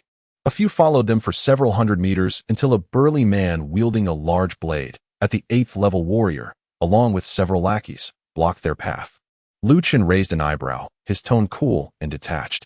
"Is there something you require?" "I'd like to borrow some money from you," the burly man declared, exuding an air of confidence, while his companions could not suppress their laughter. "I possess wealth, but I wonder if you will live to spend it," Lu Chen retorted. "As long as you hand over your money, I shall take whatever you have, or else." At this, the burly man menacingly tapped the blade. The threat unmistakable: either pay up or forfeit your life first, then your money. "Very well, I shall give it," Lu Chen replied nonchalantly. In the next instant, as Lu Zhan pondered why his brother was being so accommodating today, a glint of cold light flashed before him, and the burly man's head was severed, rolling into the ditch by the roadside. "Well, I underestimated him," Lu Zhan thought to himself, releasing a resigned breath. For Lu Chen to exercise restraint was indeed more challenging than killing him. This fellow remains as ruthlessly fierce as ever. Curse it, wasn't he supposed to be incapacitated? Why does it seem his swordplay has become significantly swifter? Indeed, in the past, one could see his blade, but now, I barely caught a glimpse before that unfortunate man's head was severed. This dog is undeniably formidable. Even if he has been restored from his previous state of deb with a single stroke, they realized that although Lu Chen's martial arts realm had diminished, his combat prowess had not waned. The sword he wielded had grown even more formidable than before. "Spare me, young hero." The burly man was swiftly dispatched with a single strike, and his companions, terrified, immediately fell to their knees, weeping and pleading for mercy. How naive they were. Indeed, they were unaware that this was Lu the Butcher. If he were to show them mercy, the sun would rise from the west the following day. The old acquaintances, witnessing the groveling figures, could not suppress their contemptuous laughter. If Lu Chen were truly so lenient, he would not have single-handedly slaughtered an entire street previously. "May you journey to the afterlife. 18 years hence, another hero shall arise," Lu Chen remarked coldly, and with a series of swift strokes, he efficiently sent them on their way. After eliminating these fools, Lu Chen turned to Lu Zhan with a smile, saying, "Let us go. I am quite hungry." "Brother Chen, I, too, am famished," Lu Zhan chuckled, and together they entered the first inn in Luofeng town, settling at a window-side table. Those who had harbored thoughts of slaughtering sheep were quick to halt their intentions, immediately inquiring about Lu Chen's infamous exploits. Upon learning of his merciless rampage, they broke into a cold sweat, chills running down their spines. Previously, they had lamented their slow reactions that allowed the burly man to strike first. But now they were relieved, for had they acted sooner, they would have met a grim fate. "Brother, did that fellow just smile?" one man asked uncertainly. It seemed directed at that oaf beside him. "Goodness, he can smile. I thought he possessed a permanent deadpan expression. Hey, keep your voice down. If he hears you, with his temperament, he might very well forego his meal and have you buried right here."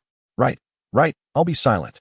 Upon hearing this, the man quickly covered his mouth, refraining from uttering another word, fearful of inciting Lu Chen's wrath.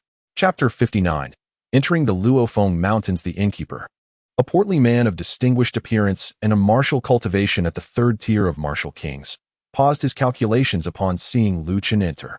Under the gaze of the crowd, he stepped out from behind the counter and approached Lu Chen with a broad smile, inquiring, "Young hero Lu Chen, what would you like to eat?" "Just a few fine vegetarian dishes, and a jar of good wine," Lu Chen replied. "Certainly, I shall arrange that for you at once." The innkeeper responded cheerfully, turning to beckon a waiter to attend to Lu Chen's order. From within the Chaos Pearl, Master Mouse chuckled, "You cheeky lad. This fellow is likely the strongest you have encountered thus far." Lu Chen scoffed. To thrive in Luofeng town and operate an inn, one must possess considerable skill. Had he lacked ability, this establishment would have been dismantled long ago. Indeed, Master Mouse agreed. "The people here are accustomed to spilling blood. If you do not shed some, they will scarcely regard you, let alone allow you peace." Although unaware of the innkeeper's past, Lu Chen sensed from their brief encounter that he was a swordsman, and not of the pedestrian variety like Zhang Yan. As a former sword emperor, Lu Chen had an acute perception of swords. Despite the innkeeper's efforts to conceal his aura and adopt a more mundane demeanor, Lu Chen still perceived the essence of the sword emanating from him. Not only here, but everywhere, the weak are perpetually bullied. "It is merely more conspicuous in this locale," remarked Master Mouse. Indeed, Lu Chen concurred with Master Mouse's assertion. Wherever there are people, There exists a realm of power dynamics, where the strong oppress the weak. Lacking strength means one will be subjected to oppression, regardless of location. Before long, Lu Chen's meal was served, the innkeeper attending to him with utmost care, ensuring the best for his dining experience. After indulging in a hearty meal, the brothers felt particularly rejuvenated. Over the past 10 days, their diet had consisted solely of meat, and now, the mere scent of it had diminished their appetite for more. This meal was a welcome change, featuring some greens. "Young Master Lu Chen, how does the food fare?" the innkeeper inquired, noticing that the two had devoured their meal. "Quite satisfactory. How much do I owe you?" Lu Chen replied. "No charge for this meal. Consider it a gesture of goodwill to make your acquaintance, young Master Lu Chen." The innkeeper bowed respectfully. Lu Chen did not refute this, reflecting that in the foreseeable future, he would be consuming meat again. He then asked, "Innkeeper, do you have any root vegetables that are still alive?" "Our vegetables are all sourced from our own cultivation. We have plenty in the fields, though they may not be in the kitchen." "May I ask why you are inquiring, young Master Lu Chen?" the innkeeper queried, puzzled. "That is splendid. Please bring me all your varieties of greens, roots intact, and I shall purchase some," Lu Chen instructed. The innkeeper kindly cautioned, "Young Master Lu Chen, even if the greens have roots, they will wilt after a couple of days. One cannot gather too many. That is of no concern, simply attend to it." Lu Chen replied nonchalantly. "Very well then, I shall arrange for it immediately," the innkeeper said, seeing Lu Chen's determination and refraining from further persuasion. Half an hour later, amidst the murmurs of some patrons, several attendants brought forth a collection of over a dozen varieties, each containing 20 to 30 plants. "Thank you, innkeeper," Lu Chen exclaimed joyfully, promptly storing the vegetables in his storage ring before rising to depart. "Take care, young Master Lu Chen." The innkeeper smiled as he bid farewell. Lu Chen returned the smile, casually placing 3 spirit crystals upon the counter. By the time the innkeeper realized what had transpired, Lu Chen had already exited. "This lad possesses some intrigue," the innkeeper mused, observing the spirit crystals on the counter, aware that the vegetables hardly warranted such a price. From this encounter, he discerned that despite Lu Chen's ferocity, he operated with principles. Such a person could not be wholly villainous and was worthy of association. Upon leaving the inn, Lu Chen and Lu Zhan entered a clothing store, followed by a purchase of various seasonings, all of which were stowed in the storage ring. After concluding their errands, the brothers made their way to the entrance of the falling Maple Mountain range. Within a mere quarter of an hour, they stepped into the mountainous expanse. At this time, many others entered the falling Maple Mountain range as well, and upon spotting Lu Chen, some familiar faces entertained ulterior motives. Given the perilous nature of the falling Maple Mountain range, the prospect of enlisting a powerhouse like Lu Chen into their team would undoubtedly enhance their safety against the lurking beasts. With such intentions, a group of 5 approached Lu Chen. Their strength was rather lacking, comprising 2 warriors and 3 martial practitioners, with the strongest among them being a 4th tier martial practitioner. "Lu Chen, please wait a moment." A warrior of the 4th tier of martial arts called out to Lu Chen, his voice immediately capturing the attention of those nearby. Lu Chen coldly replied, "Is there something you need?" Zhao Ziang smiled and said, "We would like to request your company." "Not interested." Lu Chen rejected without a moment's hesitation. He would rather turn back than carry these 5 burdens. "Lu Chen, you needn't say more. If you continue with your nonsense, do you believe I won't have you buried here on the spot?" Zhao Ziang attempted to press on, but Lu Chen interrupted him, providing no opportunity for further words. Upon hearing this, Zhao Ziang immediately wilted, awkwardly clasped his hands, and swiftly led his 4 companions away from this embarrassing scene. After Zhao Ziang's departure, others who had initially intended to recruit Lu Chen also left in disappointment, unwilling to humiliate themselves further. Once the crowd had dispersed, Lu Chen turned to Lu Zhan beside him and said, "Zhan, let us proceed." Lu Zhan chuckled, teasing, "Brother Chen, you are quite fierce." Lu Chen imparted a lesson, "Zhan, when traversing the world, we must learn to be formidable. If you are not, others will be, and they will take advantage of you. Do you understand?" "I understand." "Brother Chen," Lu Zhan nodded, and then followed Lu Chen deeper into the falling Maple Mountain range. As they delved further, Lu Zhan noticed that the number of martial artists around them dwindled. Nearing noon, fewer than half of those who had entered together remained. Raising his gaze through the gaps in the trees to assess the sky, Lu Chen communicated with the Chaos Pearl's Master Mouse. "Master Mouse, is there any food nearby? Does it matter if it's good or bad?" Master Mouse inquired. "I'm hungry, Anything will do, Lu Chen replied. Travel 10 miles northeast. There is meat there. Master Mouse instructed. Understood, Lu Chen responded, and he and Lu Zhan sprinted towards the designated location within the falling Maple Mountain range. Witnessing this scene, onlookers were left speechless. Although this area had few beastly creatures, they were not entirely absent. Such a ruckus would surely attract attention from any lurking beasts. Had it been them, they would never dare create such a commotion, as they were merely thieves seeking to pilfer spirit herbs from the beasts. Chapter 60. The Restoration Properties of the Transformation Battle Technique Whoosh. In the forest, with the sound of 2 gusts of wind, Lu Chen and Lu Zhan arrived at the location indicated by Master Mouse, discovering a large boar peacefully sleeping among the bushes. This boar was massive, weighing around 400 to 500 pounds, with tusks exceeding 30 centimeters in length, its skin resembling the color of rock. Indeed, a peak first-tier savage boar. The savage boar possessed tremendous strength and commendable speed, but its most formidable trait lay in its tough hide and substantial flesh. Not even a second-tier early-stage beast could easily vanquish it, let alone one of the same tier. Upon recognizing the formidable creature, Lu Chen decided it would serve as a training exercise for Lu Zhan, instructing him, Zhan, you go and take it down. Brother Chen, this creature is too strong. I am no match for it. Lu Zhan hesitated. The peak first-tier beast was equivalent to a 9th-tier martial apprentice, and beasts often possessed combat abilities that transcended their tier. Although Lu Zhan had made significant progress in his martial path, currently at the 5th-tier martial apprentice level, he still lacked confidence in confronting such a formidable opponent. Lu Chen reassured him, Zhan, do not fear it. Simply use your fists against it. It is not as powerful as you imagine. All right. Lu Zhan nodded slightly before leaping down from the tree. Crack. As his feet left the ground, he inadvertently snapped several dry branches, the noise instantly rousing the slumbering wild boar. With a furious roar, the creature stood upright, baring its tusks as it charged toward Lu Zhan. Panic surged within him. He yearned to flee, yet the thought of Lu Chen watching him compelled him to clench his fists and muster his courage, charging at the wild boar with the transformative combat technique. Bang!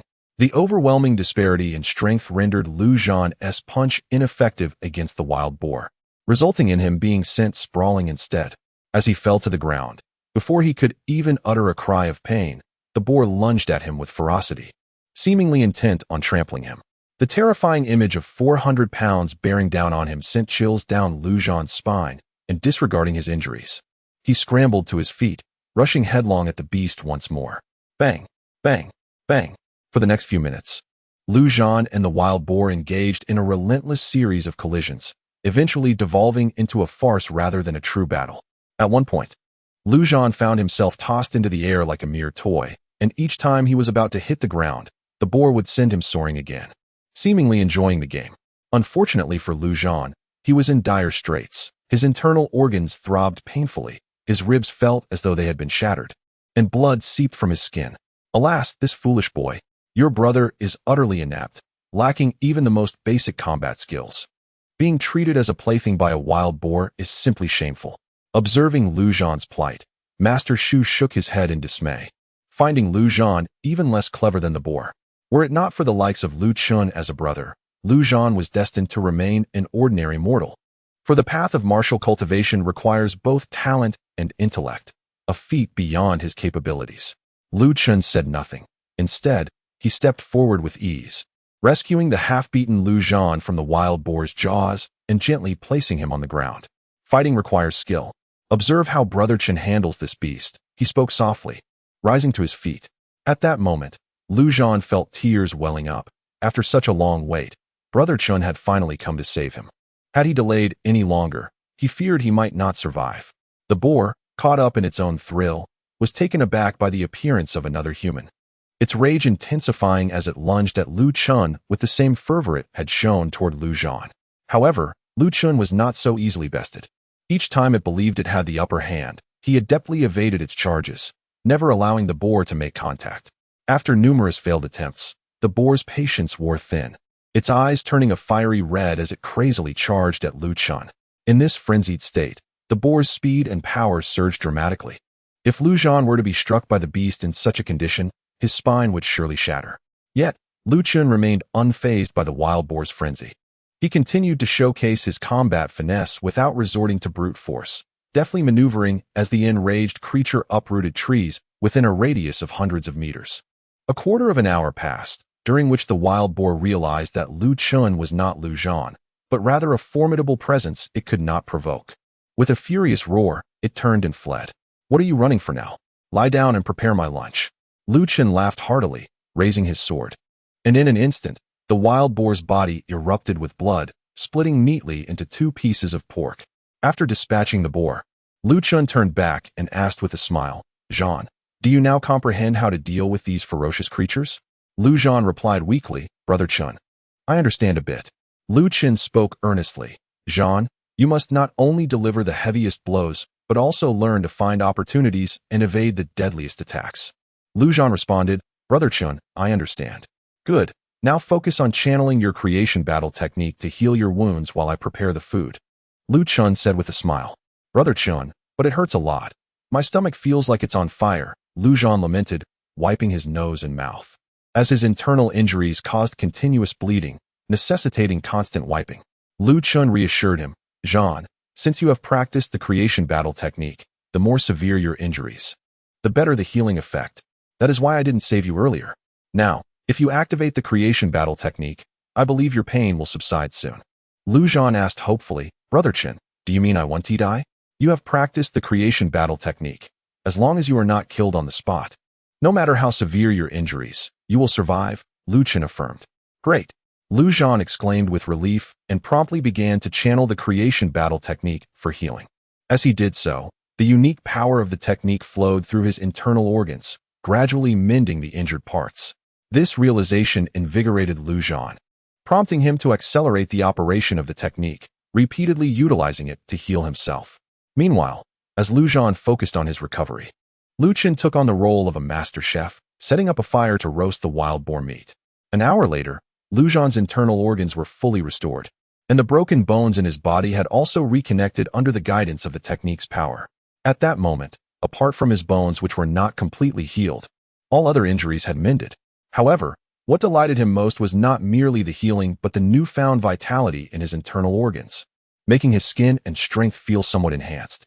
With a smile, Lu Zhan stood up and approached Lu Chen, saying, "Brother Chen, my injuries have truly healed, and my power has increased.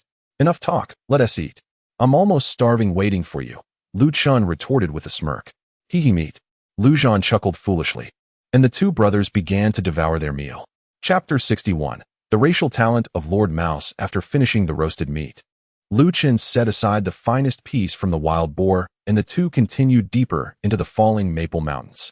Due to Lu Zhan's incomplete recovery from the broken bones, Lu Chen took special care of him, deliberately slowing their pace as they entered the mountain. However, a slower pace does not imply a lack of achievements. It is uncertain how Master Mouse managed to precisely locate the medicinal herbs. Since they were still on the fringes of the falling Maple Mountain range, the herbs discovered were all of the first grade. Nevertheless, Lu Chen did not disdain them and stuffed them all into the chaotic Ding world. By the end of one afternoon, Lu Chen had gathered 7 varieties of first-grade medicinal herbs.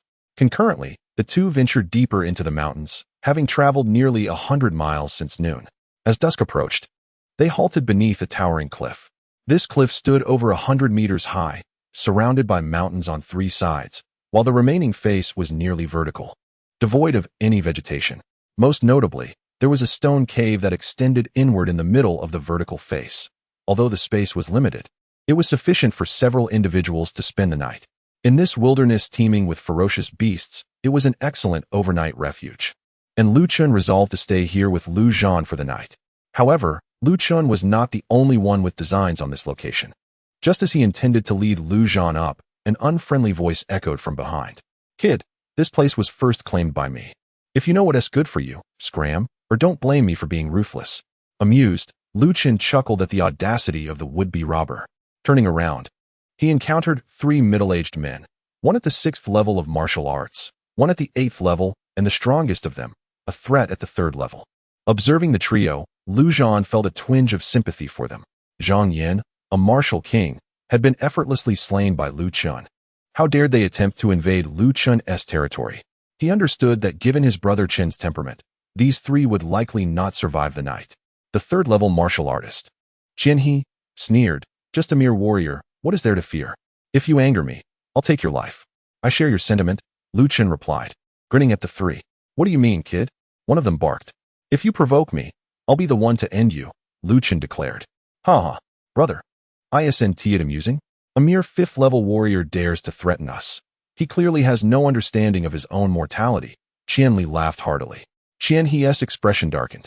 Third brother, why not teach him how to write the word death? Certainly, brother, Qianli replied, clasping his hands, then approached Lu Chen with a sinister grin. Kid, we had no intention of killing you, but since you seek your own demise, do not blame us for our ruthless nature. I would prefer not to stain my hands with your blood, but since you are blind to the danger, I must reluctantly send you on your way. Lu Chen retorted coldly. Very well, I appreciate your bravado. Qianli, enraged, stepped forward, drawing his sword to thrust at Lu Chen's chest. In response, Lu Chen calmly snapped, reaching out to touch his face. Qianli grasped a handful of flesh, seething with resentment. Brother, this damned little rascal is pretending to be a pig while devouring a tiger. You dare to injure my brother?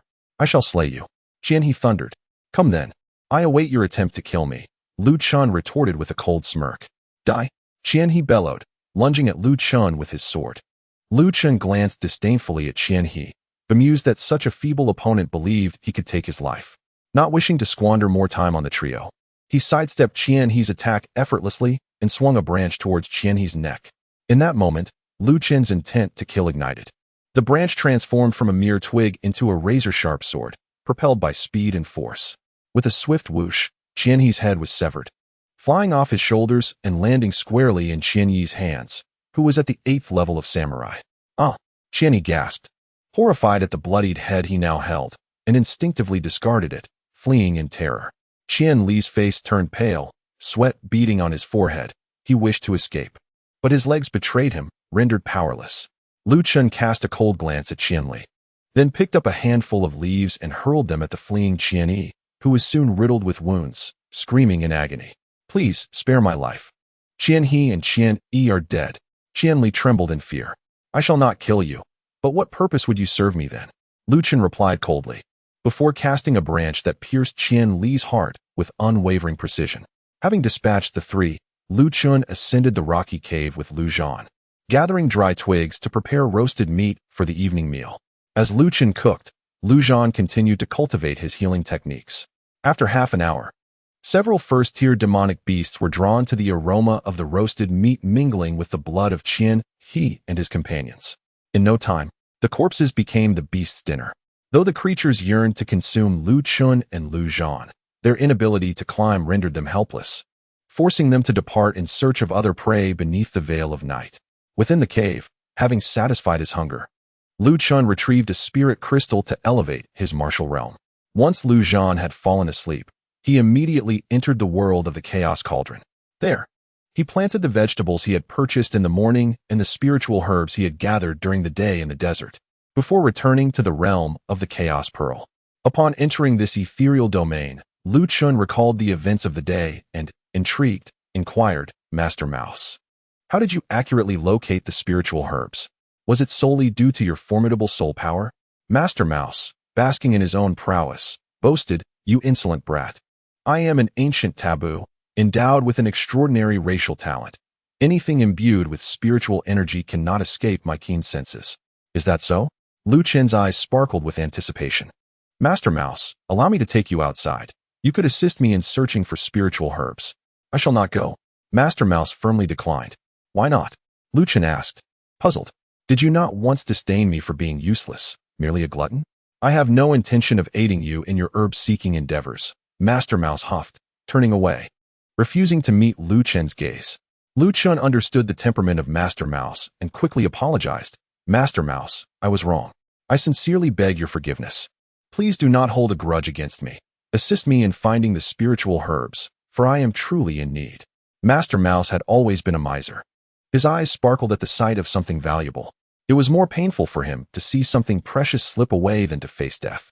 Having regained his dignity, he waved his small paw grandly and said, Very well, in light of your earnestness, I shall reluctantly assist you in your quest for the spiritual herbs. With Master Mouse on his side, Lu Chen immediately immersed himself in the cultivation of the 9 Nether Soul Classic.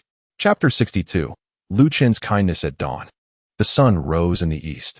As the golden rays illuminated the falling Maple Mountain range, the beasts that had been active throughout the night returned to their lairs, rendering the area somewhat safer.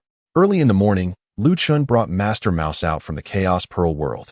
By the time Lu Zhan awoke, Lu Chen had already roasted the remaining wild boar meat from the previous night. Brother Chen, why is there an extra one? Lu Zhan inquired. This is Master Mouse. You shall address him as Master Mouse from now on. Do not address him disrespectfully. Seeing that Lu Zhan was about to utter the word mouse, Lu Chen felt a chill run down his spine. He quickly rose and covered Lu Zhan's mouth, cautioning him. Despite the passage of time, he had not forgotten the day he was beaten by Master Mouse, a truly dreadful experience.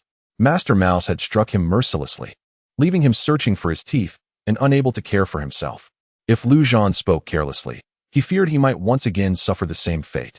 As anticipated, when Lu Zhan opened his mouth, Master Mouse's expression darkened. Fortunately, Lu Chen acted swiftly, averting a major blunder. Lu Zhan, confused, nodded earnestly, and when Master Mouse glanced over, he respectfully called out, Master Mouse. Master Mouse retorted, You little rascal, be careful not to misaddress me. If you do not blame me for lacking consideration for your brother and tossing you off this cliff. I wouldn't dare.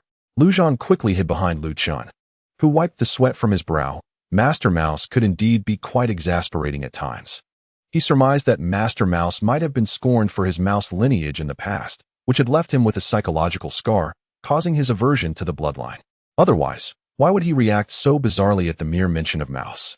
Best not to, Master Mouse scoffed, and then disregarding Lu Chen and Lu Zhan, he seized a piece of roasted meat and began to eat. Lu Zhan leaned closer to Lu Chen and whispered, Brother Chen, who is Master Mouse? Why does he seem so fierce? Lu Chen chuckled, Master Mouse is a friend of mine.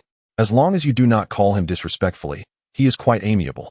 But should you misstep, he will certainly strike you, more ferociously than the wild boar. All right. Though Lu Chen's words reassured him, Lu Zhan still felt intimidated by Master Mouse. However, upon catching the delectable aroma, he soon forgot his fears and began to eat heartily. After their meal, Master Mouse leapt onto Lu Chen's shoulder, and the trio, 2 humans and 1 beast, descended from the cliff and ventured deeper into the falling Maple Mountain range, guided by Master Mouse. During this journey, Lu Chen noticed that the further they traveled inward, the quieter it became, with fewer people around, and the spiritual energy in the air grew increasingly dense.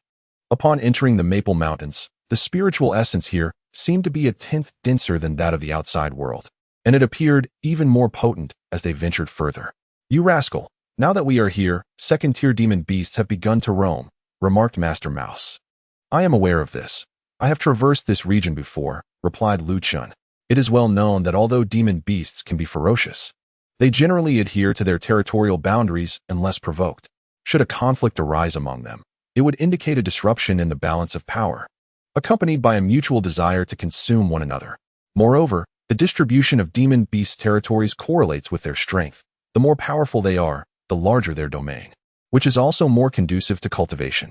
Conversely, the weaker ones are left with only the remnants of others' territories. The area before them marked a boundary between first-tier and second-tier demon beast territories. Venturing deeper would exponentially increase the danger. Yet, while others may fear such peril, Lu Chen felt a thrill, for it signified the presence of more spiritual herbs in the depths. Observing Lu Chen's excitement, Master Mouse pointed towards the northwest, saying, There lies a second-tier spiritual herb, the heavenly heart blue. In that case, let us proceed. Lu Chen exclaimed eagerly, and with that, he and Lu Zhan activated their movement techniques, racing towards the direction indicated by Master Mouse. After traversing nearly 20 miles, the trio came to a halt. At that moment, they stood atop a high vantage point, gazing down into the valley where 6 martial practitioners were engaged in the hunt for a unicorn bull. This bull was massive, its skin a striking shade of blue, emanating a faint azure glow under the sunlight, representing a peak second-tier beast. Although the blue bull lacked offensive power, it possessed commendable speed, making it typically elusive to martial warriors. It remained a mystery how it had become the target of 6 assailants. Now cornered within the valley, the bull was grievously wounded and desperately struggling for survival. When one of the hunters thrust a sword into its thigh from behind, The bull let out a mournful cry and made a frantic attempt to escape toward the valley's mouth. However, the six had anticipated this. In an instant, three of them converged, launching a coordinated assault, two targeting its legs and one aimed at its head. Faced with such a fierce onslaught, the blue bull had no choice but to abandon its escape, seeking alternative routes for survival. In this dire moment, it caught sight of Lu Chen and Lu Zhan above the valley, casting a pleading glance toward Lu Chen, hoping for rescue. Initially, Lu Chen had no intention of intervening. Yet upon witnessing the blood tears in the bull's eyes and its noticeably swollen belly, compassion stirred within him. The blue bull was pregnant, and those six had driven it into the valley precisely when it was at its weakest, knowing full well they could not have captured it otherwise. Sighing, Lu Chen resolved to extend his aid, prompted by the plight of a mother. Just as one of the hunters excitedly prepared to plunge his sword into the bull's abdomen, Lu Chen intervened, delivering a powerful kick that sent the attacker flying. Lu Chen. The six were about to unleash a torrent of curses, but upon recognizing their adversary, their bravado waned, and their expressions turned grim. As they were on the verge of success, the sudden appearance of Lu Chen, a formidable figure, was truly disconcerting. "It is I," Lu Chen declared. "This is our prey. Your abrupt intervention seems rather inappropriate, does it not?" Sun Li, a warrior of the 8th layer, spoke solemnly. Lu Chen plucked a blood spirit herb from the chaotic realm, surrounded by its crimson essence, and proposed, "I shall perform a good deed today. If you relinquish it to me, I shall offer you a 3rd-grade blood spirit herb in return." "Are you serious, Lu Chen?" Sun Li inquired skeptically. Although the azure bull was indeed valuable, the 3rd-grade blood spirit herb was a prized possession, fetching no less than 300 to 400 spirit crystals on the market, far more than the bull's worth. If Lu Chen, the killer, was genuinely willing to trade a 3rd-grade blood spirit herb for the azure bull, they would wholeheartedly agree, as the herb was easier to carry. While the bull risked being seized during their journey, their greatest fear was that Lu Chen might deceive them, pretending to exchange, but then slaying them to possess the bull for himself. "It is indeed true," Lu Chen affirmed, tossing the blood spirit herb to Sun Li.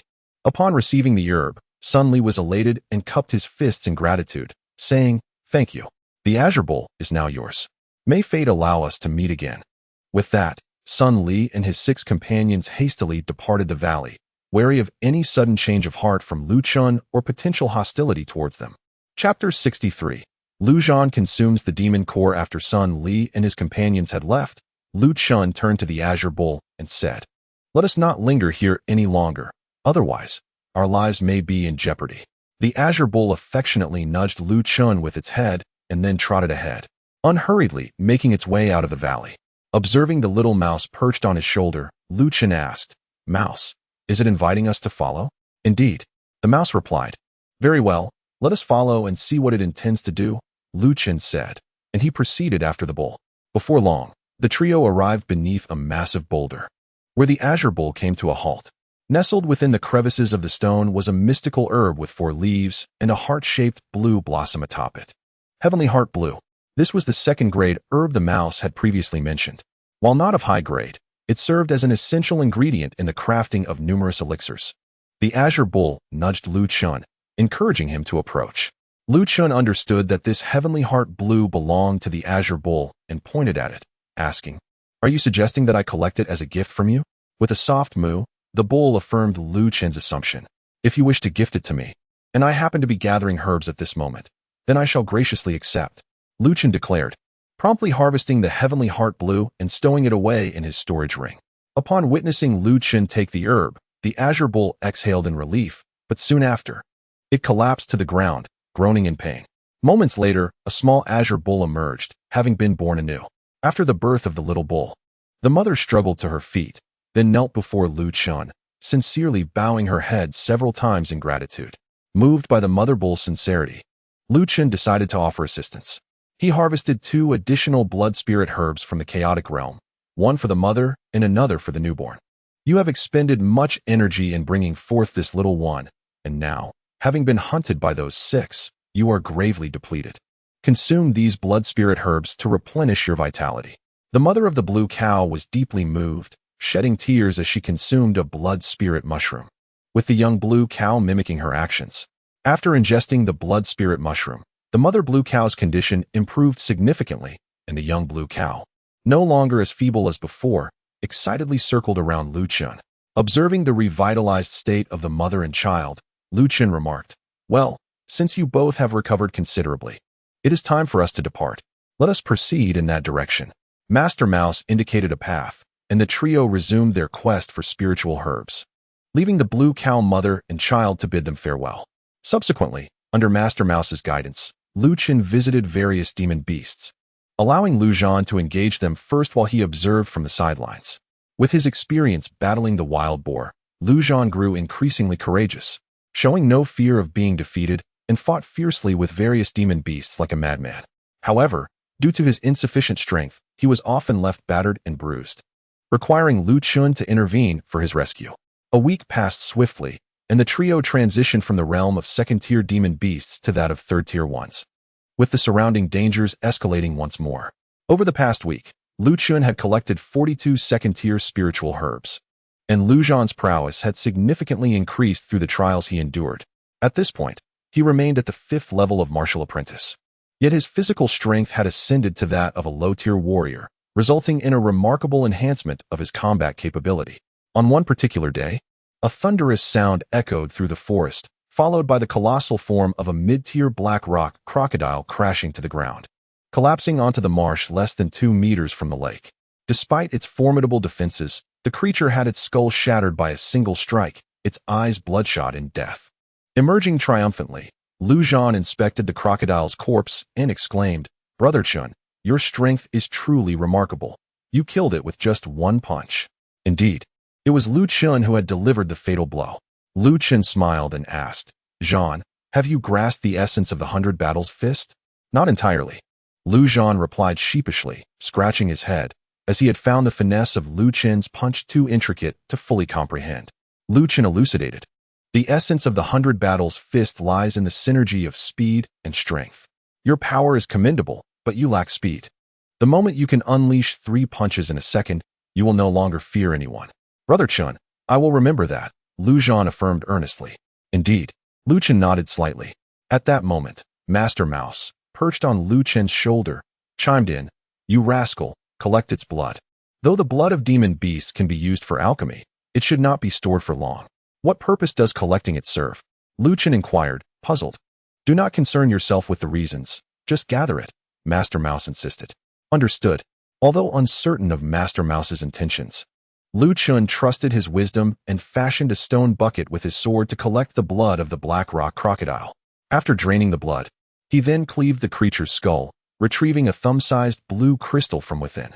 "Brother Chen, this creature actually possesses a demon core," Lu Zhan exclaimed excitedly. A demon core is the essence of a demon beast's lifelong cultivation, harboring immense power. A third-tier demon core can easily fetch several hundred spirit crystals. However, while the demon core is indeed precious, not all demon beasts possess one. Only those of the 3rd tier and above have the potential to generate a demon core, thereby achieving a transformation in power. I had not anticipated that this fellow would actually cultivate a demon core. Lu Chen was also somewhat taken aback. This could be considered an unexpected delight. "You should eat it," said Lord Mouse to Lu Zhan. "Eat it." Upon hearing this, both Lu Zhan and Lu Chen were bewildered. The demon core is valuable, but it is typically used for weapon forging and alchemy. Consuming it directly could be tantamount to courting death. Lord Mouse insisted. "You heard me correctly, you must eat it." With an odd expression, Lu Chen replied, "Lord Mouse, are you aware of the dangers of consuming a demon core? It could lead to an explosive demise." Lord Mouse dismissed his concern. "If you know that eating the demon core could cause an explosion, why would you suggest that a martial apprentice consume a mid-tier 3rd-level demon core?" Lu Chen retorted, speechless. "Rest assured, if anyone were to explode after consuming it, this lad will be fine," Lord Mouse reassured. Hearing this, Lu Chen handed the demon core to Lu Zhan, saying, "Zhan, since Lord Mouse believes you can eat it, you should be able to. The decision is yours." Lu Zhan took the demon core from Lu Chen, feeling the violent spiritual energy within, and hesitated, gripped by fear. For he too feared death. Yet, as memories of past bullying by Lu Ming and others flooded his mind, his resolve suddenly solidified. With a determined look, he tilted his head back and swallowed the demon core whole. He no longer wished to be bullied. He aspired to become strong and protect all that he cherished. For this goal, even the prospect of death would not deter him. Observing Lu Zhan's determination, both Lu Chen and Lord Mouse's expressions shifted. Lu Chen felt a pang of sympathy, while Lord Mouse's disdain softened somewhat. Lacking innate talent, Lu Zhan had to fight with all his might, and he finally began to resemble a true warrior. Chapter 64. First encounter with the Sword Pavilion disciples in the blink of an eye. Upon swallowing the demon core of the Black Rock Crocodile, Lu Zhan collapsed in agony, a terrifying force raging within him. With each breath, blood and spiritual energy oozed from his pores, and in a mere moment, he had become a figure drenched in blood. Brother Chen, I think I am dying, Lu Zhan groaned in pain, clutching his abdomen and writhing. Zhan, do not focus on anything else. Quickly circulate the transformation battle technique to refine the Black Rock Crocodile's demon core. The transformation battle technique is your greatest asset, Lu Chen commanded firmly. Lu Zhan dared not delay. He persevered through the pain, repeatedly channeling the transformation battle technique, hoping to refine the power contained within the demon core. For over an hour, Lu Zhan teetered on the brink of life and death, his body perpetually on the verge of explosion. Blood surged out of him time and again, his complexion grew pale, and he rolled about in a pool of his own blood. However, Lu Zhan was fortunate. With the aid of the transformation battle technique, he repeatedly managed to suppress the chaotic power of the demon core within him. Risk and reward coexisted, strengthened by the demon core's power without being overwhelmed. Lu Zhan's strength steadily grew, and his physical recovery enhanced as he continuously pushed the limits of his body. After witnessing this for over an hour, Lu Chen finally exhaled in relief. Although the current state of the battlefield appears dire, it has, in fact, transcended the peril of life. He stepped aside, preparing to roast the Black Rock Crocodile. You little rascal, no need for roasting. Mouse Elder interjected at that moment. If we aren't roasting meat, what shall we have for lunch? Lu Chen retorted, pouting. Follow the lake, and you shall discover what we will dine on today, Mouse Elder chuckled. Is that true? Lu Chen expressed skepticism. Why not go take a look and see for yourself? Mouse Elder teased. Fine, I shall go take a look. You stay here and keep watch over the battle. Ensure that the nearby beasts pose no threat, Lu Chen instructed, then ventured along the lakeside in search of sustenance. After a quarter of an hour, Lu Chen arrived at the lake's inlet. Here, a spring bubbled forth, accompanied by a damp cave overrun with vines. Judging by the markings at the entrance, this was likely the lair of the Black Rock Crocodile. Peering inside, Lu Chen noted the cave's profound darkness. Recalling Mouse Elder's earlier words, he released his soul power and waded through the water, proceeding leisurely toward the cave's deepest recesses. Moments later, a glimmer caught his eye, prompting him to quicken his pace. Upon halting, he found himself at the cave's terminus. It opened into a stone chamber spanning several dozen cubic feet, dry within. Through his soul power, he discerned 15 eggs, each the size of a grinding stone, of vibrant green hue. Not far away, a beam of light illuminated a spirit herb exuding faint spiritual energy, prominently growing at the edge of the sunlight. Blood ginseng, he exclaimed. This was a third-tier blood ginseng, a prized treasure of the Black Rock Crocodile. Now that he had reached this place, it was rightfully his. Lu Chen approached and harvested the blood ginseng, subsequently planting it within the Chaos Cauldron world, before returning to the cave to focus on the green eggs before him. The presence of these eggs signified they were indeed the progeny of the Black Rock Crocodile. As a third-tier beast, the eggs contained an abundance of life essence. Consuming them would undoubtedly yield considerable benefits. Licking his lips, Lu Chen gathered all the eggs into his storage ring, but upon reflection, he retrieved one egg, the one pulsating with the strongest life force, and returned it to the nest. He believed in leaving a seed for the future. It was his long-standing principle. With the eggs secured, Lu Chen swiftly exited the cave and rejoined Mouse Elder and Lu Zhan. At that moment, Lu Zhan was still refining the power of the Black Rock Crocodile's demon core, though it was evident that the energy within him was waning. Did you acquire the items? Mouse Elder inquired with a grin. Indeed, I have, Lu Chen replied, producing 2 eggs, one for Mouse Elder and one for himself. Each of them cradled an egg the size of a grinding stone and began to consume it. While ordinary egg consumption often bore a fishy taste, the Black Rock Crocodile's egg was sweet and refreshing. Lu Chen and Mouse Elder swiftly devoured the entire egg in one go.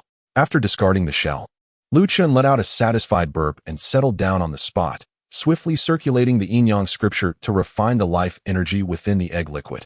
After an hour had passed, Lu Chen successfully refined the life essence from the black rock crocodile's egg liquid, achieving a breakthrough to the 7th level of the warrior realm. As Lu Chen refined the essence of the egg liquid, Lu Zhan had also completely absorbed the energy within the black rock crocodile demon core, achieving a breakthrough to the 6th level martial disciple realm. Upon seeing Lu Zhan rise from the ground, Lu Chen inquired with a smile, "Zhan, how does it feel to refine the demon core?"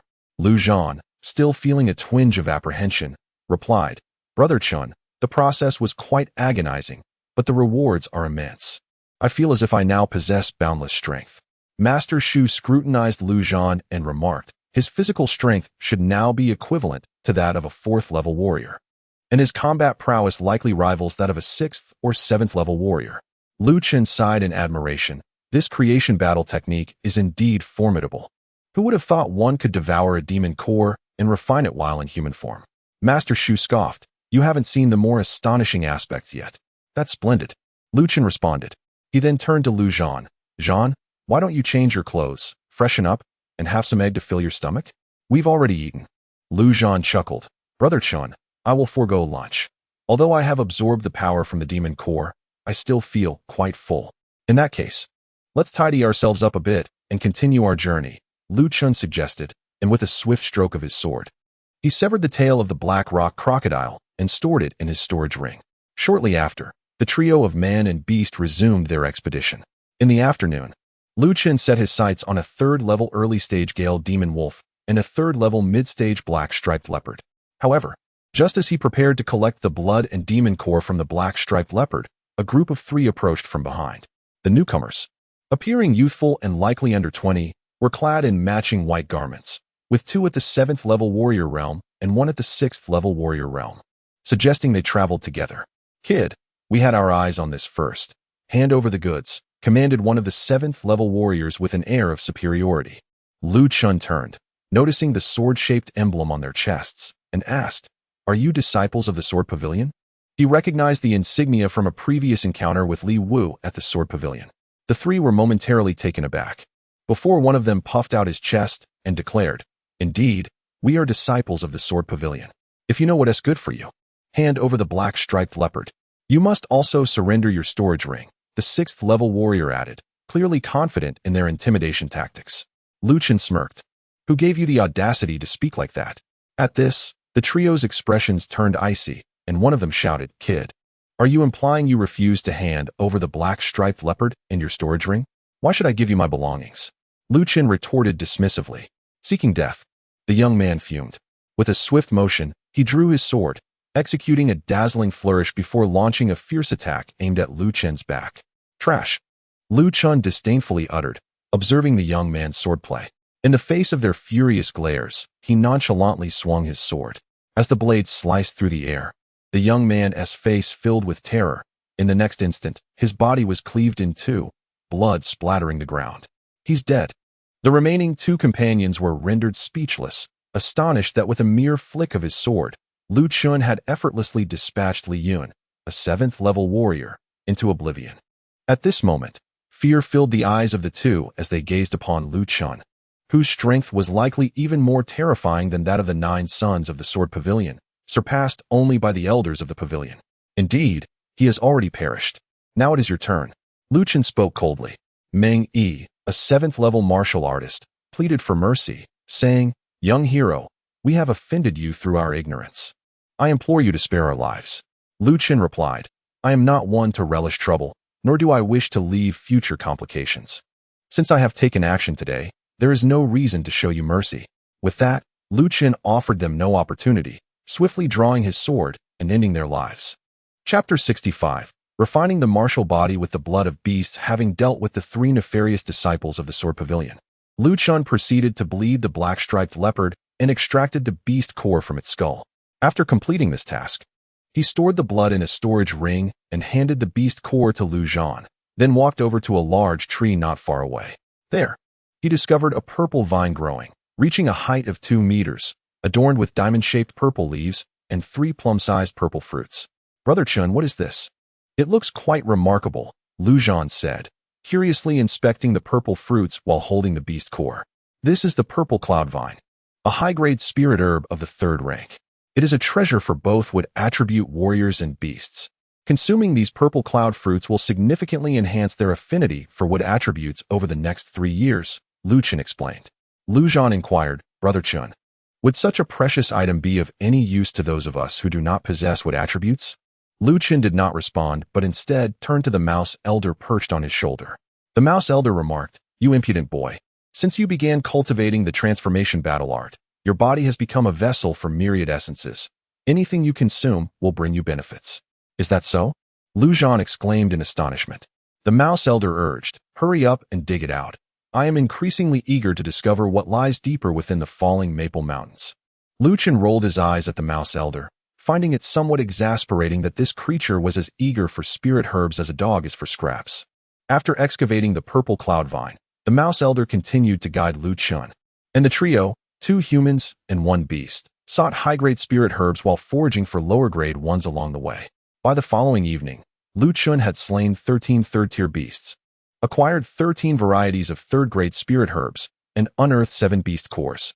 As the sun set, casting its golden rays across the falling maple mountains, Lu Chen, at the suggestion of the mouse elder, proceeded to bleed a peak-tier blue-striped snake. You impudent boy, there is a cave ahead. You can rest there tonight. Upon witnessing Lu Chen extract the beast core from the blue-striped snake, the mouse elder pointed towards the northwest. After spending time together, Lu Chen's trust in the mouse elder had reached nearly 100%. He followed the elder's directions without hesitation. After running for a quarter of an hour in accordance with the mouse elder's guidance, they came upon a small stream, which led them to a cave. Now that we have a place to stay, go find some dry firewood, the mouse elder declared, leaping down from Lu Chen's shoulder and standing atop a large rock. Lu Chen replied, Mouse elder, I still have eggs. We do not need to eat roasted meat today, so there is no need to start a fire. Master Mouse rolled his eyes at Lu Chen and said, Who says gathering kindling is solely for roasting meat? Today, collecting firewood is far more meaningful than barbecuing. Fine. Let us gather the firewood. I am eager to see what trickery you have in mind, Lu Chen replied with a smirk. The 2 brothers then set to work, and before long, they returned with a large bundle of twigs. Take out your cauldron, enlarge it to the size of a water tank, and use your sword to carve a fire pit in that massive stone, Master Mouse instructed. Lu Chen furrowed his brow and asked, Master Mouse, what are you planning to stew? Master Mouse teased, stewing the 2 of you. What does that mean? Lu Chen was perplexed. Was Master Mouse truly intending to toss him and Lu Zhan into the cauldron? I mean it literally. You 2 need to get moving and stop dawdling, Master Mouse urged. Lu Zhan, frightened, exclaimed, Brother Chen, we haven't even angered Master Mouse. What's gotten into him today, wanting to stew us? No time for confusion. Let's get to work. Lu Chen replied. Lu Zhan tugged at Lu Chen's sleeve anxiously. Brother Chen, if Master Mouse intends to stew us, why are you digging the fire pit? Isn't that just inviting our own demise? Lu Chen chuckled. Zhan, Master Mouse is formidable. If he truly wished to stew you, there would be no escaping. For now, let us focus on the task at hand. From the side, Master Mouse quipped, You obedient little rascal, are you not afraid I might actually stew you both? Lu Chen responded, Master Mouse, we share a bond. You would never eat me. I trust you have your reasons for this. How dull. Master Mouse waved his paw, clearly displeased with Lu Chen's reaction. Soon after, Lu Chen had dug out the fire pit, placed the cauldron atop it, and ignited a roaring fire beneath as instructed by Master Mouse. Pour all the blood of the 5 types of demon beasts you've collected these past few days into the cauldron, along with 10 blood spirit mushrooms, Master Mouse commanded. Lu Chen, who prided himself on his vast knowledge, found Master Mouse's current actions perplexing and could not comprehend their purpose. Nevertheless, despite his doubts, he complied. Once the blood of the 5 attribute tier 3 demon beasts and the 10 blood spirit mushrooms were added to the cauldron, it quickly filled to the brim, releasing crimson mist as the flames intensified. You 2 can now strip and jump in, Master Mouse said as the liquid began to bubble. Lu Chen joked, Master Mouse, are you really preparing to stew my brother and me for a hearty soup? Nonsense. I am refining your bodies, Master Mouse retorted with a laugh. Is there truly such a method of body refinement? At this rate, we'll be reduced to mere skeletal remains, Lu Chen remarked, exasperated. Master Mouse explained, You foolish boy. You clearly do not understand. To an alchemist, all things can be refined, but the pinnacle of alchemy is the refinement of humans, achieving the strongest warriors in one fell swoop. Though it sounded plausible, Lu Chen couldn't shake the feeling that he was being deceived. I can't help but feel you're trying to pull a fast one on me, he muttered under his breath. Regardless, Lu Chen voiced his skepticism while deftly shedding his garments. As Lu Zhan gazed at the boiling blood, his complexion turned ashen with fear, reluctant to undress. He felt compelled to follow suit when Lu Chen had already stripped, gritting his teeth as he removed his clothing. Don't hesitate, kid, chuckled Master Mouse. Jump in and relish the experience. I assure you, after one immersion, you'll long for a second. Lu Chen, without a moment's pause, leapt onto the alchemical cauldron and then into the blood furnace. The moment he entered, the scalding blood caused cold sweat to bead on his forehead. He dared not waver and immediately activated the Yin Yang Classic. As the Classic flowed through his meridians, the Yin Yang energy coursed throughout his body, rendering the once unbearable heat of the blood somewhat tolerable. Simultaneously, the life essence from the 5 types of beast blood, under the influence of the blood Lingji, infiltrated Lu Chen's body through the minute pores in his skin. Remarkable. I never expected this would actually work. Today has truly been an eye-opener. Observing Lu Chen, whose pores emanated a thick aura of blood, Master Mouse's small eyes brimmed with astonishment. The method of refining humans was something he had glimpsed in a fragmented scroll, claiming that with the blood of myriad beasts supplemented by the blood guide, one could ultimately forge the supreme demon body of antiquity. Driven by curiosity due to Lu Chen's unique constitution, he had prompted Lu Chen to gather fresh blood for experimentation, unaware of Lu Chen's extraordinary talent that would allow him to succeed. Chapter 66. The Battle of Two Great Demon Kings. If Lu Chen could endure. Master Mouse's gaze shifted to the motionless Lu Zhan. Kid, he mocked, Lu Chen's martial talent far surpasses yours by countless magnitudes. If he can push himself so hard, why do you have to slack off? I understand, Lu Zhan replied, clenching his teeth as he leapt into the cauldron. However, it soon became evident that he was ill-suited for this trial. In the boiling blood, his creation battle art proved ineffective, and in an instant, his skin began to scorch away. Master Mouse discerned that this refining method was only appropriate for Lu Chen. If Lu Zhan persisted, he would truly be cooked. Get out. Kid, this body refining technique is not for you, he instructed, observing Lu Zhan's pain. Upon hearing this, Lu Zhan gritted his teeth and attempted to emerge. But much of his flesh had already begun to cook, leaving him momentarily unable to extricate himself. Amused, Master Mouse waved his small paw, and the almost cooked Lu Zhan was hurled from the cauldron, collapsing on the ground in convulsions. Stop writhing, Master Mouse admonished. Hurry and activate your creation battle art to heal. If you linger, your flesh will truly perish. Startled, Lu Zhan promptly began to channel his healing technique. Meanwhile, as Lu Zhan focused on his recovery, Master Mouse directed his attention back to Lu Chen within the cauldron. The flames roared beneath the cauldron, and the blood within bubbled vigorously. Yet Lu Chen sat in tranquil meditation, seemingly oblivious to the surrounding agony. His pores fully opened. The essence from the 5 types of beast blood transformed into a mist that nourished his human form. As time elapsed, 2 hours passed, and the once vibrant blood had turned into a lifeless, foul black liquid. Sensing the absence of the blood essence within the furnace, Lu Chen finally opened his eyes, gracefully leaping out and returning to solid ground. The battle lasted merely a few minutes, and it nearly resulted in calamity. However, Lu Chen emerged unscathed after enduring the ordeal for 2 full hours. Master Mouse regarded Lu Chen with the admiration reserved for treasures, noting not only that Lu Chen had escaped unburned, but that his skin had taken on a newfound luster. Furthermore, having absorbed the essence of the blood from 5 elemental beasts, Lu Chen's vitality had significantly intensified, subtly transcending the limitations of his human form. Observing Lu Chen in his attire, Master Mouse chuckled and remarked, "You rascal, I was not deceiving you. This method of cultivation is indeed remarkable." Upon hearing this, Lu Chen's eyes brightened, and he praised, "Master Mouse, you are truly a genius. Who else could conceive such a miraculous technique of forging the human body with beast blood? Do you feel an increase in strength?" inquired Master Mouse with curiosity. "Not only have I gained considerable strength, but my other physical attributes have also been enhanced. I believe that if I continue with this training, and if the beast blood I refine is ample and potent enough, my physical form will amalgamate the essence of myriad beasts, rendering me exceptionally formidable," Lu Chen responded. Upon hearing Lu Chen's words, Master Mouse grew uneasy. What had he unleashed? Lu Chen's physique was already formidable, And if he were to further refine his body, would there remain anyone in this realm capable of challenging him? Or even withstand a single strike? For reasons unknown, Master Mouse felt that if Lu Chen were allowed to mature unimpeded, there would indeed be no one in existence who could endure a blow from him, not even himself.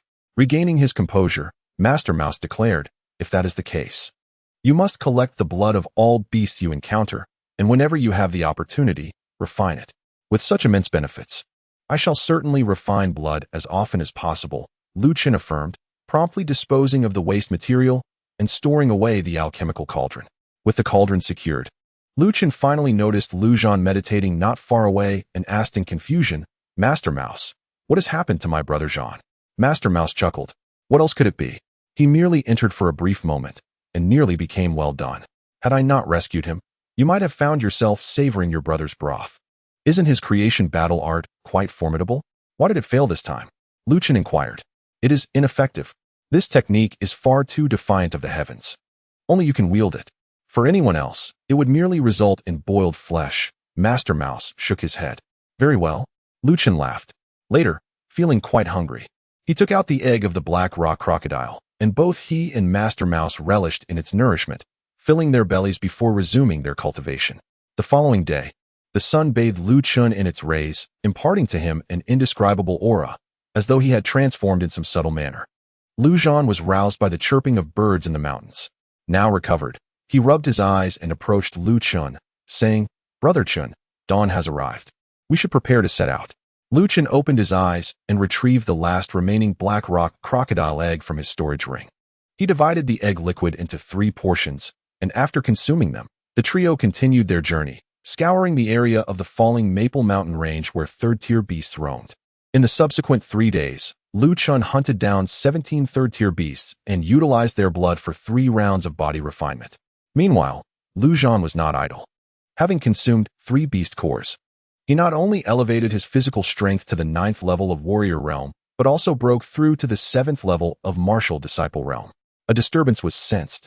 On this day, as 2 individuals and a beast ventured into the territory inhabited by mid-level 4th-tier demon beasts, Lu Chen discerned the sounds of intense combat emanating from the depths of the mountains. From the cacophony, it was evident that one combatant was avian, while the other was a terrestrial creature. The clamor of their struggle was so pronounced that even from a considerable distance, they could feel the tremors beneath their feet. Lu Chen, ever an aficionado of spectacle, wasted no time in urging Lu Zhan to hasten towards the source of the noise.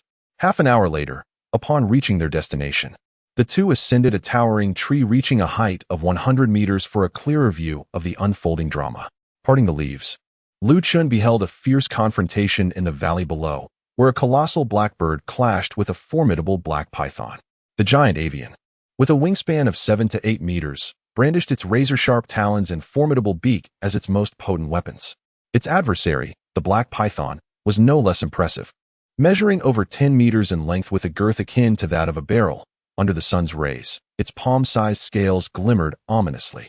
Both creatures were mid-level 4th-tier demon beasts. The black bird circled above the valley, emitting a piercing cry as it prepared to strike. Each dive executed with the ferocity of a thunderbolt aimed at the python. The black python, its head held high and eyes locked onto its foe, emitted a chilling roar in response, retaliating with all its might whenever the bird launched an assault. Perhaps due to the protracted nature of their battle, both beasts bore significant wounds, with many scales shed from the python's body. Brother Chen, what are these 2 monstrous beings? They appear enormous and exceedingly fierce. Lu Zhan exclaimed in astonishment, gazing at the titanic creatures. The one in the sky is the ghost-eyed golden eagle, a 4th-tier demon beast, while the black python below is the black-bellied king snake. Both are formidable entities among their kind, Lu Chen elucidated. One reigns in the skies, while the other dominates the earth. Logically, they should maintain their respective territories. What has provoked this conflict today? Lu Zhan pondered. That remains a mystery to me. Lu Chen shrugged, continuing to observe the spectacle. Chapter 67. The mantis stalks the cicada, while the yellow bird awaits after approximately 15 minutes. The ghost-eyed golden eagle let out a resonant cry, simultaneously diving rapidly toward the black-bellied king snake. It seemed to have lost patience, opting to launch a full-scale assault. The python, sensing the impending danger, raised its head and roared defiantly, swiftly striking at the eagle with its fanged maw, exploiting its inherent advantages as a predator. The ghost-eyed golden eagle nimbly evaded the attack and swiftly pecked at the snake's vital spot. With its life force compromised, the black-bellied king snake emitted a pained wail, its massive tail thrashing violently against the ground, uprooting surrounding trees in its fury. The ghost-eyed golden eagle, relentless in its pursuit, clung to the python's vital spot while simultaneously attempting to extract the beast's core with its claws. Realizing the eagle's malevolent intent, the black-bellied king snake swiftly coiled its lengthy body around its adversary, preparing to counter the imminent threat. The ghost-eyed golden eagle was alarmed, desperately flailing its talons in an attempt to tear through the constricting coils of the black-bellied king snake and extricate itself. However, the black-bellied king snake was no feeble opponent. It not only refused to loosen its grip, but also tightened its embrace with fervor. Soon enough, the ghost-eyed golden eagle ceased its struggles. Observing the cessation of resistance, the black-bellied king snake let out an ecstatic hiss, raising its head to strike at the eagle's skull. At that very moment, 5 figures suddenly emerged from the surrounding valley, charging towards the black-bellied king snake. These 5 individuals, 3 men and 2 women, appeared to be quite youthful, around 20 years of age, each exuding an extraordinary presence and dressed in a manner that belied their ordinary status. Furthermore, their prowess was formidable. The lowest among them was at the 2nd rank of martial kings, while the highest had attained the 4th rank. Faced with this unexpected onslaught from the 5 martial kings, the black-bellied king snake emitted an enraged roar, unleashing a spray of venom at the foremost man. Simultaneously, it released its massive tail, sweeping it with incredible speed towards the other 4 martial kings.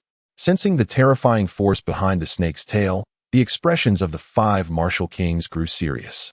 They had not anticipated that the black-bellied king snake still possessed such strength after battling the ghost-eyed golden eagle. Nevertheless, they remained composed. For although their adversary was a formidable beast of the falling Maple Mountain range, they themselves were not to be trifled with. As their gazes met, they coordinated an assault on the black-bellied king snake, with 2 individuals engaging it head-on while the other 3 executed flanking maneuvers. From the thicket, Lu Chen observed the unfolding hunt in the valley with great interest. Although he had not ventured to other regions of the Eastern Hua domain, he had previously visited the falling Maple Mountain range and gleaned some insights from the local martial artists regarding the domain. Presently, the Eastern Hua domain was home to 13 dynasties, which occupied vast territories and frequently engaged in warfare amongst themselves. However, the most powerful forces within the Eastern Hua domain were not these 13 dynasties, but rather the Sword Pavilion, Bloodblade Sect, 100 Poisons Sect, Lingyun Sect, and Heavenly Blade Pavilion. The Sword Pavilion and Lingyun Sect primarily practiced sword arts, while the Bloodblade Sect and Heavenly Blade Pavilion specialized in blade techniques. And the 100 Poisons Sect focused on poison mastery. These sects commanded spiritual mountains and governed territories that extended beyond the 13 dynasties, truly reigning supreme in the Eastern Hua domain. Over the years, the 5 major sects have annually recruited disciples, resulting in a vast number of students within their ranks. In the current Eastern Hua domain, not only did ordinary martial artists flock to the 5 major sects, but many nobles from the 13 dynasties also sought to join them, aspiring to learn their powerful martial skills and techniques. With a mere glance, Lu Chen discerned that although the 5 individuals in the valley had appeared together, they hailed from different sects within the 5 major sects of the Eastern Hua domain.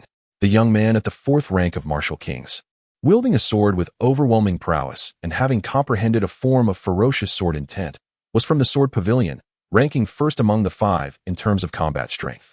In addition to him, another young man responsible for flanking attacks also wielded a sword.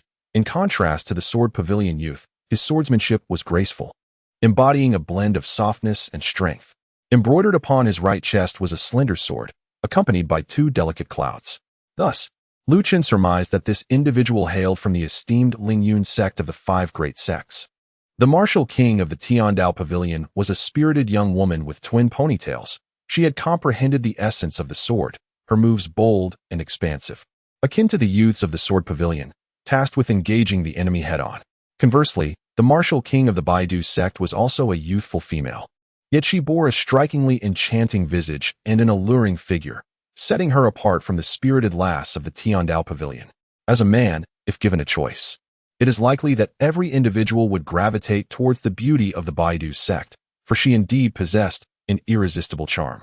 The martial king of the Blood Knife sect wielded a crimson blade, yet in both martial prowess and comprehension of intent, he appeared to lag behind the others.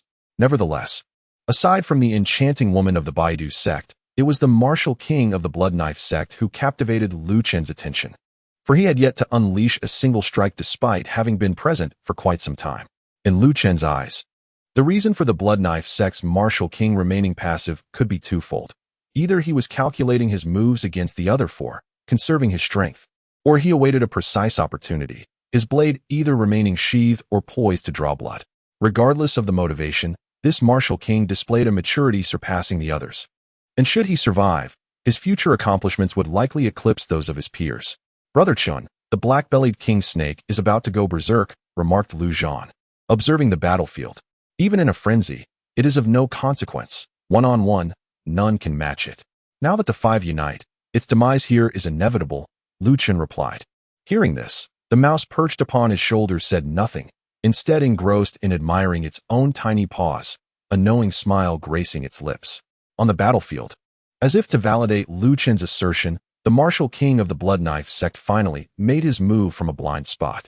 He intercepted the black-bellied king snake as it targeted the martial king of the Sword Pavilion, simultaneously anticipating the strike from the martial king of the Tianyuan Pavilion, delivering a swift cut to the serpent's body. The scales of the black-bellied king snake were notoriously resilient, impervious to ordinary weapons. However, the martial king of the Blood Knife sect struck with clever precision, targeting the spot where the serpent had lost scales in its earlier skirmish with the ghost-eyed golden eagle. With a single stroke, the massive body of the black-bellied king snake convulsed violently, gushing forth a torrent of blood that splattered the face of the martial king of the Blood Knife sect.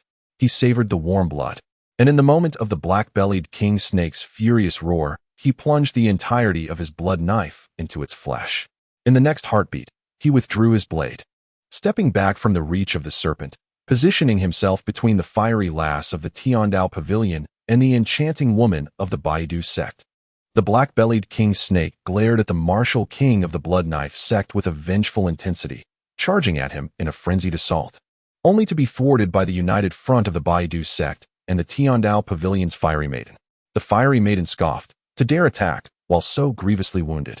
Had you been in your prime, would you not have devoured us all? The woman of the Baidu sect chuckled, teasing, Feng Qinghue, it will not devour you. It will drag you back to its den to bear a brood of little snakes. Li Jinyun retorted, to bear snakes, it would indeed choose you. For a robust figure such as yours is most suitable for reproduction. Giggles echoed as Feng Qinghue remarked, you are merely envious of my superior physique. Li Jinyun of the 100 Poisons sect laughed heartily, inadvertently drawing the attention of the black-bellied king snake. The creature roared in fury, lunging at Li Jinyun with its fangs bared. With a slight change in her expression, Li Jinyun evaded the attack while simultaneously casting a palm strike, propelling a black pill into the serpent's mouth. The black-bellied king snake, unable to dodge in time, swallowed the poison whole. Upon ingesting Li Jinyun's lethal concoction, the snake let out a mournful wail, its massive body thrashing violently against the ground. After a quarter of an hour, the creature emitted a defiant hiss before its head collapsed with a thunderous thud, its body utterly bereft of strength. Chapter 68. This woman is quite ruthless. It is finally dead, Li Jinyun sighed, her chest heaving in relief. Li Jinyun, you truly live up to your reputation as the foremost toxic master of the younger generation in the 100 Poisons sect. Even the formidable black-bellied king snake has fallen to your poison, Feng Qinghue remarked with a hint of sarcasm. Li Jinyun responded with a melodic chuckle, Feng Qinghue, you are not lacking either. At such a young age, you have become the pride of the Heavenly Blade Pavilion, having grasped a third of the blade's essence. Feng Qinghue did not deny this. Being part of the 5 great sects, they had all placed spies within each other's ranks, making it natural for them to have some knowledge of one another's circumstances. Outside the valley, upon witnessing the demise of both the ghost-eyed golden eagle and the black-bellied king snake, the other disciples from the 5 great sects began to enter the valley, totaling 27 individuals. These newcomers possessed considerable strength, their martial arts realms ranging from high-level martial masters to those who had even grazed the threshold of the martial kings. As they entered, the atmosphere within the valley shifted. Although they had previously united against the black-bellied king snake, the reality was that they hailed from disparate factions. In the Eastern Hua region, the 5 great sects were adversaries, and martial artists often compared them against one another. Thus, despite appearing amicable over the years, both the higher-ups and disciples had been embroiled in subtle conflicts behind the scenes. As leaders of their respective sects, Li Jinyun and her companions regarded each other as mortal enemies, ready to strike should the opportunity arise. With the ghost-eyed golden eagle and the black-bellied king snake now deceased, it was time to deliberate over the distribution of the spoils, for they had all come for this purpose. Casting his gaze around, Zhao Kuangyi, the martial king of Lingyun's sect, spoke up. Esteemed colleagues, now that the significant task is accomplished, how shall we allocate these 2 beasts?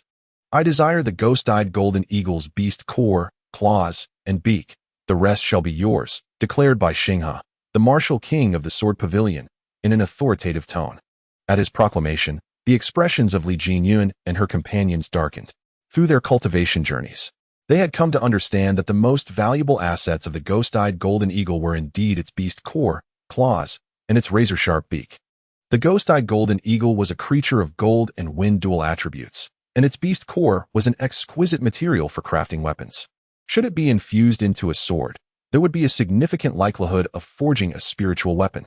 Spiritual weapons transcend ordinary ones. If Bai Xinghe were to possess such an artifact, his combat prowess would more than double, and that was merely a fraction of the beast core's potential. The claws and beak of the ghost-eyed golden eagle, having evolved alongside the creature, had long surpassed the realm of mere mundanity, proving invaluable whether for sale or weapon crafting. In the present moment, Bai Xinghe audaciously claimed the 3 most valuable possessions of the ghost-eyed golden eagle, exhibiting a rather unrefined demeanor.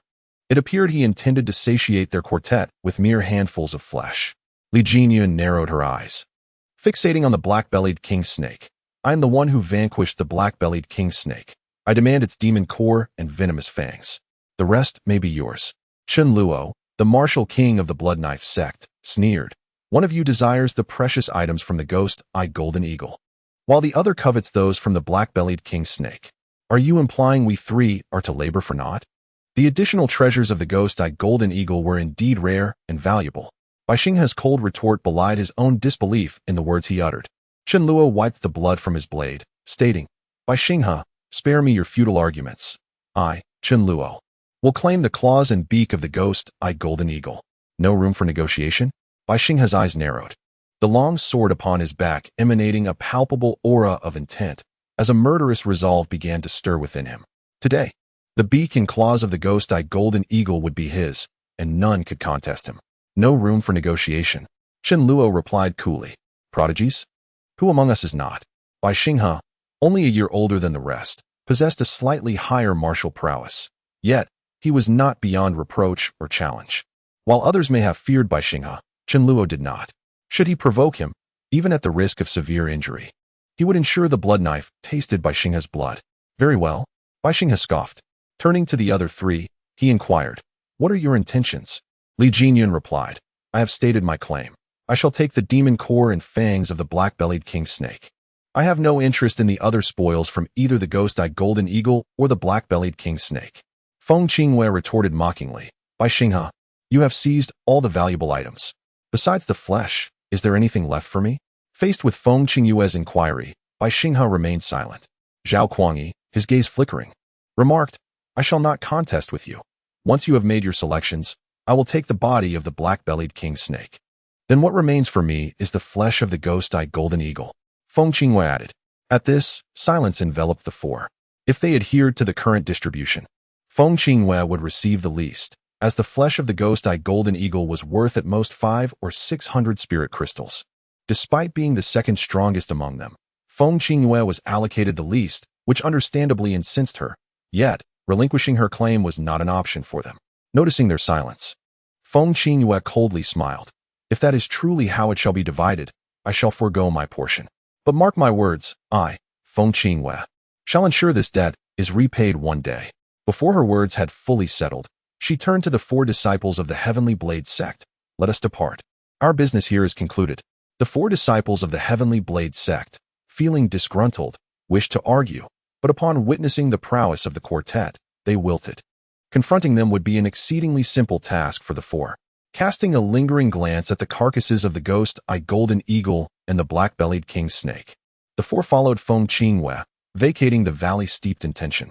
Bai Xinghe harbored thoughts of eliminating Chen Luo, but with Li Jinyun and Zhao Kuangyi still lurking nearby, he dared not take the risk, lest he become the unwitting prey. After driving away Feng Qingyue, Bai Xinghe pondered for a moment and finally, with a frigid expression, addressed Chen Luo. This time, I shall grant you mercy. I hope you have the fortune to make use of it.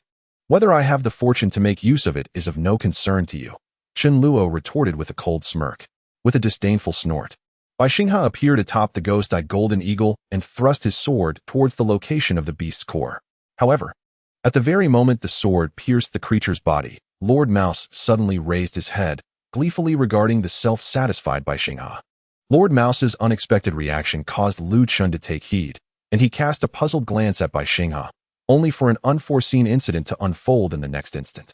The long-deceased ghost-eyed golden eagle suddenly lifted its head and launched an attack against Bai Xinghe, its razor-sharp beak hurtling towards him in an instant. No, Bai Xinghe bellowed, hastily raising his sword to defend himself. Yet, it was too late, as the beak descended. Bai Xinghe let out a harrowing scream as his entire right arm was severed by the creature's strike. With his arm lost, the excruciating pain brought Bai Xinghe back to his senses, and he dared not hesitate, gritting his teeth as he retreated 100 meters away. In the valley, witnessing Bai Xinghe's plight, Li Jinyun instinctively glanced at the black-bellied king snake, only to see the serpent's eyes open wide. Being in close proximity to the creature, she seized the moment, hurling a disciple of the 100 Poisons sect towards the approaching black-bellied king snake. In an instant, the disciple was devoured without a chance to react, while Li Jinyun used the opportunity to distance herself from the snake. What ruthlessness! Observing Li Jinyun's act of using the disciple as a sacrificial pawn, the other members of the four major sects regarded her with trepidation. She was indeed formidable. In response to their reactions, Li Jinyun coldly remarked, "If one does not act for oneself, heaven and earth will conspire against them. If someone must perish, I would naturally prefer it to be another." Thus, while employing a human shield may lack compassion, she felt justified in her actions, as survival was the ultimate goal. Chapter 69. Lu Chen is discovered at the mouth of the valley. Feng Qingyue had just arrived when Bai Xinghe's anguished cries echoed from behind. Turning back, she saw that Bai Xinghe's arm had been severed by the ghost-eyed golden eagle. Observing the two formidable beast kings rising once more, Feng Qingyue shivered. These two were indeed treacherous, feigning death together. Fortunately, she had taken the lead. Otherwise, she might have been the first to approach, becoming the initial target of their assault. Bai Xinghe truly deserved his fate. Having escaped being killed outright was far too lenient. A young man of the 9th level of martial prowess remarked with regret. Feng Qingyue gazed at Bai Xinghe. Although he had narrowly escaped death, with his right arm now severed, even if he miraculously returned to the sword pavilion, he would be rendered nearly useless. A once promising genius, rumored to be the next in line for the pavilion master position, had unexpectedly met with disaster at the hands of the ghost-eyed golden eagle. One could not help but feel a twinge of sympathy for him. "Senior sister, with Bai Xinghe now incapacitated, what shall we do?" Li Xiaoyao, at the 9th level of martial prowess, fixed his gaze on the valley, his eyes gleaming with intensity. Feng Qingyue inquired with a hint of sarcasm, "Li Shidi, what do you propose we do?" Li Xiaoyao replied, "Senior sister, I believe we should retreat. With Bai Xinghe incapacitated, your strength surpasses all, and the treasures belong to our Tiandao pavilion." Feng Qingyue cast a sidelong glance at Li Xiaoyao, remaining silent. Behind her, Feng Zhu expressed his concerns, saying, "Senior sister, I think it would be wise for us to leave. We shouldn't covet the treasures of the black-bellied king snake and the ghost-eyed golden eagle." Feng Qingyue asked, "Feng Shidi, have you no desire for the riches those two formidable beasts possess? Their treasures are exceedingly valuable." Feng Zhu responded, "Though the treasures are enticing, we must consider our lives first. The two mighty beasts are incredibly powerful, and with Bai Xinghe's downfall, our remaining forces are insufficient to contend with them." Li Xiaoyao retorted, "Feng Shidi, are you implying that you doubt senior sister's strength?" "I do not," Feng Zhu countered. "Yet it seems you do," Li Xiaoyao replied sternly, his gaze menacing. The other two remained silent, aware of the long-standing rivalry between Feng Zhu and Li Xiaoyao, preferring not to be drawn into their discord. Upon hearing this, Feng Zhu hastily apologized to Feng Qingyue, "Senior sister Feng, I only considered our safety and did not intend to question your capabilities." Feng Qingyue nodded slightly, then coldly addressed Li Xiaoyao, "Li Shidi, It would be prudent for you to suppress your thoughts. Should there be a next time, I shall deal with you decisively. Spare me, senior sister. Li Qiuhua exclaimed in alarm, hastily pleading for mercy. Feng Qinghua scoffed, then declared to the group, let us not descend further. We shall observe the spectacle. I am eager to see how they confront the two mighty beasts. Indeed, the four nodded, directing their gaze towards the valley. Throughout this exchange, Li Qiuhua kept his head down, occasionally glancing at Feng Zhu, his eyes seething with resentment. Meanwhile, observing this dramatic turn of events, Lu Chen stared in astonishment at Master Shu. Master Shu, your reaction suggests you were aware this would transpire? Master Shu retorted. I have long advised you to elevate your soul power. Look at you now. With such meager prowess, you are as blind as a bat, unable to perceive anything. I have been diligently training my soul power, Lu Chen protested. Master Shu lectured, you insolent boy, soul perception far exceeds mere sight. It serves as a warrior's second pair of eyes, revealing much that the eyes cannot detect. Your current soul power is woefully insufficient, with a perception range barely exceeding 200 meters, rendering it nearly useless. To truly command a situation, your perception must reach a minimum of 2,000 meters. 2,000 meters? Lu Chen was taken aback. Such a claim seemed outrageous. In the contemporary divine martial realm, a perception range of 2,000 meters implied a soul power of nearly 5th rank, an unattainable feat for him at just 16 years of age. Having possessed this body for less than 3 months, achieving 2nd rank soul power was already a remarkable feat. 4th rank was beyond his reach. Nevertheless, Lu Chen understood the significance of soul power and had resolved to focus his training on the 9 Nether Soul Cannon after their expedition to the falling Maple Mountains. As their conversation unfolded, within the valley, the black-bellied king snake and the ghost-eyed golden eagle began to exact their revenge upon all members of the 4 great sects, including Li Jingyun. In the face of a demon king, only a handful could unite against him, confronted with the onslaught of 2 formidable demon kings. The crowd could do little but flee in panic, daring not to engage directly. Within moments, several disciples from the 4 major sects perished at the jaws of the ghost-eyed golden eagle and the black-bellied king snake, with the remaining members struggling in despair. Among them, the 4 martial kings, including Chen Luo, were less assaulted, yet their spirits were burdened with the weight of impending doom. For they comprehended that the 2 demon kings would undoubtedly not spare them. Initially, their intention had been to scheme against the 2 demon kings, hoping to seize an opportunity. But now they regretted provoking such formidable entities. At this juncture, it was no longer a matter of seizing opportunity, given the prowess of these 2 demon kings. Their survival and ability to leave the valley were now in grave doubt. As 2 more disciples fell to the might of the demon kings, Chen Luo's expression hardened, and he shouted towards the retreating Feng Qinghua, Feng Qinghua, stop gazing idly. Let us unite, or none shall leave this place alive today. Upon hearing this, the ghost-eyed golden eagle let out a piercing cry and, in an instant, transformed into a shadowy figure lunging towards Feng Qinghua, its metallic claws gleaming ominously. Retreat to the valley, Feng Qinghua commanded, slicing her blade towards the ghost-eyed golden eagle. Her countenance darkened as she bellowed at the 4 disciples of the Heavenly Blade Pavilion behind her. She recognized that at this critical moment, the 5 major sects could only survive by joining forces. If they fled now, the Heavenly Blade Pavilion would certainly be the first to face annihilation. With a shrill cry, the ghost-eyed golden eagle chose to evade Feng Qinghua's formidable strike, and this single evasion granted the disciples of the Heavenly Blade Pavilion a moment to breathe. As they hastily retreated into the valley, cursing Chen Luo as they rallied towards the remaining members of the 4 sects for warmth and solidarity, the ghost-eyed golden eagle, after being repelled by Feng Qinghua, detected Lu Chen and Lu Zhan. With a shrill call, it launched an attack on Lu Chen. It's actually targeting me, Lu Chen thought, his gaze turning peculiar. This creature possessed remarkable audacity to set its sights upon him. What shall we do now? Chuckled Master Mouse.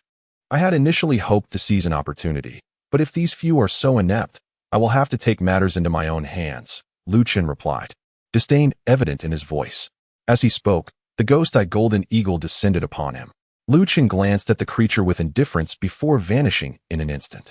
With a thunderous rush, the massive form of the ghost-eyed golden eagle swept past the treetop where Lu Chen had stood, stirring a tempestuous wind. When the eagle redirected its course, Lu Chen had already positioned himself 100 meters away. He was seen cradling Lu Zhan in one arm, his feet shimmering with starlight, and in a blink, They appeared within the valley, landing on the battlefield. What an ethereal technique!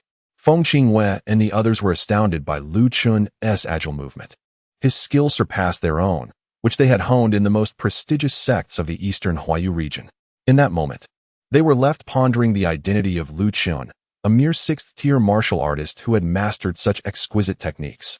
Chapter 70. Slaying the two great demon kings for years. The ghost-eyed golden eagle and the black-bellied king snake have dominated this region, with all other beasts within 100 miles serving as their vassals. The martial king could evade its attacks, and the ghost-eyed golden eagle accepted that. However, the fact that a mere warrior, Lu Chen, managed to outwit it was utterly unacceptable to the eagle. As the wind howled fiercely, the ghost-eyed golden eagle swooped down from above the valley, intent on attacking Lu Chen once more. "Do you think me easy prey?" Lu Chen's brow furrowed, his expression turning icy. "If you seek death so fervently, then come down and face me." Seeking death? Come down? The audacity of Lu Chen's words astonished everyone. A warrior daring to speak such bravado to the ghost-eyed golden eagle. Was this sheer confidence or a reckless invitation to demise? Just then, the eagle charged forth. Lu Chen had never regarded the ghost-eyed golden eagle as a threat. As the eagle dove to deliver a fatal blow, Lu Chen's sword moved. In the blink of an eye, a cold light erupted from the scabbard, illuminating the air as the sword intent magnified within the eagle's pupils. A piercing cry echoed through the air as the ferocious ghost-eyed golden eagle emitted a mournful wail, its right wing severed by Lu Chen's blade, its massive form plummeting into the valley below. A thunderous crash resonated as the bloodied eagle crashed into the desolate woods. In that instant, all eyes were fixed on Lu Chen, who had displayed an overwhelming power that instilled fear. His sword was swifter than any they had ever witnessed. The drawing, the killing, and the sheathing of the sword occurred in a seamless moment. Just moments ago, they had seen Lu Chen draw his sword, and before they could comprehend, the eagle's wing was already severed. By the time they registered the event, Lu Chen's sword had returned to its sheath, as if it had never been drawn at all. At this juncture, curiosity was eclipsed by trepidation. Lu Chen's combat prowess had instilled a sense of mortal threat among them, one that surpassed the earlier peril posed by the ghost-eyed golden eagle and the black-bellied king snake.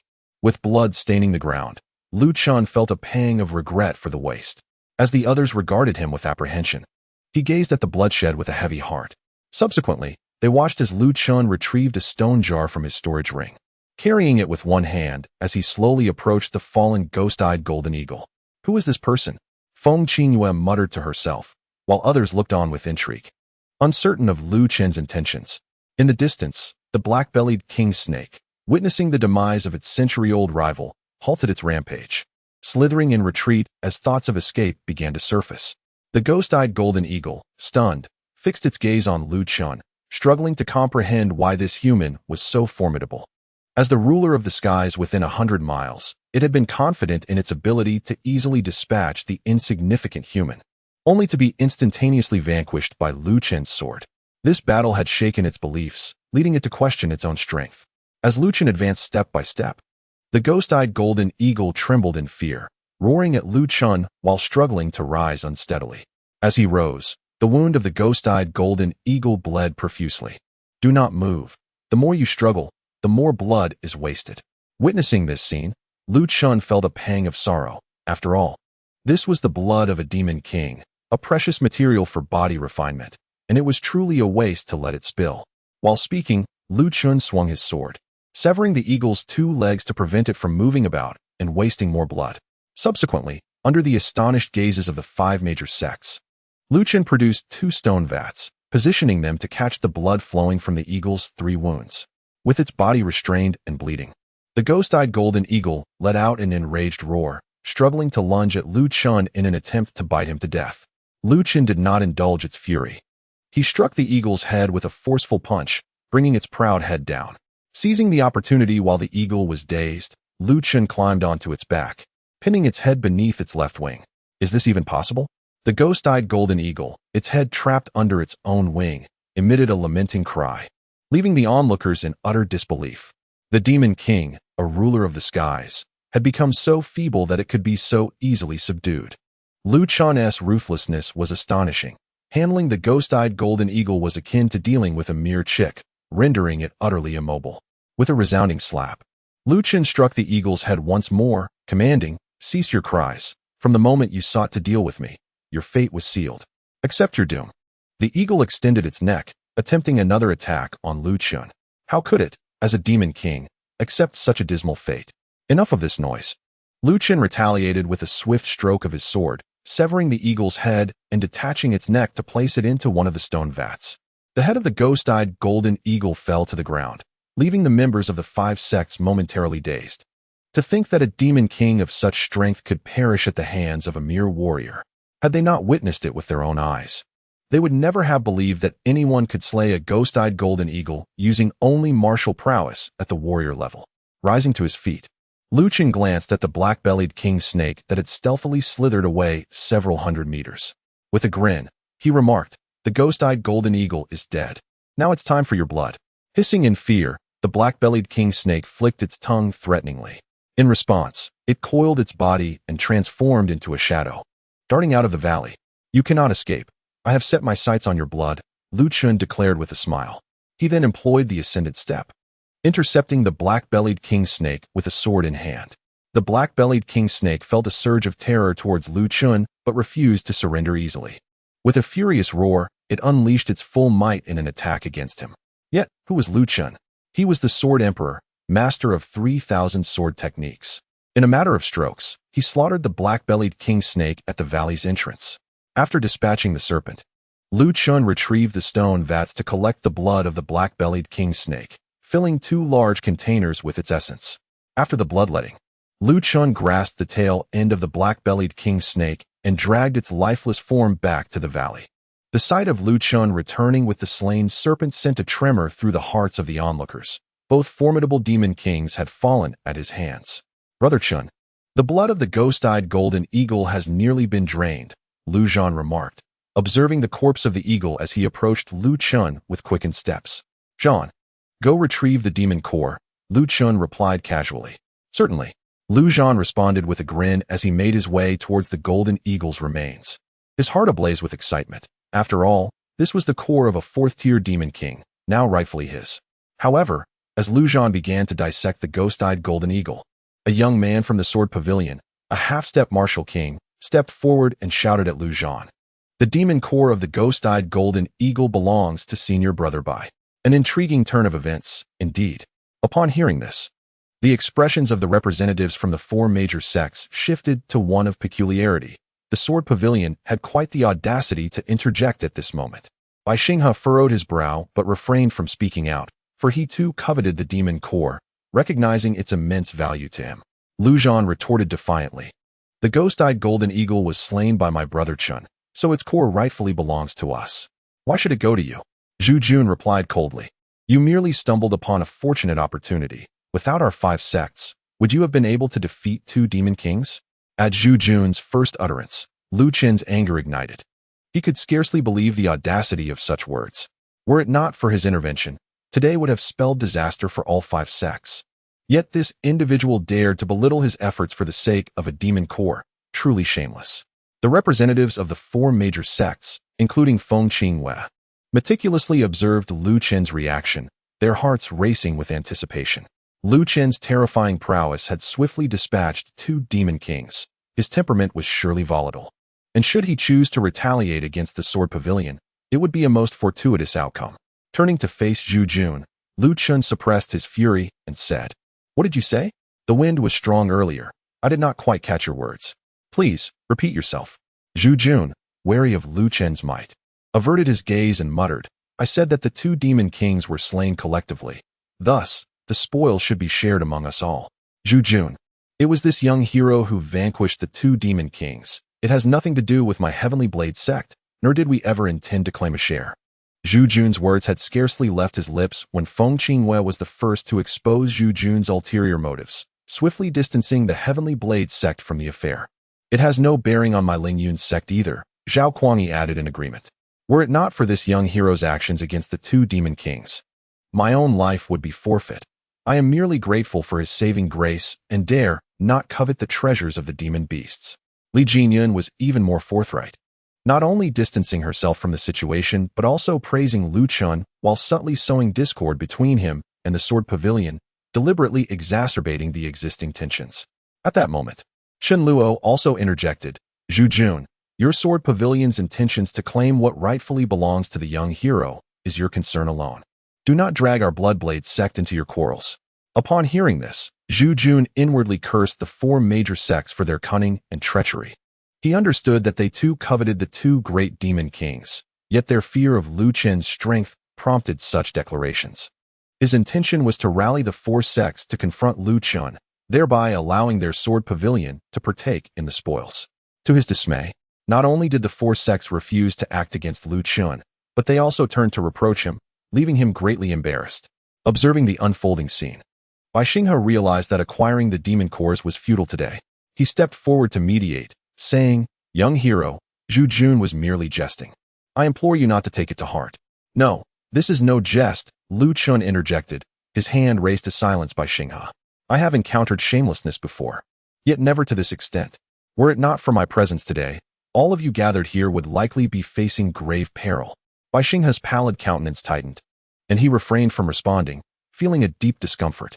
As the foremost prodigy of the sword pavilion, he had always commanded respect. Prior to this day, he could never have fathomed enduring such scorn from Lu Chen. However, the current circumstances were beyond his control. With a severed arm and the four major sects eagerly anticipating the spectacle, he found himself compelled to endure in the face of Lu Chen's formidable sword intent. The members of the four sects remained silent, casting glances at their remaining comrades, recognizing the truth in Lu Chen's words. Without Lu Chen's intervention today, their fates would have been dire. At this moment, they had no desire to offend Lu Chen nor to rescue the sword pavilion. Rather, they wished to witness the spectacle, deriving great amusement from Bai Xinghe's humiliation. Seeing Bai Xinghe's silence, Lu Chen continued, I have slain two great demon kings and saved your lives. Not only do you lack gratitude, but you also aspire to unite the four major sects against me. Now that the four sects choose to remain spectators, you dismiss it as mere jest. Truly, you speak as you please. Bai Xinghe had brought 7 trusted allies, yet only 3 remained. Observing the sword pavilion being reviled, the 9th level martial master Li, he grew irate. He stepped forward, declaring, Brad, our senior brother Bai has lowered himself to offer you an exit. What more do you desire? I cannot abide humiliation, and since you have caused me discomfort, I shall ensure your demise. How domineering. The members of the four sects felt a jolt of intrigue. To suffer indignity and wish for others' death, Lu Chen was indeed formidable. Did he truly harbor no fear of the sword pavilion? It appeared that Lu Chen was facing mere disciples. Yet he was essentially challenging the entire sword pavilion. If he were to truly slay its disciples, the pavilion would not let him off lightly. At this juncture, their curiosity regarding Lu Chen's background intensified. They found it hard to believe he would dare to act against the disciples of the most esteemed sect in the Donghua domain. Li He, confident of Lu Chen's reluctance to harm him, sneered, to kill me? I stand here today. Let us see if you dare to do so. Indeed, should you slay us, you would be at odds with the entire sword pavilion. No matter where you flee, the pavilion would not spare you, Zhu Jun added ominously. Fool. Lu Chen was unfazed by threats. He nonchalantly uttered the word fool before brandishing his sword at the 4 members of the sword pavilion. Not good. Upon witnessing Lu Chen's strike, Bai Xinghe's expression changed dramatically, and he was the first to flee. The remaining 3 disciples of the sword pavilion also sought to flee. Yet their limited strength rendered them helpless. Before they could even make a move, they were severed in twain by Lu Chen's formidable sword intent. With a single strike, 4 lives were extinguished. Emotionless, Lu Chen grasped his sword and pointed it at the still fearful Bai Xinghe, who had narrowly escaped death. They are dead. Now it is your turn. Lu Chen's words rang like a decree of judgment, plunging Bai Xinghe into a chilling despair. Until this moment, Bai Xinghe had never fathomed that Lu Chen would dare to kill them, for they were disciples of the sword pavilion, hailing from the dominant power of the Eastern Hua domain. Now, with 3 of his fellow disciples slain, Bai Xinghe's arrogance as a sword pavilion disciple evaporated. Fear gripped him. Terror at the thought that this unknown assailant, Lu Chen, might turn his blade upon him. The members of the 4 major sects observed with bated breath, hoping Lu Chen would eliminate the sword pavilion disciples. Yet, as he prepared to strike, an unsettling anxiety crept into their hearts. At that moment, they all pondered a singular question. Would Lu Chen, after slaying the sword pavilion members, come for them next to silence them?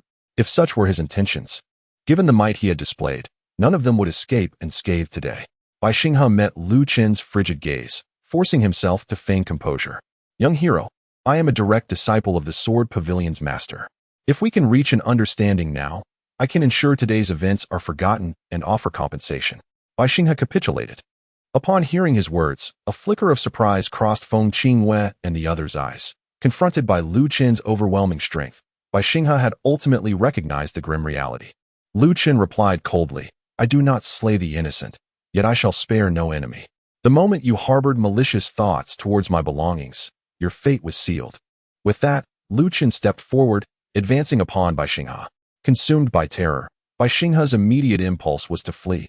If only he could escape. He would find myriad ways to avenge this day. However, just as he attempted to employ his martial techniques to escape, Lu Chen, like a specter, obstructed his path. The tip of his sword poised at Bai Xinghe's throat. Bai Xinghe bellowed, You refuse to let me live? Then I shall take you with me to the grave. With that, he consumed a crimson elixir. Upon swallowing the potion, Bai Xinghe's body trembled violently.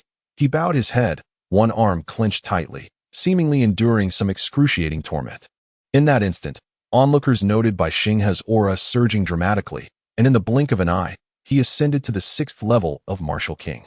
Moreover, alongside this surge in power, Bai Xinghe's facial muscles contorted grotesquely, his visage marred with crimson veins, rendering him a fearsome sight.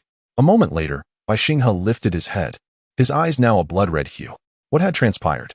Why had he transformed in such a manner? Feng Qingyue's brow furrowed. Bai Xinghe now exuded a distinctly perilous aura. Li Jinyuan pondered aloud. This must be related to the elixir he consumed. It has overdrawn his vitality, resulting in this explosive increase in power. Chen Luo and Zhao Kuangyi remained silent, yet their expressions betrayed a palpable wariness. Bai Xinghe's current presence felt more menacing than that of the two great demon kings. Hee. The sensation of power is truly delightful. Under the gaze of the crowd, Bai Xinghe chuckled to himself, mesmerized by the unprecedented power coursing through his single arm. The frenzied demon pill, how intriguing. Witnessing Bai Xinghe's transformation, Lu Chen smiled. As a former pill emperor, he had encountered numerous common elixirs within the realm of martial prowess. While the rarer ones, though less familiar, he had at least heard of. The frenzied demon pill, originally known as the blood rage pill, belonged to the 4th tier. Upon consuming this pill, the user could, under its potent influence, temporarily attain combat abilities far exceeding their natural strength. This elixir had once been fervently sought after by countless mercenaries, often serving as a means of survival, allowing them to return home alive. However, the drawbacks of the blood rage pill soon became apparent. It was discovered that, while it could grant immense power in a brief span, it exacted a toll by consuming the user's life force and martial potential. Furthermore, the blood rage pill could impair one's sanity, leading many to descend into madness, indiscriminately killing. Hence earning its sinister moniker, the frenzied demon pill. Upon the revelation of its detriments, the elders of the pill domain swiftly ordered the destruction of its formula and prohibited all alchemists from crafting the frenzied demon pill. Since then, it had become a forbidden elixir, and Lu Chen was taken aback to find such a long-banned potion resurfacing here. Upon hearing Lu Chen utter the words frenzied demon pill, Bai Xinghe sneered, Boy, since you are aware of the frenzied demon pill, you should be prepared for death. Death? Lu Chen scoffed, it's merely a frenzied demon pill. Look at your bravado. Do you truly believe a single elixir can bridge the chasm between us? Whether the frenzied demon pill could bridge that gap would only be revealed through combat, Bai Xinghe retorted fiercely. Then I shall grant you the opportunity to find out. With a furious roar, driven by madness and vengeance, Bai Xinghe charged at Lu Chen, who stepped forth to engage in a fierce battle in the valley. Throughout this encounter, Lu Chen sought to genuinely experience the changes wrought upon Bai Xinghe by the frenzied demon pill, refraining from employing sword intent against him. He adeptly utilized the advantages of the Ling Xiao step to evade Bai Xinghe's assaults, while simultaneously recalling the sword techniques he had mastered in his previous life. In the blink of an eye, the two exchanged dozens of blows. Through this exchange, Lu Chen discerned that after consuming the frenzied demon pill, Bai Xinghe not only saw an enhancement in his martial prowess, but also exhibited improved reflexes and agility. Additionally, Bai Xinghe's frenzied sword intent had grown exponentially powerful. He had transformed into a purely offensive combatant, wholly forsaking defense. Impressive, Feng Qingwei remarked, watching the intensity of their duel. Who are you referring to? Li Jinyan teased. Do you not know whom I speak of? Feng Qingwei retorted coldly. Zhao Kuangyi observed, that young man's strength is unfathomable. Even facing the 6th-tier martial king by Xinghe, he remains composed. His prowess is primarily evident in two aspects, sword intent and martial agility. Presently, he is already rendering by Xinghe unable to land a blow. Simply by employing his martial agility, Chen Luo added. Li Jinyun's chest trembled slightly as she gazed at Lu Chen, her eyes sparkling with brilliance. Though he remained unknown for now, it would not be long before he gained fame across the Donghua region. Feng Qingwei and the others did not deny it. All 5 of them were destined to become the pinnacle talents of Donghua, and with Lu Chen's strength and innate talent, it was inevitable that he would make a name for himself. Moreover, even though they were still unaware of the depths of Lu Chen's abilities, they believed that his talent could easily hold its own even in the Shilling realm. In the valley, while the 4 conversed, Lu Chen and Bai Xinghe exchanged dozens of blows, each one faster than the last. As time passed, an unmistakable agitation began to surface in Bai Xinghe, his combat prowess increasing relentlessly. At this juncture, Lu Chen, who had previously appeared unfazed, seemed to be feeling the pressure. He was no longer evading Bai Xinghe's strikes with the same ease. Boom! Suddenly, Bai Xinghe struck down with his sword, instantly reducing a swath of trees in the distant valley to ruins. Lu Chen emerged from the wreckage. Bai Xinghe halted, his blood boiling as he glared at Lu Chen and shouted, "You coward! You dare not face me in a fair fight. What kind of hero are you?" Lu Chen retorted with a cold smirk. "It is not that I fear to confront you directly. Rather, I wish to ascertain the limits of your power after consuming the frenzy pill. In the eyes of others, you may be a genius, but to me, you are nothing. If I were to take you seriously, I fear a single strike would obliterate you. How dare you speak so arrogantly when death is imminent?" Bai Xinghe roared, charging at Lu Chen once more. Lu Chen merely scoffed, employing the Lingxiao step to evade Bai Xinghe's attack. Enraged, Bai Xinghe then caught sight of Lu Zhan, who was hidden nearby. A cruel smile crept across Bai Xinghe's face as he abandoned Lu Chen, transforming into a streak of light aimed at the defenseless Lu Zhan. Upon witnessing Bai Xinghe's actions, Lu Chen's expression shifted dramatically. He understood that although Lu Zhan had significantly improved his strength recently, he remained a weakling before the frenzy driven Bai Xinghe. Lu Zhan had no capacity to resist Bai Xinghe's strike. Should Bai Xinghe succeed, Lu Zhan would undoubtedly perish. Bai Xinghe, you dare! Lu Chen bellowed, utilizing the Lingxiao step to pursue him. Bai Xinghe sneered. He must be quite important to you, huh? Today, I shall slay him, ensuring you live in eternal anguish. You seek death. Lu Chen roared in fury, channeling the summer sword intent. He drew his fingers along the blade's body and unleashed a strike, invoking the summer sword intent, Yangzhou. As Yangzhou manifested, a wave of crimson flames swept forth, its speed so astonishing that it swiftly caught up to Bai Xinghe, who was intent on killing Lu Zhan. Sensing the impending Yangzhou behind him, Bai Xinghe retaliated with a frenzied sword strike aimed at it. Boom! In the astonished gazes of the onlookers, the two sword intents collided. In an instant, Bai Xinghe's violent sword intent was shattered, while Yangzhou continued its relentless advance. No! The destruction of his violent sword intent plunged Bai Xinghe into despair, and with a scream of defiance, he was consumed by the flames of Yangzhou, reduced to ashes before all. Chapter 73. First encounter. The members of the four major sects gazed blankly at the spot where Bai Xinghe had vanished. With a single stroke, Bai Xinghe had seemingly evaporated into thin air. The essence of that sword intent was truly terrifying. Lu Chen, having single-handedly vanquished two formidable demon kings, had already exhibited an impressive mastery of sword intent, but to their astonishment, he had mastered an even more potent form. Lu Chen appeared considerably younger than they were, leading them to ponder whether he had been training since infancy. Otherwise, how could he possess such extraordinary sword intent? In that moment, as they observed the furious Lu Chen, an inexplicable pressure enveloped them. Bai Xinghe was dead. How would they reconcile their existence? Would Lu Chen eliminate them to silence any witnesses? If so, how would they respond? Amidst their trepidation, Lu Chen approached the corpse of the ghost-eyed golden eagle, extracting its demon core. The demon core, as large as a pigeon's egg, radiated a dual glow of gold and purple, emanating a potent aura of spiritual energy upon extraction. In previous times, the members of the four major sects would have been captivated by the sight of such a core, but now they dared not betray even the slightest desire. They understood that the cores of the two demon kings were now tokens of impending doom. Any inclination towards greed would lead to death. As the members of the Sword Pavilion had learned through bloodshed. Fight! Lu Chen proclaimed after a cursory examination of the demon core. Brother Chen, Lu Zhan responded, still shaken. As he moved to Lu Chen's side. Collect it, and also retrieve the demon core from the black-bellied king snake, Lu Chen instructed, handing the demon core to Lu Zhan. Got it, Lu Zhan replied, gradually relaxing as he cheerfully approached the carcass of the black-bellied king snake to extract its core. Observing Lu Chen's nonchalant gifting of the cores from the two demon kings to Lu Zhan, the members of the four major sects felt a pang of envy. Speculating about the nature of their relationship, they were well aware of the immense value of these cores in cultivation. Lu Chen's casual generosity was indeed strikingly magnanimous. After instructing Lu Zhan, Lu Chen proceeded to sever the golden eagle's talons and beak, carefully storing its blood in a spatial ring. By the time Lu Chen completed his tasks, Lu Zhan had unearthed the demon core of the black-bellied king snake and approached Lu Chen, clutching both cores. Brother Chen, we have secured the demon cores and the blood. Where shall we go next? Lu Zhan inquired with a smile. Let us wander a bit more, Lu Chen replied. All right.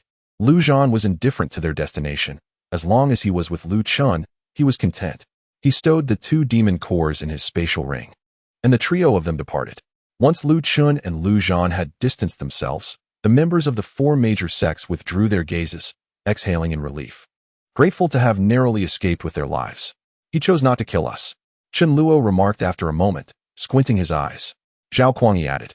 He likely did not regard us as worthy opponents, confident in his own strength, unperturbed by the prospect of retaliation from the Sword Pavilion. I truly wonder who he is. This expedition to the falling Maple Mountains has truly broadened my horizons, Feng Qingwei reflected. Prior to this, they had considered themselves paragons, having trampled all their contemporaries in the Donghua region and earning the respect of its denizens. However, today, Lu Chen wielded a sword to demonstrate what true prodigy really is. Before Lu Chen, they were nothing.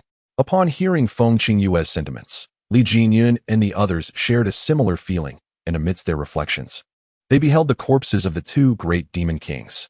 Li Jinyun spoke first, saying, Esteemed friends, I still desire the venomous fangs of the black-bellied king snake. As Li Jinyun practiced the art of poison, the fangs held significant importance for her, though they were of no use to the others, who did not contest her claim. Chen Luo then remarked, Since you seek the fangs, I will take the corporeal form of the ghost-eye golden eagle. Zhao Kuangyi turned towards Feng Qingwei, suggesting, Shall we divide the remains of the black-bellied king snake? Certainly. After witnessing Lu Chen's prowess, Feng Qingwei felt a tinge of disappointment, as the once enticing demon beast corpses lost their allure. Without a moment's hesitation, she consented and instructed her four disciples from the Tianwu Pavilion to step forward and partition the remnants of the demon king's body.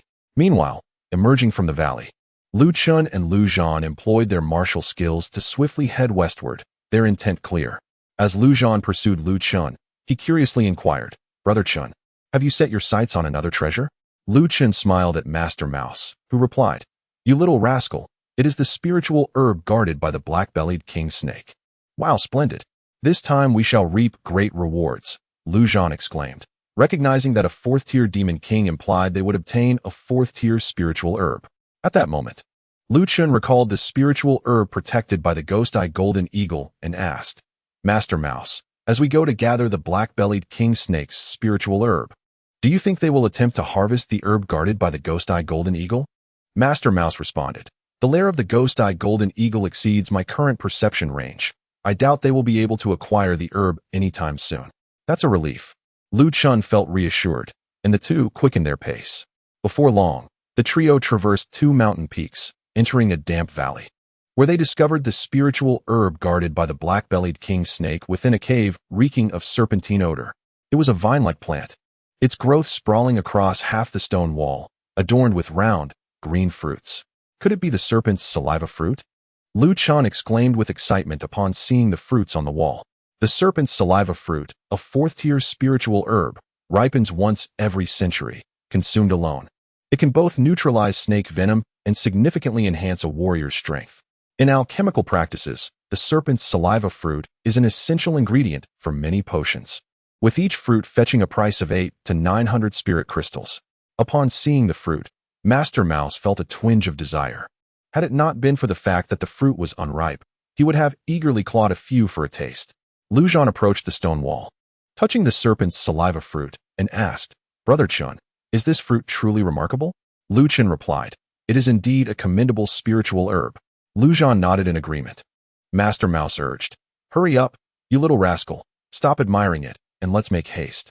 Lu Chen rolled his eyes at Master Mouse's insistence, thinking, "Really, Master Mouse, such words." Subsequently, Lu Chen located the root of the serpent's saliva fruit, then unleashed his soul force, carefully extracting the fruit and storing it in his spatial ring. After concluding their task, the trio exited the cave. However, just as Lu Chen was preparing to return to the valley in search of the lair of the ghost-eyed golden eagle, a sudden commotion arose from the distant mountains. From a distance, for streaks of light rapidly traversed the peaks, 3 individuals were in pursuit of a young girl, and it appeared that all 4 possessed formidable strength. Master Mouse's eyes widened in disbelief as he fixated on the fleeing girl, his astonishment reaching unprecedented heights since his rebirth. Lu Chen, too, was captivated by the prowess of the 4, astonished to witness 3 martial sovereigns within the falling Maple Mountains, and they were chasing after a girl no less. The girl, clad in green, wielded a slender sword, her beauty striking, seemingly of an age comparable to his own, and her martial prowess had already attained the 7th level of Martial King. Before Lu Chen could ponder further, the 4 pursuers arrived at the mountain where he stood. At that moment, the girl noticed Lu Chen, casting a cold glance in his direction before swiftly soaring overhead, fleeing deeper into the mountains. Whoosh, whoosh, whoosh. As the girl departed, the 3 pursuing martial sovereigns darted past the treetops, entirely oblivious to Lu Chen and Master Mouse below. Chapter 74. Dispersing Lu Chen retracting his gaze. Master Mouse glanced at Lu Chen, his eyes flickering as he addressed Lu Chen. "Young warrior, it seems you may not be able to accompany your brother any longer." Lu Chen furrowed his brow and inquired, "Master Mouse, why can't Chen come with me?" Master Mouse did not respond directly, but instead posed another question. "Do you wish to follow and see what transpired with those 4 individuals?" "Absolutely," Lu Chen exclaimed, eager not to miss such an intriguing spectacle. Master Mouse spread his claws, then it settled. The individuals in question are either martial sovereigns themselves or possess the combat strength equivalent. They are far beyond the likes of Bai Xinghe. While your abilities are commendable, you still fall significantly short of their caliber. If you were to bring Zhan along, in the event of an unforeseen circumstance, do you believe you could protect him? Upon hearing this, Lu Chen's expression grew grave, for his limits lay at the intermediate martial king level, and against a martial sovereign, he could only hope to escape. Judging by the agility displayed by the 4 earlier, he could perhaps evade alone, but with Lu Chen in tow, capture would be inevitable, leading to dire consequences. Sensing Lu Chen's dilemma, Lu Chen spoke up. "Master Mouse, can you find a safe place for me? I will wait for you and Brother Chen to return." Master Mouse replied, "This area is rife with demonic beasts. It would be unsafe to leave you nearby. Perhaps you should accompany those from the 4 major sections."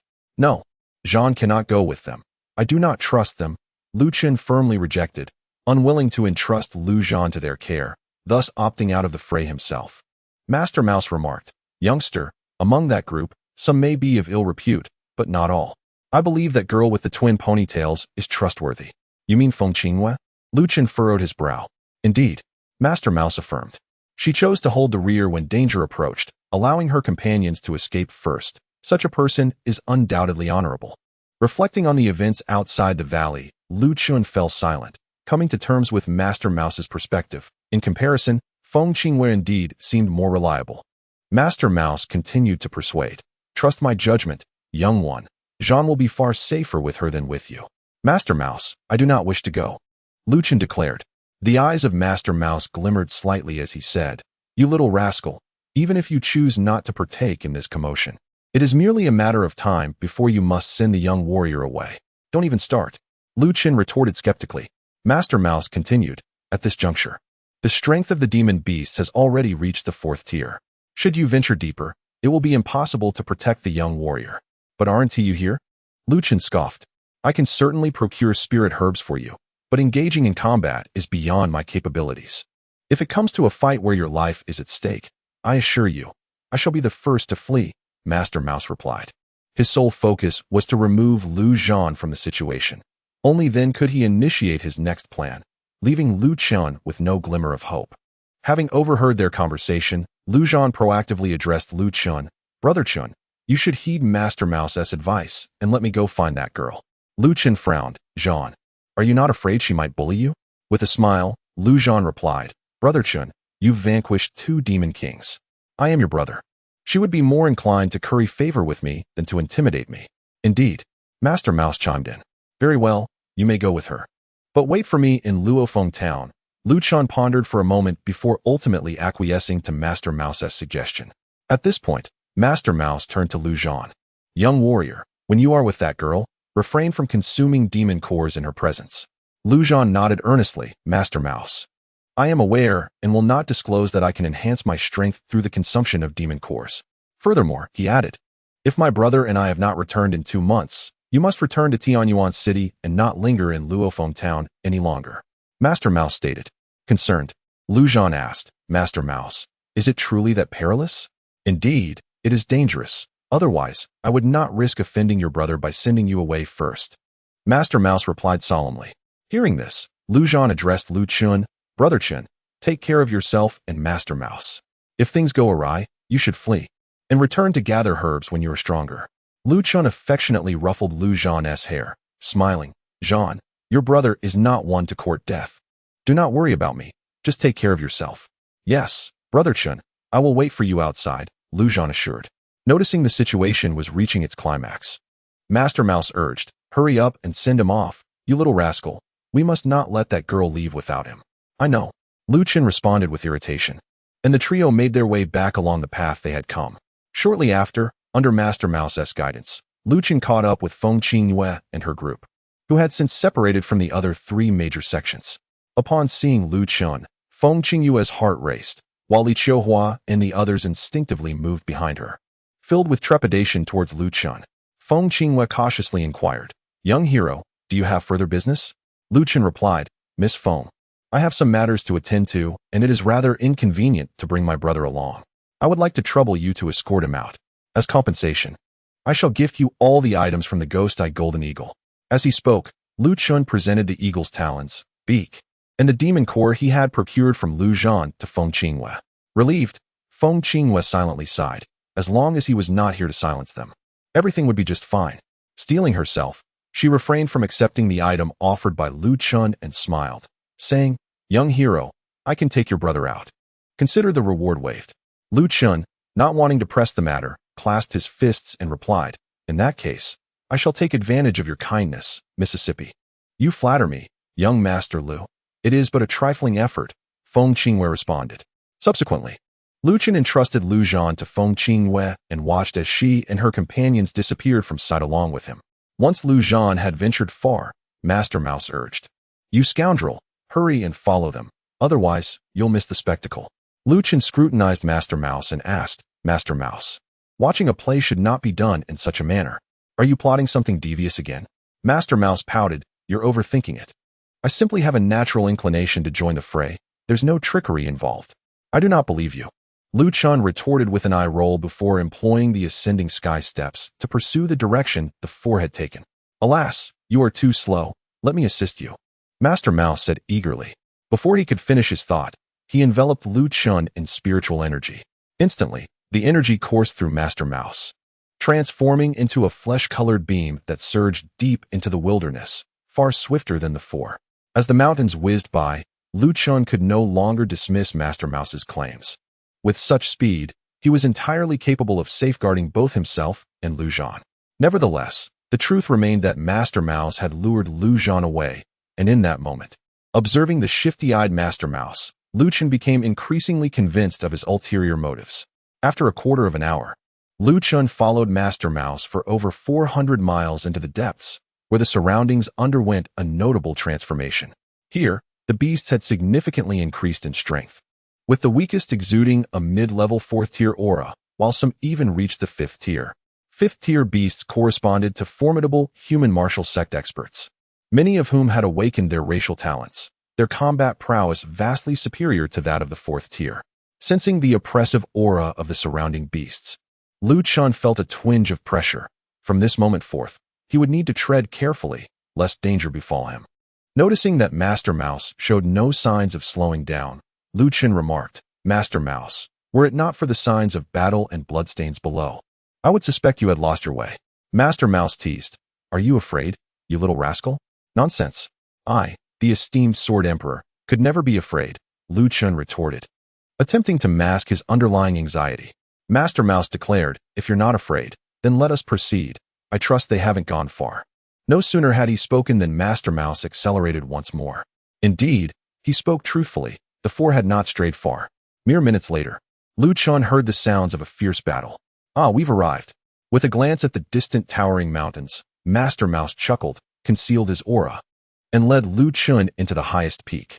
Standing atop the mountain, they surveyed the expanse, and Lu Chen spotted the four individuals who had hurried past them earlier. They were now engaged in a fierce battle above the vast forest, with three pursuers launching a coordinated assault on the young girl, who was being pushed back relentlessly. Despite being only a 7th-tier martial king, the girl possessed the combat strength of a martial sect expert, an impressive feat for someone of her age. Nevertheless, despite the circumstances, she was destined to face defeat today, for her pursuers were all formidable martial practitioners, resolutely intent on her demise, striking with lethal precision. Compared to before, the young girl bore numerous new wounds, each deep enough to reveal bone. She was now engaged in a desperate struggle for survival. "How does it feel, brat?" the rat suddenly inquired. The three assailants were utterly incompetent. The female among them possessed remarkable talent, being a bearer of extraordinary physique, which seemed far from ordinary.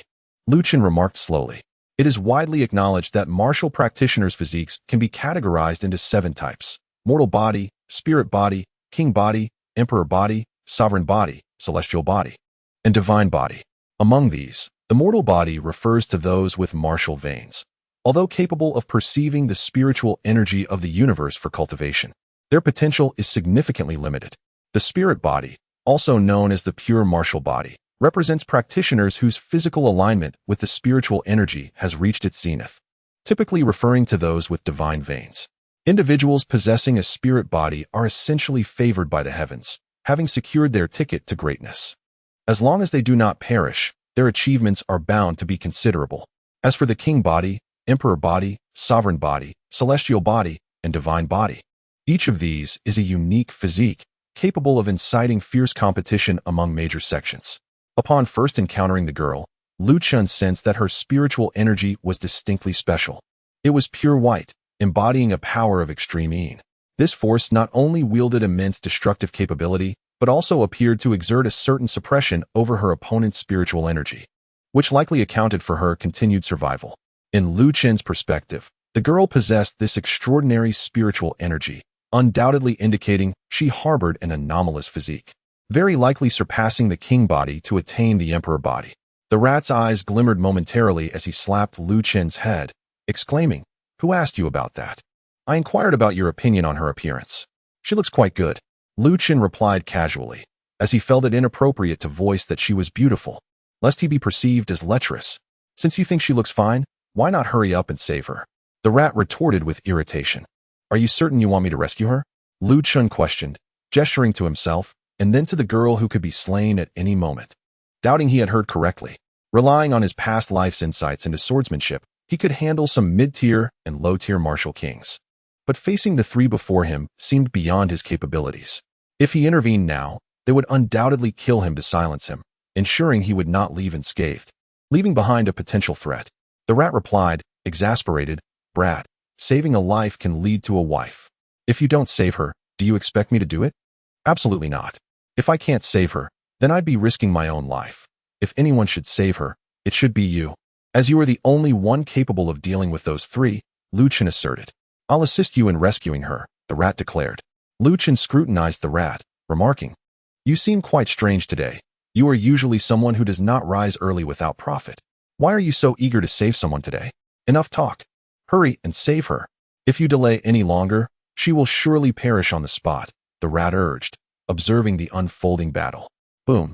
Before the rat's words could fully resonate, the girl was seized by an elder, who seized the opportunity to pierce her abdomen with a sword, causing her body to plummet rapidly into the forest below. The three assailants rejoiced, swiftly pursuing her into the depths of the woods. Upon witnessing the situation, Lu Chen furrowed his brow and said, "Mouse Elder, you mentioned wanting to save her. Surely you have devised a plan, rather than expecting me to charge in recklessly? Follow me, for I have been deeply concerned about your lifelong affair." The Mouse Elder replied, transforming into a streak of light and leading the way. Intrigued, Lu Chen activated his Lingxiao step to follow. In the forest, 3 individuals brandished long swords, advancing towards the young woman in a triangular formation. The young woman, pale and trembling, clutched her injury on her abdomen with her left hand while wielding a sword in her right. She stood her ground, coldly gazing at the 3. Previously, they had been wary of her strength, but now they felt emboldened, for she lacked the capacity to fight back, her body teetering precariously. "Nangong Ling, surrender. Escape is impossible," declared a white-haired elder with a mocking smile, halting 3 meters from her. "Guoziming, how shameless can you be? To conspire with 2 other old geezers to ambush Amir Jr.?" Nangong Ling retorted, fury evident in her voice. Beside Guoziming, the second-level martial sovereign, Li Jun, coldly interjected, "Nangong Ling, despite being a junior, you have threatened the standing of Wanjian Mountain in the Shilling Realm. Today, you must die. Only with your demise can we find peace." Li Bingchuan, a gaunt figure, fixed his murderous gaze upon Nangong Ling. Historically, Wanjian Mountain had been the foremost sect in the Shilling Realm, its disciples consistently dominating the top 10 of the Dragon and Tiger hero rankings. Mentioning Wanjian Mountain elicited admiration from all martial artists who aspired to join its ranks. However, that was no longer the case. For the past 3 years, the top position on the rankings had been monopolized by Nangong Ling of Baihua sect, with the standings shifting dramatically, yet her supremacy remained unchallenged. Although Wanjian Mountain still held its title as the premier sect, the overall strength of Baihua sect posed no real threat. Nevertheless, Nangong Ling's rapid growth instilled unease in the hearts of all in the Shilling Realm. To safeguard Wanjian Mountain's standing, they felt compelled to eliminate her, erasing the variable that could undermine their dominance. Faced with the predatory trio, Nangong Ling felt a sense of despair. She had merely come to the Luofeng Mountains in search of a spiritual herb, only to encounter misfortune and find herself hunted by Guoziming and his companions, gravely injured. Now, surrounded by ferocious beasts, she felt utterly forsaken, her cries for help falling on deaf ears. Death seemed her only destiny. However, just as Nangong Ling prepared to relinquish her resistance, an even more harrowing turn of events unfolded. Guoziming's gaze traversed her pale, yet exquisite visage, descending until it lingered upon her bosom. With a sinister grin, he remarked, "What a delightful sight. It would be such a pity to end it with a single strike. What do you intend to do?" Fear washed over Nangong Ling's delicate features. She feared death. Yet the thought of being defiled by this lecherous old man terrified her even more. As she perceived the malevolent glint in Guoziming's eyes, her body trembled involuntarily, instinctively retreating closer to Li Bingchuan. As fellow cultivators of the same sect, Li Bingchuan and Li Jun had known Guoziming since their youth and were well acquainted with his character. From an early age, Guoziming exhibited an insatiable lust, pursuing his cultivation solely for the sake of carnal indulgence. Over the years, he had clandestinely sullied the reputations of countless female disciples, taking only female apprentices and ultimately transforming them into mere playthings. Despite Guoziming's exceptional talent and unwavering loyalty to the sect leader, though aware of his lecherous behavior, chose to turn a blind eye. At times of excitement, even average-looking female disciples could become Guoziming's toys. So it was no surprise that he had intentions towards the extraordinarily beautiful Nangong Ling. If it had been an ordinary woman, they might have facilitated Guoziming's desires as a favor, but Nangong Ling was no ordinary woman. Li Bingchuan furrowed his brow and stated, "Brother Gua, this man must be eliminated. He cannot be allowed to live." Li Jun concurred, "Brother Gua, my thoughts align with those of Brother Li. There are countless women in the world. There is no need for you to linger over her. We should act swiftly to avert any unforeseen complications." Guoziming countered, "Although there are many women in the world, few possess the qualities of Nangong Ling. I suspect she is an untouched maiden." Li Jun and Li Bingchuan remained silent, for Guoziming's assertion held merit. A beauty like Nangong Ling was indeed rare and stirred their own desires. Noticing their silence, Guoziming proposed, "Brothers, the surroundings are eerily quiet, and it seems nothing will transpire for a while. My heart is restless. Grant me a mere quarter of an hour to attend to this matter." Li Bingchuan replied, Brother Gua, it is not that we are unwilling to grant you this favor. But Nangong Ling is too perilous to be left unguarded, not even for a moment. Li Jun echoed, Brother Gua, we must express our apologies. As he spoke, Li Jun summoned his spiritual energy, and the intent of his sword surged forth. With a single strike, Nangong Ling would become a lifeless corpse. Gua Ziming grew anxious, gritting his teeth as he implored, Brothers, I beg you, if you would only hand her over to me, I shall reward you with the golden spirit fruit and the heavenly fragrance. At the mention of the golden spirit fruit and the heavenly fragrance, Li Bingchuan and Li Jun's eyes brightened. These were indeed valuable treasures, and they had not anticipated Gua Ziming's willingness to part with them. The golden spirit fruit, a 5th-grade spiritual herb, could quintuple one's cultivation speed for 3 months, a coveted item among gold-attributed martial artists. The heavenly fragrance, also a 5th-grade spiritual herb, primarily served to clear the mind and greatly aided sword cultivators in comprehending sword intent and refining martial techniques. At that moment, both men felt a surge of temptation.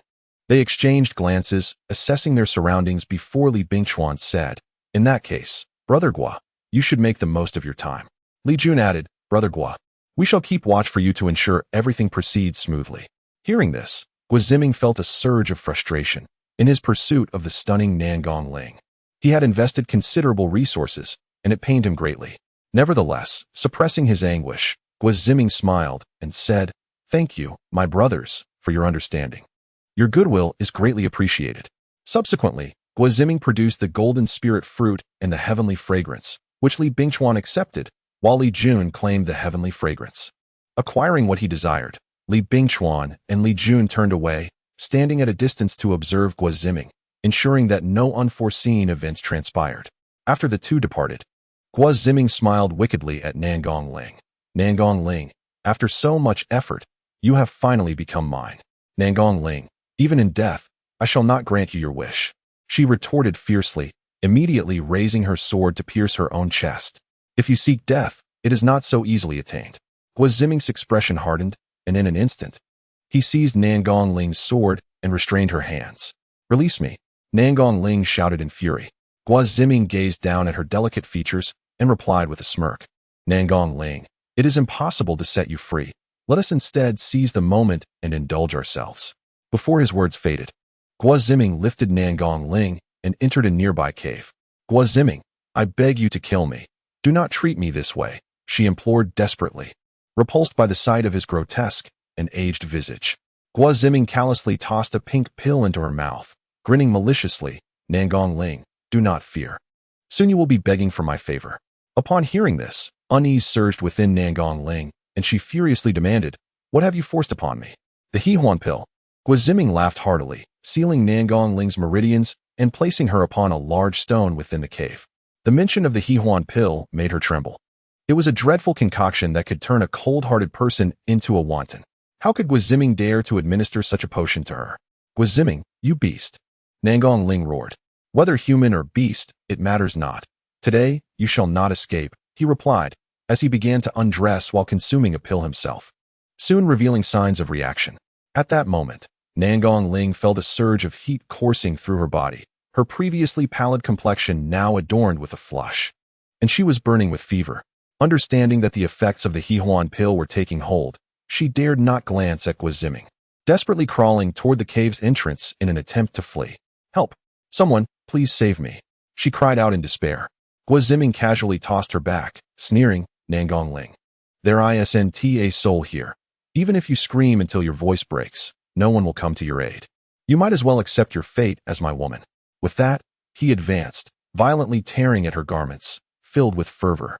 Nangong Ling struggled with all her might. But it was futile, captivating Gua Ziming's gaze. Come, Nangong Ling, let us savor this moment. He leered, reaching for her, just as he prepared to revel in her beauty. A tall figure appeared in Nangong Ling's line of sight. It was Lu Chen. He had arrived. In that instant, Lu Chen became Nangong Ling's savior. She looked at him beseechingly, struggling to wave her delicate hand in his direction. Chapter 77. The great demon thunder tiger Lu Chen cast a stoic glance at Nangong Ling before channeling all his spiritual energy to unleash a thunderclap attack upon the preoccupied Gua Ziming. Who dares? Although Gua Ziming was consumed by desire, His instinct as a formidable warrior remained intact. The moment Lu Chen unsheathed his sword, Guo sensed an imminent threat. With a fierce shout, he seized Nangong Ling and hurled her towards Lu Chen, swiftly distancing himself to evade the overwhelming intent of Lu Chen's sword. As he did so, Nangong Ling let out a startled cry while plummeting through the air. Lu Chen caught her with one hand, and as the sword's intent descended, he immediately employed the Lingxiao step to escape towards the cave's exit, vanishing in the blink of an eye. "You brat, you thwarted my plans. I shall tear you apart." Guo Ziming roared in fury, brandishing his sword as he charged out of the cave. However, as he stepped out, a more profound sense of danger enveloped him, compelling him to unleash a desperate strike toward the source of the threat. With a thunderous roar reverberating through the vast forest, a terrifying beast's cry echoed in response to his action, accompanied by a bolt of lightning. The impact was cataclysmic. Guo Ziming was blasted away by a surge of purple lightning, his body falling like a kite severed from its string amidst the trees. Coughing up blood, he staggered to his feet, only to behold the creature that had gravely injured him, a massive tiger, larger than any ordinary specimen, adorned with spiky purple fur that crackled with electric energy. Its aura was overwhelmingly powerful, hovering at the mid-stage of the 5th rank. The strike Guo had barely managed to withstand was merely a swipe born of the beast's wrath. Thunder Tiger. Guo Ziming gasped as he recognized the creature. Through years of exploration, he had gleaned knowledge of the formidable beasts within the falling Maple Mountain range, and this one was among the most feared, the Thunder Tiger. In his haste, he had not anticipated that their pursuit of Nangong Ling would lead them into the territory of such a formidable entity, an adversary far beyond their capabilities. Pale with fright, Guo Ziming began to retreat. At that moment, Li Bingchuan and Li Jun, who had been keeping watch, rushed over upon hearing the commotion. "Brother Guo, what has happened?" Li Bingchuan inquired anxiously as he burst into the thicket. "Thunder Tiger," Li Jun exclaimed, eyes wide with trepidation upon spotting the beast. Li Bingchuan soon grasped the situation, glancing at his brother, who appeared paralyzed with fear, and then, like Li Jun, fixed his gaze warily on the Thunder Tiger. As the colossal paw of the Thunder Tiger, imbued with the force of thunder, descended upon them, the three men's expressions shifted dramatically, and they simultaneously unleashed their most potent sword intents against the beast. Yet, under the might of the tiger's paw, all their attempts were rendered futile with a single swipe. The Thunder Tiger shattered their combined assaults and sent them hurtling through the air. However, this was merely the beginning. The Thunder Tiger, undeterred, unleashed a relentless barrage of attacks upon the trio, forcing them to dodge desperately to avoid its onslaught. Struggling to maintain composure amidst the chaos, Li Bingchuan, suppressing the tumult within him, asked, "Brother Guo, weren't you preoccupied with Nangong Ling? How did you provoke this creature?" Filled with resentment, Guo Ziming replied, "Nangong Ling was rescued by a brat. The Thunder Tiger was drawn here by him." Upon hearing this, Li Bingchuan and Li Jun were filled with regret. They should never have acquiesced to Guo Ziming's demands for the sake of the golden spirit fruit and heavenly nectar. Nangong Ling possesses extraordinary talent. If she is not retrieved and allowed to depart alive, within a decade, she shall have no equals in the Shilling realm. Today, they hunt Nangong Ling, and Guo Ziming even harbors intentions of defiling her. Undoubtedly, she will seek vengeance for the grievances of this day. The thought of perishing at her hands, with rivers of blood flowing from Wanjin Mountain, sent a shiver down their spines. However, the grave error has already been committed. Regret serves no purpose. Li Jun spoke solemnly. "Brother Guo, the Thunder Tiger is beyond our capabilities. We must flee and later pursue Nangong Ling." Guo Ziming realized the gravity of their situation and replied, "Let us heed your advice, brother. We shall escape first, then hunt down those vile individuals." Thus, the three of them evaded the Thunder Tiger's onslaught while desperately fleeing through the forest, intent on shedding this formidable foe. The Thunder Tiger, having had its prize Qing Lei Mu stolen, did not see the thief, but, upon first laying eyes on Guo Ziming, mistook him for the culprit. The Qing Lei Mu is crucial to its cultivation. This time, it not only seeks to reclaim the wood, but also to eliminate the three, lest its fury remain unquenched. Roaring, it pursued them relentlessly, launching continuous attacks, the tremendous uproar causing lesser demons to tremble in fear, prostrating themselves in terror. In stark contrast, in the opposite direction, Lu Chen, guided by the directions from Rat Master, swiftly traversed the jungle with Nangong Ling, his speed astounding. Due to the onset of the Hahuan poison, Nangong Ling's body became feverishly hot, her previously indifferent gaze now clouded with confusion. Though she internally resisted Lu Chen, yearning to break free, her body instinctively drew closer to him, her once lifted hands now clutching him tightly. As time passed, the flames of desire within her intensified, transforming her longing glances into fervent cravings. Suddenly, as Lu Chen raced forward, Nangong Ling entwined her arm around his, leaning in to plant a kiss upon his striking visage. Lu Chen, communicating with Rat Master through his soul, lamented, "Rat Master, where exactly is the location you seek? If we don't arrive soon, she may spiral out of control." Rat Master chuckled mischievously. "You rascal, why not simply find a thicket and take advantage of her heightened desires to claim this ice-cold beauty?" "Enough. I am not one to exploit another's vulnerability," Lu Chen retorted in exasperation. "Since you refuse to seize the opportunity, I am at a loss. You must endure a little longer. We shall arrive shortly." Rat Master shrugged, showing no intention of assisting Lu Chen, with the Thunder Tiger and Gui Ziming trailing behind. Stopping would mean certain death.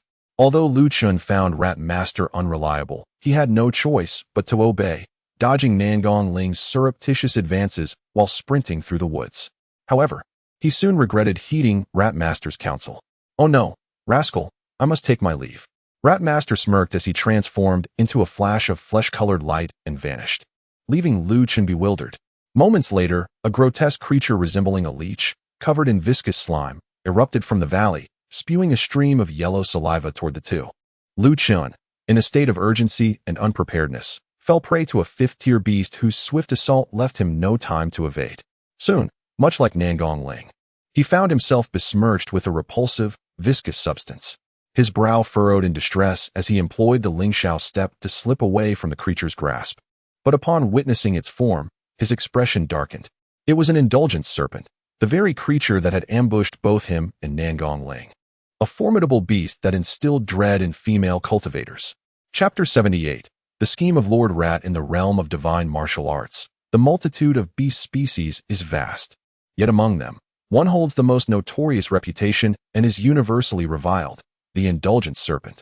While its combat prowess is not particularly formidable, its uniqueness lies in its inherent racial talents. Prior to transformation, its venom is the rarest and most potent aphrodisiac known, causing any being that comes into contact with even a single drop to be consumed by insatiable desire. This fervor can only be alleviated through the most extreme and frenzied copulation. Even the most skilled alchemists in the divine martial realm are unable to concoct an antidote.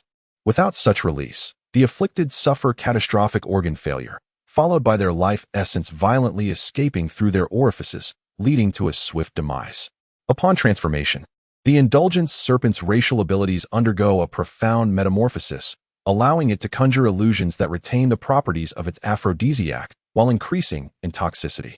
Typically, once an indulgence serpent appears in a locale, it targets all female beasts indiscriminately within its domain.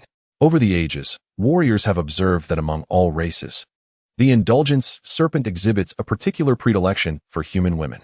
After transformation, the serpent infiltrates human settlements, capturing women to use as vessels for its desires while simultaneously enhancing its own cultivation.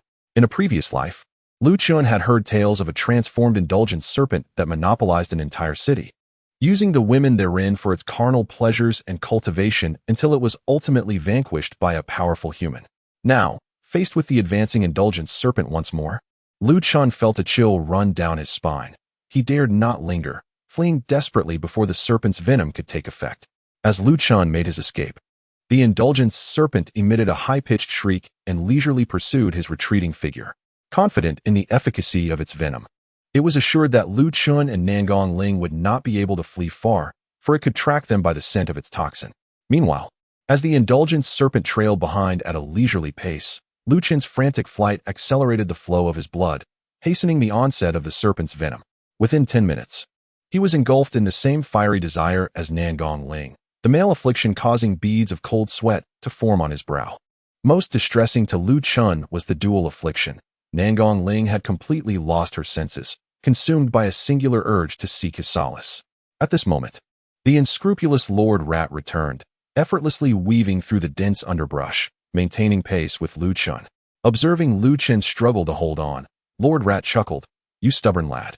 There's no need to persist any longer. If you continue, you may very well ruin yourself." Lu Chen, in a fit of indignation, retorted, "You scoundrel, Lord Rat. You have deceived me." It dawned on Lu Chen that he had indeed fallen victim to the insidious machinations of the wretched Lord Rat. Had it not been for this, given the sole power of Lord Rat, it would have been implausible for him to only discover the existence of the lust serpent at the last moment, resulting in his unfortunate poisoning from a careless strike. Lord Rat scoffed, "You little rascal, I have not plotted against you.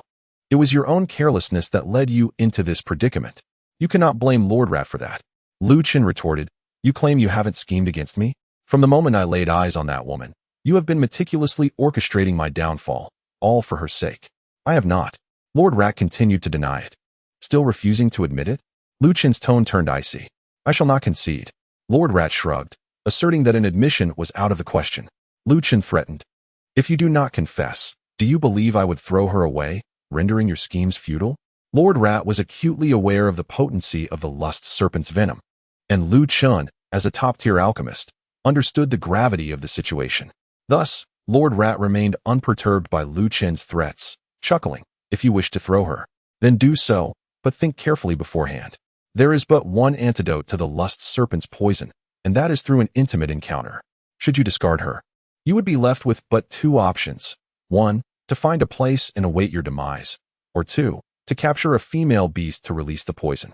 The mere thought of having to seize a female beast for such purposes sent an involuntary shiver down Lu Chen's spine, a fate he found more unbearable than death itself. In that moment, he felt an overwhelming desire to obliterate Lord Rat, yet given the circumstances, he had no choice but to acquiesce for now. Gritting his teeth, Lu Chen inquired, "Lord Rat, having achieved your objective, will you now divulge to me where I might find a place to rest?" "There is a cave 10 miles to the southwest. It will suffice," Lord Rat responded, revealing a triumphant smile as Lu Chen relented. "I shall settle the score with you later." Lu Chen seethed, casting a furious glare at Lord Rat before swiftly making his way towards the indicated direction. "Fear not, young one, take your time. If anything arises, Lord Rat will shield you," he called out to Lu Chen's vanishing form with a hearty laugh. "You decrepit cur, just wait.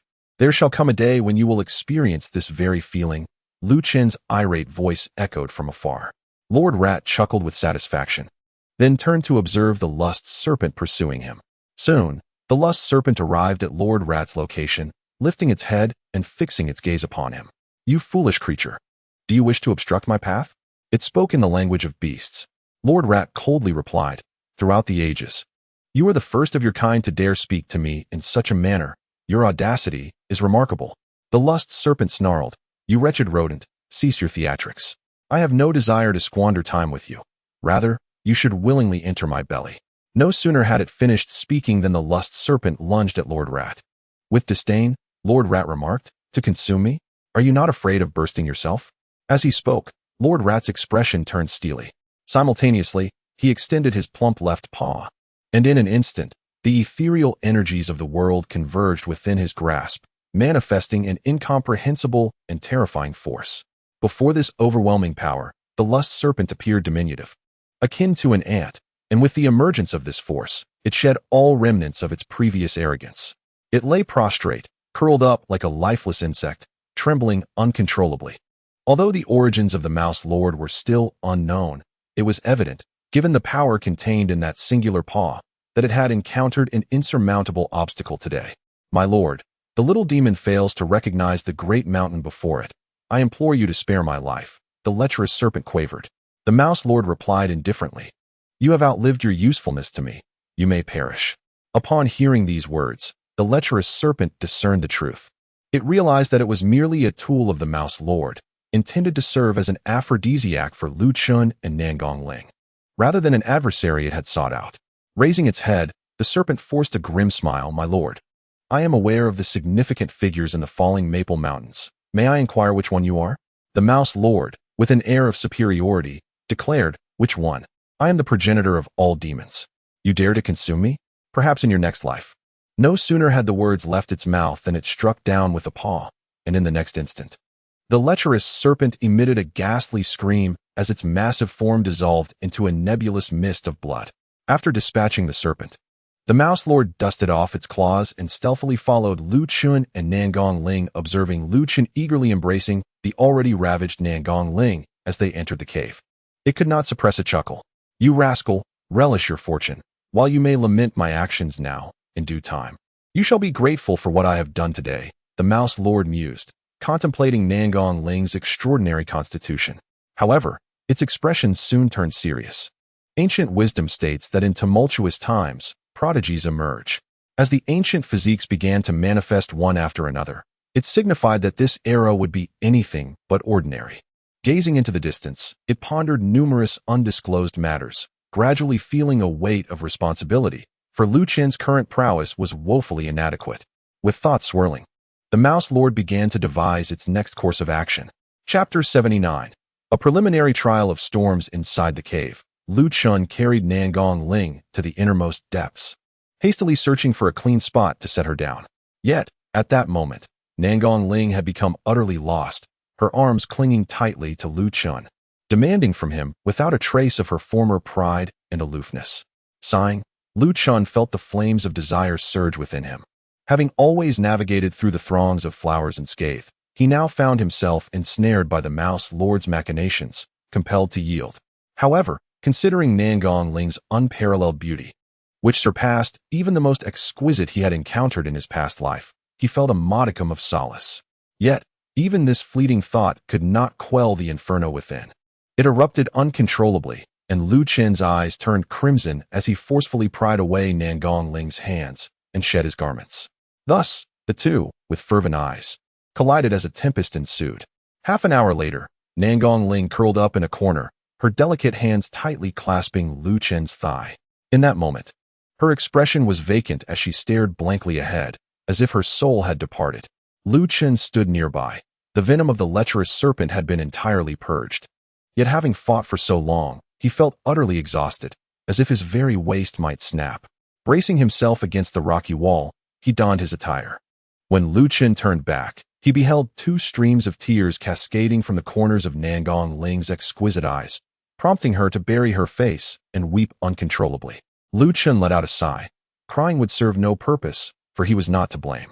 It was not he who had poisoned Nangong Ling. The blame fell solely on Guiziming. His gaze shifted to the glaring wounds adorning Nangong Ling's body. With a sense of helplessness, Lu Chen produced a set of azure garments from his storage ring and offered them to her. "Here, your clothes are ruined, or mine," he said. Upon hearing Lu Chen's voice, the weeping Nangong Ling abruptly ceased her tears and, summoning all her strength, struck at Lu Chen with a palm. Had she been in her prime, Lu Chen would not have been her match. However, in her current state, heavily injured and struggling to walk, she was far from capable of inflicting harm. Lu Chen effortlessly deflected her attack, but the exertion caused Nangong Ling to spit out a mouthful of blood, her complexion growing even paler. With resentment, she glared at Lu Chen and declared, "You wretched boy, you have tarnished my honor. I vow to kill you. Come now, let us be reasonable. You begged me to save you, did you not? If it weren't for me, that old scoundrel would have taken you long ago." Lu Chen retorted with irritation. "I pleaded for your help, but I did not ask you to." Nangong Ling faltered, burying her face in her hands and sobbing anew. She had so much life ahead of her. How could she have lost her virtue to this insufferable boy? Lu Chen, annoyed by her tears, felt his anger dissipate and softened his tone. "Initially, my only intention was to rescue you. I had no designs on you.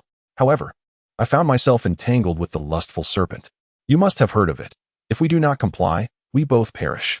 At that moment, you were so eager that I merely went along with it to help you detoxify." Seeing Lu Chen's attempt to feign innocence, Nangong Ling's fury flared anew. "I did not act of my own volition. It was you who led me to this plight. Given the chance, I will certainly kill you." Due to her severe injuries, Lu Chen was unwilling to engage in further argument.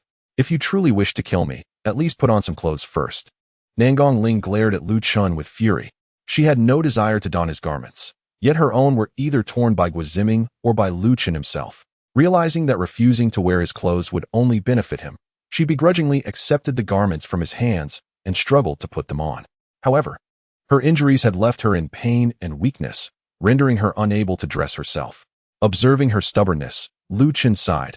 "Allow me to assist you. I do not need your help. Just go away." Nangong Ling snapped in anger. "Huh, if you tell me to go, I shall remain right here. Today, I am determined to help you dress. Lu Chen's temper flared, and he seized the struggling Nangong Ling, first wiping away the remnants of her injuries before helping her into the clothes. Once she was dressed, Lu Chen produced a vial of blood essence pills and handed it to her. In your current state, you cannot even stand, let alone contemplate killing me. Here, take this blood essence pill. It may hasten your recovery and grant you the strength for revenge. Nangong Ling cast a cold glance at Lu Chen before accepting the pill from his hand, swallowing one and channeling her energy to heal her wounds. Witnessing this, Lu Chen rubbed his waist and exited the cave. As he stepped outside, Master Rat approached with a mischievous grin. You rascal, did you enjoy yourself? Leave me be. She is threatening to kill me, Lu Chen remarked with a roll of his eyes. Listen here, young man, Master Mouse interjected. Women often appear cold and distant until you capture their hearts. Once you do, they will devote themselves to you entirely. Lu Chen shook his head. She is not the type to become infatuated simply because of a physical relationship. Master Mouse did not dispute this and inquired, why are you not with her? What brings you out here? She is covered in injuries, and a mere blood spirit pill will not suffice. I intend to find some medicinal herbs to treat her wounds. Lu Chen replied, recalling the harrowing injuries sustained by Nangong Ling. Leave this matter to me. Consider it a small compensation from me to you, Master Mouse chuckled. Lu Chen, well aware of Master Mouse's abilities, did not refuse, but merely shot him an exasperated glance. Sensing Lu Chen's reaction, Master Mouse laughed heartily and departed, while Lu Chen channeled his soul power to stand guard over Nangong Ling. Meanwhile, as Lu Chen and Nangong Ling battled through the storm in a cavern, Guoziming and his companions endured an hour of perilous flight, finally evading the relentless pursuit of Thunder Tiger. Amidst the rustling sounds, the trio stumbled upon a small stream, where they crouched to drink from the cool waters. After a while, feeling somewhat refreshed, they examined their injuries and tattered clothing. Li Bingchuan and Li Jun turned their gazes towards Guoziming. If it were not for Guoziming's infatuation with Nangong Ling, they would have dispatched her long ago to fulfill the task assigned by their sect leader, thus avoiding the wrath of Thunder Tiger. Now, not only had they failed to eliminate Nangong Ling, but they had also drawn the ire of Thunder Tiger, narrowly escaping death and nearly becoming corpses in the falling Maple Mountains. At this moment, both men harbored resentment towards Guoziming. Guoziming, stripped of his attire and lacking even a pair of undergarments, appeared both pitiable and disheveled, his earlier bravado now extinguished. Noticing the discontent in Li Bingchuan and Li Jun, Guoziming donned a fresh set of clothing and forced a smile. Brothers, I owe you an apology for this predicament. As they were all from the same sect, Li Bingchuan and Li Jun did not wish to exacerbate tensions. Seeing Guoziming take the initiative to admit fault, their expressions softened somewhat. Gua, given the situation, debating who is right or wrong is futile. We must consider how to remedy this, Li Bingchuan stated. Li Jun added, Nangong Ling is gravely injured and likely cannot have gone far. If we search diligently, we should be able to retrieve her. Guoziming eagerly concurred, you are right. The wretch who abducted her is a mere 6th-level warrior and must still be within that vicinity. In that case, let us rest briefly before returning.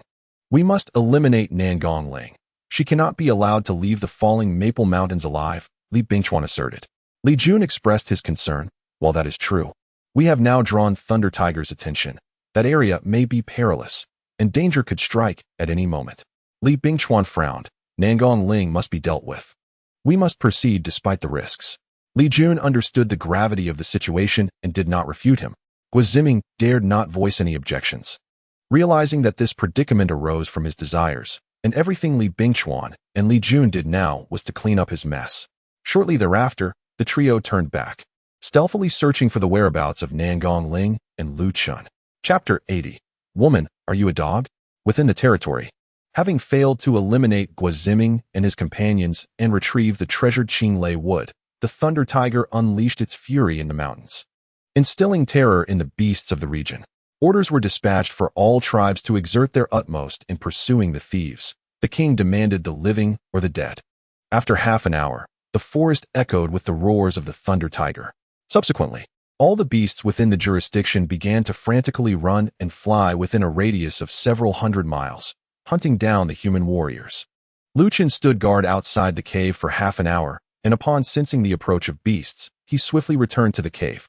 Woman, the beasts are patrolling the mountains. You left a trail of blood earlier. We must leave this place immediately and find a safer sanctuary, Lu Chen urged Nangongling. Nangongling did not respond, instead turning her gaze toward the stone wall behind her. She wished to survive, but it was inconceivable for her to curry favor with Lu Chen to persuade him to take her away. She loathed him for having taken her body. Lu Chen discerned her thoughts and stepped forward to embrace her, as soft as jade, before employing the Lingxiao step to exit the cave. Once again held in Lu Chen's arms, Nangongling could hear his powerful heartbeat and detect the faint scent of masculinity emanating from him. She refrained from looking at Lu Chen's captivating visage, yet memories of their fierce battles involuntarily surfaced in her mind. The recollection of her desperate demands, akin to a shameless woman, flushed her pale face with a hint of crimson. Subsequently, she closed her eyes, striving to banish thoughts of their previous encounters within the cave. As they sprinted, Lu Chen remained oblivious to Nangong-Ling's inner turmoil, his focus solely on their escape. He understood that they were no longer on the outskirts of the Luofeng Mountains. Any beast they encountered could be a formidable fourth-tier beast king. He had to exercise utmost caution to avoid drawing the beast's attention. He released his soul power to its fullest extent, quickening his pace with each footfall, racing to escape the Thunder Tiger's domain. Time and again, Lu Chen narrowly evaded the beast's patrols, while Nangong-Ling, amidst their frantic flight, inadvertently clung to him. The evening breeze whispered as twilight descended, the blood-red sunset casting its glow upon the Luofeng Mountains. After an intense hour of perilous escape, a weary Lu Chen, with Nangong-Ling, plunged into a forest and came to a halt. A hint of joy appeared on Lu Chen's face as he glanced at a nearly vertical stone wall to his right, adorned with climbing vines. Nangong-Ling looked at him in confusion. Lu Chen averted his gaze, gently setting Nangong-Ling down before hoisting her onto his back once more. With a mighty leap, he ascended the rocky wall, parting the vines to reveal a dark, concealed entrance. To his surprise, behind the vines lay a narrow cave. Observing the scarcely noticeable cave, a flicker of intrigue crossed Nangong-Ling's beautiful eyes, and her perception of Lu Chen deepened. Estimating that they could fit inside, Lu Chen bent down, carrying Nangong-Ling into the cave. At this moment, the cave was enveloped in utter darkness, devoid of any glimmer of light. Nevertheless, Lu Chen and Nangong-Ling could sense the rhythmic movement of the wind. Lu Chen unleashed his soul power, carrying Nangong-Ling as they traversed the obscurity, while she seemed to have acclimatized to his presence, clinging tightly to him. Although Nangong-Ling could not discern her surroundings, she felt the space around them gradually expanding, and the temperature seemed to drop slightly. After a passage of more than half an hour, Lu Chen came to a halt. At this juncture, the surroundings were not only dark, but also remarkably silent. The only sound they could discern was the distant drip of water.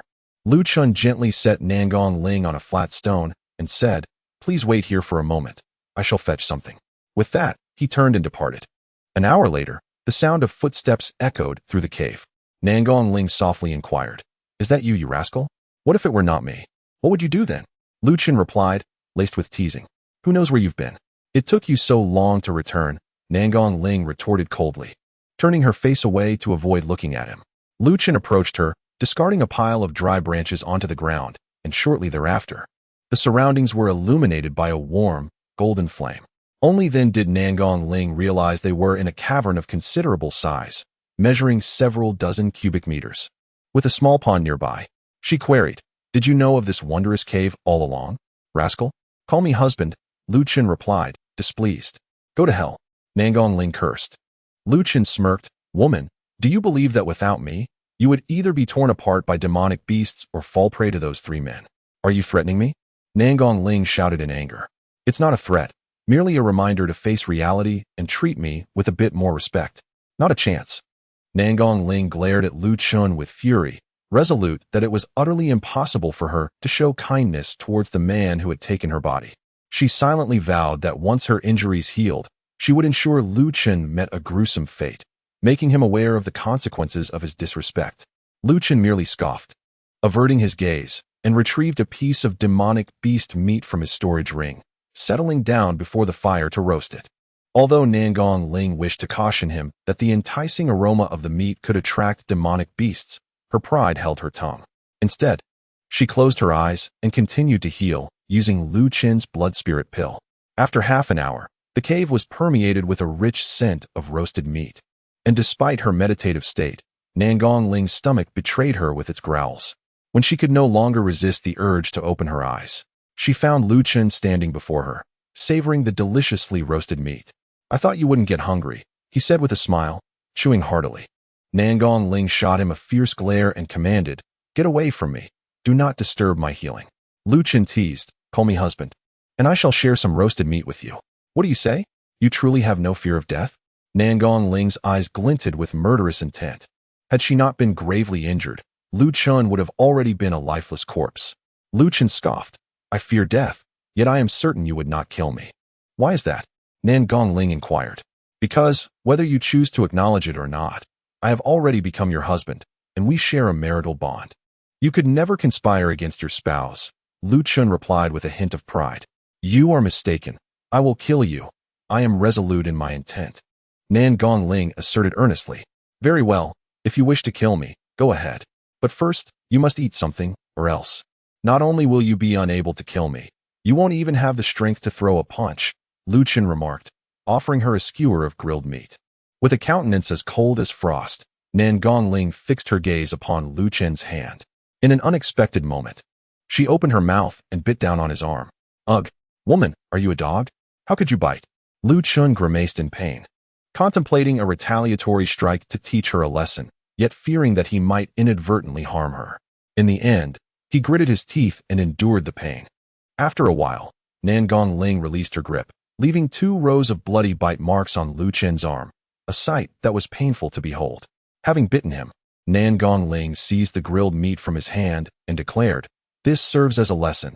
Should you dare speak disrespectfully to me again, I will bite you to death." With that, she began to eat the meat. Lu Chen opened his mouth to protest. But remembering her injuries and the fact that he had taken over her body, he swallowed his words and silently turned away to tend to his wounds. Chapter 81. Are you insane? Observing Lu Chen's somewhat aggrieved demeanor, Nangong Ling felt a surge of satisfaction. She had finally vented her frustrations, allowing the insufferable brat to experience pain. "You had better finish the remaining meat, otherwise it will surely attract demonic beasts," she warned after a while, glancing at the leftover grilled meat. "That is of no concern to you. Once you have spoken, we ought to change our location," Lu Chen retorted, rolling his eyes. Nangong Ling asked, "How did you prepare it? You must know that the aroma of this meat is hard to contain." "I shall not divulge this biting matter," Lu Chen replied, and after tending to his wounds, he settled down cross-legged and entered a state of cultivation.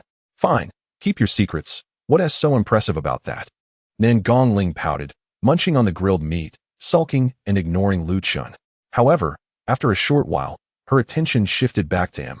For the speed at which Lu Chen consumed spirit crystals during cultivation was astonishing. Despite being merely at the 6th level of martial arts, theoretically, 1 spirit crystal should last him a considerable time. Yet, Lu Chen had consumed 2 in less than a quarter of an hour. Such a rate of consumption was alarming. In her experience, even powerful martial sect masters could not absorb the energy within a single spirit crystal in such a brief span. At that moment, a sense of curiosity enveloped Nangong Ling regarding the insufferable brat who had usurped her body, her mind replaying the events of the day. She realized that despite Lu Chen's lowly martial rank, he was far from ordinary. Firstly, he practiced an exceptionally profound martial technique of movement. If he were determined to flee, even those 2 ranks above him would struggle to capture him. Furthermore, Lu Chen's profound understanding of the swordsmanship is remarkable, although he has only drawn his sword once. That singular strike continues to astonish her. She considers her own talent unparalleled, yet in the realm of swordsmanship, she acknowledges her inferiority to Lu Chen, whose prowess is of a caliber she cannot hope to match. With his extraordinary comprehension of the sword, Lu Chen's combat prowess has undoubtedly reached the level of a high-tier martial artist, even possessing the potential to confront a low-tier martial king.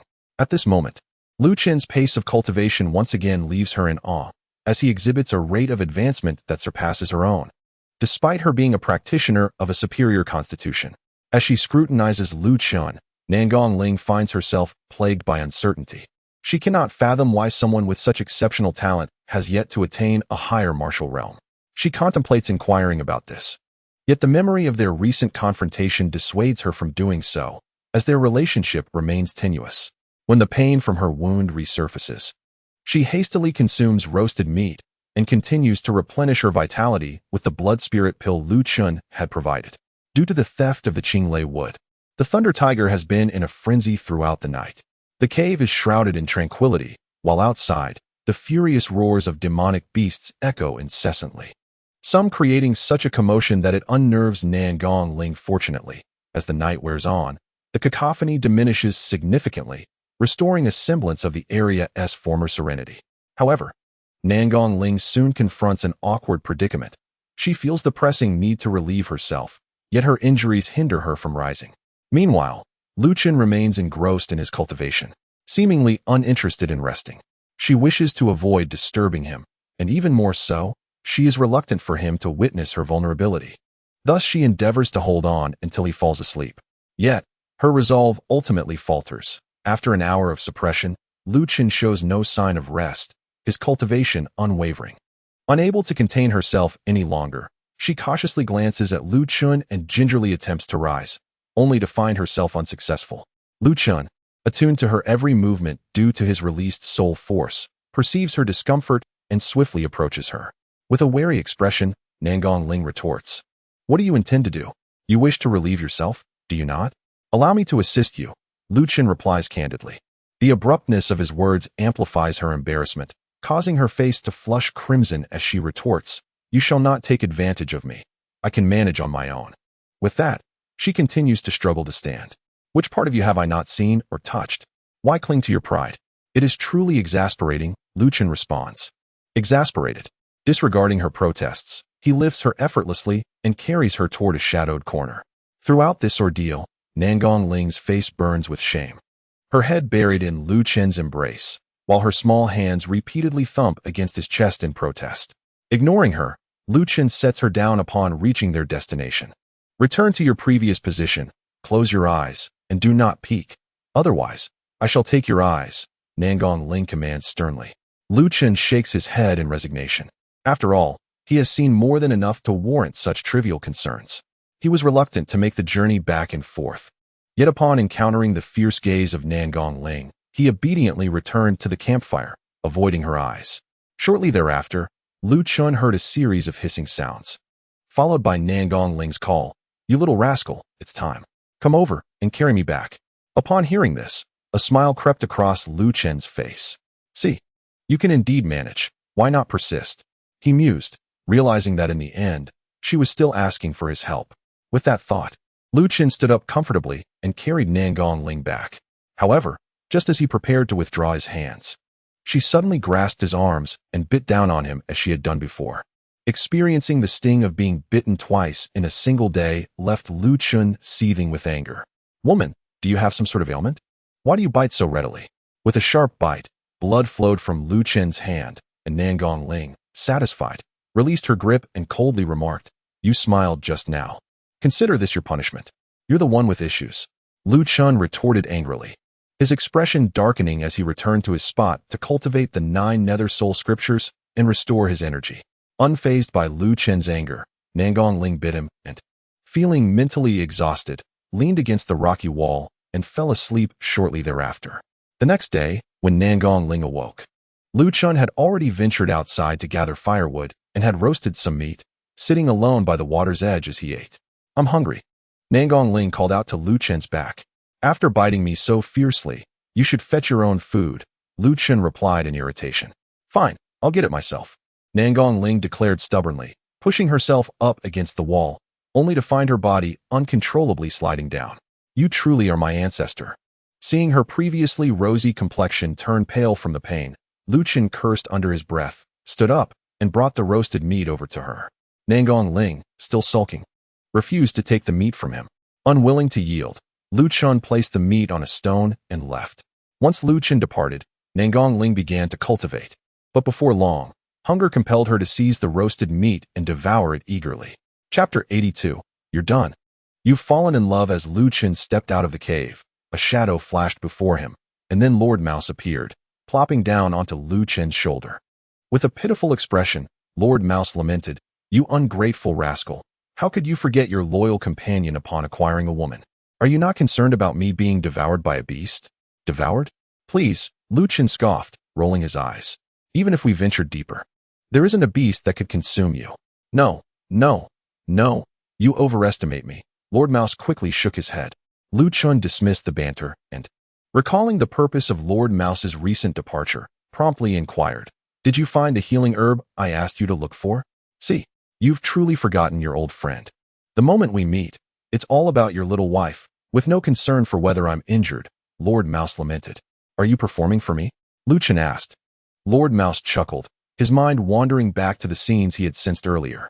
"The Thunder Tiger has gone mad. It's proving difficult to locate, and I haven't found it yet." "Really?" Lu Chen scrutinized Lord Mouse, skepticism etched on his face. Master Mouse solemnly stated, "It is indeed true. When have I ever deceived you? Begone.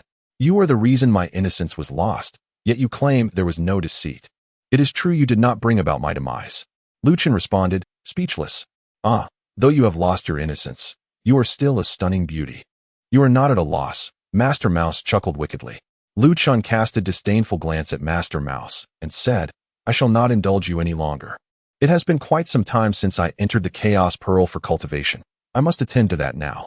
"I shall join you," Master Mouse replied. Lu Chen, puzzled, asked, "Master Mouse, did you not wish to seek spiritual herbs outside? Why contemplate returning to cultivate within?" Master Mouse explained, "That woman has sustained grave injuries. You must remain here for at least 10 days to half a month. Neglecting cultivation would be a waste." Lu Chen did not refute this. He gathered a sufficient amount of firewood nearby and then entered the Chaos Pearl with Master Mouse. Once inside, Lu Chen set up a fire pit and placed the blood of the ghost-eyed golden eagle and the black-bellied king snake, along with the blood spirit mushroom, into it, commencing his body refinement. After several hours, the energy from the two demon kings' blood was entirely absorbed by Lu Chen's physique, considerably enhancing his strength. Lu Chen discovered that the efficacy of refining his body with demon king blood far exceeded that of third-tier demon beasts. It was akin to achieving the results of 4 or 5 attempts in one. This revelation filled Lu Chen with excitement. The falling Maple Mountain range was abundant in demon beasts, and he was determined to seize this opportunity to capture more, utilizing their blood for his cultivation. Master Mouse, an old hand at this, was devouring spirit crystals when he noticed the gleam in Lu Chen's eyes and instantly surmised his intentions. With a slight smile, he resumed his feasting. Having completed his body refinement, Lu Chen emerged from the Chaos Cauldron, disposed of the remnants, and then stored the cauldron away, sitting cross-legged in the realm of the Chaos Pearl to enhance his own strength. 3 days passed, and Lu Chen returned to the outside world, where a significant portion of the day had already elapsed. "Brat, where have you been? Why take so long to return?" questioned Nangong Ling, her expression one of distress as Lu Chen re-entered the cave with firewood. "I merely scouted the area, preparing for a potential escape." Lu Chen casually dismissed her inquiry as he set down the firewood and meat from the demon beasts. His response left Nangong Ling unable to counter, and feeling both hungry and uncomfortable, she suppressed her frustration, pressing her small hands against her abdomen. Seeing this, Lu Chen approached and lifted Nangong Ling, carrying her further away. However, just as he was about to set her down, she whispered, "Brat, I want not only the small one, but also the large one." "Oh." Lu Chen nodded in understanding, continuing to carry her toward a secluded spot outside the cave. Upon reaching their destination, Lu Chen placed Nangong Ling in a hidden area. "Don't venture too far. I am afraid," she called out shyly, watching him retreat. "Shall I stay nearby to watch over you?" Lu Chen teased. "Go away." Nangong Ling's cheeks flushed crimson, her eyes glaring at him. Lu Chen smiled faintly and walked further away. Soon after, he discreetly cleared away any traces left by Nangong Ling, then returned to the cave with her in his arms, preparing to roast the meat. "Brat, I have run out of blood spirit pills. Do you still have any?" Nangong Ling gazed at Lu Chen in the distance, and after a long moment of hesitation, she inquired, "If I call you husband, will you give it to me?" Lu Chen replied, "While grilling meat, you may have it if you wish." "Then I shall not take it," Nangong Ling retorted, sulking. Lu Chen disregarded her and continued his grilling, which only further fueled her irritation. Half an hour passed, and as Lu Chen finished grilling the meat, he offered some to Nangong Ling, who stubbornly turned her back to the rock wall.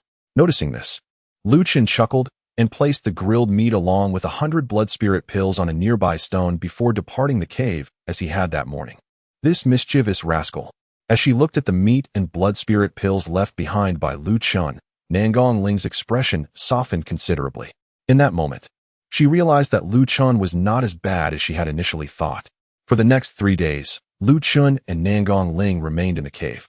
She focused on healing her injuries while he discreetly sought ways to enhance his own strength.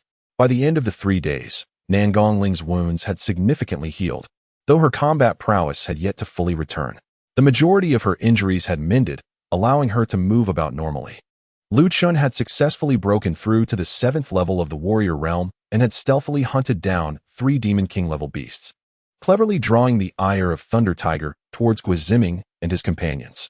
The theft of the Qing Lei would had already enraged Thunder Tiger, and the slaying of his 3 Demon Kings crossed a line, causing the Beast King to descend into a furious rampage. Thunder Tiger relentlessly pursued XVIIth and his associates within his territory, and just last night, he found them, leading to a merciless suppression by the nearly deranged Thunder Tiger. This battle stirred a colossal commotion that caught the attention of beasts within a radius of several hundred miles, concluding with Li Jun's death and XVIIth and Li Bingchuan fleeing heavily injured.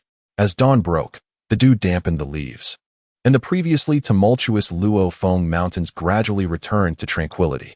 "You little rascal, there are beasts approaching from this direction." The voice of Lord Mouse echoed in Lu Chen's ears as he was refining his body with the blood of the Demon King in the Chaos Pearl world. "Is it powerful?" Lu Chen inquired. "Not particularly. Merely at the 3rd tier," came the response. "Then let it be. It is hardly worth wasting a cauldron of Demon King blood on such a beast," Lu Chen declared. Lord Mouse squinted and, in a calm tone, suddenly asked, "What if it discovers the cave? Then I would undoubtedly have to go out and slay it. Why would you even ask?" Lu Chen blurted out. "You little rascal.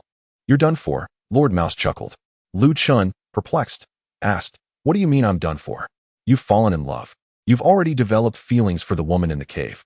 The teasing tone in Lord Mouse's voice momentarily stunned Lu Chen, who contemplated the notion that he might be in love with Nangong Ling. Could it be? Surely not. He shook his head repeatedly, denying, "Don't be absurd. I have not." Lord Mouse laughed. "You may deny it, but you cannot deceive your own heart. You know deep down whether you like her or not." With that, Lord Mouse shifted the conversation, saying, "Focus on your cultivation. I will keep watch outside and ensure that your woman remains unharmed." "My woman," Lu Chen murmured to himself. For reasons unknown, he found himself unbothered by Lord Mouse's words, and as they echoed in his mind, the image of Nangong Ling surfaced involuntarily. Chapter 83. Separation. Lu Chen spent 2 hours refining his body. As he concluded his practice and donned his garments, Master Mouse emerged from the pile of spirit crystals. With the restoration of his strength, Master Mouse's appetite for spirit crystals grew increasingly voracious, consuming nearly 1,000,000 each day. Initially, over 50 million spirit crystals were excavated from the back mountain, yet in less than 3 months since their arrival, the supply had dwindled to a mere fraction. Unable to withstand Master Mouse's relentless consumption, understanding that Master Mouse would not appear without reason, Lu Chen inquired, "Master Mouse, do you have something to discuss?" Master Mouse replied, "I suspect that the beast that recently traversed outside the cave was a scout dispatched by another Demon King, not a subordinate of Thunder Tiger." And then, Lu Chen's interest was piqued. Master Mouse continued, "Last night, Thunder Tiger clashed with those 3 old codgers, and today, other Demon Kings have sent their subordinates to gather intelligence. It appears they are contemplating a strategy against Thunder Tiger." Lu Chen's eyes brightened. "Master Mouse, if the neighboring Demon Kings are considering action against Thunder Tiger, then our opportunity has arrived." "I share the same sentiment, which is why I wanted to inform you," Master Mouse acknowledged. With a playful grin, Lu Chen asked, "Master Mouse, after wandering outside for so long, you must have grasped the situation around here, right?" Master Mouse responded, "We are on the verge of leaving Thunder Tiger's domain. Beyond this area lies the territory of the Fire Lion, within a radius of 500 to 600 miles, apart from Fire Lion and Thunder Tiger. There is also a ghost-faced centipede, with the 3 Demon Kings' domains occupying a triangular formation." Lu Chen pondered and asked, "Are their strengths all at the mid-stage of the 5th rank?" "Roughly so. At this moment, should you engage in direct confrontation, none would be manageable for you," Master Mouse cautioned. Lu Chen grimaced, "Since we cannot confront them head-on, let's take advantage of the chaos and seize their lair while they are embroiled in battle." Master Mouse chuckled, "You are quite the strategist, my young friend." As they spoke, Master Mouse noticed the scant supply of spirit crystals and remarked, "Young scoundrel, we are running low on spirit crystals. It is time to consider acquiring more. Lu Chen raised an eyebrow. Master Mouse, have you set a target? Not at the moment. Master Mouse shook his head. Mineral veins are not as easily found as spirit herbs. They do not simply grow where spiritual energy is somewhat abundant. Since there is no target, we must conserve our resources until we discover a vein, at which point we can indulge in the spirit crystals, Lu Chen proposed. Master Mouse's eyes flickered with uncertainty. After all, he was a great demon of ancient times, endowed with formidable powers. He could not allow himself to be stifled by a mere lack of cultivation resources. After a moment of contemplation, he stated, "Young scoundrel, let me out. I shall venture outside once more to seek any overlooked opportunities." Very well. Lu Chen nodded and released Master Mouse. Once Master Mouse departed, Lu Chen gathered some dry firewood and returned to the cave. Upon his return, Nangong Ling, who had been cultivating, ceased her practice and coldly inquired, "Why do you spend all your time outside, you little rascal?" "To stand guard for you," Lu Chen replied. Nangong Ling scoffed. "I might have believed you on the first day, but after 3 consecutive days of this, do you think I would still be convinced? Do you wish to hear the truth?" Lu Chen set down the firewood and turned to face her. "Naturally," Nangong Ling retorted coldly. At this moment, Lu Chen contemplated the Chaos Pearl, an ancient treasure that must not be discovered by anyone. Should it be found, it would spell disaster for him. Steeling himself, he spoke coldly. "You detest me, often scolding me and even biting me." Upon hearing this, Nangong Ling felt a slight quiver within her. She had not anticipated that her haughty and aloof demeanor would wound Lu Chen. Noticing her silence, Lu Chen pressed on. "If you loathe me so much, why do I remain here to endure your disdain?" A pang of regret flickered in Nangong Ling's heart, yet she refused to soften her stance. Coldly, she retorted, "If you wish not to stay, why don't you leave? You are grievously injured. Even a mere beast could slay you. I cannot bear to witness your demise." Lu Chen replied. "Why do you care?" Nangong Ling queried, perplexed. She could not comprehend why Lu Chen, a stranger to her, would endure her aversion and offer her protection. "By a twist of fate, I have taken your body. You are my woman. Protecting you is my duty as a man," Lu Chen declared. His words struck Nangong Ling's heart like a heavy hammer, revealing that his protection stemmed from her vulnerability to him. A whirlwind of emotions surged within her: contempt, hatred, disdain, joy, or perhaps a sense of loss, perhaps a blend of all these feelings. At that moment, she found it difficult to meet Lu Chen's gaze. After a brief silence, Nangong Ling coldly remarked, "Do you know that when I recover and regain my strength, I shall seek vengeance for the loss of my dignity?" Lu Chen remained silent.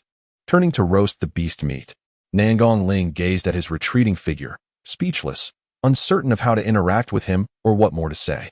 They sat in silence for an hour, until they finished the roasted meat. Like days before, Lu Chen prepared to leave the cave. Suddenly, Nangong Ling said, "You rascal. I need to relieve myself. Carry me. Did you not say you could walk? Why do you need me?" Lu Chen frowned. Nangong Ling replied coldly, "Did you not claim I am your woman? I am still unwell, and I wish for your care." Lu Chen met her gaze. She initially averted her eyes, but soon steadied her resolve, extending her arms toward him. Seeing this, Lu Chen approached without a word, lifting her as he had before, and carried her to a familiar corner. He gently set her down and exited the cave. Nangong Ling stood still, watching Lu Chen's departing figure, feeling an emptiness within her heart. With Master Mouse absent, Lu Chen did not venture far. He found a secluded thicket and entered the realm of the Chaos Pearl. For the next 3 days, Lu Chen and Nangong Ling maintained an awkward coexistence, during which Nangong Ling's injuries healed significantly thanks to a plentiful supply of blood spirit elixirs. Although her combat prowess was not fully restored, she felt capable of self-protection in this territory. As night fell, Lu Chen sat by the fire, roasting meat, while Nangong Ling approached from the shadows and took a seat beside him. She picked up a twig, idly poking at the campfire. After a long while, she turned to Lu Chen and said, "You rascal, I will be leaving tomorrow. That would be quite liberating for me." Lu Chen paused momentarily, then replied with a nonchalant demeanor, "And what of it?" Nangong Ling frowned slightly, her displeasure evident. "Do you truly wish for my departure? What else? Do you expect me to beg you to stay?" Lu Chen retorted. Nangong Ling found herself at a loss for words, unable to respond. Within the confines of the cave, silence enveloped them once more. In her heart, she indeed wished for Lu Chen to remain, yet he did not reciprocate her desire, and her pride forbade her from pleading for him to stay. Time trickled by slowly, and the two, enveloped in silence, could hear each other's heartbeats as they sat by the fire, each lost in their own thoughts. Eventually, Lu Chen finished roasting the meat and handed the first piece to Nangong Ling, saying, "Here, eat this. Once you're done, you can leave." Nangong Ling accepted the meat, consuming it with grace. Lu Chen stole a glance at the stunning Nangong Ling illuminated by the flames, then took some roasted meat for himself and turned to exit the cave. Observing Lu Chen's departure, Nangong Ling quickly stood up and called out to his retreating figure, "You rascal, your talent is commendable. Why not accompany me to the 100-Flower sect?" "I'm sorry, but I'm not interested," Lu Chen replied coldly, halting briefly before continuing towards the cave's entrance. At that moment, a cacophony of furious roars from numerous demonic beasts erupted outside, the sound so thunderous that it sent ripples across a nearby pool. Intrigued by the commotion, Nangong Ling's expression turned serious as she addressed Lu Chen. "You stay here and don't go anywhere. I will check outside." No sooner had she spoken than she transformed into a streak of light and departed the cave. Lu Chen glanced back at the cave, placing over 1,000 blood spirit pills prominently on a rock before executing the celestial step and leaving. Chapter 84. A bold harvest of spiritual herbs. As Lu Chen exited the cave, he was about to follow when Master Mouse hurriedly returned and seized him. "You little rascal. They've begun fighting. What business do you have in joining the fray?" Master Mouse exclaimed. "That woman is out there. I must see for myself," Lu Chen insisted. Master Mouse waved dismissively. "Leave her be. The battle between the three great demon kings is not something a mere girl can meddle in. She will be fine." Lu Chen, taken aback, asked, "Master Mouse, are you implying that the ghost-faced centipede is also involved in this conflict? Not just the fire lion and thunder tiger?" Master Mouse scoffed. "Involved? It has chosen to participate on its own. It has seen the fire lion and thunder tiger suffer considerable losses and is plotting to eliminate the thunder tiger to seize its territory." Lu Chen suggested, "If we aren't going to join the chaos, shall we then visit the fire lion's lair? You nearly caused trouble for yourself. We must hurry. The battle among the three demon kings is a rare opportunity. Missing it would be a grave mistake," Master Mouse replied. With this thought, he promptly led Lu Chen swiftly towards the domain of the fire lion. Tonight, the mountains spanning 1,000 miles are destined for an insomniac night, as three formidable 5th-tier demon kings engage in a fierce battle, drawing all 4th-tier and above demon kings into the fray. Under normal circumstances, Lu Chen would have to exercise caution while entering the territory of the fire lion, lest he be discovered by its subordinates and become their prey. However, with their departure, Lu Chen finds himself in an advantageous position, guided by Lord Mouse, as he traverses the area, voraciously collecting spiritual herbs along the way. At this moment, Lu Chen resembles a relentless scavenger, uprooting all spiritual herbs of 2nd tier and above. Within less than an hour, he has amassed over 60 varieties. Shortly thereafter, while the ghost-faced centipede and fire lion are preoccupied with their joint assault on the thunder tiger, Lu Chen arrives at the fire lion's lair under Lord Mouse's guidance. The lair is nestled within a valley devoid of vegetation, surrounded by towering cliffs and massive boulders, presenting a strikingly different landscape. Upon entering the valley, Lu Chen distinctly senses a significant increase in temperature, akin to being near a furnace. "Lord Mouse, this lair of the fire lion seems to harbor something intriguing," Lu Chen remarks with a smile as he and his companion venture deeper into the valley. "We shall soon discover what lies within," Lord Mouse cryptically replies, instantly piquing Lu Chen's curiosity. Having witnessed grand spectacles before, Lord Mouse undoubtedly knows of treasures surpassing even the azure thunderwood. After a brief moment, they reach the innermost part of the valley, whereupon their arrival is met with the immediate encirclement by 4 massive demon beasts: the nether wolf, the giant rhinoceros, the fire python, and the unicorn fire bull, all mid-tier 4th-level creatures, and each possessing fire attributes. Lu Chen is taken aback by the fire lion's precautionary measures, for it has stationed 4 demon kings to guard its nest. Such heightened vigilance from the fire lion, Lu Chen muses, observing the fierce gazes of the 4 demon kings. Lord Mouse states, "This situation is indeed exceptional. I shall assist you this time." "Excellent," Lu Chen replies with a grin, though he is aware of Lord Mouse's extraordinary prowess. He has yet to witness it firsthand.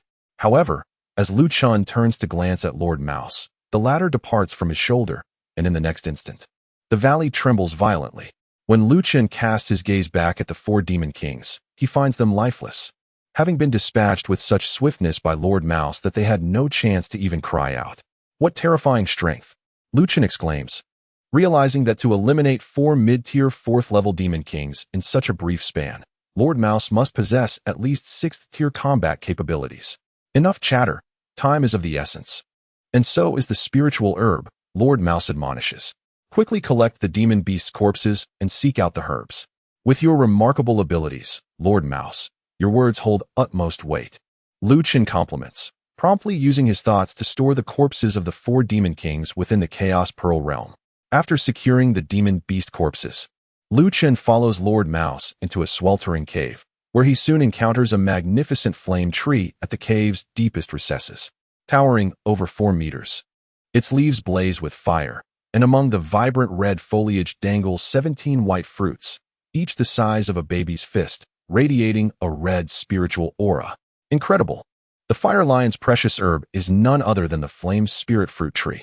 Before him stood the flame tree, a magnificent sight that elevated the temperature of the entire valley, stirring within Lu Chen a palpable excitement. This was indeed a rare treasure. The fire spirit fruit, a 5th-tier high-grade spiritual herb, drew its essence from the celestial flames of the earth, taking 50 years to grow, bloom, bear fruit, and mature.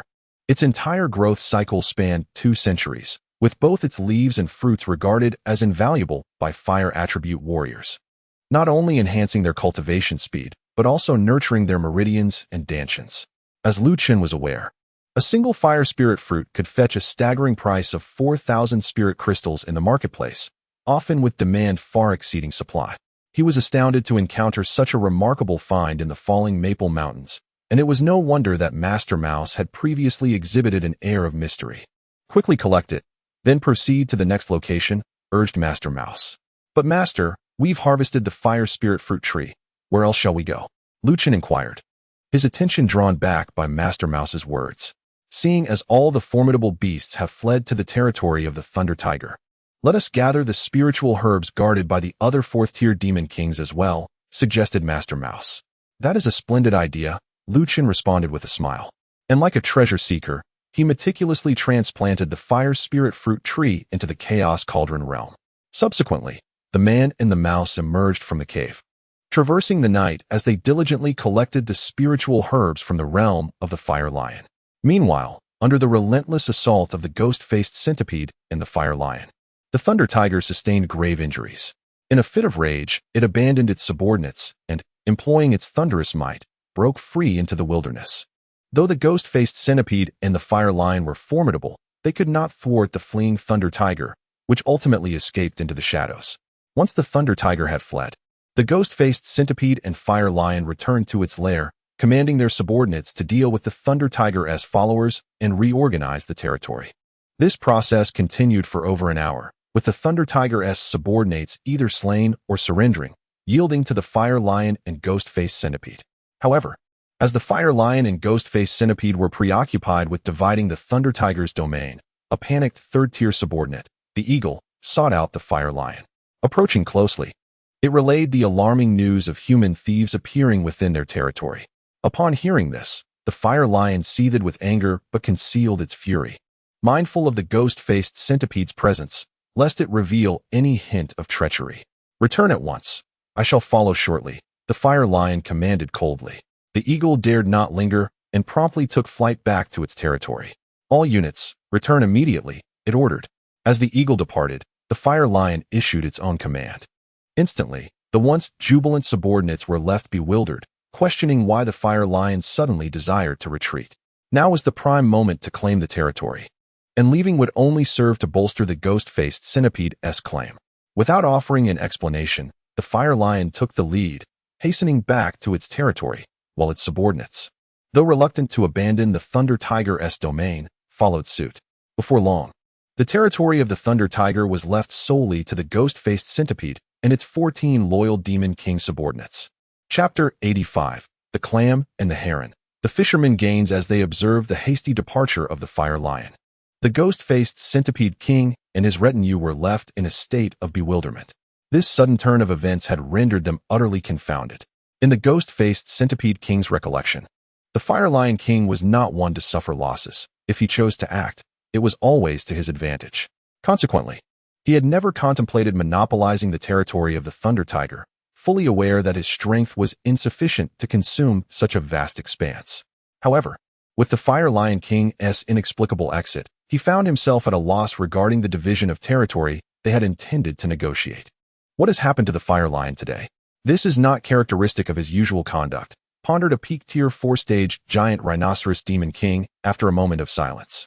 It seemed evident that some disturbance had occurred within his domain, compelling him to retreat from the Thunder Tiger's territory for the time being. The ghost-faced centipede king reasoned. It is likely so. The green serpent demon king concurred with the ghost-faced centipede's assessment. The giant rhinoceros demon king then turned to the Thunder Tiger's subordinates, who were prostrate on the ground, and inquired, "What shall we do now that the Fire Lion King has departed with his followers?"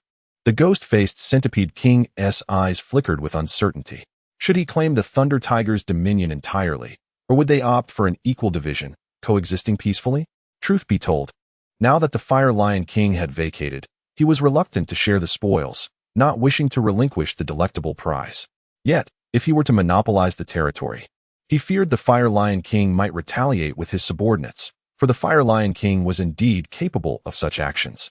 After a moment of hesitation, the ghost-faced centipede king devised a compromise, stating coldly, "Let us divide the Thunder Tiger's territory equally, and then harvest all the spiritual herbs from within the Fire Lion's domain." "My lord, this strategy is truly ingenious," praised the green serpent demon king, noting that they would leave the Fire Lion King with a territory of negligible value. In stark contrast, the rock lizard demon king expressed concern. "My lord, the Fire Lion King is not one to tolerate losses easily. If we proceed in this manner, he is unlikely to let it go without a fight. In my opinion, we should not offend him over mere spiritual herbs." The green serpent demon king retorted coldly, "Rock lizard king, what do you mean by that? Do you believe our lord fears that fire-breathing lion?" "I think nothing of the sort, green serpent king. Do not attempt to sow discord here," the rock lizard king snapped, visibly displeased with the green serpent demon king's insinuations. "Whether you are sowing discord or not, you know it in your heart," the green serpent king shot back with a derisive smile. The rock lizard king bellowed, "Green serpent king, I have endured your provocations for long enough. If you feel the urge to quarrel, I would be more than willing to oblige. Come then, do you think I fear you?" The green serpent demon king replied, showing no intention of yielding. The territories of the rock lizard demon king and the green serpent demon king bordered one another, leading to frequent skirmishes among their subordinates over resources. 5 years prior, the ghost-faced centipede king had awarded a coveted piece of territory favored by the green serpent demon king to the rock lizard demon king for his merit, inciting deep dissatisfaction in the green serpent king. Since then, the discord between the two demon kings had escalated from covert clashes among their subordinates to open hostility, with the green serpent king seizing every opportunity to target the rock lizard king. As various demon kings each harbored their own schemes, their relationships were far from cordial. Observing the escalating tension between the rock lizard king and the azure serpent king, the other demon kings opted to remain spectators. However, the ghost-faced centipede king held a different perspective. Witnessing the imminent clash, his expression darkened ominously. "Silence. If you continue to bicker, I shall expel you from my territory. Do not linger on my land," he thundered, halting their dispute. Having followed the ghost-faced centipede king for many years, both the rock lizard king and the azure serpent king were well aware of his formidable capabilities. Should they provoke his ire, their lives would be in jeopardy. Consequently, upon seeing the fury of the ghost-faced centipede king, they begrudgingly ceased their quarrel and retreated quietly, wary of further inciting his wrath. Once the two had settled down, the ghost-faced centipede king snorted disdainfully and commanded, "Proceed as I previously instructed. Divide the territory in two, and gather all the spiritual herbs from the Fire Lion King's domain." "We shall obey your command, my king." The other demon kings responded in unison. In the next moment, they sprang into action within the Fire Lion territory. As the ghost-faced centipede king led his subordinates in harvesting the spiritual herbs, the Fire Lion King returned with his own followers, soon followed by a thunderous roar echoing from the mountains. His subordinates halted outside his cave, and upon hearing their king's bellow, they prostrated themselves, trembling in anticipation. After a brief interval, the Fire Lion King emerged from his lair, surveying the surroundings before roaring, "Seal the territory. Not a single creature shall escape." "We shall obey your command, my king," his subordinates responded, though uncertainty lingered in their hearts. Without further ado, the demon kings raced in all directions. In less than 15 minutes, the entire realm under the Fire Lion King's control was sealed off, with beasts stationed at every checkpoint, causing the smaller demons to tremble in fear. Initially, the subordinates speculated about the cause of their king's fury, sensing a bloodbath was imminent. However, when they learned that their spiritual herbs had been stolen, the reason became crystal clear, igniting an explosive fury among the demon kings within the Fire Lion King's territory. In the following day, the beasts under the Fire Lion King's command went berserk, scouring the land for the culprits, vowing to reclaim their stolen herbs. Meanwhile, as they busied themselves with the hunt, Lu Chen and Rat Grandpa, the petty thieves, had already fled the Fire Lion King's domain, hastening toward the territory governed by the ghost-faced Centipede King. Indeed, while the ghost-faced Centipede King was plundering the spiritual herbs from the Thunder Tiger territory, Lu Chen, spurred on by Rat Grandpa, sought to steal all the spiritual herbs from the ghost-faced Centipede King's domain. Upon entering the realm, Lu Chen, much like in the Fire Lion King's territory, uprooted every herb in his path. After 2 hours, as the ghost-faced Centipede King returned to his territory, satisfied with his spoils, Lu Chen departed with the collected herbs. Soon after, the territories under the ghost-faced Centipede King and the Fire Lion King resonated with thunderous roars that echoed across thousands of miles. Chapter 86. Lu Chen's Discovery Whoosh. In the night, a shadowy figure darted swiftly through the thicket, followed closely by Nangong Ling, who transformed into a streak of light, racing towards the location of the 3 major demon kings. Her original intent was merely to observe the source of the commotion caused by the fierce battle. However, she found herself too intimidated to approach. After careful consideration, Nangong Ling halted atop a peak several miles away from the battlefield, gazing at the tumultuous scene in the distance. Upon witnessing the Fire Lion King and the ghost-faced Centipede King joining forces against the Thunder Tiger, she was both awed by the formidable prowess of the 3 demon kings and filled with trepidation towards them. Each of the 3 demon kings was at the mid-stage of the 5th tier, akin to mid-level martial sovereigns among human warriors. Yet she could distinctly sense that their combat strength far surpassed that of a typical mid-level martial sovereign. Their ordinary combat capabilities were already extraordinary, and when they unleashed their racial divine abilities, even high-level martial sovereigns would likely have to retreat from their overwhelming might. Currently, Nangong Ling had attained the realm of the 7th layer martial king. Although she possessed the strength to contend against lower-level martial sovereigns, she dared not provoke demon beasts of such caliber as the 3 demon kings. As a distinguished talent among human warriors, she felt a deep-seated apprehension towards the 3 demon kings, yet it was accompanied by a resolute defiance. She reminded herself that despite their strength, she was still young. Given time, the 3 demon kings would not be beyond her reach. Subsequently, the 3 demon kings continued to shift their battlefield, leaving devastation in their wake as they obliterated all trees in their path with their immense power. Nangong Ling observed from a distance, quietly absorbing the essence of their strength and studying their utilization of spiritual energy. Roaring fiercely, after several hours, the Thunder Tiger, gravely wounded from the onslaught of the ghost-faced Centipede King and the Fire Lion King, made a desperate retreat, bellowing in frustration. When she saw the Fire Lion King hastily approaching her direction with his subordinates, Nangong Ling wasted no time and returned to the cave. "You scoundrel, I am back," she called into the depths of the dark cavern. Expecting a cold response from Lu Chen, she was instead met with an unsettling silence. As she ventured deeper, a quick glance revealed the blood spirit pill left behind by Lu Chen, and she immediately grasped what had transpired in her absence. "Lu Chen has left," she exclaimed in dismay. With her brow furrowed, she shouted as she hurried towards the cave's exit, anxious to find him. However, just as she reached the mouth of the cave, the Fire Lion King and his subordinates rushed past, causing her to freeze in fear and refrain from making any further movements. Once they had moved on, she stepped outside and searched the vicinity for Lu Chen, but found not a single trace of him. Soon after, sensing the approach of the ghost-faced Centipede King and his subordinates, she retreated back into the cave, sitting in the spot they had once shared. While she had anticipated their separation, she had not expected it to happen so swiftly and unexpectedly. She had merely stepped out, and he was gone.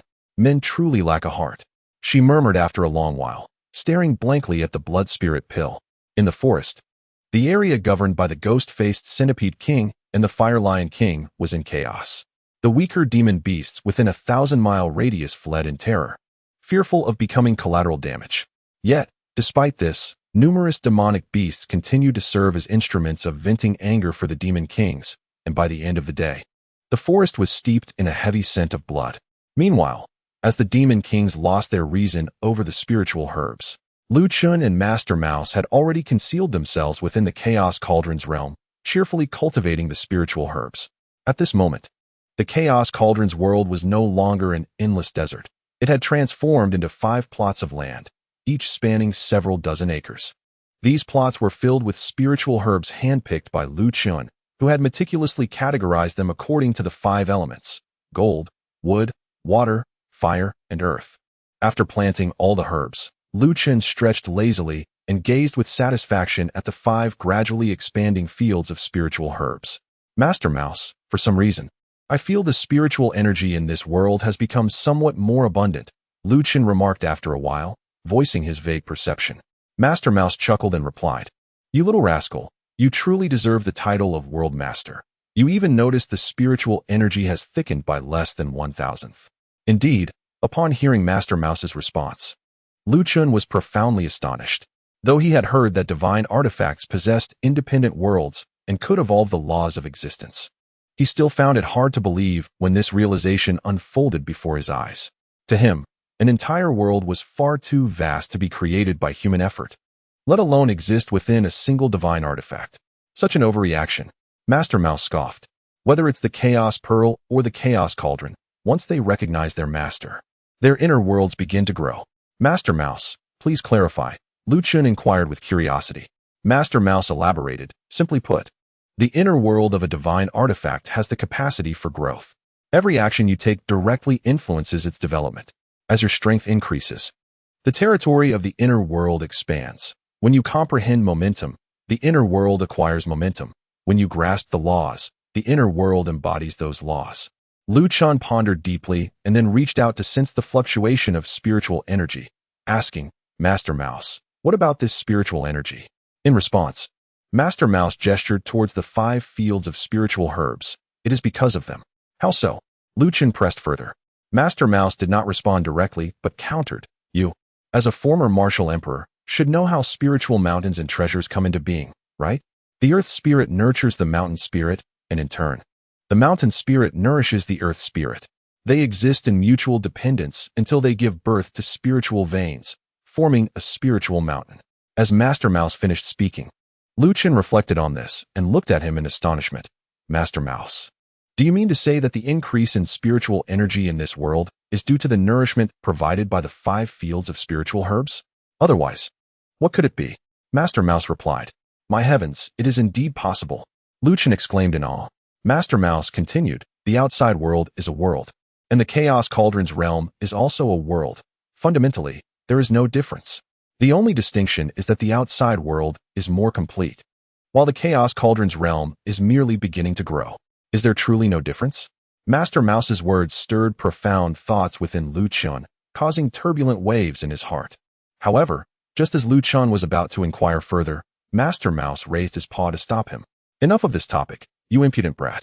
Focus on enhancing your strength. When you become sufficiently powerful, certain truths will reveal themselves without the need for others to voice them. Knowing too much now serves you no purpose.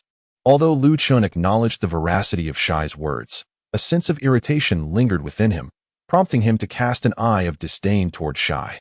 The latter merely smirked, choosing not to respond. In an instant, Shai leapt onto Lu Chen's shoulder, and together they returned to the realm of the Chaos Pearl. Subsequently, both the man and the mouse embarked on their respective training regiments. Chapter 87. Lu Chen and the Qingwei Demon Wolf. As dawn broke, the 3 major demon kings, who had wreaked havoc the previous day, settled into silence. The mountains gradually reclaimed their tranquility, and all the demon beasts returned to their territories, relishing a rare moment of peace. When the first rays of sunlight pierced the mountains, Lu Chen, who had diligently practiced the 9 Nether Soul Cannon for 10 days, rubbed his aching temples and, along with Shai, emerged back into the external world. They found themselves in a valley overrun with weeds, situated several dozen kilometers from the boundary of the territory ruled by the ghost-faced Centipede King. This was a neglected corner of territory, overlooked by the major demon kings and deemed too perilous for the weaker beasts to inhabit. Shy, after a day of chaos, it seems they have finally quieted down, Lu Chen remarked, taking in the serenity of the mountains as he gazed toward the valley's entrance. Shy, with a mischievous grin, replied, "How dull it is to be quiet. You impudent brat. Shall we stir up some trouble and liven up the falling maple mountains a bit?" Shy, "The blood of the mountains has yet to dry, and you wish to cause more havoc?" Lu Chen replied, exasperation evident as he regarded the rotund Shy perched on his left shoulder. This creature, plump and devoid of fur, though small in stature, possessed a cunning mind. Day in and day out, he either instigated trouble or plotted to do so. Having known Shy for quite some time, Lu Chen was certain that anyone who provoked him would face a myriad of deadly schemes, given Shy's strength and intellect. Reflecting on their initial encounters, although Shy had thoroughly bested him, he had shown considerable mercy. Otherwise, the consequences would have been far more severe. "Listen, impudent brat. I shall pose you a straightforward question. Do you desire spiritual herbs, or do you wish for tranquility?" Meeting Lu Chen's gaze, Shy inquired earnestly. "Naturally, I desire the spiritual herbs," Lu Chen replied without hesitation. As a former martial emperor who practiced both alchemy and martial arts, he cherished two things above all: swords and spiritual herbs. Faced with the scant kindness of demon beasts and the allure of spiritual herbs, he would unhesitatingly choose the latter, as they would enable him to refine pills. "Then let us not dawdle. Let us elevate the atmosphere," Shy declared. "Shy, we have nearly exhausted the territories of the three major demon kings. If we wish to create more chaos, we must venture deeper," Lu Chen stated. "Then let us proceed." "We are not without legs," Shy replied. At this, Lu Chen opened his mouth to speak, but reconsidered, opting for silence to avoid further disdain from Shy. Had Shy been a feeble little demon treating the falling maple mountains as his personal playground, Lu Chen would have undoubtedly looked down upon him for his reckless audacity. Now, in the depths of the realm where they find themselves, the most formidable demon king has already reached the mid-stage of the 5th tier. It is inevitable that those deeper within possess even greater strength. Venturing further would be akin to courting death. However, the beasts of the falling Maple Mountain range are mere trifles before Lord Mouse. Though his words can be quite irksome, he possesses the audacity to speak so. Taking a deep breath, Lu Chen accepted Lord Mouse's arrogance and activated the Lingxiao step, traversing the mountains at an astonishing speed. Lord Mouse, aware of Lu Chen's strong sense of pride and his inability to tolerate assertive discourse, chose this manner of communication nonetheless. As an individual who has transcended multiple eras, he understands the myriad secrets of this world and is keenly aware of the challenges that lie ahead for Lu Chen. Thus, in the fleeting moments they have left, he is determined to assist Lu Chen in his growth, considering resource accumulation merely the first step of his endeavors. Unbeknownst to Lu Chen, Lord Mouse harbored thoughts of his own.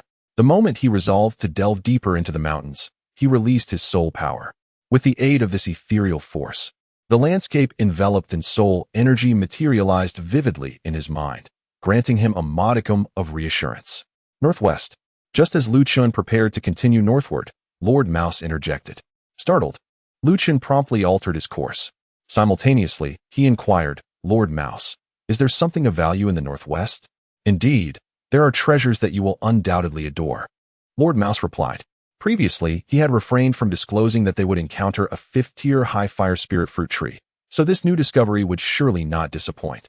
With this thought, Lu Chen quickened his pace, anticipation bubbling within him. However, after traversing less than 100 miles toward the northwest, they were confronted by a formidable group of beasts. These creatures possessed a peculiar appearance, their visages resembling wolves with a hint of fox traits, their eyes gleaming like sapphires, radiating a soft azure glow. Additionally, a tuft of white fur at their foreheads resembled a crescent moon, while the rest of their bodies were adorned with resilient, steel-like green fur. Azure Moon Demon Wolves. Lu Chen immediately recognized them as such. The Azure Moon Demon Wolves, also known as Silver Moon Fox Wolves, are the descendants of the 6th-tier Silver Moon Fox and the 4th-tier Qingmu Wolf. They inherit the exceptional regenerative abilities of the Qingmu Wolf lineage and the enchanting traits of the Silver Moon Fox lineage.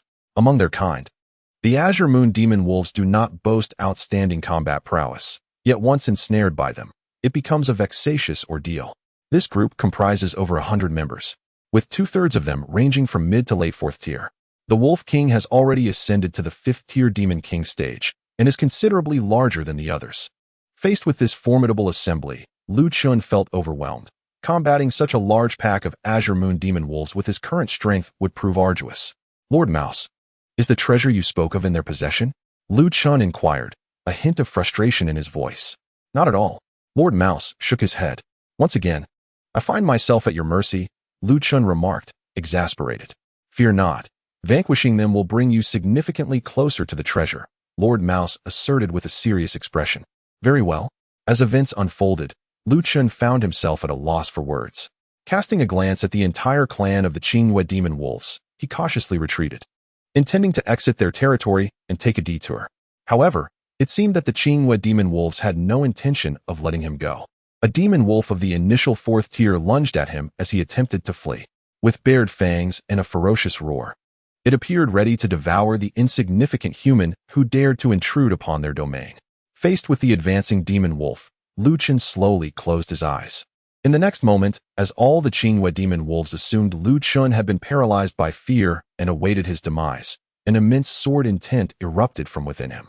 In an instant, the forest reverberated with the sound of his sword intent. With a single stroke, Lu Chen sent the descending Tianyuan demon wolf into a wretched scream, cleaving its body in twain, which then fell to the ground at his feet. Chapter 88. Blood Harvest. His actions were somewhat brutal, a waste indeed. Recently, Lu Chen had become enamored with the art of refining humans, viewing the blood of all demon beasts as materials for body refinement. As he sensed the blood splattered across the ground, he couldn't help but feel a twinge of regret. Nonetheless, regret aside, when faced with such adversaries, he opted for a decisive strike, for failing to eliminate them was nearly equivalent to allowing them to live. Prior to this encounter, the Tianyuan demon wolf clan had completely disregarded Lu Chen, a mere 7th-tier martial artist, as they had feasted upon many of his kind before. Consequently, when one of their kin perished, they were caught off guard, unable to react in time to offer assistance, and one of their members fell to Lu Chen's blade. The scent of blood permeated the forest as the Tianyuan demon wolf clan howled in anguish. Tear this brat apart, bellowed the Wolf King in fury. Following his command, the lower-tier demon wolves and the she-wolves slowly retreated to a distant hill. Simultaneously, the mature demon wolves raised their voices in a unified cry, not attacking Lu Chen, but rather racing through the forest in an organized frenzy. Soon, nearly 100 4th-tier Tianyuan demon wolves surrounded Lu Chen and Master Mouse in layers, claiming control over the forest for several miles around them. Well, they are employing their clan's combined attack technique.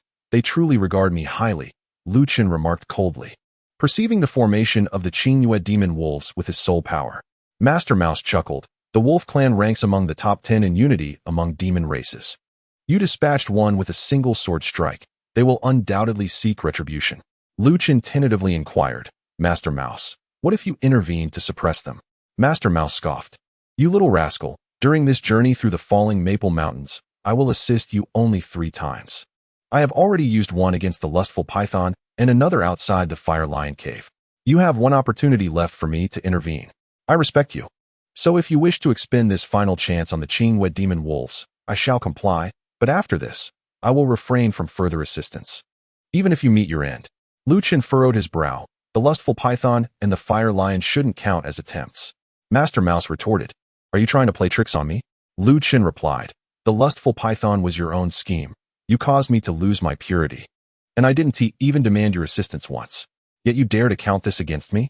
Fine, we won't count that one, but the fire lion incident surely counts. In his heart, Master Mouse felt a tinge of uncertainty and willingly took a step back.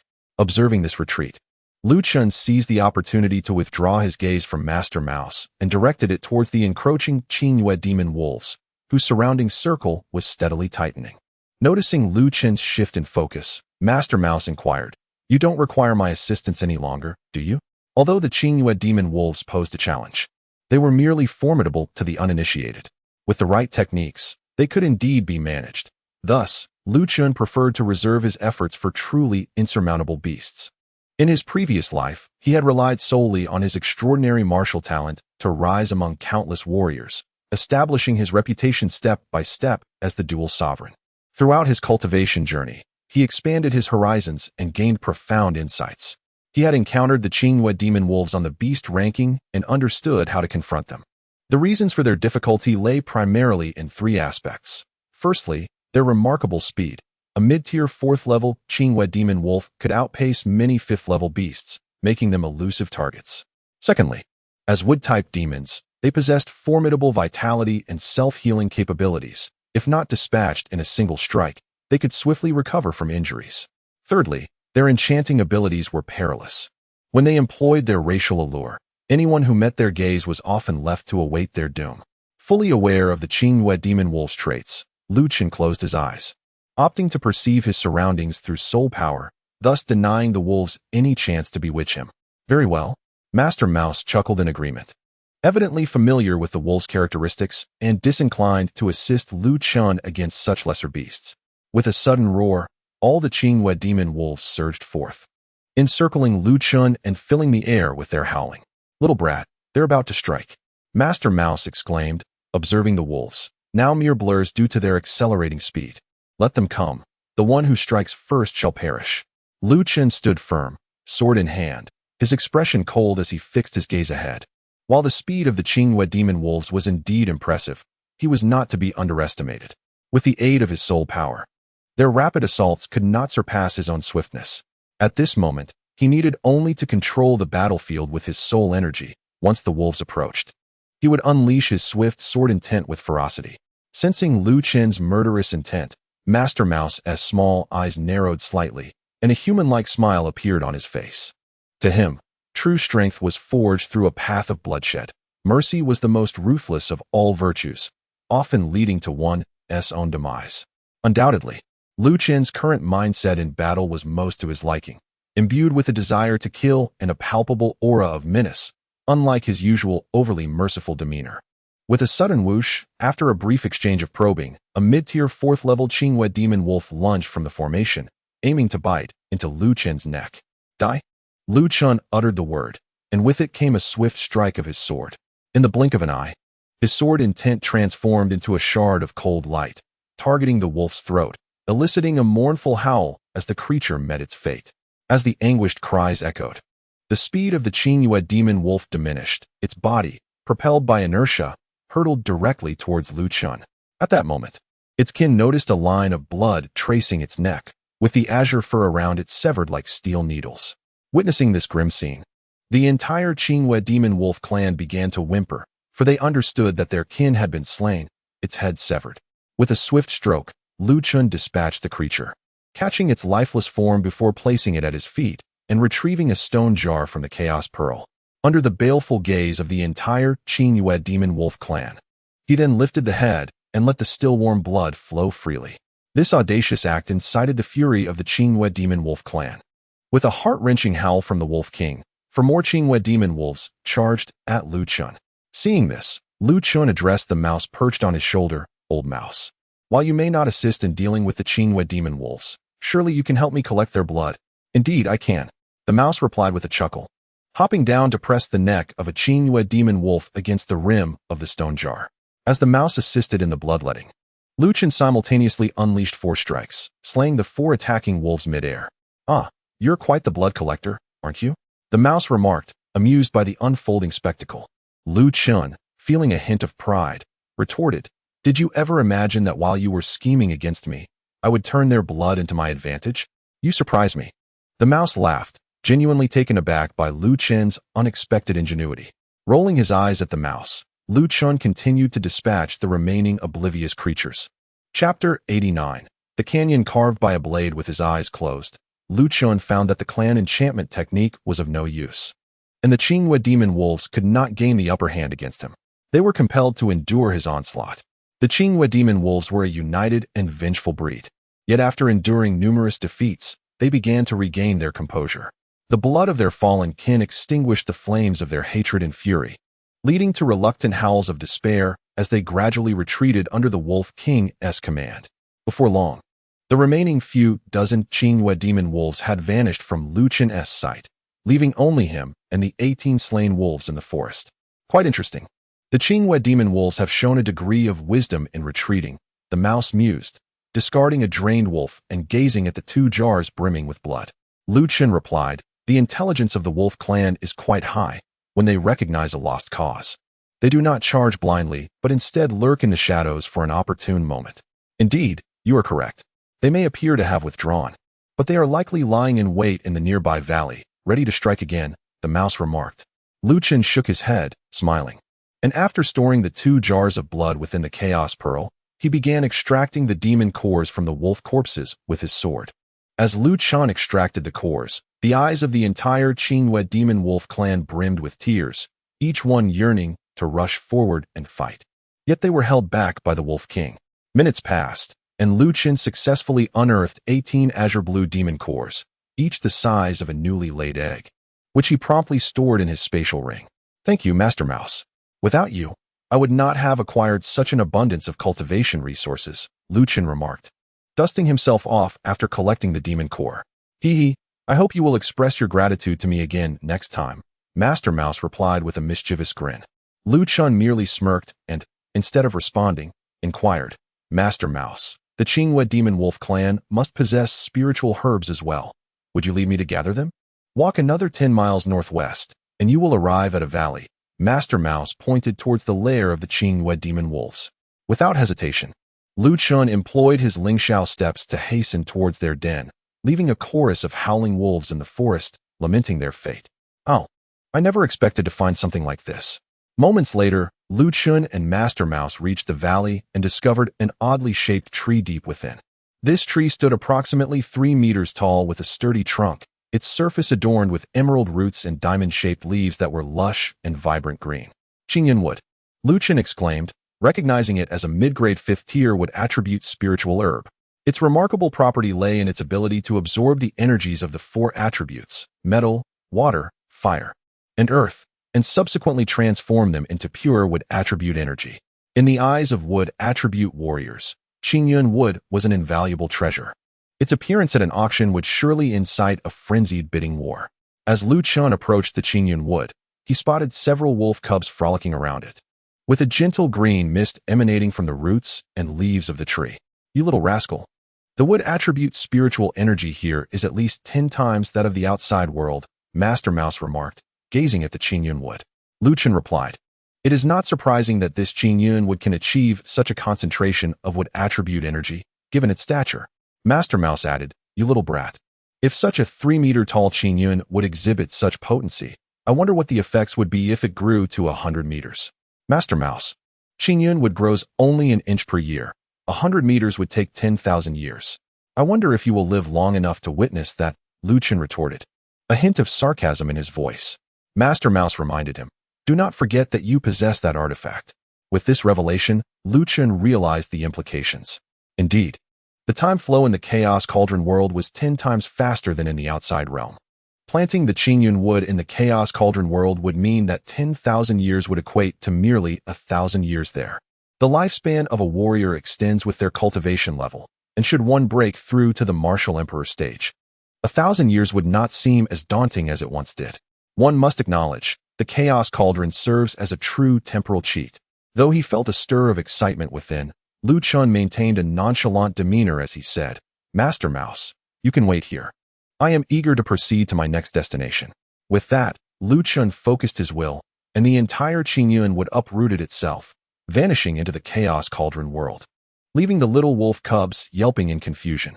Lu Chen had no intention of harming the cubs. He cast a final glance at them before exiting the valley alongside Master Mouse, continuing their journey northwest. After half an hour, guided by Master Mouse, Lu Chen successfully evaded several 5th-tier demon beasts and eventually arrived at a refreshing grove. Master Mouse, where is this place? It feels so pleasant.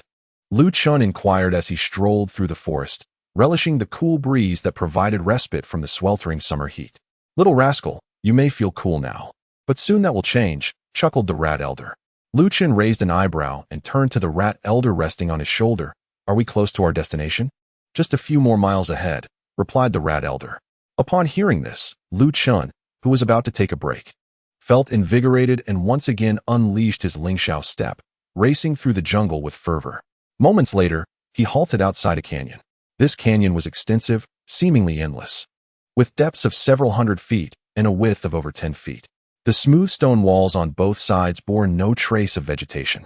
As Lu Chen gazed at the canyon, a flicker of intrigue crossed his eyes. Remarkably, this chasm appeared to have been cleaved by a single stroke. Despite the passage of time, he could still faintly sense an overwhelming blade intent within the canyon. From his experience, to carve out such a vast gorge with a single strike, one must possess at least a high-level martial emperor's prowess. Otherwise, the destructive force would be insufficient. Recognizing the canyon's origin, the rat elder casually inquired, "Do you think your swordsmanship back then could achieve such a feat?" "Impossible." Lu Chen shook his head. In his previous life, shortly after attaining the martial emperor rank, he perished in the Tianyuan mountain range. Among his peers, only Tianyuan posed a challenge. The others were no match for him. Yet, even at that level, he had not reached the capability of cleaving mountains with a single sword. The individual responsible for this canyon was far more formidable, surpassing him by a considerable margin. The rat elder pressed on. "You were already at the pinnacle of combat prowess in the divine martial realm. Why do you think such a colossal canyon remains?" Lu Chen furrowed his brow. Fixing his gaze on the rat elder, "Are you trying to convey something to me? I know nothing. How could I have anything to tell you?" The rat elder vehemently denied, then leapt off Lu Chen's shoulder and ventured into the canyon. Watching the rat elder's retreating figure, Lu Chen held back a breath of frustration. The rat elder often left half his statements hanging, and Lu Chen felt an urge to confront him. However, having witnessed the rat elder's terrifying combat prowess that could effortlessly dispatch demon beasts, he could only simmer in silence, deterred from taking any action. Nonetheless, the rat elder's hint made Lu Chen realize that the divine martial realm was not as straightforward as he had imagined. Their group back then had not been the apex of martial prowess. It was imperative to swiftly elevate his own strength. Observing the canyon before him, Lu Chen sensed an encroaching pressure stemming from the unknown, and he hastened to catch up with the rat elder ahead. Chapter 90. Discovering the fire spirit crystal vein. As they entered the canyon, Lu Chen found it peculiar. The deeper they ventured, the higher the temperature rose.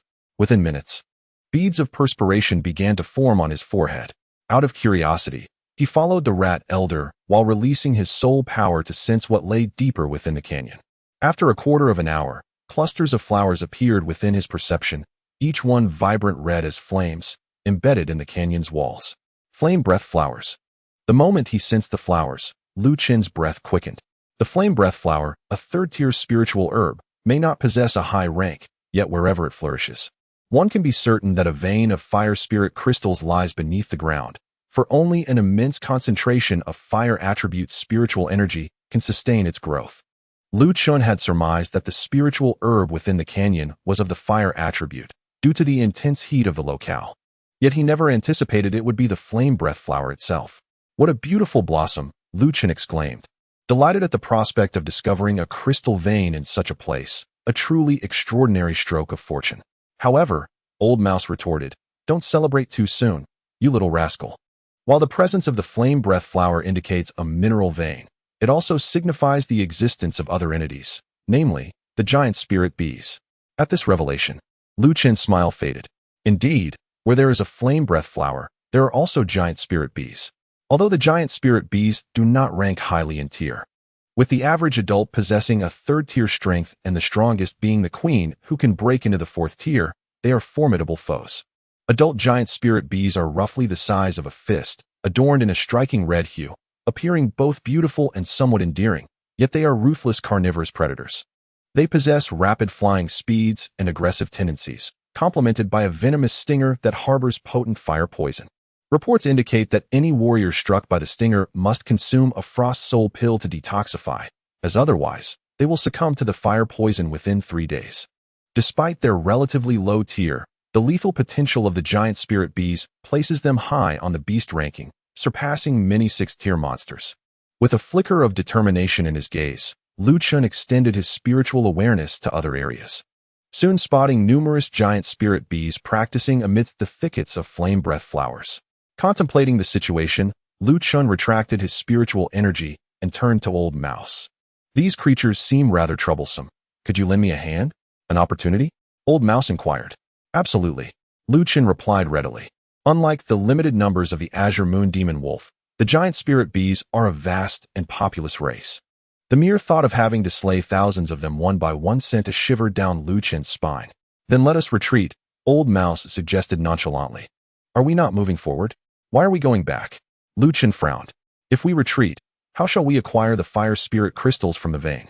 You only seek the crystals. Just follow me, and do not concern yourself with how I obtain them, Old Mouse scoffed. With that, Old Mouse took the lead, and before long, the duo exited the canyon, arriving at a concealed stone crevice on the left side. Under Lu Chen's curious gaze, Old Mouse began to burrow into the stone. In a matter of moments, he had excavated several hundred meters within. Witnessing this, Lu Chen couldn't help but marvel at Old Mouse's ingenuity. He had cleverly utilized the innate ability of his rat kin to tunnel beneath the mineral vein and pilfer the spirit crystals. This indirect method spared them from confrontation with the giant spirit bees, allowing them to effortlessly seize the entire mineral deposit and depart at their leisure. Truly, a seasoned veteran. As Old Mouse ventured beyond the reach of Lu Chen's spiritual awareness, Lu Chen offered a word of praise before following him into the rat's tunnel. Half an hour passed, and Master Mouse had burrowed a tunnel spanning over 10 miles, leading Lu Chen deep into the canyon where they discovered a rich vein of fire spirit crystals. This fire spirit crystal mine was significantly larger than the one behind the Lu family's mountain, and the quality of the crystals was considerably superior. Having excavated just 2 cubic meters of the mine, Master Mouse eagerly clutched a piece of spirit crystal and began to gnaw on it. You little rascal. This time I shall indulge myself freely. Following you has left me famished. I feel as if my stomach has shrunk a size. He feigned a pitiful expression, imagining how splendid he would look if he had fur. Lu Chen chuckled. Hurry up and dig. Once you're done, you can create whatever you desire. You're quite the considerate one, Master Mouse replied, promptly getting to work. While Master Mouse busied himself with mining, Lu Chen entered the world of the Chaos Cauldron, where he planted the various spiritual herbs he had gathered along the way into the medicinal fields, categorizing them by their attributes. Once the herbs were planted, Lu Chen returned to the outside world and transported all the spirit crystals that Master Mouse had excavated into the Chaos Pearl world. He then followed suit and entered the Chaos Pearl world himself. Not wishing to squander any time, Lu Chen set up the Chaos Cauldron while Master Mouse continued to mine. He began refining his body using the blood of the Tianyuan demon wolf clan. After half a day, Lu Chen had assimilated 2 vats of the wolf's blood. When he emerged from the Chaos Cauldron, a faint azure glow radiated from his skin. Admiring his own complexion, he was suddenly inspired to channel a third of his sword intent towards his arm, only to find he could not make a mark. Observing this, Lu Chen exerted more force and employed 6/10 of his sword intent. As a result, a white line was etched into his skin. Lu Chen was acutely aware of the potency of his sword intent, and seeing that even 6/10 could not inflict any substantive damage brought a smile to his face. To further verify the effects of his body refinement, he unleashed his sword intent with full force, leaving a 1-finger-length wound on his arm, from which blood flowed forth. However, the bleeding was brief. Within a minute, the wound ceased bleeding, and amidst a shimmering azure light, it began to heal rapidly. After half an hour, Lu Chen's wound had completely healed, and his arm returned to its original state, as if it had never been marred. Master Mouse's body refinement technique was truly extraordinary. If he continued to cultivate like this, the next time they met, he would surely be able to defeat Tianyuan without difficulty. Reflecting on his formidable defensive and restorative capabilities, Lu Chen could not help but think of Tianyuan, clearly still harboring resentment over his past defeat.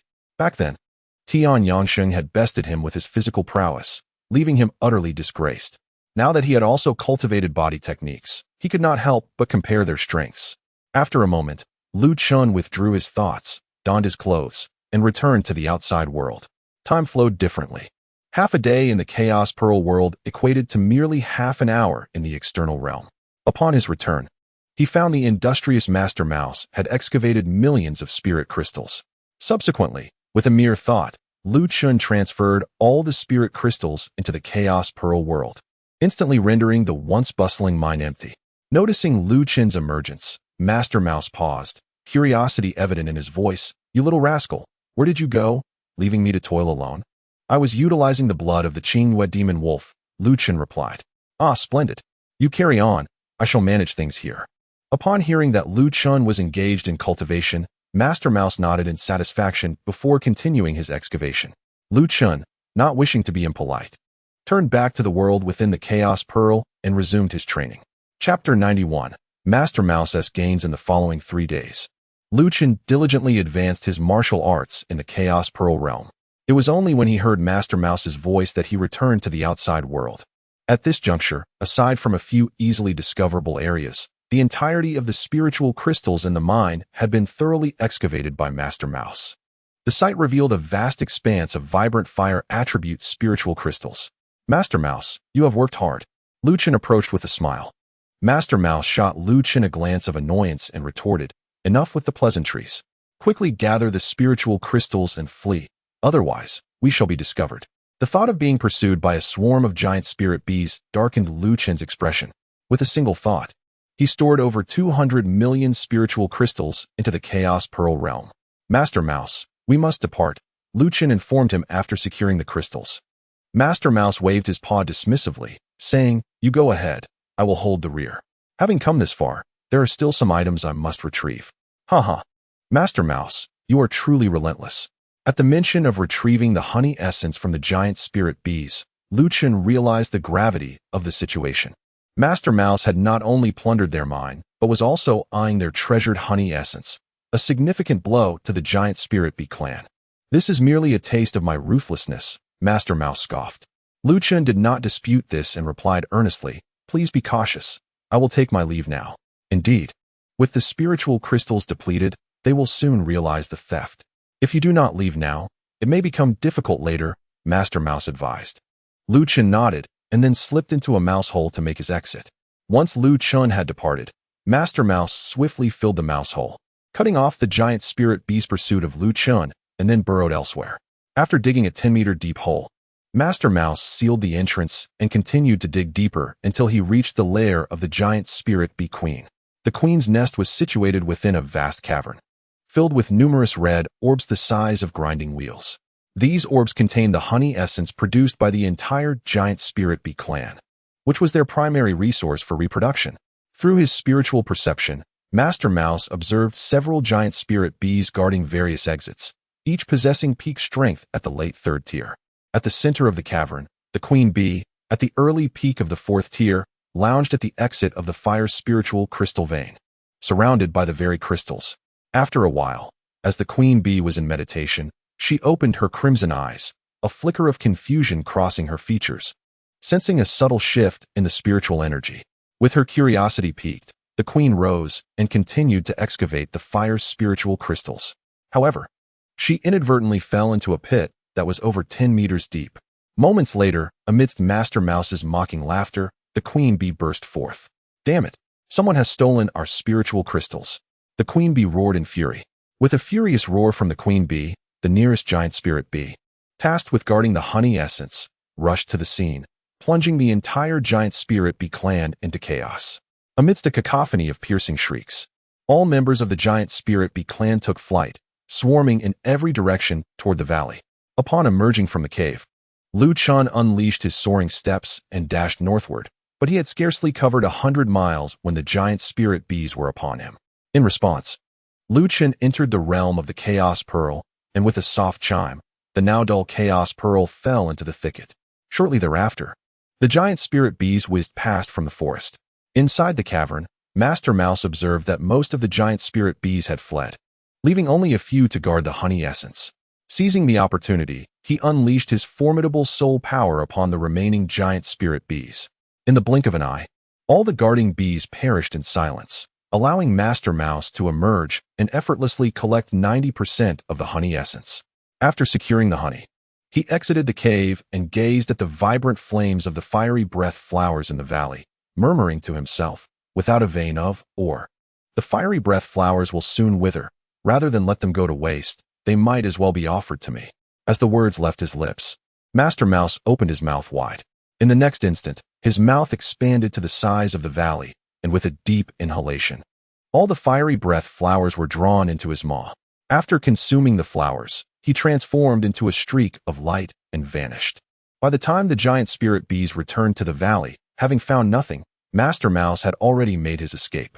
Frustrated in their pursuit, and with their home laid to waste, the giant spirit bee clan lost all semblance of rationality, attacking any living creature in sight. Consequently, countless beasts suffered, some were devoured outright, while the more formidable fled in panic, seeking refuge with their masters. In less than half a day, the giant spirit bees had offended all the beasts within a 1,000-mile radius, culminating in a collective assault from the aggrieved creatures. As the sun dipped below the horizon, the sky blazed crimson with evening clouds. After several hours of chaotic combat, the forest surrounding the giant spirit bees' lair was strewn with corpses. Various beasts lay among numerous fallen giant spirit bees.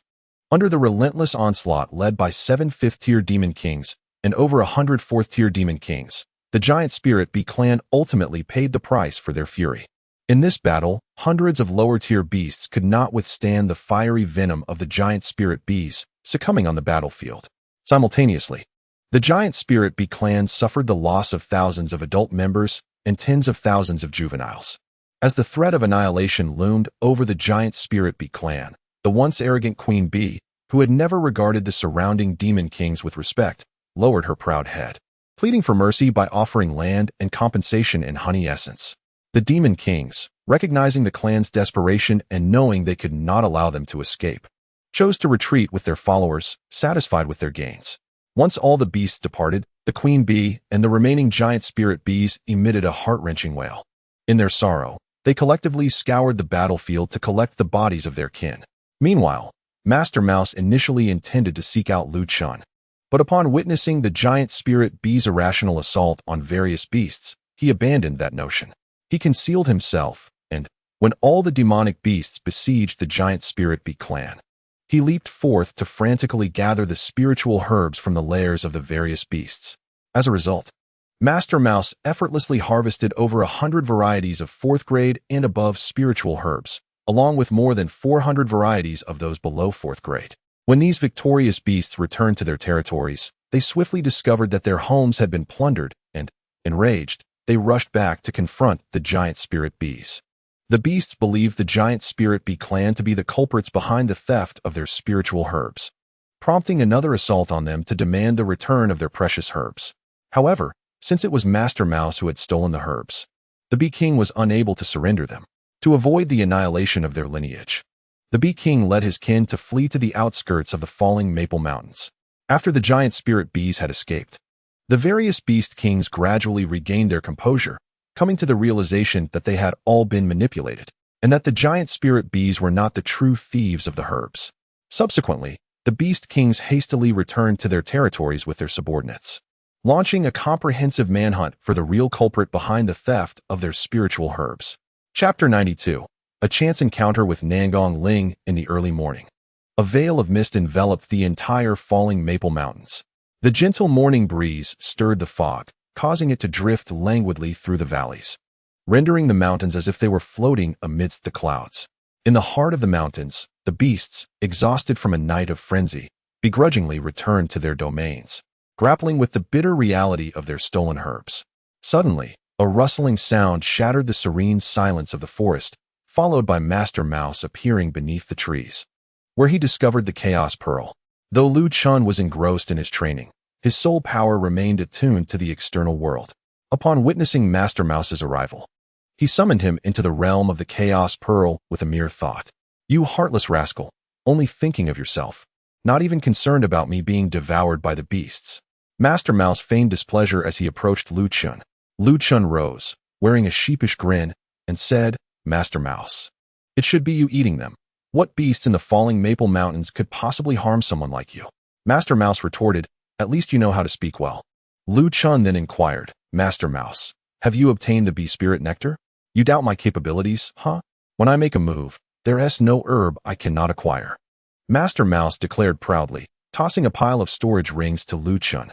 "It seems the harvest is substantial," Lu Chen remarked, a broad smile spreading across his face as he eagerly picked up the rings.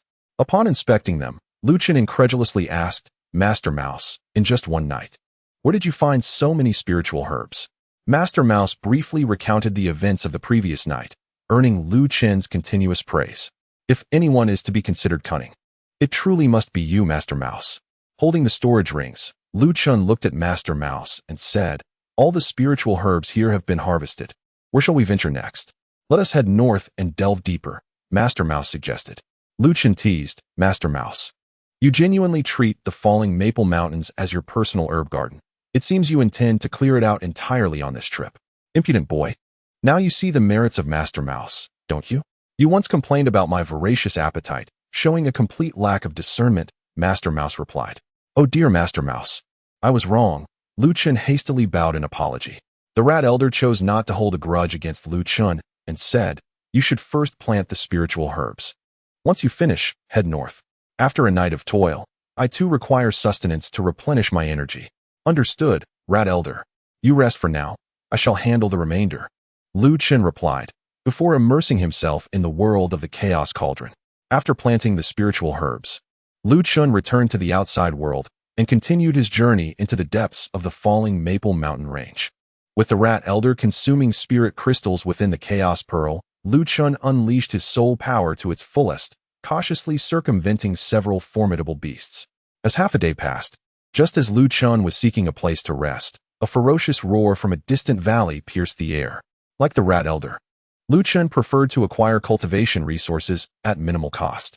This principle had enabled him not only to survive in his past life, but also to rise rapidly amidst the competition of various prodigies, ultimately achieving the status of the Nine Heavens Martial Emperor. Upon hearing the commotion from the beast, Lu Chen's first thought was that a battle was underway between beasts, and if he played his cards right, he could profit from the situation. Thus, he released his soul power to its utmost and executed the celestial steps, hastening towards the source of the sound. Before long, Lu Chen reached a vantage point above the valley, concealing himself within the branches of a towering tree. Surveying the scene below, this foolish woman hasn't he fully recovered from her previous injuries? Why is she provoking the Xianbing python again? As he observed the skirmish in the valley, Lu Chen's brows knitted together in a frown. Indeed, the instigator of the beast's ire was none other than Nangong Ling, whose opponent was a Xianbing python of mid-5th tier peak strength. Since that night when she failed to locate Lu Chen, Nangong Ling had departed the cave, armed with a map of the falling Maple Mountain Range provided by her sect, seeking to pilfer a 7-star ice lotus from the Xianbing python. Regrettably, the Xianbing python was highly vigilant. As soon as Nangong Ling entered the valley, the python sensed the human aura emanating from her. With a thunderous roar, it launched an assault on her. At the 7th level of the Martial King realm, even at her peak, Nangong Ling was no match for the Xianbing python, let alone in her current weakened state. Confronted with the python's ferocious strikes, Nangong Ling's expression changed drastically as she desperately employed her martial skills to evade and attempt to flee. However, the disparity in their strengths was insurmountable. During the moment Lu Chen was rushing to her aid, the Xianbing python landed a direct hit on her chest. At this moment, a grievous wound, deep enough to expose bone, marred her chest, covered in white ice crystals, leaving her life hanging by a thread. Little brat, are you feeling sorry for your little wife?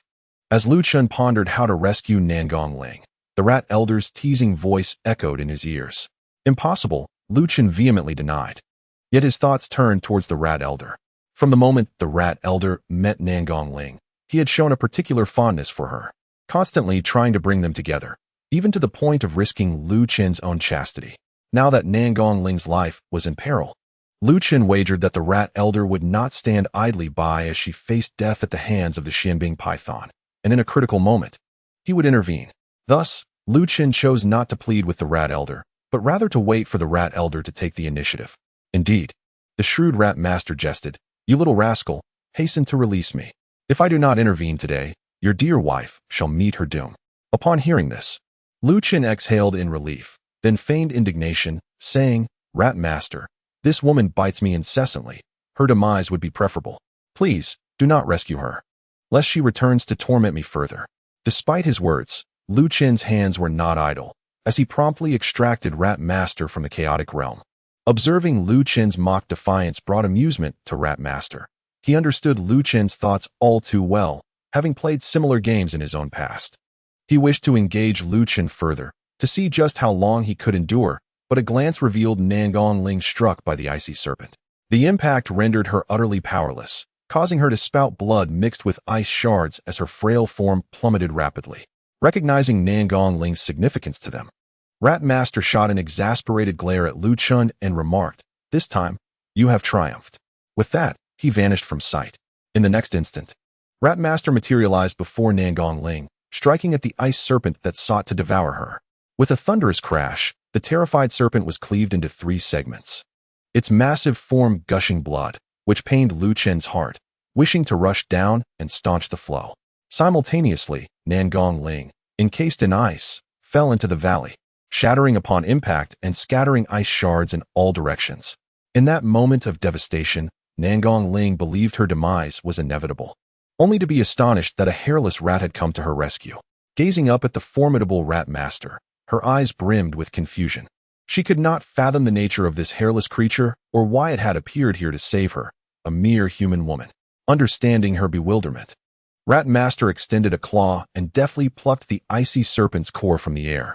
Under her watchful gaze, he consumed the core, crunching it with satisfaction.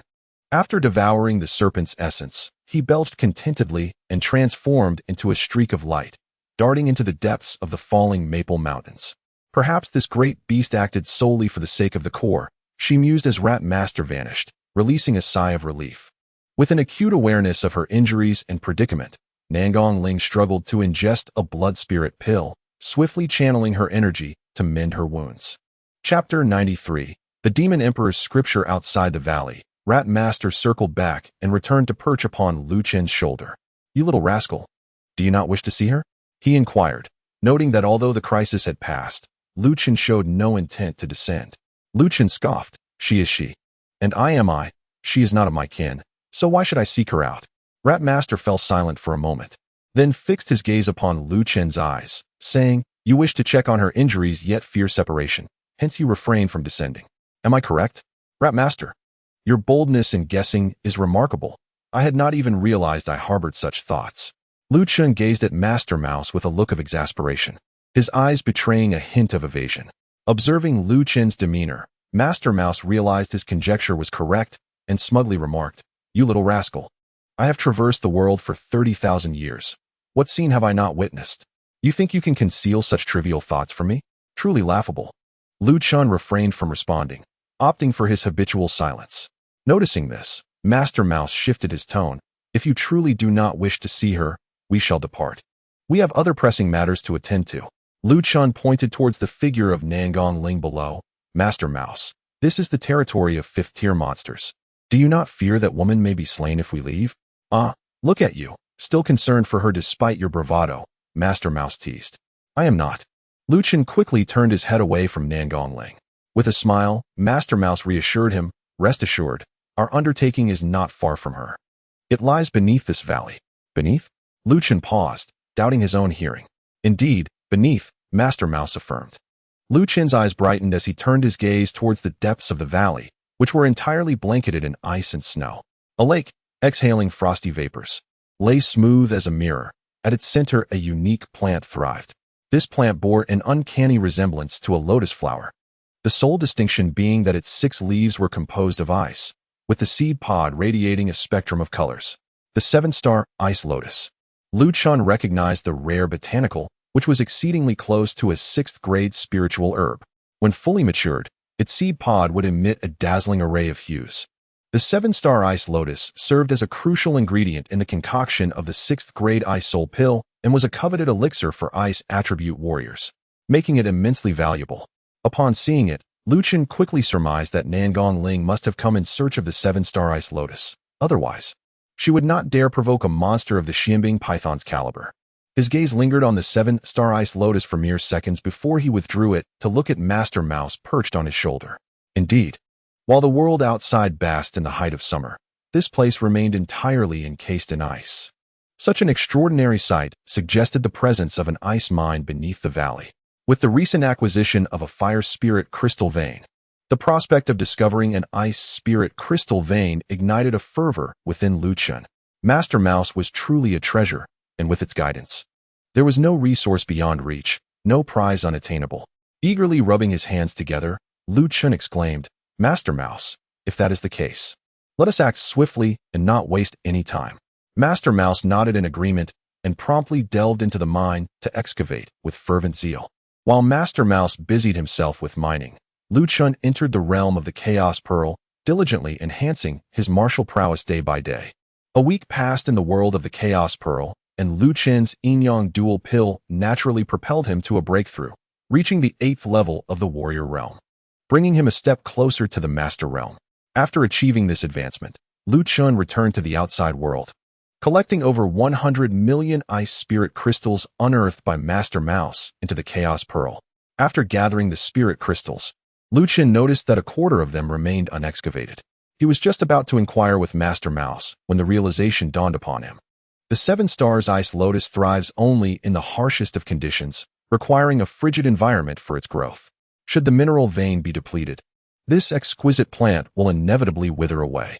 The crafty Mouse Elder, insatiable in his greed for resources, seems to exhibit unusual leniency towards the 7 Stars Ice Lotus, even willing to relinquish a quarter of his ice crystal mine for its sake. As Lu Chen took the ice spirit crystal, Mouse Elder approached with a grin, assessing Lu Chen's progress. Well done, you have broken through to the 8th warrior realm. Despite this advancement in martial arts, Lu Chen remained a weakling, to which he scoffed in response. A high-rise cannot be constructed in a single day. Your unique physique results in a slower progression in martial arts compared to others. However, once you break through, your combat prowess will experience a qualitative leap. It is preferable to advance slowly rather than recklessly, Mouse Elder advised, his tone filled with wisdom. I understand. As a former titled martial emperor, Lu Chen was acutely aware of the implications, and his previous remarks were merely casual banter. Mouse Elder nodded slightly and continued. Now that we have exhausted the mine, we can depart. Let us go then. During their conversation, the two exited the mineral vein. Upon emerging from the mine, Lu Chen noticed that Nangong Ling was absent from the valley, and the 6 lotus seeds of the 7 Stars Ice Lotus had vanished, likely harvested by her. Are you curious about where your little wife has gone? Mouse Elder teased, observing Lu Chen's forlorn expression. Not particularly, Lu Chen replied, shaking his head, then transformed into a streak of light, moving ahead. Seeing this, Mouse Elder followed closely behind. For the following week, guided by Mouse Elder, Lu Chen diligently gathered spiritual herbs and hunted beasts for their blood, swiftly making his way into the inner region of the falling Maple Mountain Range. Upon entering this area, the spiritual energy became denser, yet the number of beasts diminished. Those capable of surviving here were at least of the 4th stage in martial arts. In this environment, Lu Chen remained on high alert, clinging tightly to Mouse Elder's side, unwilling to stray too far. Mouse Elder, since we entered the falling Maple Mountain Range, we have already collected over 1,000 types of spiritual herbs. Shall we return? One day, as they strolled through the tranquil forest, Lu Chen spoke softly. What's the matter, scared, little rascal? Mouse Elder jested. A bit. Lu Chen did not deny it. He indeed felt a twinge of fear now that they were here.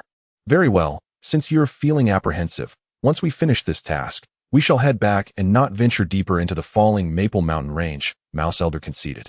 Curious. Lu Chen inquired. Mouse Elder, what are you targeting this time?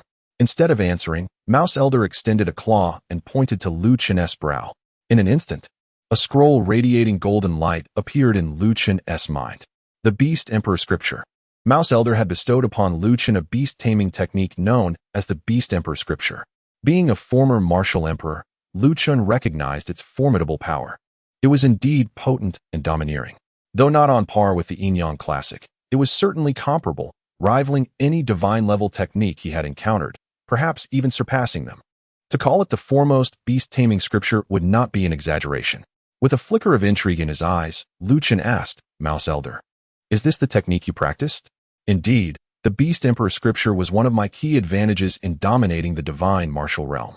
You should first practice the Beast Taming Seal. It will prove useful in the future, Mouse Elder replied. Mouse Elder, are you suggesting that I tame beasts? Lu Chen questioned. The methods of taming beasts can be categorized into 2 primary approaches. First, nurturing them from a young age to establish a friendly bond. Second, practicing the art of beast control through forceful means. However, you, my young friend, possess a unique third method, one that involves taming the hearts of beasts. As I guide you in the cultivation of the Demon Emperor's Scripture, my intention is merely to provide you with an additional means of self-protection.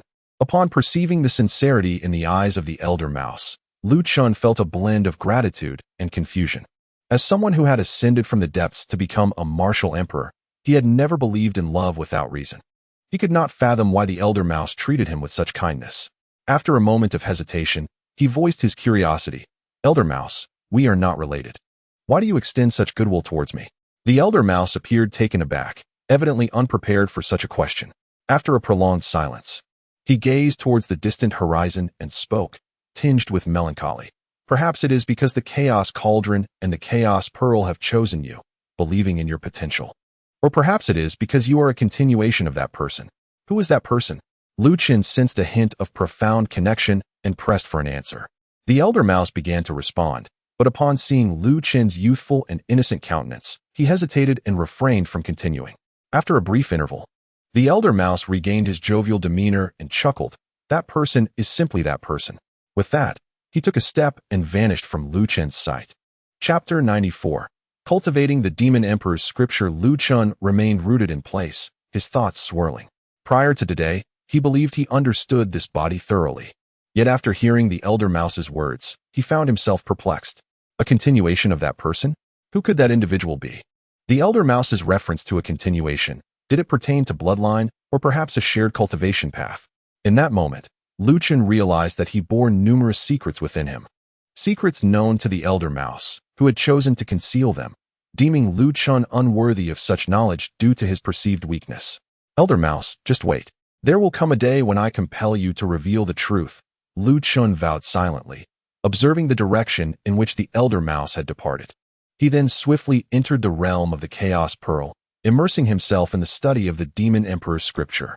During this process, Lu Chen discovered that mastering the Demon Emperor's Scripture was far from an easy endeavor. In fact, even possessing the Scripture was insufficient for many to cultivate it. Firstly, one must possess the bloodline of the demon race within their veins. Only by harnessing demon blood could they channel the demonic energy required for the Scripture. This single requirement rendered the majority of ordinary human warriors incapable of cultivating the Demon Emperor's Scripture, save for a few descendants of both human and demon lineages. Secondly, as the beast-taming seal within the Demon Emperor's Scripture is fundamentally a product of secret arts and the soul, the cultivator's soul power must reach at least the second rank. It is well known that the demon race possesses innate abilities that can be inherited through bloodlines, and most demon beasts are endowed with formidable physical prowess. However, the heavens and earth are impartial to all living beings in the world. The demon race possesses a stable lineage and formidable physical forms, yet their soul power pales in comparison to that of humans. Prior to achieving the sixth stage of transformation, even under equivalent circumstances, the soul power of demonic beasts is but a mere third of that of human warriors, even if the latter do not cultivate their soul energy. In most cases, the majority of demonic beasts will never attain a rank beyond second grade in soul power throughout their lifetimes. Achieving a level of soul strength comparable to that of an average human is already quite commendable. Thus, the second condition for cultivating the Demon Emperor's Scripture excludes most of the demon race, allowing only a select few who can enhance their soul power post-transformation to qualify. Furthermore, even if an individual meets the fundamental requirements to cultivate the Demon Emperor's Scripture, the process of condensing the Beastmaster Seal is exceedingly arduous. The secret technique of the Beastmaster Seal differs significantly from ordinary beast-taming methods. It not only enables the practitioner to effortlessly control the life and death of the demonic beasts, but also allows them to share the beast's vision, perceiving all that the beasts can see. This method is extraordinary, with a complexity that far surpasses that of conventional techniques, requiring an exceptional degree of innate talent to inscribe. Moreover, even if a practitioner possesses demon blood, meets the soul power criteria, and has sufficient talent, they must endure suffering beyond the capacity of ordinary individuals.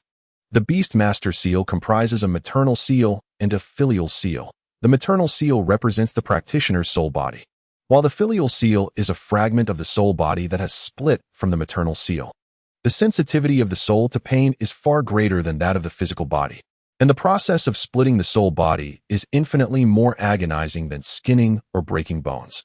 Only those with immense determination and willpower can withstand such torment.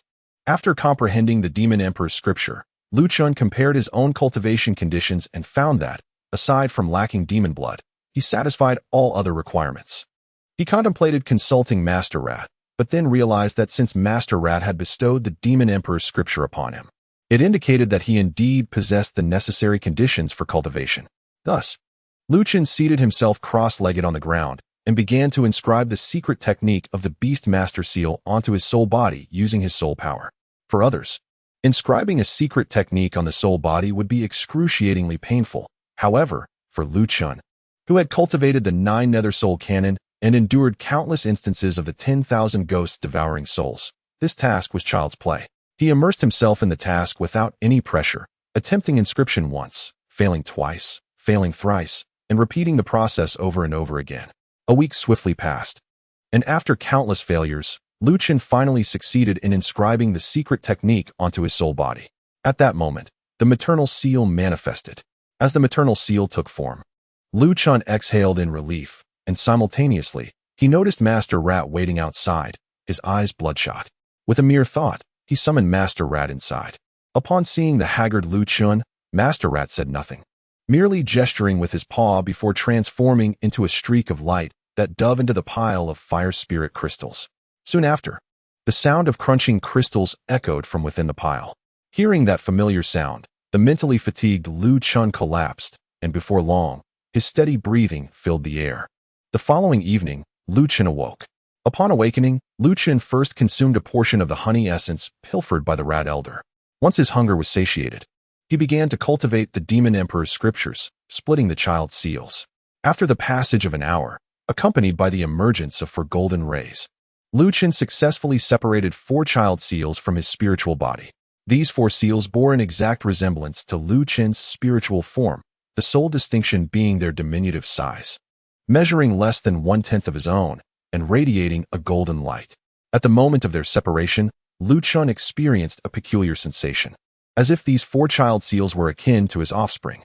They emanated a sense of intimacy, and as Lu Chen gazed upon them, they huddled together, quietly nestling around the mother seal. What a strange feeling, he murmured to himself, withdrawing his perception. The Rat Elder approached, chuckling. It's normal to feel that way at first. You'll grow accustomed to it in time. Indeed, Lu Chen nodded in agreement. Reflecting on the Rat Elder's mention of the final vote, he inquired, Rat Elder, now that the beast-taming seal has been refined, can we proceed? Let us wait a bit longer. We still have a day until we make our move, replied the Rat Elder. Is the timing that precise? Lu Chen questioned with a quizzical expression. Absolutely, the Rat Elder affirmed, returning to his feast of spirit crystals. Lu Chen followed the direction of the Rat Elder's departure and was astonished to discover that, in just a short hour, the Rat Elder had consumed an enormous quantity of spirit crystals. Although he had not counted them previously, Lu Chen distinctly recalled that the pile was substantial, easily amounting to several 100,000. Well, my Rat Elder truly lives up to his reputation, a stomach of iron and a seemingly endless supply of spirit crystals. And his appetite has increased significantly, Lu Chen remarked with a wry smile, glancing at the Rat Elder's unchanged belly. Subsequently, he resumed his cultivation of the 9 Nether Soul Classic. Chapter 95, The Frenzied Ape and the Ice-Fire Mysterious Serpent. The following evening, as the gentle breeze wafted through the air, the moon ascended early, and a few stars twinkled in the sky. Suddenly, the tranquility of the mountains was shattered by the roar of a beast from deep within, followed by the sounds of devastation echoing through the depths of the falling Maple Mountains. Lu Chen, who had been in quiet meditation within the Chaos Pearl world, was immediately alerted by the immense commotion, prompting him to withdraw from his state of cultivation. Upon opening his eyes, he saw the Rat Elder, who had just devoured millions of spirit crystals, approaching him. Rat Elder, is this what you desired for the final vote? Lu Chen inquired. Indeed, it's them. After waiting a day, we can now join the fray, the Rat Elder replied with a grin. Just from the noise, Lu Chen understood that the beast targeted by the Rat Elder possessed considerable strength, one that he would not dare provoke alone. However, with the Rat Elder, who could easily overpower all the beasts in the falling Maple Mountains, by his side, Lu Chen felt no trepidation. With a single thought, the two returned to the outside world and swiftly traversed the forest. In less than a quarter of an hour, they followed the sound to the vicinity of the battlefield. As a streak of light sliced through the night, Lu Chen and the Rat Elder concealed themselves within a towering mountain, nestled amongst the dense foliage. Through the gaps in the leaves, Lu Chen observed the unfolding events in the distant forest. At this moment, 2 pinnacle 5th-tier demonic beasts were engaged in a fierce battle under the night sky. With each clash of their formidable powers, vast expanses of the surrounding forest were annihilated. One of the creatures was a giant ape, towering over 3 meters and adorned with a thick coat of white fur, while the other was a colossal serpent measuring 30 to 40 meters in length, possessing 2 heads and capable of spewing both ice and fire. These were none other than the frenzied ape and the ice-fire profound serpent. Observing the violent aesthetics of these two monstrous kings, Lu Chen's deep-set eyes shimmered with an unusual brilliance. In the realm of demonic beasts, bloodline heritage supersedes all else. The beast ranking, as legend has it, is a compilation crafted by an unnamed human powerhouse throughout his lifetime, cataloging the strengths of various demonic beasts. What many do not know is that upon this foundation, the nameless sage also established two additional rankings: the Profound Beast ranking and the Immortal ranking. The Profound Beast ranking encompasses 366 types of demonic beasts, while the Immortal ranking includes 108. The entries in both lists are determined by bloodline lineage. The creatures listed in the Immortal ranking are those that emerged during the primordial chaos, birthed alongside the very fabric of the universe, their veins coursing with the most ancient and potent blood. As for the beasts in the Profound ranking, while they may not be the most ancient of their kind, they possess a trace of the bloodline from these primordial creatures. They exhibit formidable strength and possess the potential to awaken the innate talents of the immortal beasts. Moreover, if fortune favors them, they may even revert to their ancestral form, evolving into ancient demonic beasts. At this moment, Lu Chen regarded the two combatants with an extraordinary gaze, not for any other reason than that both were ranked among the profound beasts. The frenzied ape held the 137th position on the Profound ranking, renowned for its combat prowess, with a trace of the ancient immortal beast Zhu Yan's bloodline flowing within. In ancient times, the frenzied ape clan, harnessing this bloodline to its utmost, could reach the pinnacle of the 7th tier martial realm. However, as the potency of their bloodline has waned over time, the pinnacle of the 5th tier has become the clan's ultimate martial limit, making further advancement nearly impossible. As for the Ice-Fire Profound Serpent, it ranked 132nd on the Profound ranking, possessing an exceedingly thin trace of the Zhuang bloodline and mastering the divine arts of ice and fire. Similar to the frenzied ape, the ancestral prowess of the Ice-Fire Profound Serpent could surpass the 8th tier, yet due to the diminishing strength of its bloodline, it is unlikely to breach the 6th tier in its lifetime. As Lu Chen shifted his gaze, he spotted not far from the battle a half-meter-tall grass emanating a 9-colored spiritual aura. Upon seeing it, Lu Chen immediately understood why the Ice-Fire Profound Serpent and the frenzied ape, who originally bore no animosity towards each other, would erupt into such a fierce confrontation this night. This herb, known as transformation grass, belongs to the 6th grade spiritual herbs. While it holds no value for humans, it is considered an exceedingly precious elixir for demonic beasts. It is widely acknowledged that demonic beasts can take on human form and articulate speech upon breaking through the 6th tier, thereby unlocking a broader path for cultivation. However, due to the limitations imposed by their bloodline strength, countless demonic beasts are unable to transcend the 6th tier in their lifetime and embark on a new journey of cultivation. Consequently, the transformation grass, which enables beasts to transcend their transformation limitations and assume human form before reaching the 6th tier, has become a coveted elixir for numerous demonic beasts with weakened bloodlines or lower-tier bloodlines, a dream desperately sought after.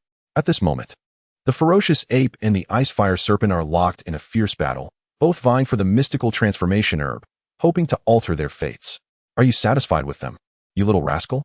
the Rat Elder inquired, watching the escalating clash from a distance.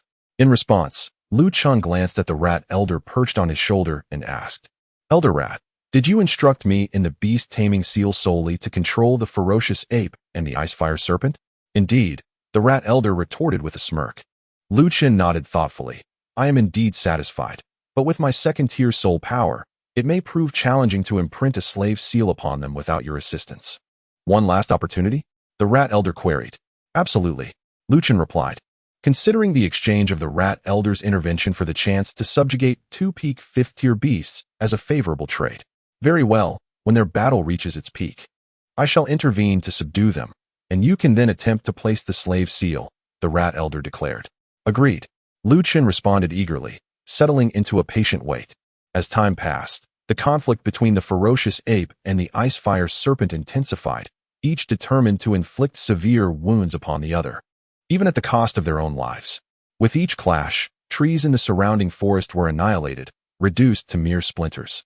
The furious roars of the two beastly kings sent other creatures scurrying for safety, fearful of becoming collateral damage in the struggle over the transformation herb.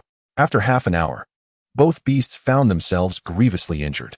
The fur of the ferocious ape, once white, was now stained crimson, bearing numerous gaping wounds, while blood flowed from its 7 orifices due to internal injuries. In contrast, the ice-fire serpent appeared even worse for wear. Its massive body had lost a significant portion of its scales to the ape's relentless assault. With its scales torn away, the serpent's raw flesh was exposed, and each movement caused torrents of blood to surge from its wounds. With a pained roar, the beleaguered ice-fire serpent launched a desperate offensive against the ferocious ape, unleashing a barrage of ice and fire projectiles. Simultaneously, its serpent tail, which had previously evaded the ape's strikes, lashed out with ferocious intent, refusing to back down. The ferocious ape retaliated with a powerful roar, smashing the ice and fire projectiles into oblivion. However, just as the ape attempted to seize the serpent's tail, the serpent ensnared the ape with its lengthy, sinuous body. In an instant, the ferocious ape found itself bound tightly, gasping for breath amidst the sound of cracking bones. As the ice-fire serpent tightened its grip, the ferocious ape, its eyes glowing red with desperation, howled in agony, fighting for freedom. Yet, having finally gained the upper hand, the ice-fire serpent was unwilling to let the ape escape so easily. As the ferocious ape struggled in vain, the ice-fire serpent exerted all its strength, resulting in a stalemate where neither side could gain the decisive advantage. After a full quarter of an hour, the frantic ape, unable to break free, surrendered its struggle. With a fierce glint in its eyes, it lunged and bit into the body of the ice-fire serpent. A sharp sound echoed as the serpent's blood splattered forth. The ice-fire serpent, taken aback by the unexpectedly audacious attack from the typically proud ape, let out a pained roar and retaliated by sinking its fangs into the ape's neck. Though the ape possessed formidable strength, it could not withstand the serpent's fierce bite. It felt its vitality ebbing away with each passing moment. Yet, even in its agony, it refused to relent, fully aware that loosening its grip now would only hasten its demise. "Master Rat, will you not intervene? If you delay any longer, the ape will perish," Lu Chen said anxiously, observing the blood gushing from the ape's neck and its life force swiftly diminishing. Master Rat merely chuckled and shook his head. "Let us wait a little longer. We are not in a hurry." Furrowing his brow, Lu Chen felt the urgency rising within him. He contemplated seizing the opportunity to place a slave mark on the ice-fire serpent while both parties were distracted. However, before he could finalize his decision, a silver streak shot across the sky, instantaneously arriving at their location. It was an ice bird. Enormous in size, its wingspan exceeded 4 meters when fully unfurled, with razor-sharp silver talons glistening under the moonlight. It was a vision of beauty, adorned in pristine white ice feathers, its tail embellished with resplendent plumes, resembling a phoenix, exuding a divine aura under the moonlit sky. Icely, Lu Chen inhaled deeply at the sight of the figure against the night sky. This night had already brought him considerable surprises with the frantic ape and the ice-fire serpent, but now, an even greater marvel had arrived. Icely, a creature ranked higher than both the ape and the serpent on the mystic beast ranking, held the 47th position, an epitome of ice cultivation. Like the 2 great demon kings, it too possessed an ancient bloodline, bearing a trace of the primordial ice phoenix lineage. Typically, an adult Icely could achieve a martial realm of mid-6th stage, with rare individuals surpassing to late 6th stage, becoming a dominant force in their mountainous domain. The aura emanating from this Icely indicated that it was currently at the mid-5th stage, signifying that it had yet to reach maturity. With a resounding cry, Icely released a piercing shriek, then dove from a height of 1,000 meters directly towards the ice-fire serpent below. Master Rat chuckled mischievously. "Brat, I am about to make my move. You better keep up." No sooner had he spoken than he vanished into thin air. Lu Chen felt a surge of determination and immediately executed the celestial step to follow. In a flash, the colossal Icely descended upon the ice-fire serpent, its sharp beak aimed at the location of the serpent's beast core. However, just as Icely prepared to extract the core, Master Rat materialized out of nowhere and slapped the Icely on its forehead. Simultaneously, seizing the moment, Lu Chen employed the beast-taming seal on the disoriented Icely. A golden light sliced through the night sky as the seal penetrated the Icely's mind. With the seal embedding into its soul, Icely emitted a heart-wrenching cry, struggling painfully against the fusion of the seal and its own spiritual essence. However, the soul power of Bing Li was utterly incomparable to that of Lu Chen. As Lu Chen's formidable mother imprint's soul power descended upon Bing Li's spiritual form, she quickly succumbed. Within mere moments, the sun imprint completely fused with Bing Li's soul, becoming an integral part of her essence, signifying Lu Chen's successful imposition of the slave mark. After being marked, a fleeting daze clouded Bing Li's eyes, which soon transformed into a fierce glare directed at Lu Chen, her gaze brimming with rage and resentment. Meanwhile, the ice-fire mysterious snake was startled by Bing Li's sudden assault. Her velocity was astonishingly swift, leaving it no time to react. Upon realizing her presence, it abandoned all resistance, filled with regret for risking so much for the transformation herb and the mad ape. Just as it resigned itself to its fate, Master Mouse appeared, delivering a powerful blow that sent Bing Li flying, thus rescuing it from certain death. Overwhelmed with relief, it felt an exhilarating surge within, but its eyes gleamed with a chilling light as it suddenly opened its maw and lunged at Master Mouse. How audacious, daring to provoke him in his domain. Witnessing the ice-fire mysterious snake attempting to salvage the situation, Master Mouse's murderous intent surged.